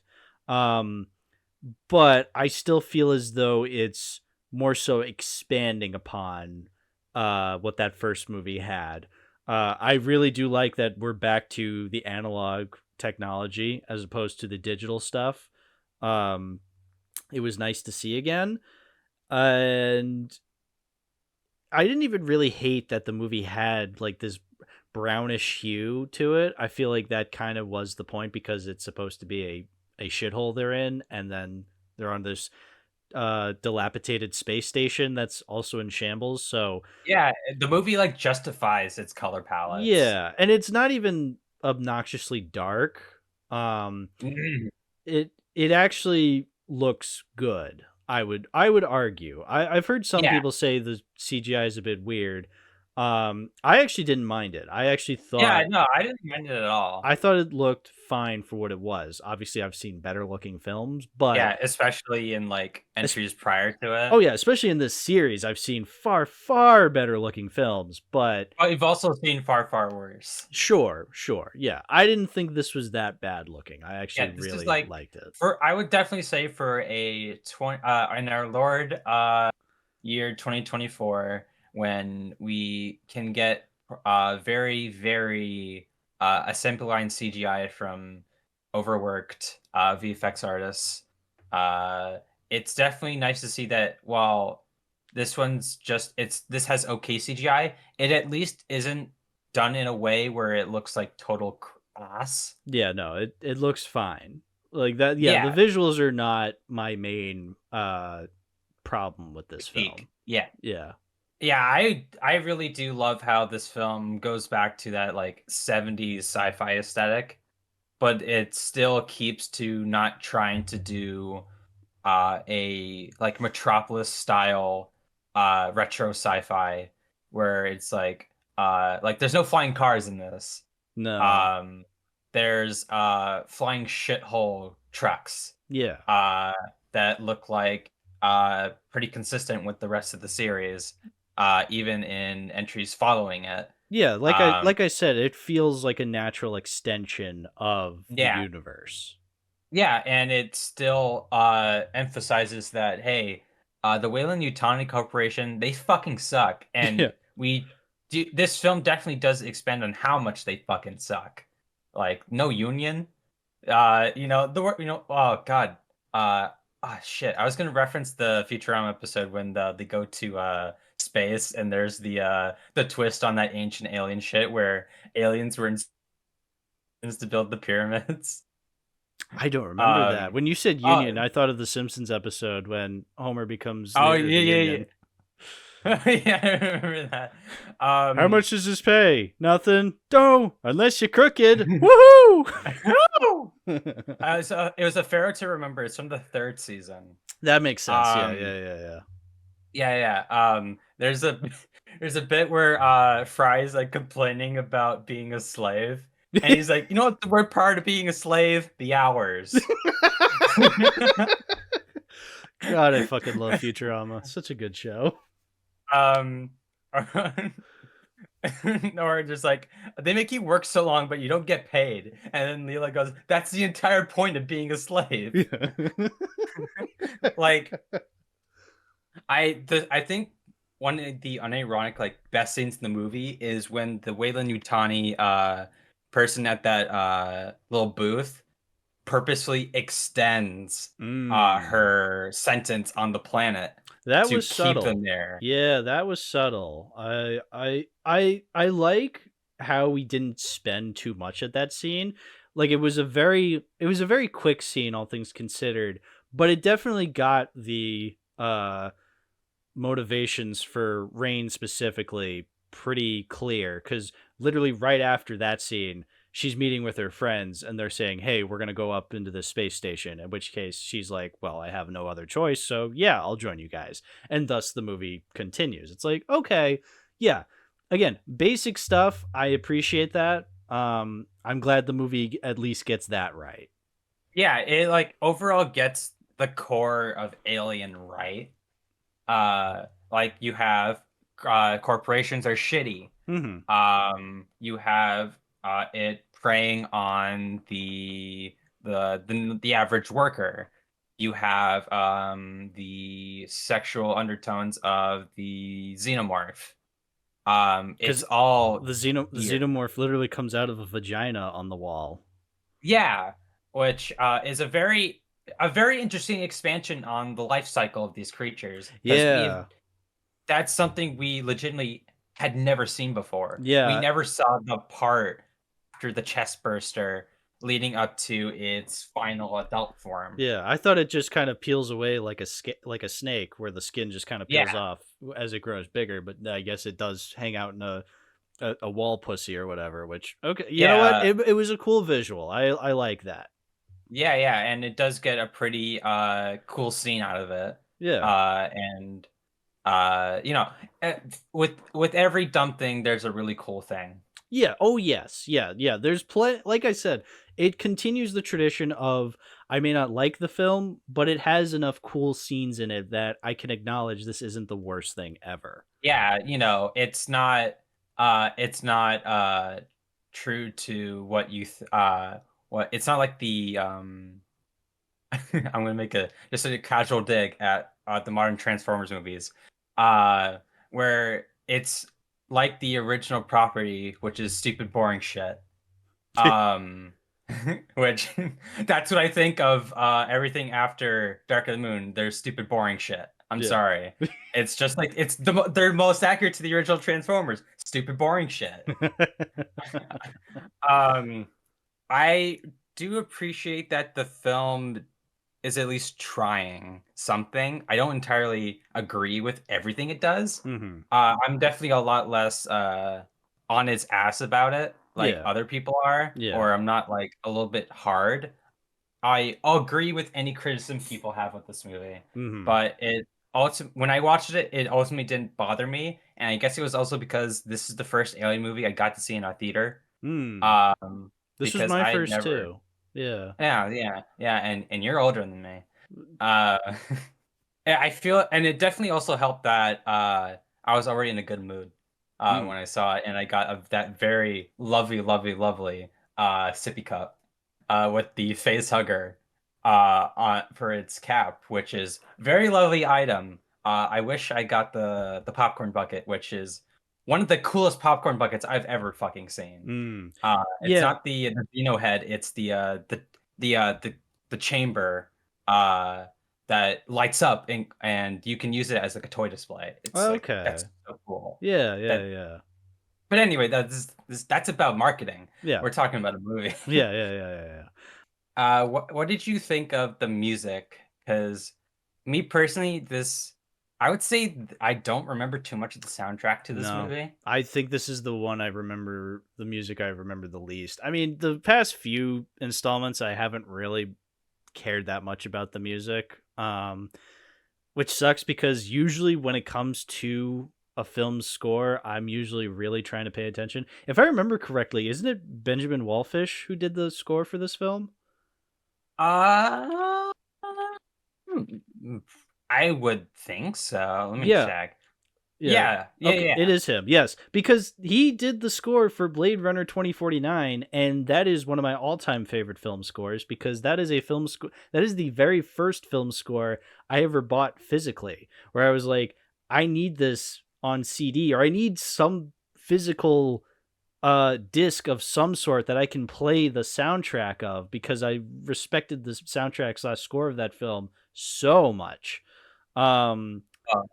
Whereas God, here, no, I'm that sorry, reminds me. you were saying?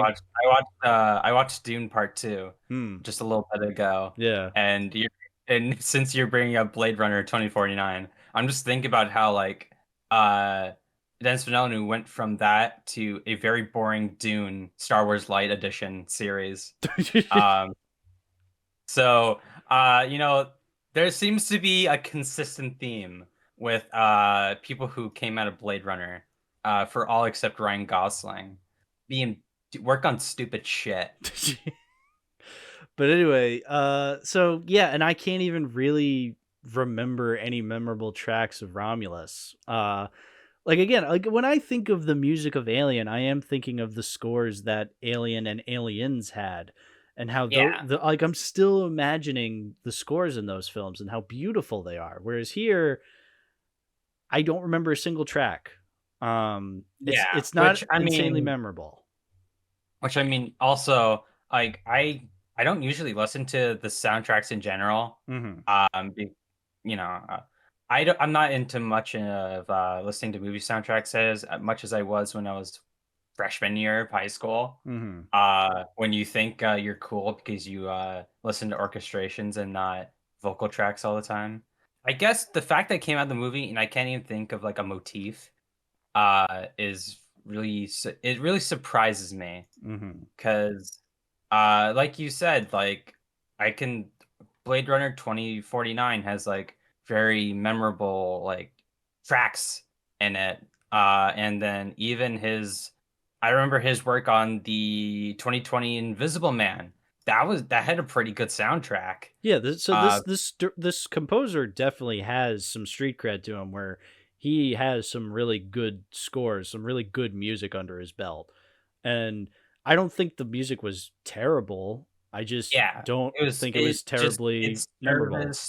The movie, yeah, but it didn't really service a like memorability, and no, definitely not. I guess that's just off of one viewing. And I haven't really thought about the movie much after like the initial watch of it.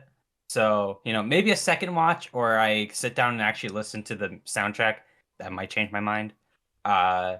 We all consume media differently, even in our own case by cases.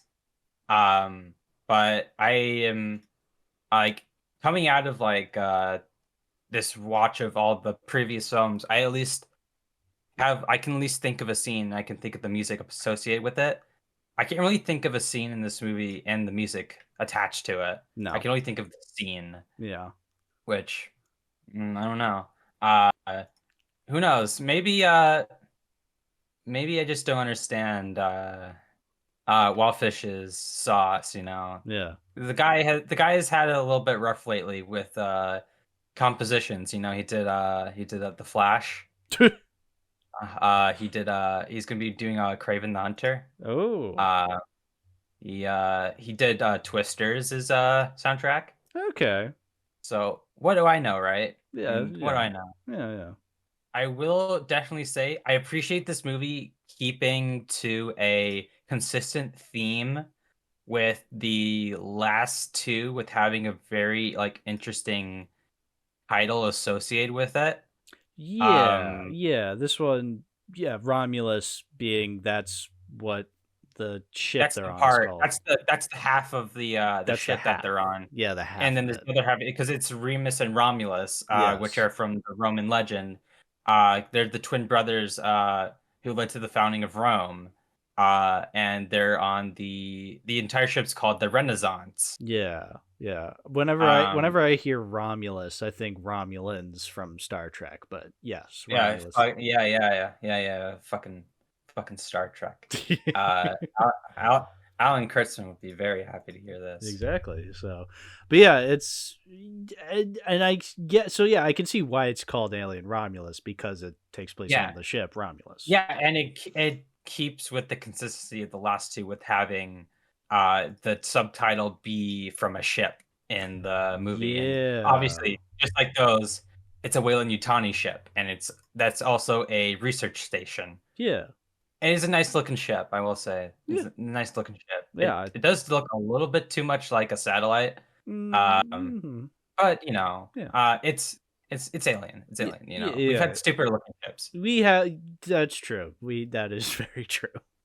I guess we could just for the sake of, since you already mentioned the pussy that it comes out of, we can start diving into the spoilers, since we can't talk about the alien stuff without getting into spoiler territory. Yeah, there's a couple spoilers to get into, which at the time of us recording, it's been about a month, but also, wee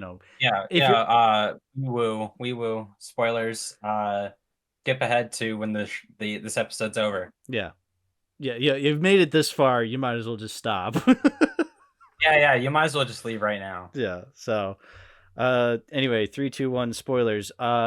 There's an alien in this movie. The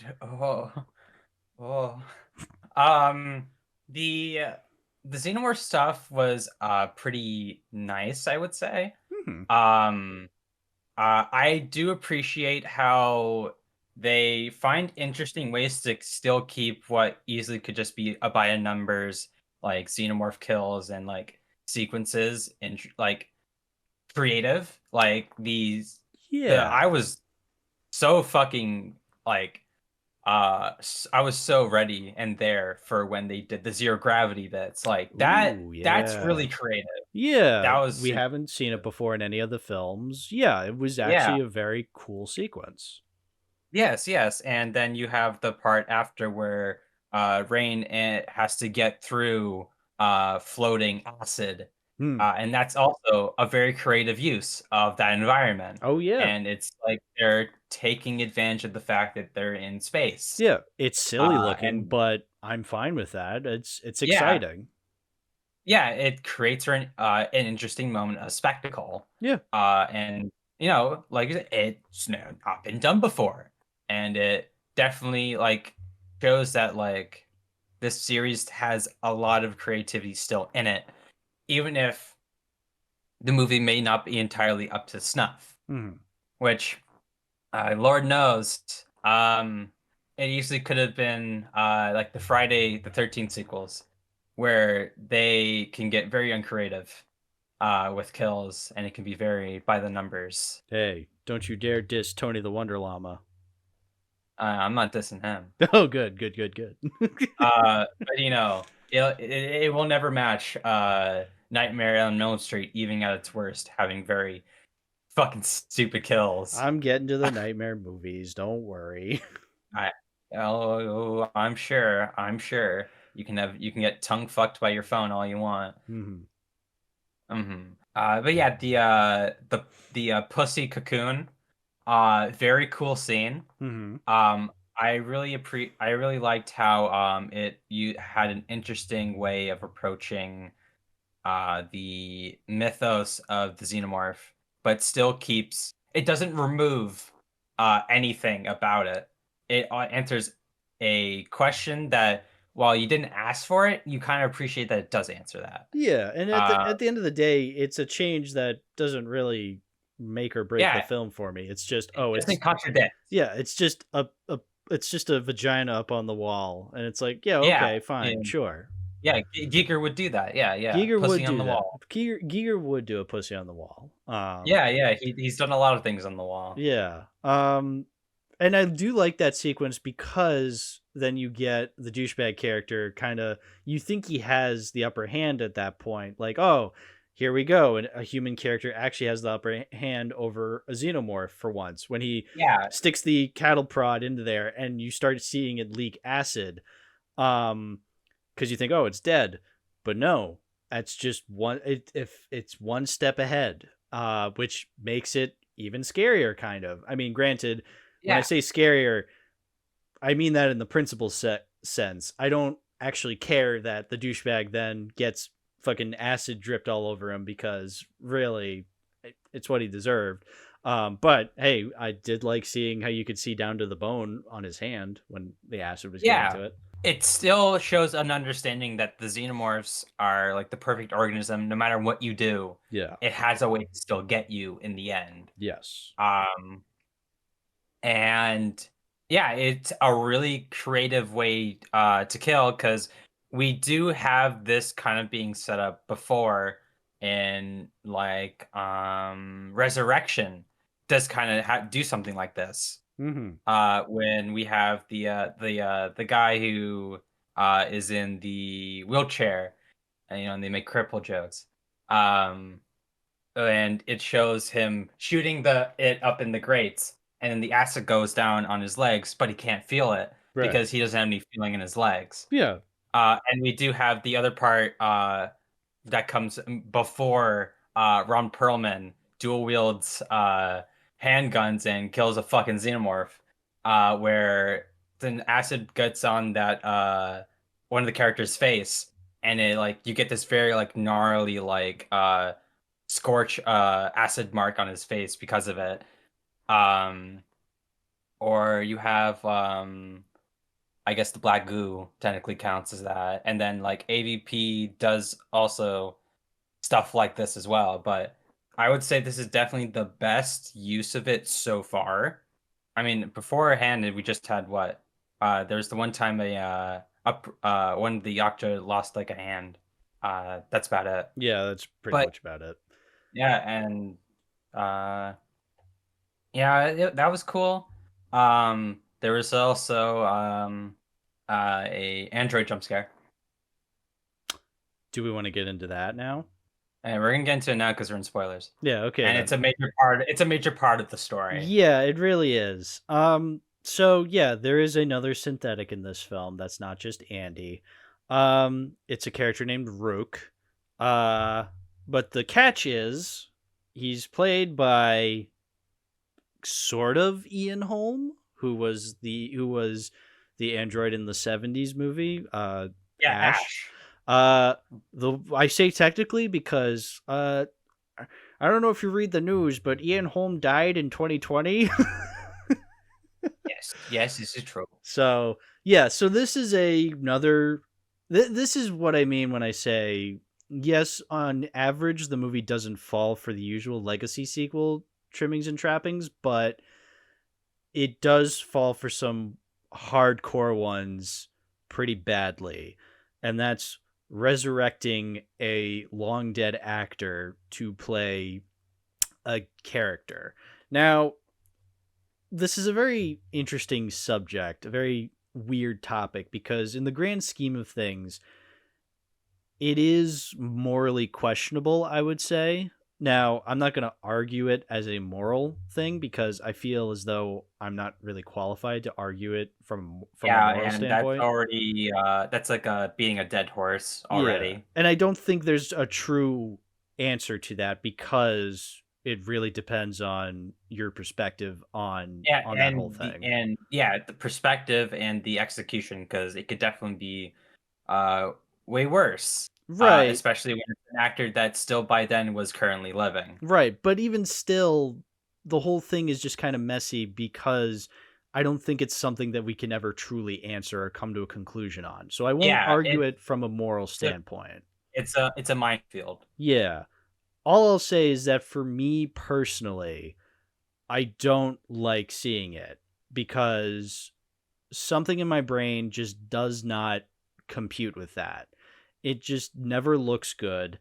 It never feels right. And ultimately, it feels like we're progressing filmmaking technology for shit that doesn't matter in the grand scheme of things. Like we're doing this really intense CGI work for nothing. Like we don't need this, I don't think. But it is impressive that we can do that, but I don't think we necessarily should be doing it. It's Ian Malcolm once again.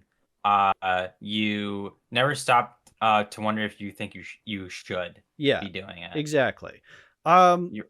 So, and here's the thing, because I really do love Ian Holm as an actor. He, like Ash, the reason I love Ash is because of him. He brings this weird character to life in a way that I don't think many other actors could. And I feel like using his image to play Rook, while arguably makes sense in the context of the universe, because as we've seen with Michael Fassbender playing multiple androids, yeah, you can have multiple android characters looking the exact same. And I'm fine with that. It's just, I feel like it's a little too late at this point to be using Holmes's likeness for this character. So, and I feel like if you are going to use Holmes as a different character, you should have when he was alive, but they didn't do that. Or if you had to do it, you could have done it as like a like we had the parts where he's on the monitor. They could have just done something like that, because while it still would be uncanny, you don't have like the full performance. Yeah, but also you can, like, just make it like a still image, or you could just have it like an audio recording. Sure, even that, because you know what, the voice was pretty dead on balls accurate. Yeah, I actually was very impressed. I thought it was great, but I think that comes with its own can of worms, because it's like, okay, Yeah. the actor portraying Rook, who's putting on an Ian Holm impression, he's using his skills towards impersonating somebody else. Whereas Yes. I almost feel like with that kind of talent, I'd rather he use it towards something else that's not Yeah. for this. Because like I was saying, I really like Ian Holm as Ash, and I feel as though using his image in this film, yes, it's a completely different character, which kind of adds to it, but also I feel as though it's kind of cheap just using his likeness, because it almost kind of devalues the work he put into as Ash, because you're only putting him in here for that nostalgia factor of, oh, it's the character, but not really from the original. And it just kind of cheapens, in my opinion. I know that's not the intentions of the filmmakers, but that's what it comes across to me. Yeah. I definitely do, in my opinion, when it came to here, I feel like Covenant indirectly brought us to this point by proposing that these androids are have like more than one iteration. Yeah. If we didn't do that, then we could have easily gotten away with having a different actor altogether. Yeah. And we wouldn't have to do the Ian Holmes thing. But because Covenant did the double Fassbender, we ultimately have now the idea in universe that these androids are down in assemblies. Yeah. Which So- again, I can totally see why. Like, I'm not opposed to that as a concept. Yeah. It's just at this point, I feel as though using Ian Holmes, it's kind of too late. If anything, Yeah.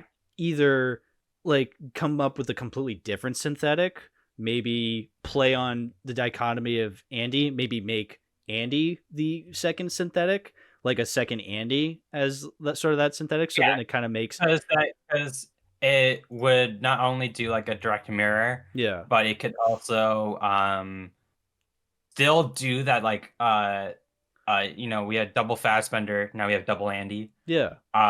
You could still do that, Yeah. since he in himself proves more like there are different like androids out there that are based off of probably different people. Yeah. Because with what Prometheus implies, these are all based off of people. Yeah. And even then, here's my other thing too. If you're gonna maybe then use the second synthetic person as a cameo opportunity, why not Winona Ryder from Alien Resurrection? Yeah, and she could be, maybe it's like an early version. Yeah, an early version. Because then you could still play that Covenant thing, Yeah. since Walter is like a later version of David. Yeah. But I guess they're that also that would be if you had to. Yeah, if you're going the cameo route, which is what I'm assuming they were going for, because why else would you make it specifically Ian Holmes's likeness if that's not what you're going for? Like, again, Yeah. if it was a completely random character, which in the grand scheme of things, this is a completely random character, then yeah, you would just hire somebody to play a random synthetic. But no, they chose specifically to go for capturing the likeness of Ian Holmes. In which case I say, okay, instead, do an actor who's played a synthetic before make a cameo instead. Like, maybe make it David. Maybe make it a Michael Fassbender. Maybe even a Winona Ryder would make more sense to me. I don't know. Yeah. Just, I really don't like having to completely CGI a dead actor's face onto this character for really no other reason other than you can do that.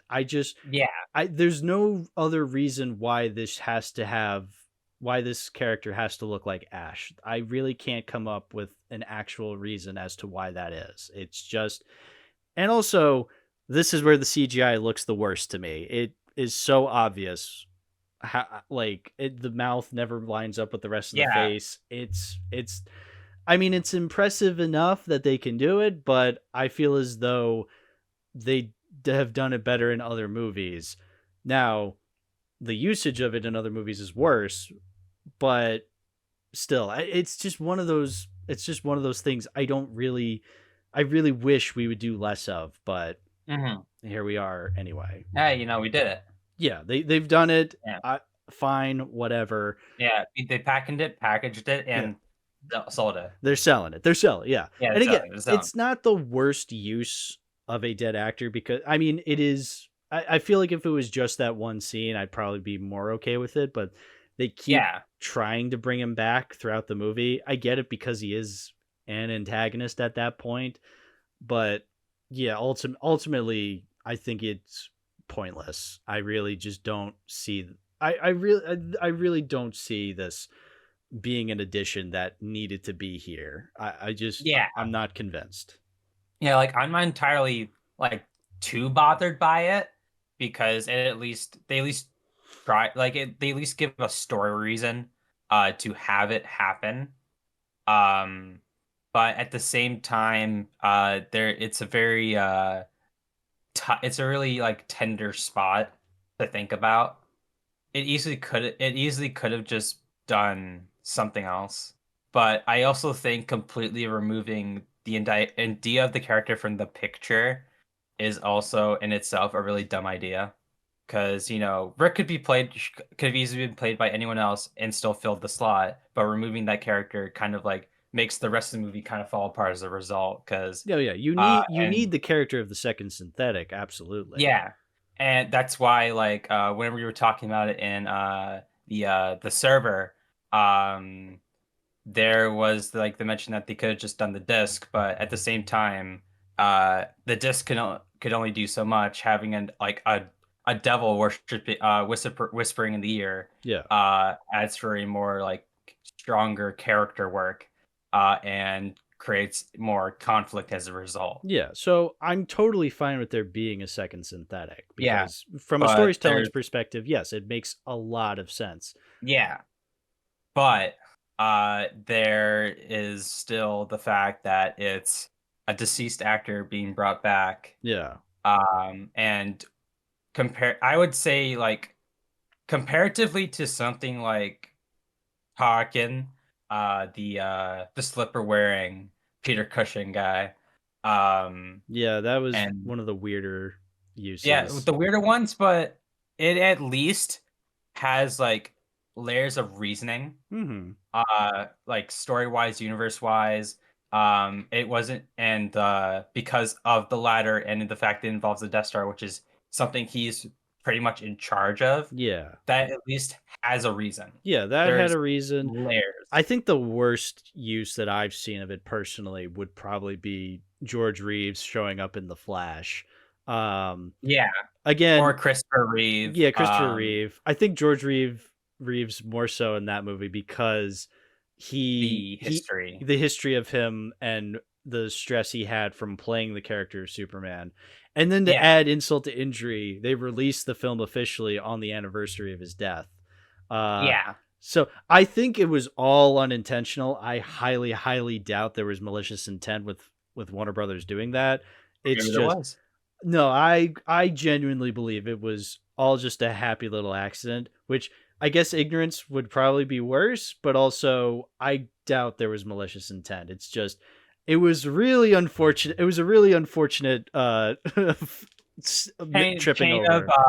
Chain of events. It was unfortunate. It's like one burst from a dam. Yeah. Was more things just start piling up, and that's what basically caused it to burst. They kept tripping over themselves, but I mean, that's The Flash in a nutshell. It's just a film that is constantly tripping over itself. So and there's a lot in there, and there's a lot of tripping in it too. Exactly. So at least it's blatant on its tripping. Yeah. So controversial take: Alien Romulus better than The Flash.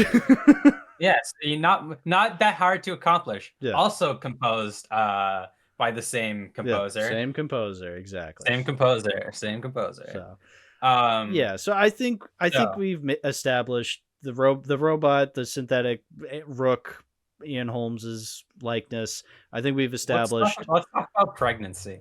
Ooh, yeah. So let's move on to a part I actually do want to talk about, and that is, well, another part I want to talk about, and that is, yes, the pregnancy. So the character, so we said K.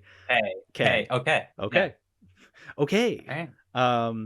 So she's pregnant, and I remember they like made a point to show it off where she's like, oh, she's pregnant, and I'm like, oh, I'm sorry. Whenever we did that, I was sick of History of the World Part 1. Yeah. Where he's like, all right, Jesus. Yes. Yes.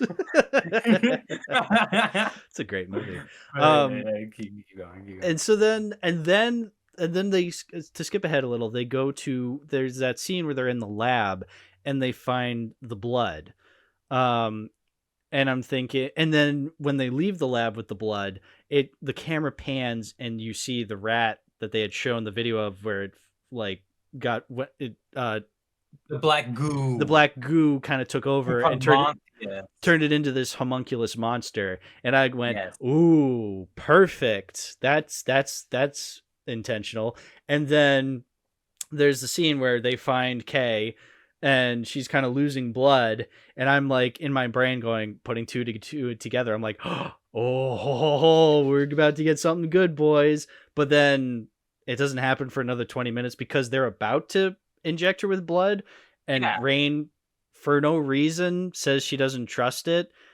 I know in the grand scheme of things, she's 100% correct in not wanting to trust it. I just, in that moment, I don't understand why she had to say that. I guess it doesn't matter because then Kay injects it anyway, but I was kind of confused by that because I didn't think Kay understood what the blood was or that she understood to inject herself. So it ultimately made that kind of pointless. I almost wish they could have tightened it up where they just inject her with the blood there and then just send her on her way. But who cares? Honestly, whatever happens, at least she does inject herself with the blood where I'm like, oh, thank God, body horror time. In which case then leads into the birth scene. If you want to take this over. We get to, we're in the ending. Like, everything seems fine. We're going to our cryostasis tubes. And we put Kay in a cryostasis tube so that way not only can we help her and when we get to this planet in question that we're heading towards, the movie's going to end, right? And then we get the twist of her eventually giving birth and we get the pop out of an egg. And it's like, oh, we're doing this now. Yeah. Oh, and then when the egg kind of opens up a little and you see a human child in there, and I'm thinking, oh, are we going this far? Are we? And then they chuck it into the it like melts down into the cargo port. Yeah, there's when they go it has down like there, sand or salt down there or something like that. Yeah, and when they go down there, you get like it's out. Yeah. Like, oh shit. Oh fuck. And then you get the ultimate reveal, and it's like, oh my god, Prometheus Covenant Bros, we're kind of back. Yeah. And you know what? I love the design of this Xenohuman. I was like, the Offspring. Yeah, it's called the Offspring officially. Yeah. Okay, good. I loved it. I was such a fan. I was like, yes, this is something different. It's ridiculous. It's insane, but good. I was like, holy shit. This felt like a genuine human/xenomorph combination more so than the one in Resurrection. That is like I told you when I was telling you about the movie, does Resurrection's thing but way better, and it does it in a way where it ties into Prometheus in Covenant. Yeah, exactly. Yeah, and it feels like an actual combination of human and xenomorph DNA and engineer. Yeah, exactly. Whereas in Resurrection, yeah, it's just a weird chicken monster with puppy dog eyes. In a pussy. Yeah, and you're just like, what is human about this? Like, there's not again, if you're gonna do a human / xenomorph hybrid, do so where the human elements are a lot more obvious. And which from what the idea was with what Janut said, he was originally just gonna have be straight up, let's put a Ripley head on it, and that never happened. Yeah, which would have been stupid, but I would have loved to have seen that. Yeah, which that would have emphasized more of the human part of it, besides just being fleshier with a pussy and a skull. Whereas here, there is an actual attempt at making this thing look creepy and actually human, which kind of elevates the uncanniness to it, where you're just like, that thing looks demonic as fuck. It is creepy because it's more human looking than your traditional xenomorphs. So that really tied the fear into it a lot better than something like Resurrection did. And so I appreciate that. I am so on the movie side on this one. I think that was a great creature design. I think it was a great creature altogether. I was like, hell yeah. They probably could have done something better with it, but the fact that they just did it in that design, it's like, you know what, that's enough for me. I'll give points to the movie for that. And we only briefly talked about it earlier. It's confirmed that the baby is the douchebags, so you get incestuous undertones. I was gonna say, wait a minute. So the cousin, so it does not add that's an interesting layer to the offspring. It plays into the sexual undertones of Alien. And the motherhood part. We have that bit where it is up against K, and it's like, okay, is it gonna attach to her in any way? And then it turns out, no, it's just gonna fucking kill her. And it kills her in just gonna eat her fucking gruesome way. It's like bite it, like chewing on her neck like a vampire. It's great. It's so morbid. That's Alien. That's fucking Alien. That's the part that's really cool about the climax. The creature design, the way it kills its own mother, the way it's all bloody and shit like that. That's great. The stuff that I'm not a fan of is when they're just falling into space with all the salt flying everywhere. They're like, we gotta end the movie. And then we gotta have a jump scare where it falls into space, but then it not really. It's what was it hanging on to? Was it hanging on to the bottom of the ship? I thought it was on a rope, I think. I guess they were both on a rope, dangling. She was on a rope. I don't.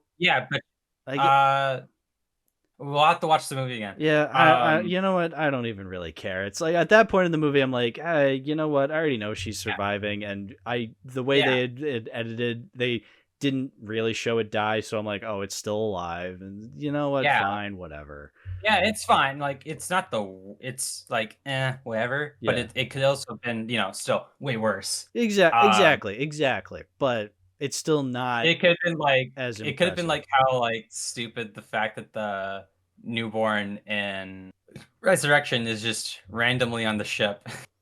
Exactly. At least they keep the newborn on this ship to just this ship, exactly. Whereas Resurrection, that just kind of shows up because, well, the climax is still going on. It's still going on, and we have to have it get sucked through a hole in the wall. And then you get the comical human skull. Before it gets sucked out. Exactly. So that's the thing but that's the thing though, is that movie is far funnier than this one. This one has the same. That movie's stupid. This movie has a similar issue to the previous two, where I feel like I'm supposed to be taking it seriously, in which case the issues bother me a lot more than my issues with Resurrection. For sure. But again, credit where credit is due. I love the design of the Offspring. I think it totally rocks, and yeah, I love seeing it in this movie. I'm glad I'm glad this movie had the balls to do a xenomorph design and make it more human and not as traditionally xenomorph. It's also practical. And practical. Yeah, it is actually played by a dude. And I think I looked up the cast list for Romulus, and I looked at I think if I'm looking up the cast list, and I look at Offspring, and I just see the guy's profile picture, and I'm like, oh yeah, that dude played the fucking Offspring for sure. Just looking at a picture of him, you're just like, yeah, he definitely was the one playing that guy. He looks exactly like him, and he was great. He did a great job. Apparently, he's a basketball player by trade, but that's great. Yeah, it's like, I mean, every wonderful alien performer comes from somewhere. Yeah. Basketball, however you like. Even the Predator actors come from somewhere, like the guy who plays the Predator in AVP. It's nice that they're just not like random Joes that are like feel plucked intentionally. Yeah. And because you're like selecting actor, like people who like have a lot of physicality in what they do. This guy is a former basketball player, and he's also really fucking tall. Mm-hmm. So you can get the physicality of, okay, this guy has like the body, both in terms of strength, and as well as like overall build, where he can pull it off like really well, and he does, because this thing is fucking creepy. Mm-hmm. And like, Prometheus Covenant Bros, we're kind of back. This thing, like, it pays off. It makes Prometheus and Covenant still valid. And I really appreciate that, because as a fan of both, for different reasons, I'm glad that you get at least something. You get crumbs, these are really good crumbs. You feel seen, yeah. Yeah, which it does make that interview very funny, where Fede said that he casted people who had not seen Prometheus or Covenant. And then this movie connects those. Yeah, that's interesting. I mean, I guess that's great, because then that means that David Johnson, when he was playing Andy, he wasn't trying to be like Michael Fassbender. He was doing his own thing, and it really translates well, because it feels like he is doing his own thing, and he's not just trying to be another David. He's still the most interesting character, but he's doing so because he's playing his own character. So I appreciate that. Yeah, it's beautiful. Yeah, it's beautiful. It's as beautiful as it can be. Again, I'm not angry with this film. I'm frustrated with certain aspects, but at the end of the day, I felt as though I didn't get something that was the worst. I got something that actually had elements I really liked, and I don't think I respect it more than Prometheus. I think Prometheus, again, like I've been saying, is the one I respect the most from this century of alien films. But I do like it a little teensy bit more than Covenant, because I feel like the strengths of this film are far stronger than the strengths of Covenant. Yeah, you like alien provocative more than alien colonoscopy and alien rhombus. Pedunculus. I like Producerus over Coven. You like the producer. You like the producers. I like the producers. I love that movie. So yeah, that's what Prometheus is. Yeah. I like the producers with Michael Fassbender over Alien Covenant. Yeah, exactly. So, do we want to get into ratings? Yeah, I'd say so. Okay. I feel like we've covered all the bases that we needed to cover. Yeah, again, this is the only Alien film I've seen once. So, granted. Oh, wait. One more thing. I have a complaint. A complaint? the Xenomorphs don't really do anything in this movie. Huh. Like, generally think about it, like, they don't really impact much. The only thing a xenomorph does that impacts is one catches Rain when she's falling down the elevator shaft. Yeah. But And then it does a nice shot. yeah, it is a cool shot when it catches her, and then it's but like it's like holding her on the tail. It's kind of interesting how this also is how I can transition to a really cool new thing this movie does. While the Xenomorphs are definitely ironically the weakest part of this movie, I will say, the facehuggers, they're really good here. Yeah, the facehugger scenes, I will admit, were more abundant, and actually did have moments where I was like, okay, these things are like there's the scene where they have to go to the room that's just packed with facehuggers. Yeah, and they take advantage of that facehuggers base what they do off of sound and your body temperature. Yeah, your body temperature. Yeah, that was interesting. Yeah, that's creative. And while we do get something creative out of the Xenomorphs, it's not to that level of creativity. The only thing you really get is like the zero gravity. But yeah, there's like they didn't really do anything. They're just kind of after like a certain point, they're just like fodder. Yeah, I guess they kind of make it up for it with the Offspring, but and facehugger. Yeah, like, I feel as though Xenomorphs have done more in other films for sure. Yeah. Even in like Resurrection. Yeah. Yeah, even Resurrection. Yeah. We love Resurrection. Best alien movie. But ratings. I would definitely say like a 7.5. Mm-hmm. It's pretty good. It's pretty good. Yeah. It only a movie. It's not the worst thing I'll ever see. I watched Alien versus Predator Requiem, so it's not the worst alien movie I've ever seen. Yeah. And I would definitely say while Resurrection's a lot more entertaining than this movie, that movie still overall is of a different taste. Mm-hmm. I'll say kindly. A real French flavor to that one. Yes. Yeah. I've seen better French movies. Yeah.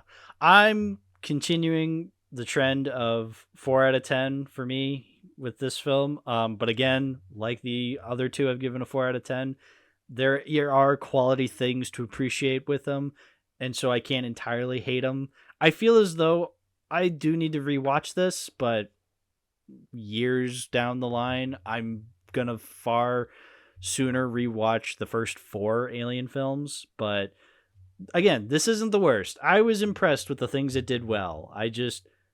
There were just things I didn't like that it did, but again, they weren't the worst things I've seen done in film. So yeah, not the worst. Yeah, it's not best of the worst though. No, definitely not. No. Do we want to do like our rankings of the Alien films? Yeah.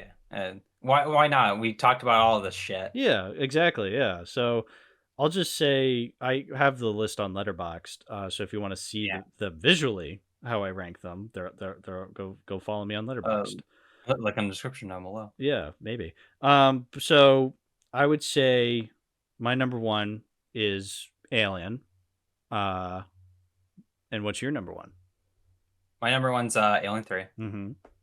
Assembly. Yep. My number 2, Aliens. My number 2 is Alien. My number 3, Theatrical. Alien Cubed. My number 3 is Promonculus. Mm-hmm. My number 4, Alien 4, Res 4 Action.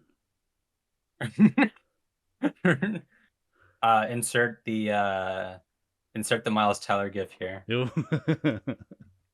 My number 4 is Alien Redonkulus. Mm-hmm.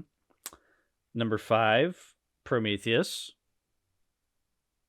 Number 5, Aliens. Mm-hmm. Number 6, Alien Redonkulus. Number 6, Covalent. Mm-hmm. And then number 7, Covalent for me. And number 7, Resurrection. Yeah. Reflection. Acid Reflect. Acid Reflex, the movie. Yeah. I think these rankings make sense for how we were with each film. Yeah. As bonus, AVP, put that between fucking AC System, and Revival. Mm-hmm. And AVPR fucking at the bottom, fucking sucks. Yeah, AVPR is like way down there. Yeah. Very there's gaps. There's gaps. There's gaps. Like I said, Alien, because there's Alien 3 and Alien are like pretty neck and neck for me. Then you have a gap, Prometheus, a small gap, Romulus and Aliens.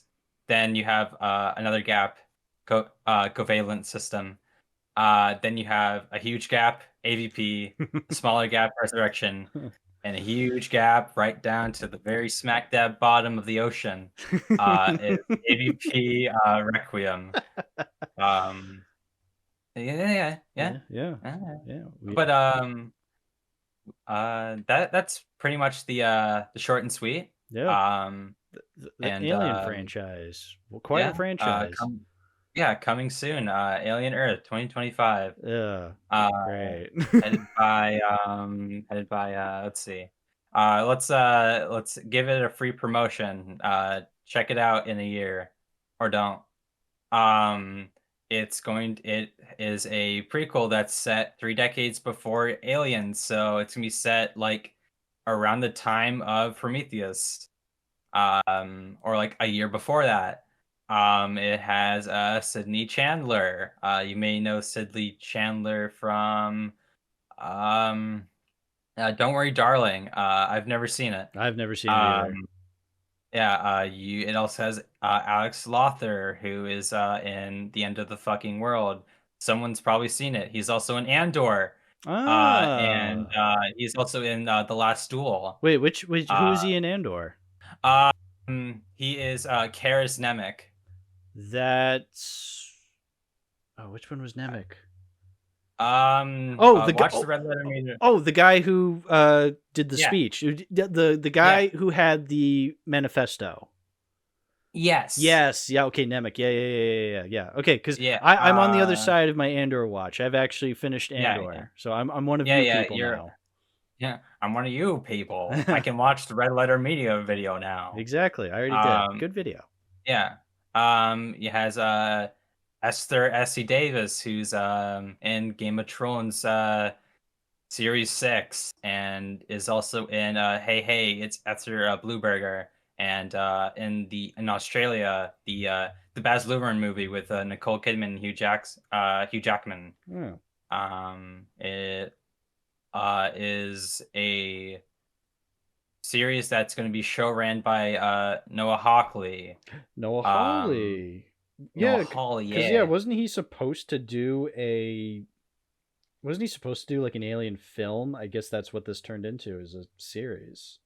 Oh, I believe so, but you may know him for working on FX series like Fargo. Mm-hmm. He also worked on Bones, and he also did the short-lived Marvel series Legion. Right. I'm sure everybody remembers this. I certainly do. And he was supposed to work on another Star Trek film, but they haven't made any Star Trek films. And he was gonna work on in the Dark Universe. Oh, everybody's favorite series. Everybody's favorite series. Ugh. And he was originally going to do a Doctor Doom movie for Fox before the acquisition. Oh.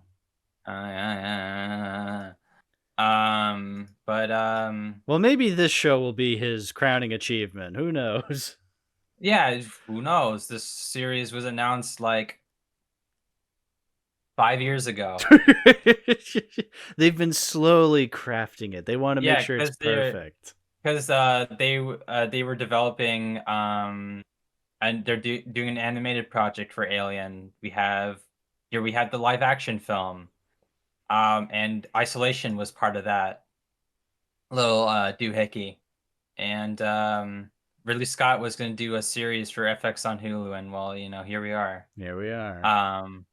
Yeah, apparently it's been filmed. It has been filming for like a year. It was originally going to start in 2022, but got delayed due to COVID, as things do. Right. Yeah. Yeah. And it had delays from that, and then had the delay from the strike from last year. And it wrapped July, so big things are happening in the Alien universe. Big things, exactly. Yeah, big things. Now about Predator. I don't know. I don't know what they're doing there. Yeah, who knows what they're doing with Predator? I assume the Predator just killed everything. Yeah, maybe it did. Except the video game. Maybe. So, but yeah, you know what? I'm glad we did the Alien franchise because I now have I had an excuse to actually rewatch these films and come to the conclusion that there are films in this series that I really, really, really enjoy. And so this was fun. I'm glad we recorded this all in one night, and certainly didn't just record it over the span of a couple of days. No, we definitely no. You can we sound exactly the same as we did in the first 3 movies. Yeah, remember how tired we sounded during Alien Cubed? But good thing we had 12 cups of coffee, and now we sound different. Yeah. No. Yeah. We spent a lot more energy. More energy. Yeah, we definitely did. Like I said, we definitely did this all in one night. Yeah, one night. Yeah. One night, one Alien. But it was also definitely a treat to go through the different ways you could watch these movies. That too. Because this was your first time seeing most of the alternate cuts of the movies that you did and actually watch. Oh yeah, definitely. It was interesting seeing the different versions of the films for sure. Yeah, it gives options. Yeah. And I certainly want to add Cubed and Resurrection to my collection so then I can have those options over and over again.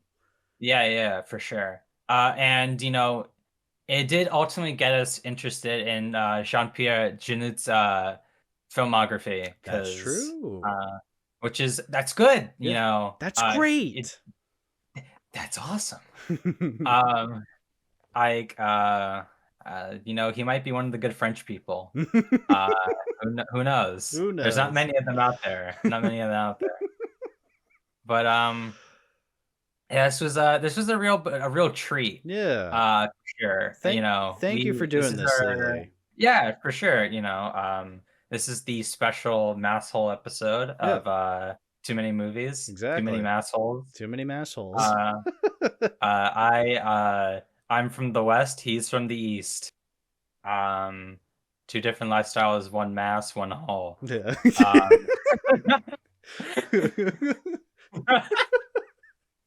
Oh boy. Well, before we mass hole out of here, why don't you shout out your stuff, Lili? Where can people find you? You can find me at your local store getting BMMs. I'm kidding. I don't want that fucking bread. I can be found on Twitter, or I guess X. Unless you're Brazilian, you can find me on Blue Sky. My @ on Twitter is fampwish_1992. Guess and choose what that means. My Blue Sky is 982.bsky.social. I'm on Letterboxd, same as my X username. I also write for Kaiju United. I am the only person you know of who has written more than just dumb baby shit. No, I'm kidding. That's disrespectful, but It's been a real pleasure to talk about Alien. Very fun series, regardless of quality. I never could say I came out of these movies bored. No. Unlike Dune Part 2, where I did feel bored. So, if I even got entertainment out of the lesser quality of Alien movies, what excuse does Denis Villeneuve have for Dune Part 2? He should have had a scene where Paul Atreides is shooting a xenomorph upside down, and then goes right side up and sees a spider and goes, ah, and shoots the spider. It doesn't have a part where Paul fucking hits a basketball half court. Alley-oops it backwards. Yeah, or have a bit where he ricochets his screaming off of a pipe to kill a guy. I know David Lynch could have done that. Well, thanks everybody for listening to this very long episode, and we'll see you all next time. Bye-bye. Yeah, see you next. Bye.